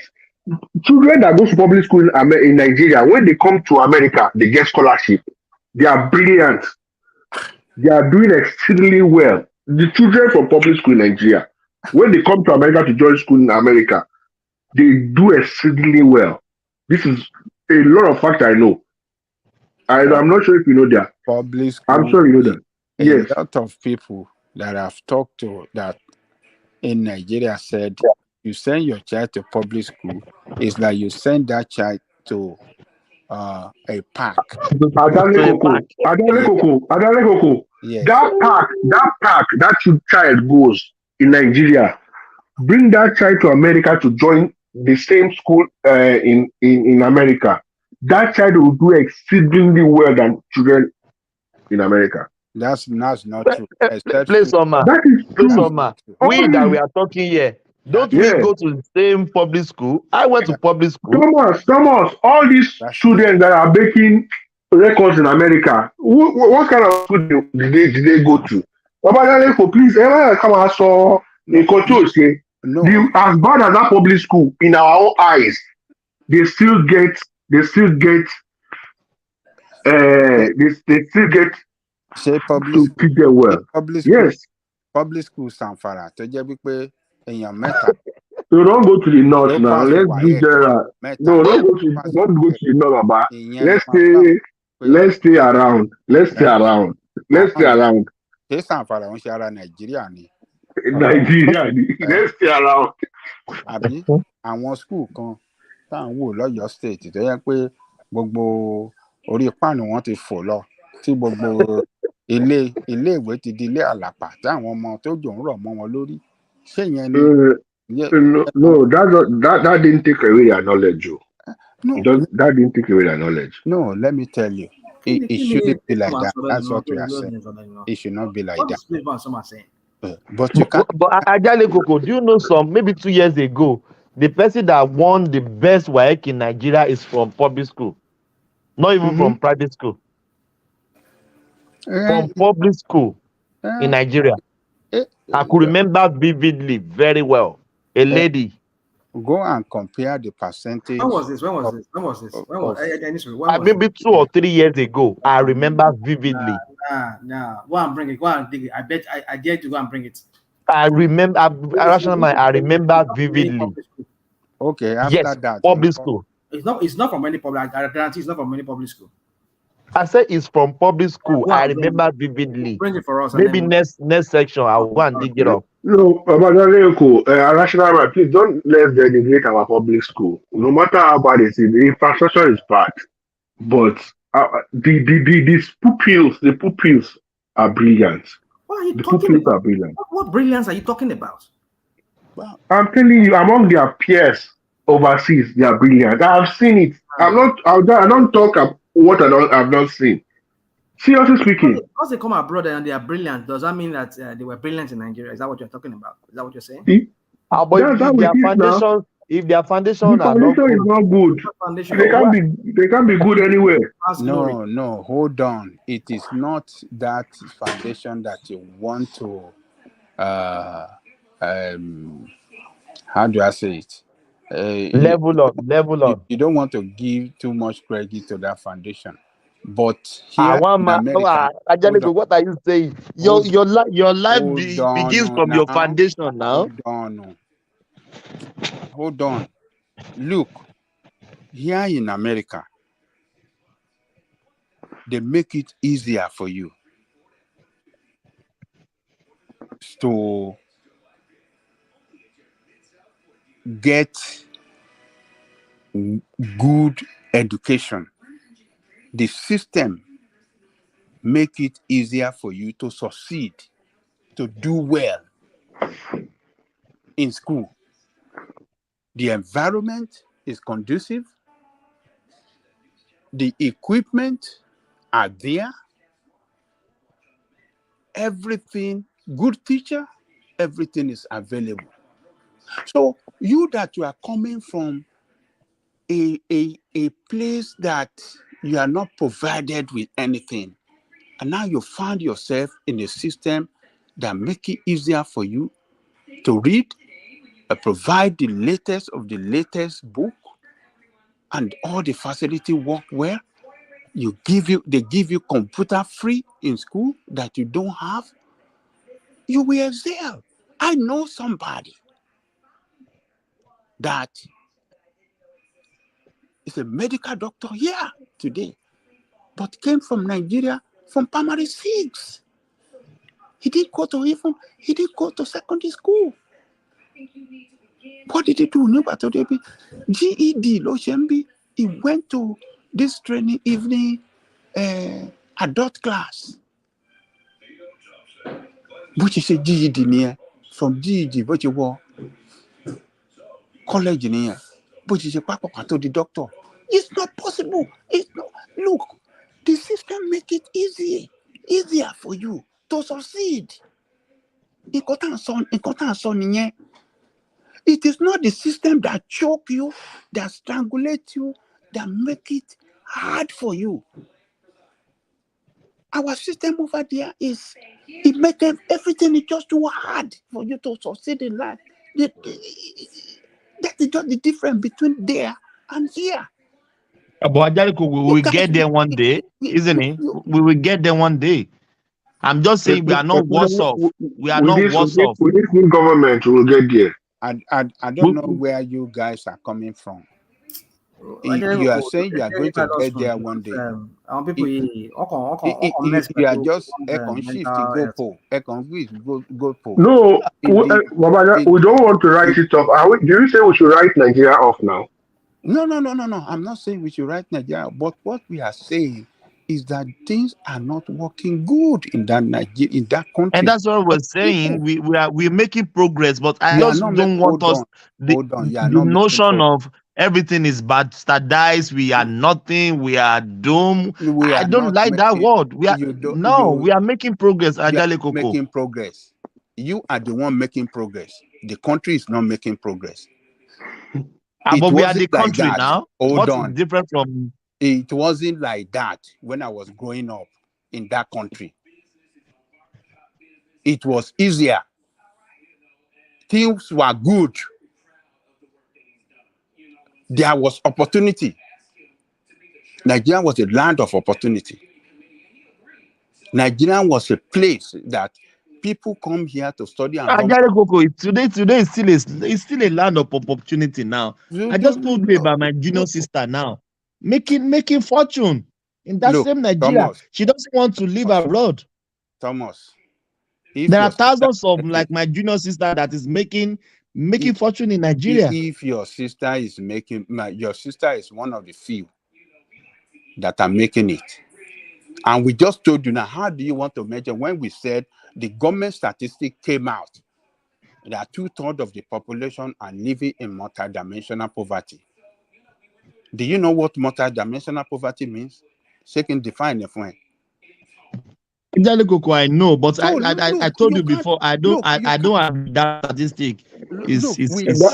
That statistic is not right, Baba, because they didn't consider some families. What they did is they counted all members of the family, including the children who are not working. But the head of the family is making money. But that statistic captured everybody. But once one member of the family is making money, the other member are not in poverty. But that statistic didn't cover everything. Okay, so what do I want to say? So the economy that is at unemployment rate of 35%, is that a country doing good? Look, you can't.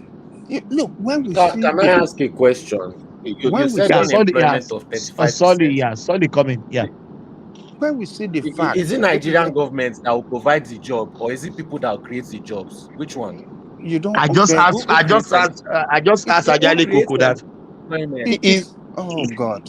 It is not government. I'm not saying that it is employment. Nigeria. Thomas. Ajale Koko. Yes. Hold on. Can you see the English landscape? Can you see the English landscape? I can see it. We can see it. Forget it, Joe. Nigeria is good. Yes, Nigeria is good. One man. Forget. One man. Ajale Koko. Nigerian students. This is their mindset. They study. While they are studying, they are not even preparing or checking for who is going to give them job. It is till 1 year after they graduate, they now start looking for job. Majority of them. Who is supposed to give them job? You are in a capitalist nation. You are meant to start businesses and hire people. Nobody wants to start business in that Nigeria. None of those students. They want to sit down in their house and let their parents go and look for work for them. Majority of them. They are looking for white collar job. Even if they are getting first class. Yes, so some of them, they'll even have job offer. They'll say that I cannot go and do that job, it's below me. They are so proud. Even me that studied abroad, students still behave like that. So you think what you think it is easy to start business in Nigeria? You think it's easy? If you have packaging, if you have innovation, packaging and innovation. So it's not easy to start business anywhere except for America. It is easy to pack everywhere in the world. look, we shouldn't look. Let's just call spade a spade. Baba Oko, in as much that I see that you have sympathy for But you don't Nigerian want people, but don't indulge them too much. Nigerian guys, I'm telling you, they are not ready. A lot of them, not let me say not a lot of them, they are not ready to do anything. They are used to their normal life. No, Go no, on.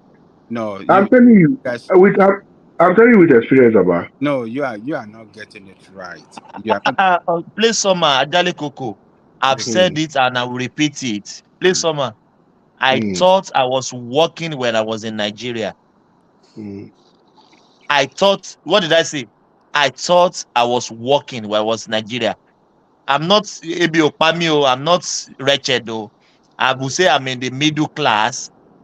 But when I got to abroad now, I know that yes, now I'm working. Nigerians are joking, man. Thank you, What did Thomas. I say? Baba Koko, in America, let me give you an example. In banks in America, BOA, whatever bank you enter, do cashiers have seats? Cashiers don't have seats. If you go to Walmart, Sam's Club, registers, cashiers don't have seats. But in Nigeria, you go to GT Bank, go to Zenith Bank, you will see those small kids sitting down, be wasting your time. Okay, go and sign there. They will sit down on a chair, be wasting time as if you are going to do security, if you are not lucky in America for 12 hours, you will be standing. If you doze, you are out of job. You are out of the job. If you doze on while standing, you are out of job. Adelic will tell me if I'm telling the truth or not. okay, you see the difference there.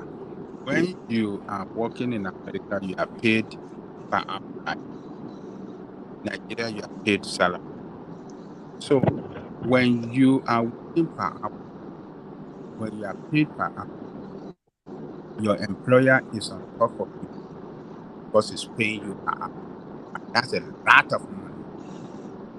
You must justify, you must really prove that, yes, for what you are being paid for, you work for it. So you can't compare where you are paid in the month. Adelic Oko, please, Baba, that's not correct. That is the standard in America. Standard in Nigeria, minimum wage in America is Why different from minimum wage in Nigeria.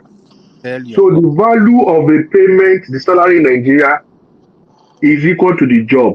The value of the payment in America is equal to the job. Yes, you are Look, right. look. Yes. So don't differentiate it that because it's per hour or per.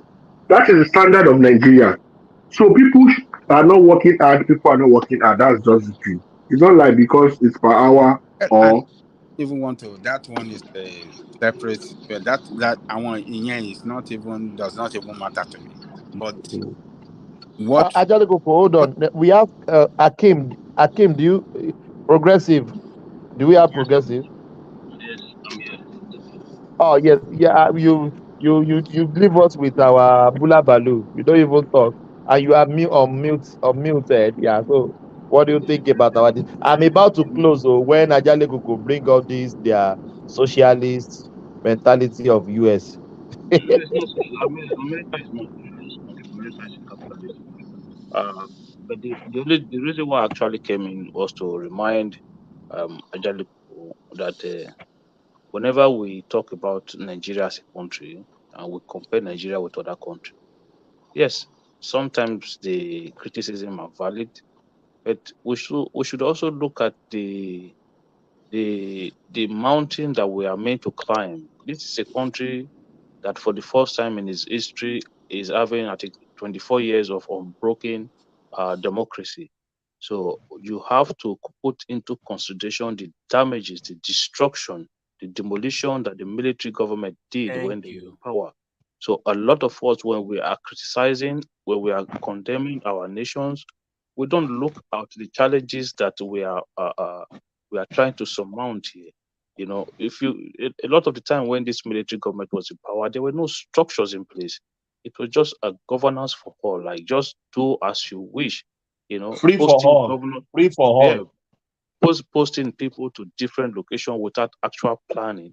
So So, all of this, for 23 years now, you've been experiencing governance. Is that what you are telling me? no, this is what I'm saying to you, that it is And not so, that what you are big on? it is Hold on, not hold that on, you're hold it is on, hold hold on, on, it is hold on. Angelico, hold on. You are It's not that you comparing.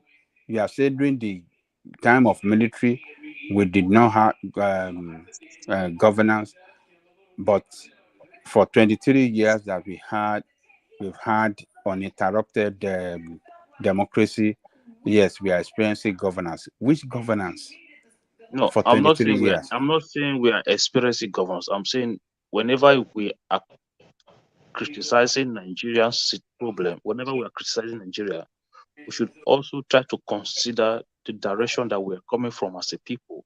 So a lot of the countries that we compare Nigeria to don't have the challenges that we have, having to fix institutions, having to fix things that were destroyed, damaged by military government.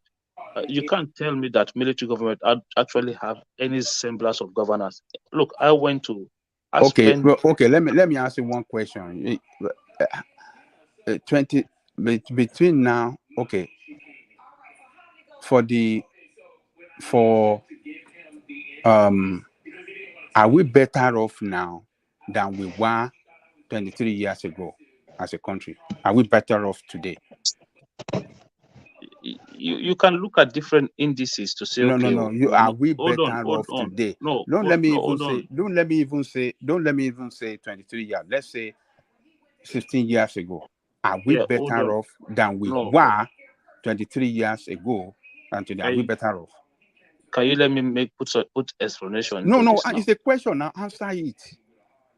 Jaliko, can you let me explain what I'm saying? Yes or no? Are we better off?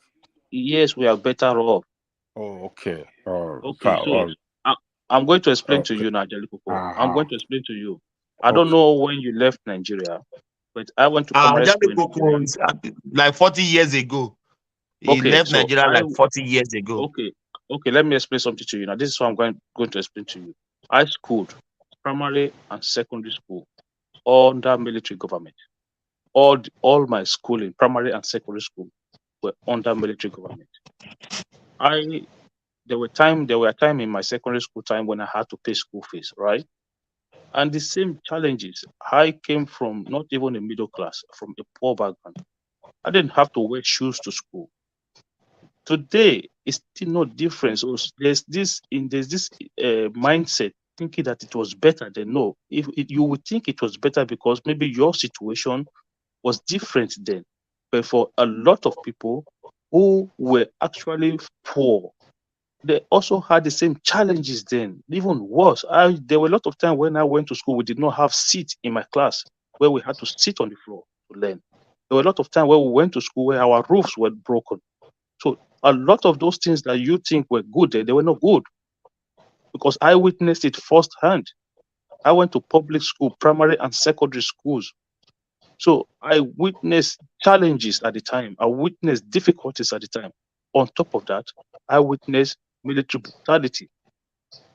So it was not good. It's just that now, when you go to a lot of these places, okay, I'm going to tell you something.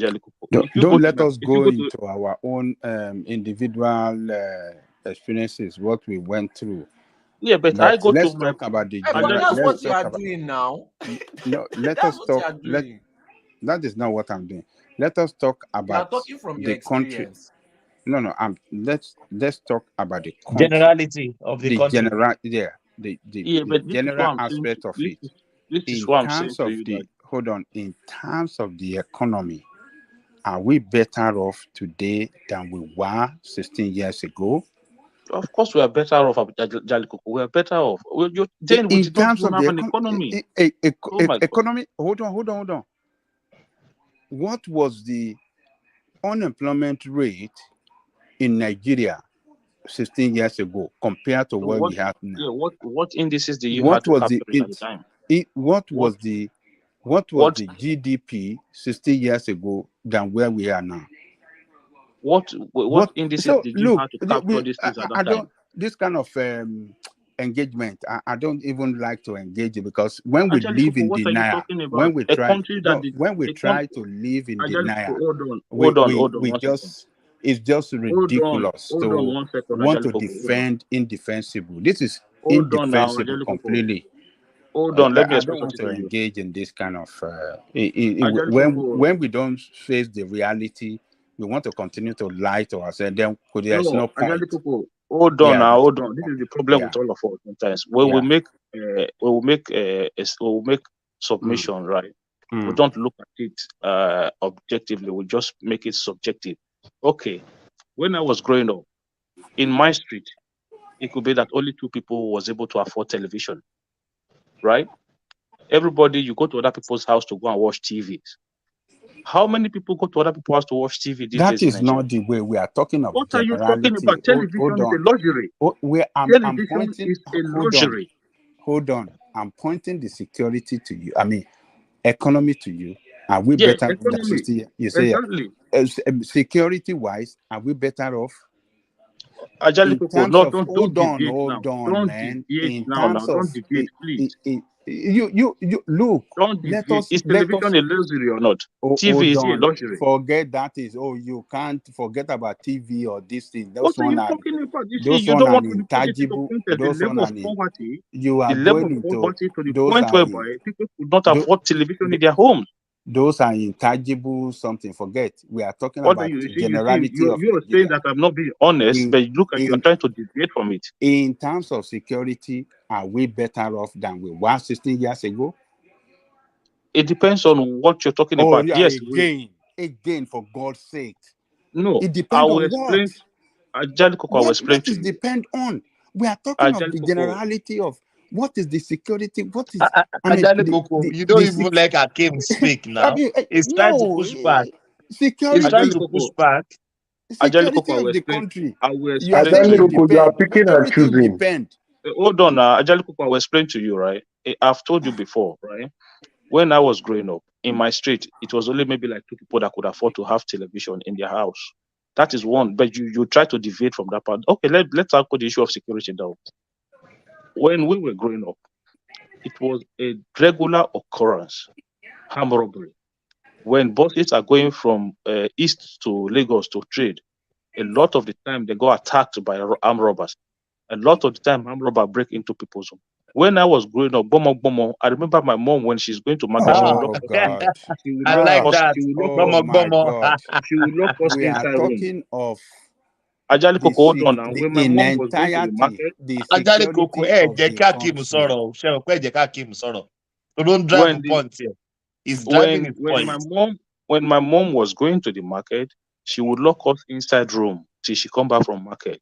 If the country was safer then, why would a mother have to lock her children inside the room to go to market? We were not children, we were not kids. We could play inside our compound, but she would lock us inside the room. So security in different times take different dimensions. The problem we have now is different from the challenges that we had then. So it's not that it was safer. Which one is worse off between that time of Bomo and what we have now? Yeah, you can say it is bad. It is worse now because there's a lot of. And yet you don't want to agree that we are worse off security-wise today than we were. No, I wouldn't say we are worse off security-wise today. Again. No, I will speak my mind, Ajali Coco, based on contradicting yourself now with what you just said now. I'm not contradicting myself. I'm telling you what the fact. But you, on the economy side, I've told you you've tried to move away from it. So now, what you are saying now that economic-wise, we are better off today than we were 16 years ago. Of course. Security-wise, hold on. The people that you are saying hold on now. I'm asking you a question. Okay, go on. Economic-wise, we are better off today than we were 16 years ago. Security-wise, we are better off today than we were. Security-wise, let me be honest with you, Ajali. I'm not going to say we are better off today. No, I won't say that. That is what you just said some few minutes ago. I'm telling you that it depends on the area. What is the depend there? You don't need depend. So if you better, don't let us go into depend. Depend is a way of finding. Okay. Let me not argue with you too much. Let me give you the area of security. Okay, we're doing worse now. Okay, let's put it that way. We are doing worse now. Okay. In area economy, we were better now than we were 16 years ago. Of course In we area are. of in the Yes, area we of are. eh Yes, in we are better off now. okay, so in area of employment opportunity, we are better off. I mean, what do you what Yeah, we are what better. Of course, we are we better are off now. better off now than we were. Yeah, Okay, of course. now in the areas of um, political how do I say, the political management of the country, are we better off today You mean than we were? in terms of governance structure? Is that what you're Yes, saying? governor. Yeah. Yeah, of course we're better. We're better off now. We are better off today than Yeah. 16 years ago. Yes. So that means we are doing good, right? No, we're not doing good compared to other nations. That's the difference. Compared to No. other What developed I'm nations. saying, no, forget about other nations. Compared to where we are coming from. No. Compared to where we are coming from, we are better off. Compared to where we are coming, we are better off today. Yeah. Okay. So Yeah, I that will is explain fine. to I you. think you I have will answered explain. all my questions. Yeah, I will explain to you, Ajali Koko. The Oh time no, you're you have talking about. answered. You don't need the explanation. We have No, yeah, okay. explained everything. I'll make a submission, right? Yes. I told you before that I said on this platform just now that there were times whereby if you go to a street, only 2 people, 3 people will have TV in that street. And you're talking about today, where more Nigerians can afford to buy vehicles, can afford to own. Television is not even an issue again. More Nigerians can afford. More Nigerians can afford to buy vehicles. Ajali Koko, how many people have cars when you were growing up?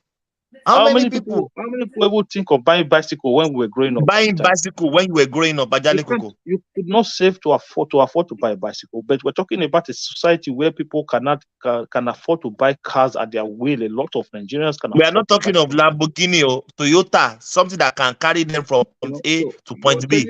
Okay, I will tell you. I will tell you You're this. telling me that the purchasing power of those people are worse off now than then. Okay, When let me tell you. Hold on. Television is classed as a luxury. Okay, you guys. Right? And you guys. Today, having a television in Nigeria is just nothing. You guys, hold on now. You asked me a question. How many people buying car when I was growing up, right? Back then, we don't use Tokumbo car. People that buy car, they buy brand new car. And they have a lot of those ones are not average people. They are rich people then. Hold on. What do you mean rich people? Who told you rich? Who told you rich? This is what we are talking about. Because you never experienced Nigeria when Nigeria was good. How much was the car? And this is what I'm talking about. I never experienced Nigeria in your own time. I did not experience Nigeria in your own time. I experienced Nigeria in my own time. How much was the car? Mercedes Benz was around 6,000 or 8,000. How much was the car? And you can have and Datsun, you buy Datsun for 3,000, 4,000. How much was the car? And you sit down in your office. They will bring brand new vehicle. You come with down photo office, and they will bring new vehicle to you to take. So Ajali Koko, are you telling me then everybody afford to buy those cars? Are you telling me that, Ajali Koko? I'm not saying no. Don't ask this kind of question. No. I'm just I wasn't born then. Are you telling me everybody on the street? Don't ask that question. You know it is not possible in anywhere in the world for everybody to buy vehicle. But what I'm telling you is that. But we are better off now. Hold on. Middle class people have cars in that country. What is wrong with you? Why are you talking like this? What makes you better off? Do you know the kind of opportunity that was available back then? Once you finish university, you are guaranteed of job. Yeah, but hold on. No, you hold on. Let me tell you something. This is why I came into this program this morning. I'm trying to remind you that there was a break during your time. those good things that you enjoy during your time, there was a break in between. It was called the military government. This is what I'm trying to explain to you. There was a break in between. And if we didn't have that break, maybe those things you enjoyed during your time would have continued, and Nigeria would have been in a better trajectory by now. I agree But with you. I we agree cannot with you. just close our eyes and think that, oh, that break of hold military on, didn't make any Akim. difference. Hold on, Akim. I agree with you with that point that you make now. Very, very good point.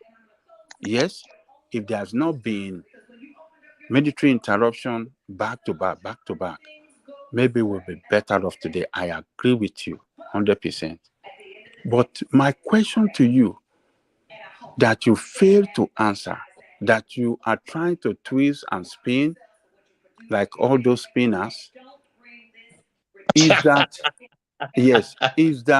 since we have democracy 23 years, for 23, has it worked well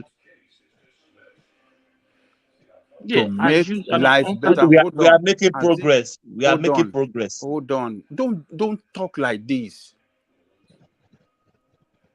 Do you know the meaning of progress? Continue. Do you know the meaning of progress?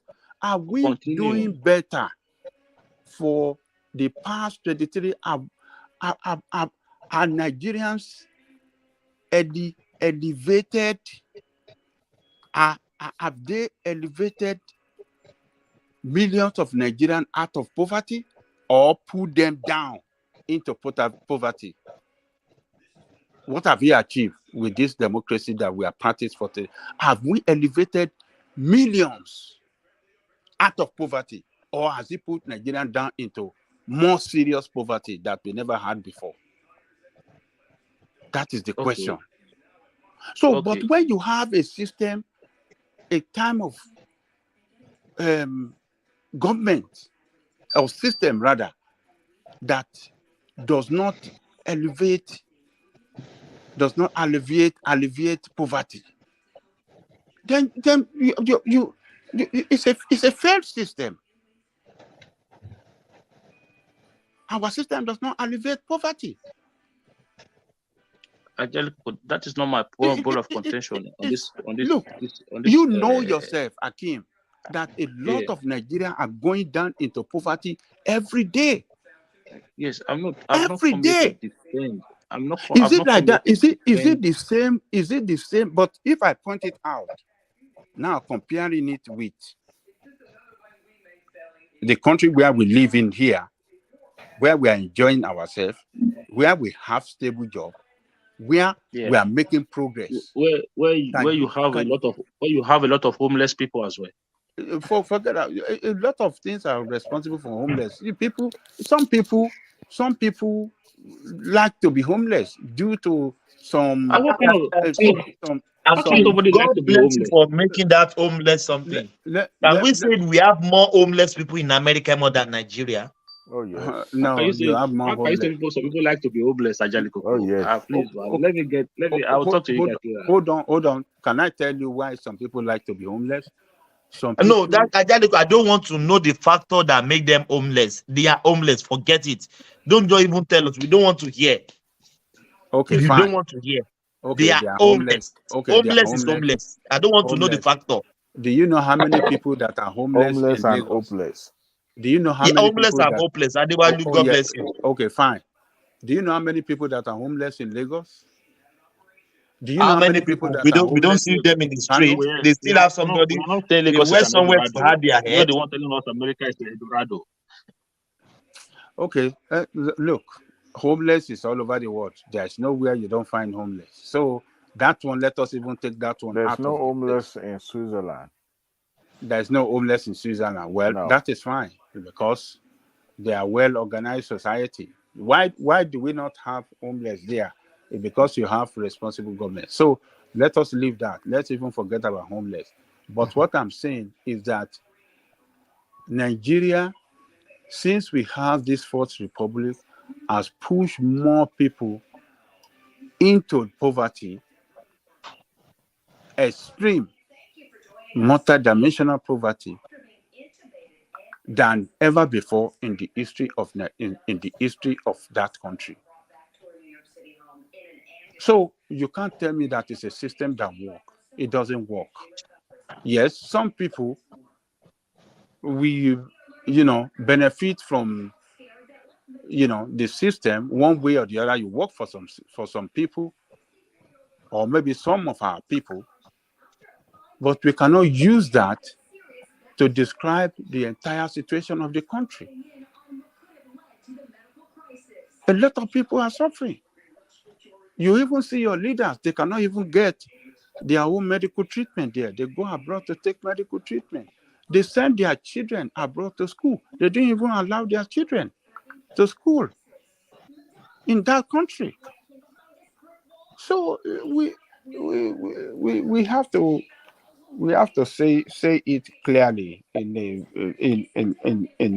the way we see it, and not try to defend. We are benefiting nothing from defending failure.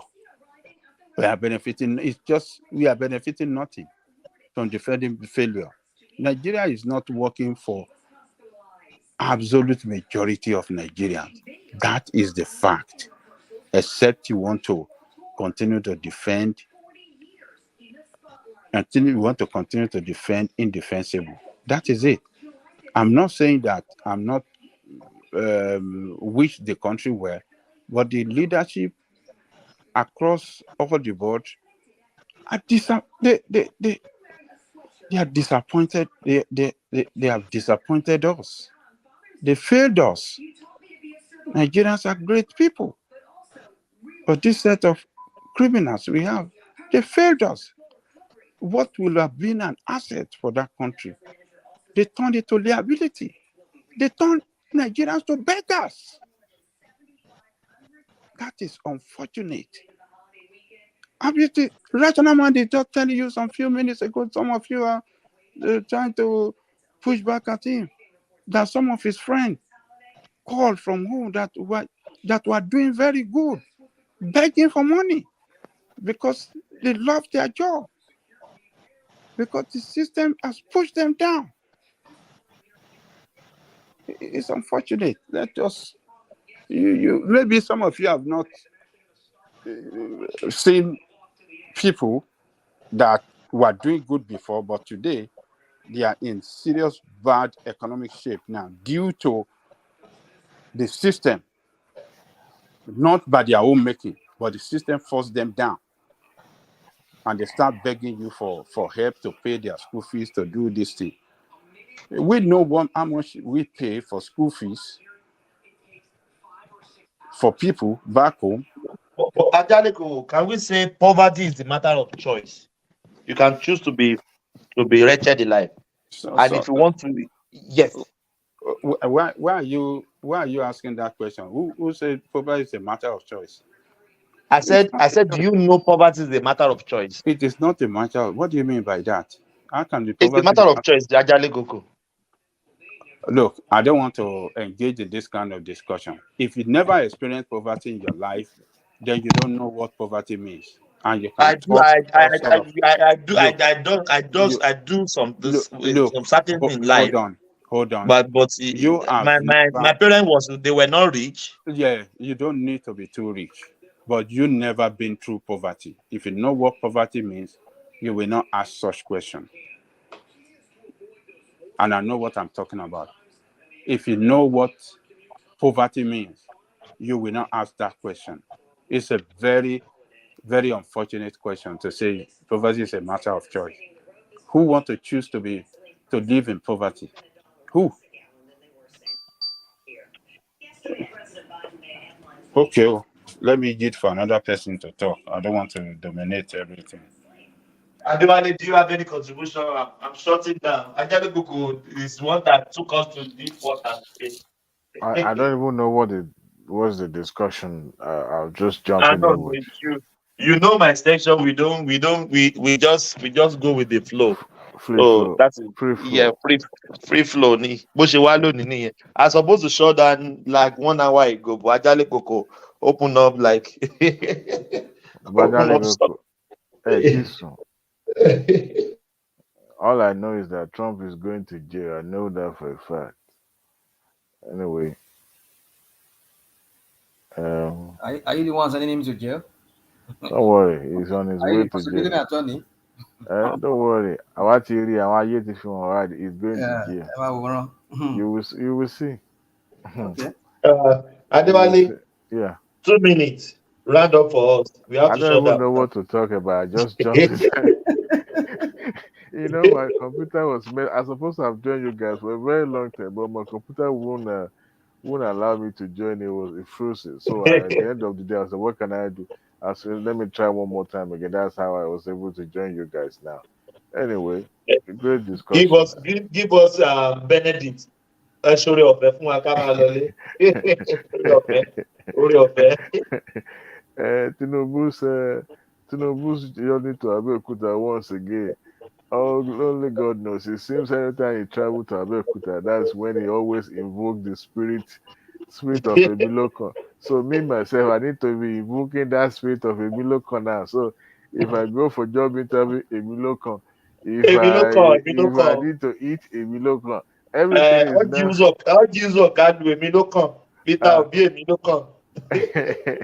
Oji Okalu was filmed saying that the election in the National Assembly was free and fair, and Akpabio wants fair and square. So I'm glad he said that. Whether he was aware that it was being filmed, that's a different ballgame.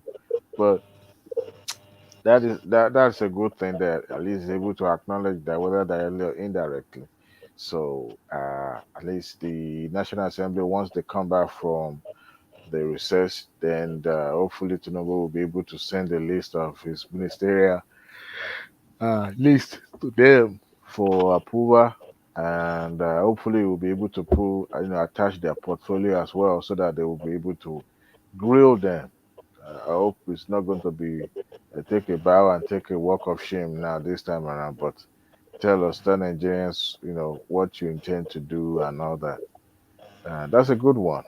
And another one is the Tinubu's homecoming to Lagos. I think we've talked about this day before yesterday or so, with the long convoy of escorts and all that.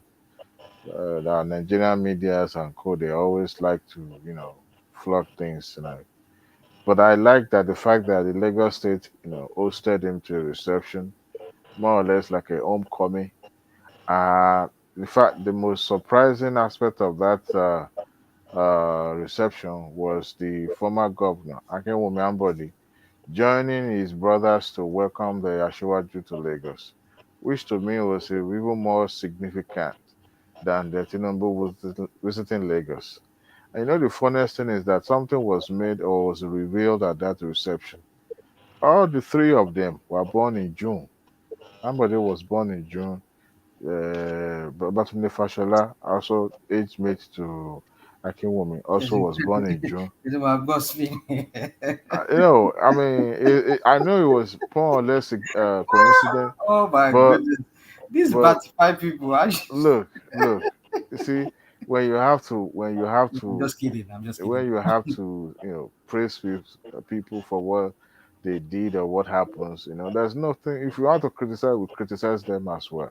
But just, the fact that it was coincidental that all the three of them were born in June, show, it's something. I don't know, it may be coincidental, but I like it the way everything falls. And I can remember they showing up. Even Tinubu himself, I don't know whether he was surprised, but of course he referenced that during his speech, which to me is, of course, before that can happen, a lot of meetings, a lot of persuasion and wetting the ground must have gone beyond. But the optic of it is what makes it more, interesting and more significant. And I hope, I mean, it's just 60. He still has more years, to give service to his fatherland and other within Lagos. I know he won't be contesting for Lagos State uh, governorship election anymore, at 60. But ministerial post, maybe not. I don't know. But at least the fact that he was able to attend, that receptions, and all the three of them were lining up. Then Tinubu joined them, making four. Somebody was even posted it on Twitter and said, "Show me your political Pekin." And he mentioned Atiku, mentioned Peter Obi, mentioned all of them. I said, "Show me your political, Pekin, and I will tell you whether you are a failure or you are a success." And I was like, "Wait a minute, this is true though. At least you could see the successors' Oh my line, God, how they, I like that. I you like that. know, it must be, in fact, being a grass boost, but at least to me, it's just a very good optic when they took picture with him and the governor was giving him a gift. The fact that for the first time in history, he didn't go to Osun State as a lot of people claimed, but at least he didn't go to Ragbiji for homecoming. He was to his home state, which to me is very cool. I mean, uh, but we just hope that every day we'll be praying for him. Adewale, We Adewale, wish him. Adewale. I know you. No, rational mind. You want to shut down. I know You you want want to you shut down. know. Hold on, no, hold on. I just want to say something in passing. You just said you didn't go to Iragbiji, so your guys are accept that it's from Iragbiji and not from Lagos Island. No, I was just doing grass growth. I know somebody will want to object that, or want to, speak to that. But I purposely put out the Ragbiji Osun State there so that at least, all the rumors that it was from Osun State and now that. But, the fact that it happens in Lagos, to me, um, it's a good thing. It's a. I just pray that Nigerians. I can understand the level of desperation, the level of hardship they've endured over the years, and people expect succor and relief, immediate relief actually from their government, and I can understand it. It's very, very understandable. But they should also understand as well, Nigeria is a very big country. Whatever government is going to put in place, it's not going to be at the snap of finger. Everything has to follow due process, due course, so that at least government will know that they are not just pouring water into empty baskets. Um, but I know for a fact that the administration of Tinubu won't be like Buhari, and Buhari well, we compare Buhari and Jonathan. It's almost the same. It's just that the level of openly corruption perpetrated in Jonathan was more than the Buhari. But even though Buhari also looked the other way. However, in terms of governance itself, uh, Buhari failed, but he was able to achieve some success in some areas as well. I just pray that God keep and protect Mr. President so that he will be able to be in sound mind to make a good, sound judgment, Decision. Mm-hmm. so that at least it won't, lead us into, uh, Another Bula Balu. yeah, that's my fear. Also than those who will work with him. Uh, Another thing is to select the best team. Another thing is for them to have a good motive. If you select somebody who is not prepared to take initiatives and do things, for the interest of the country, then it becomes a problem.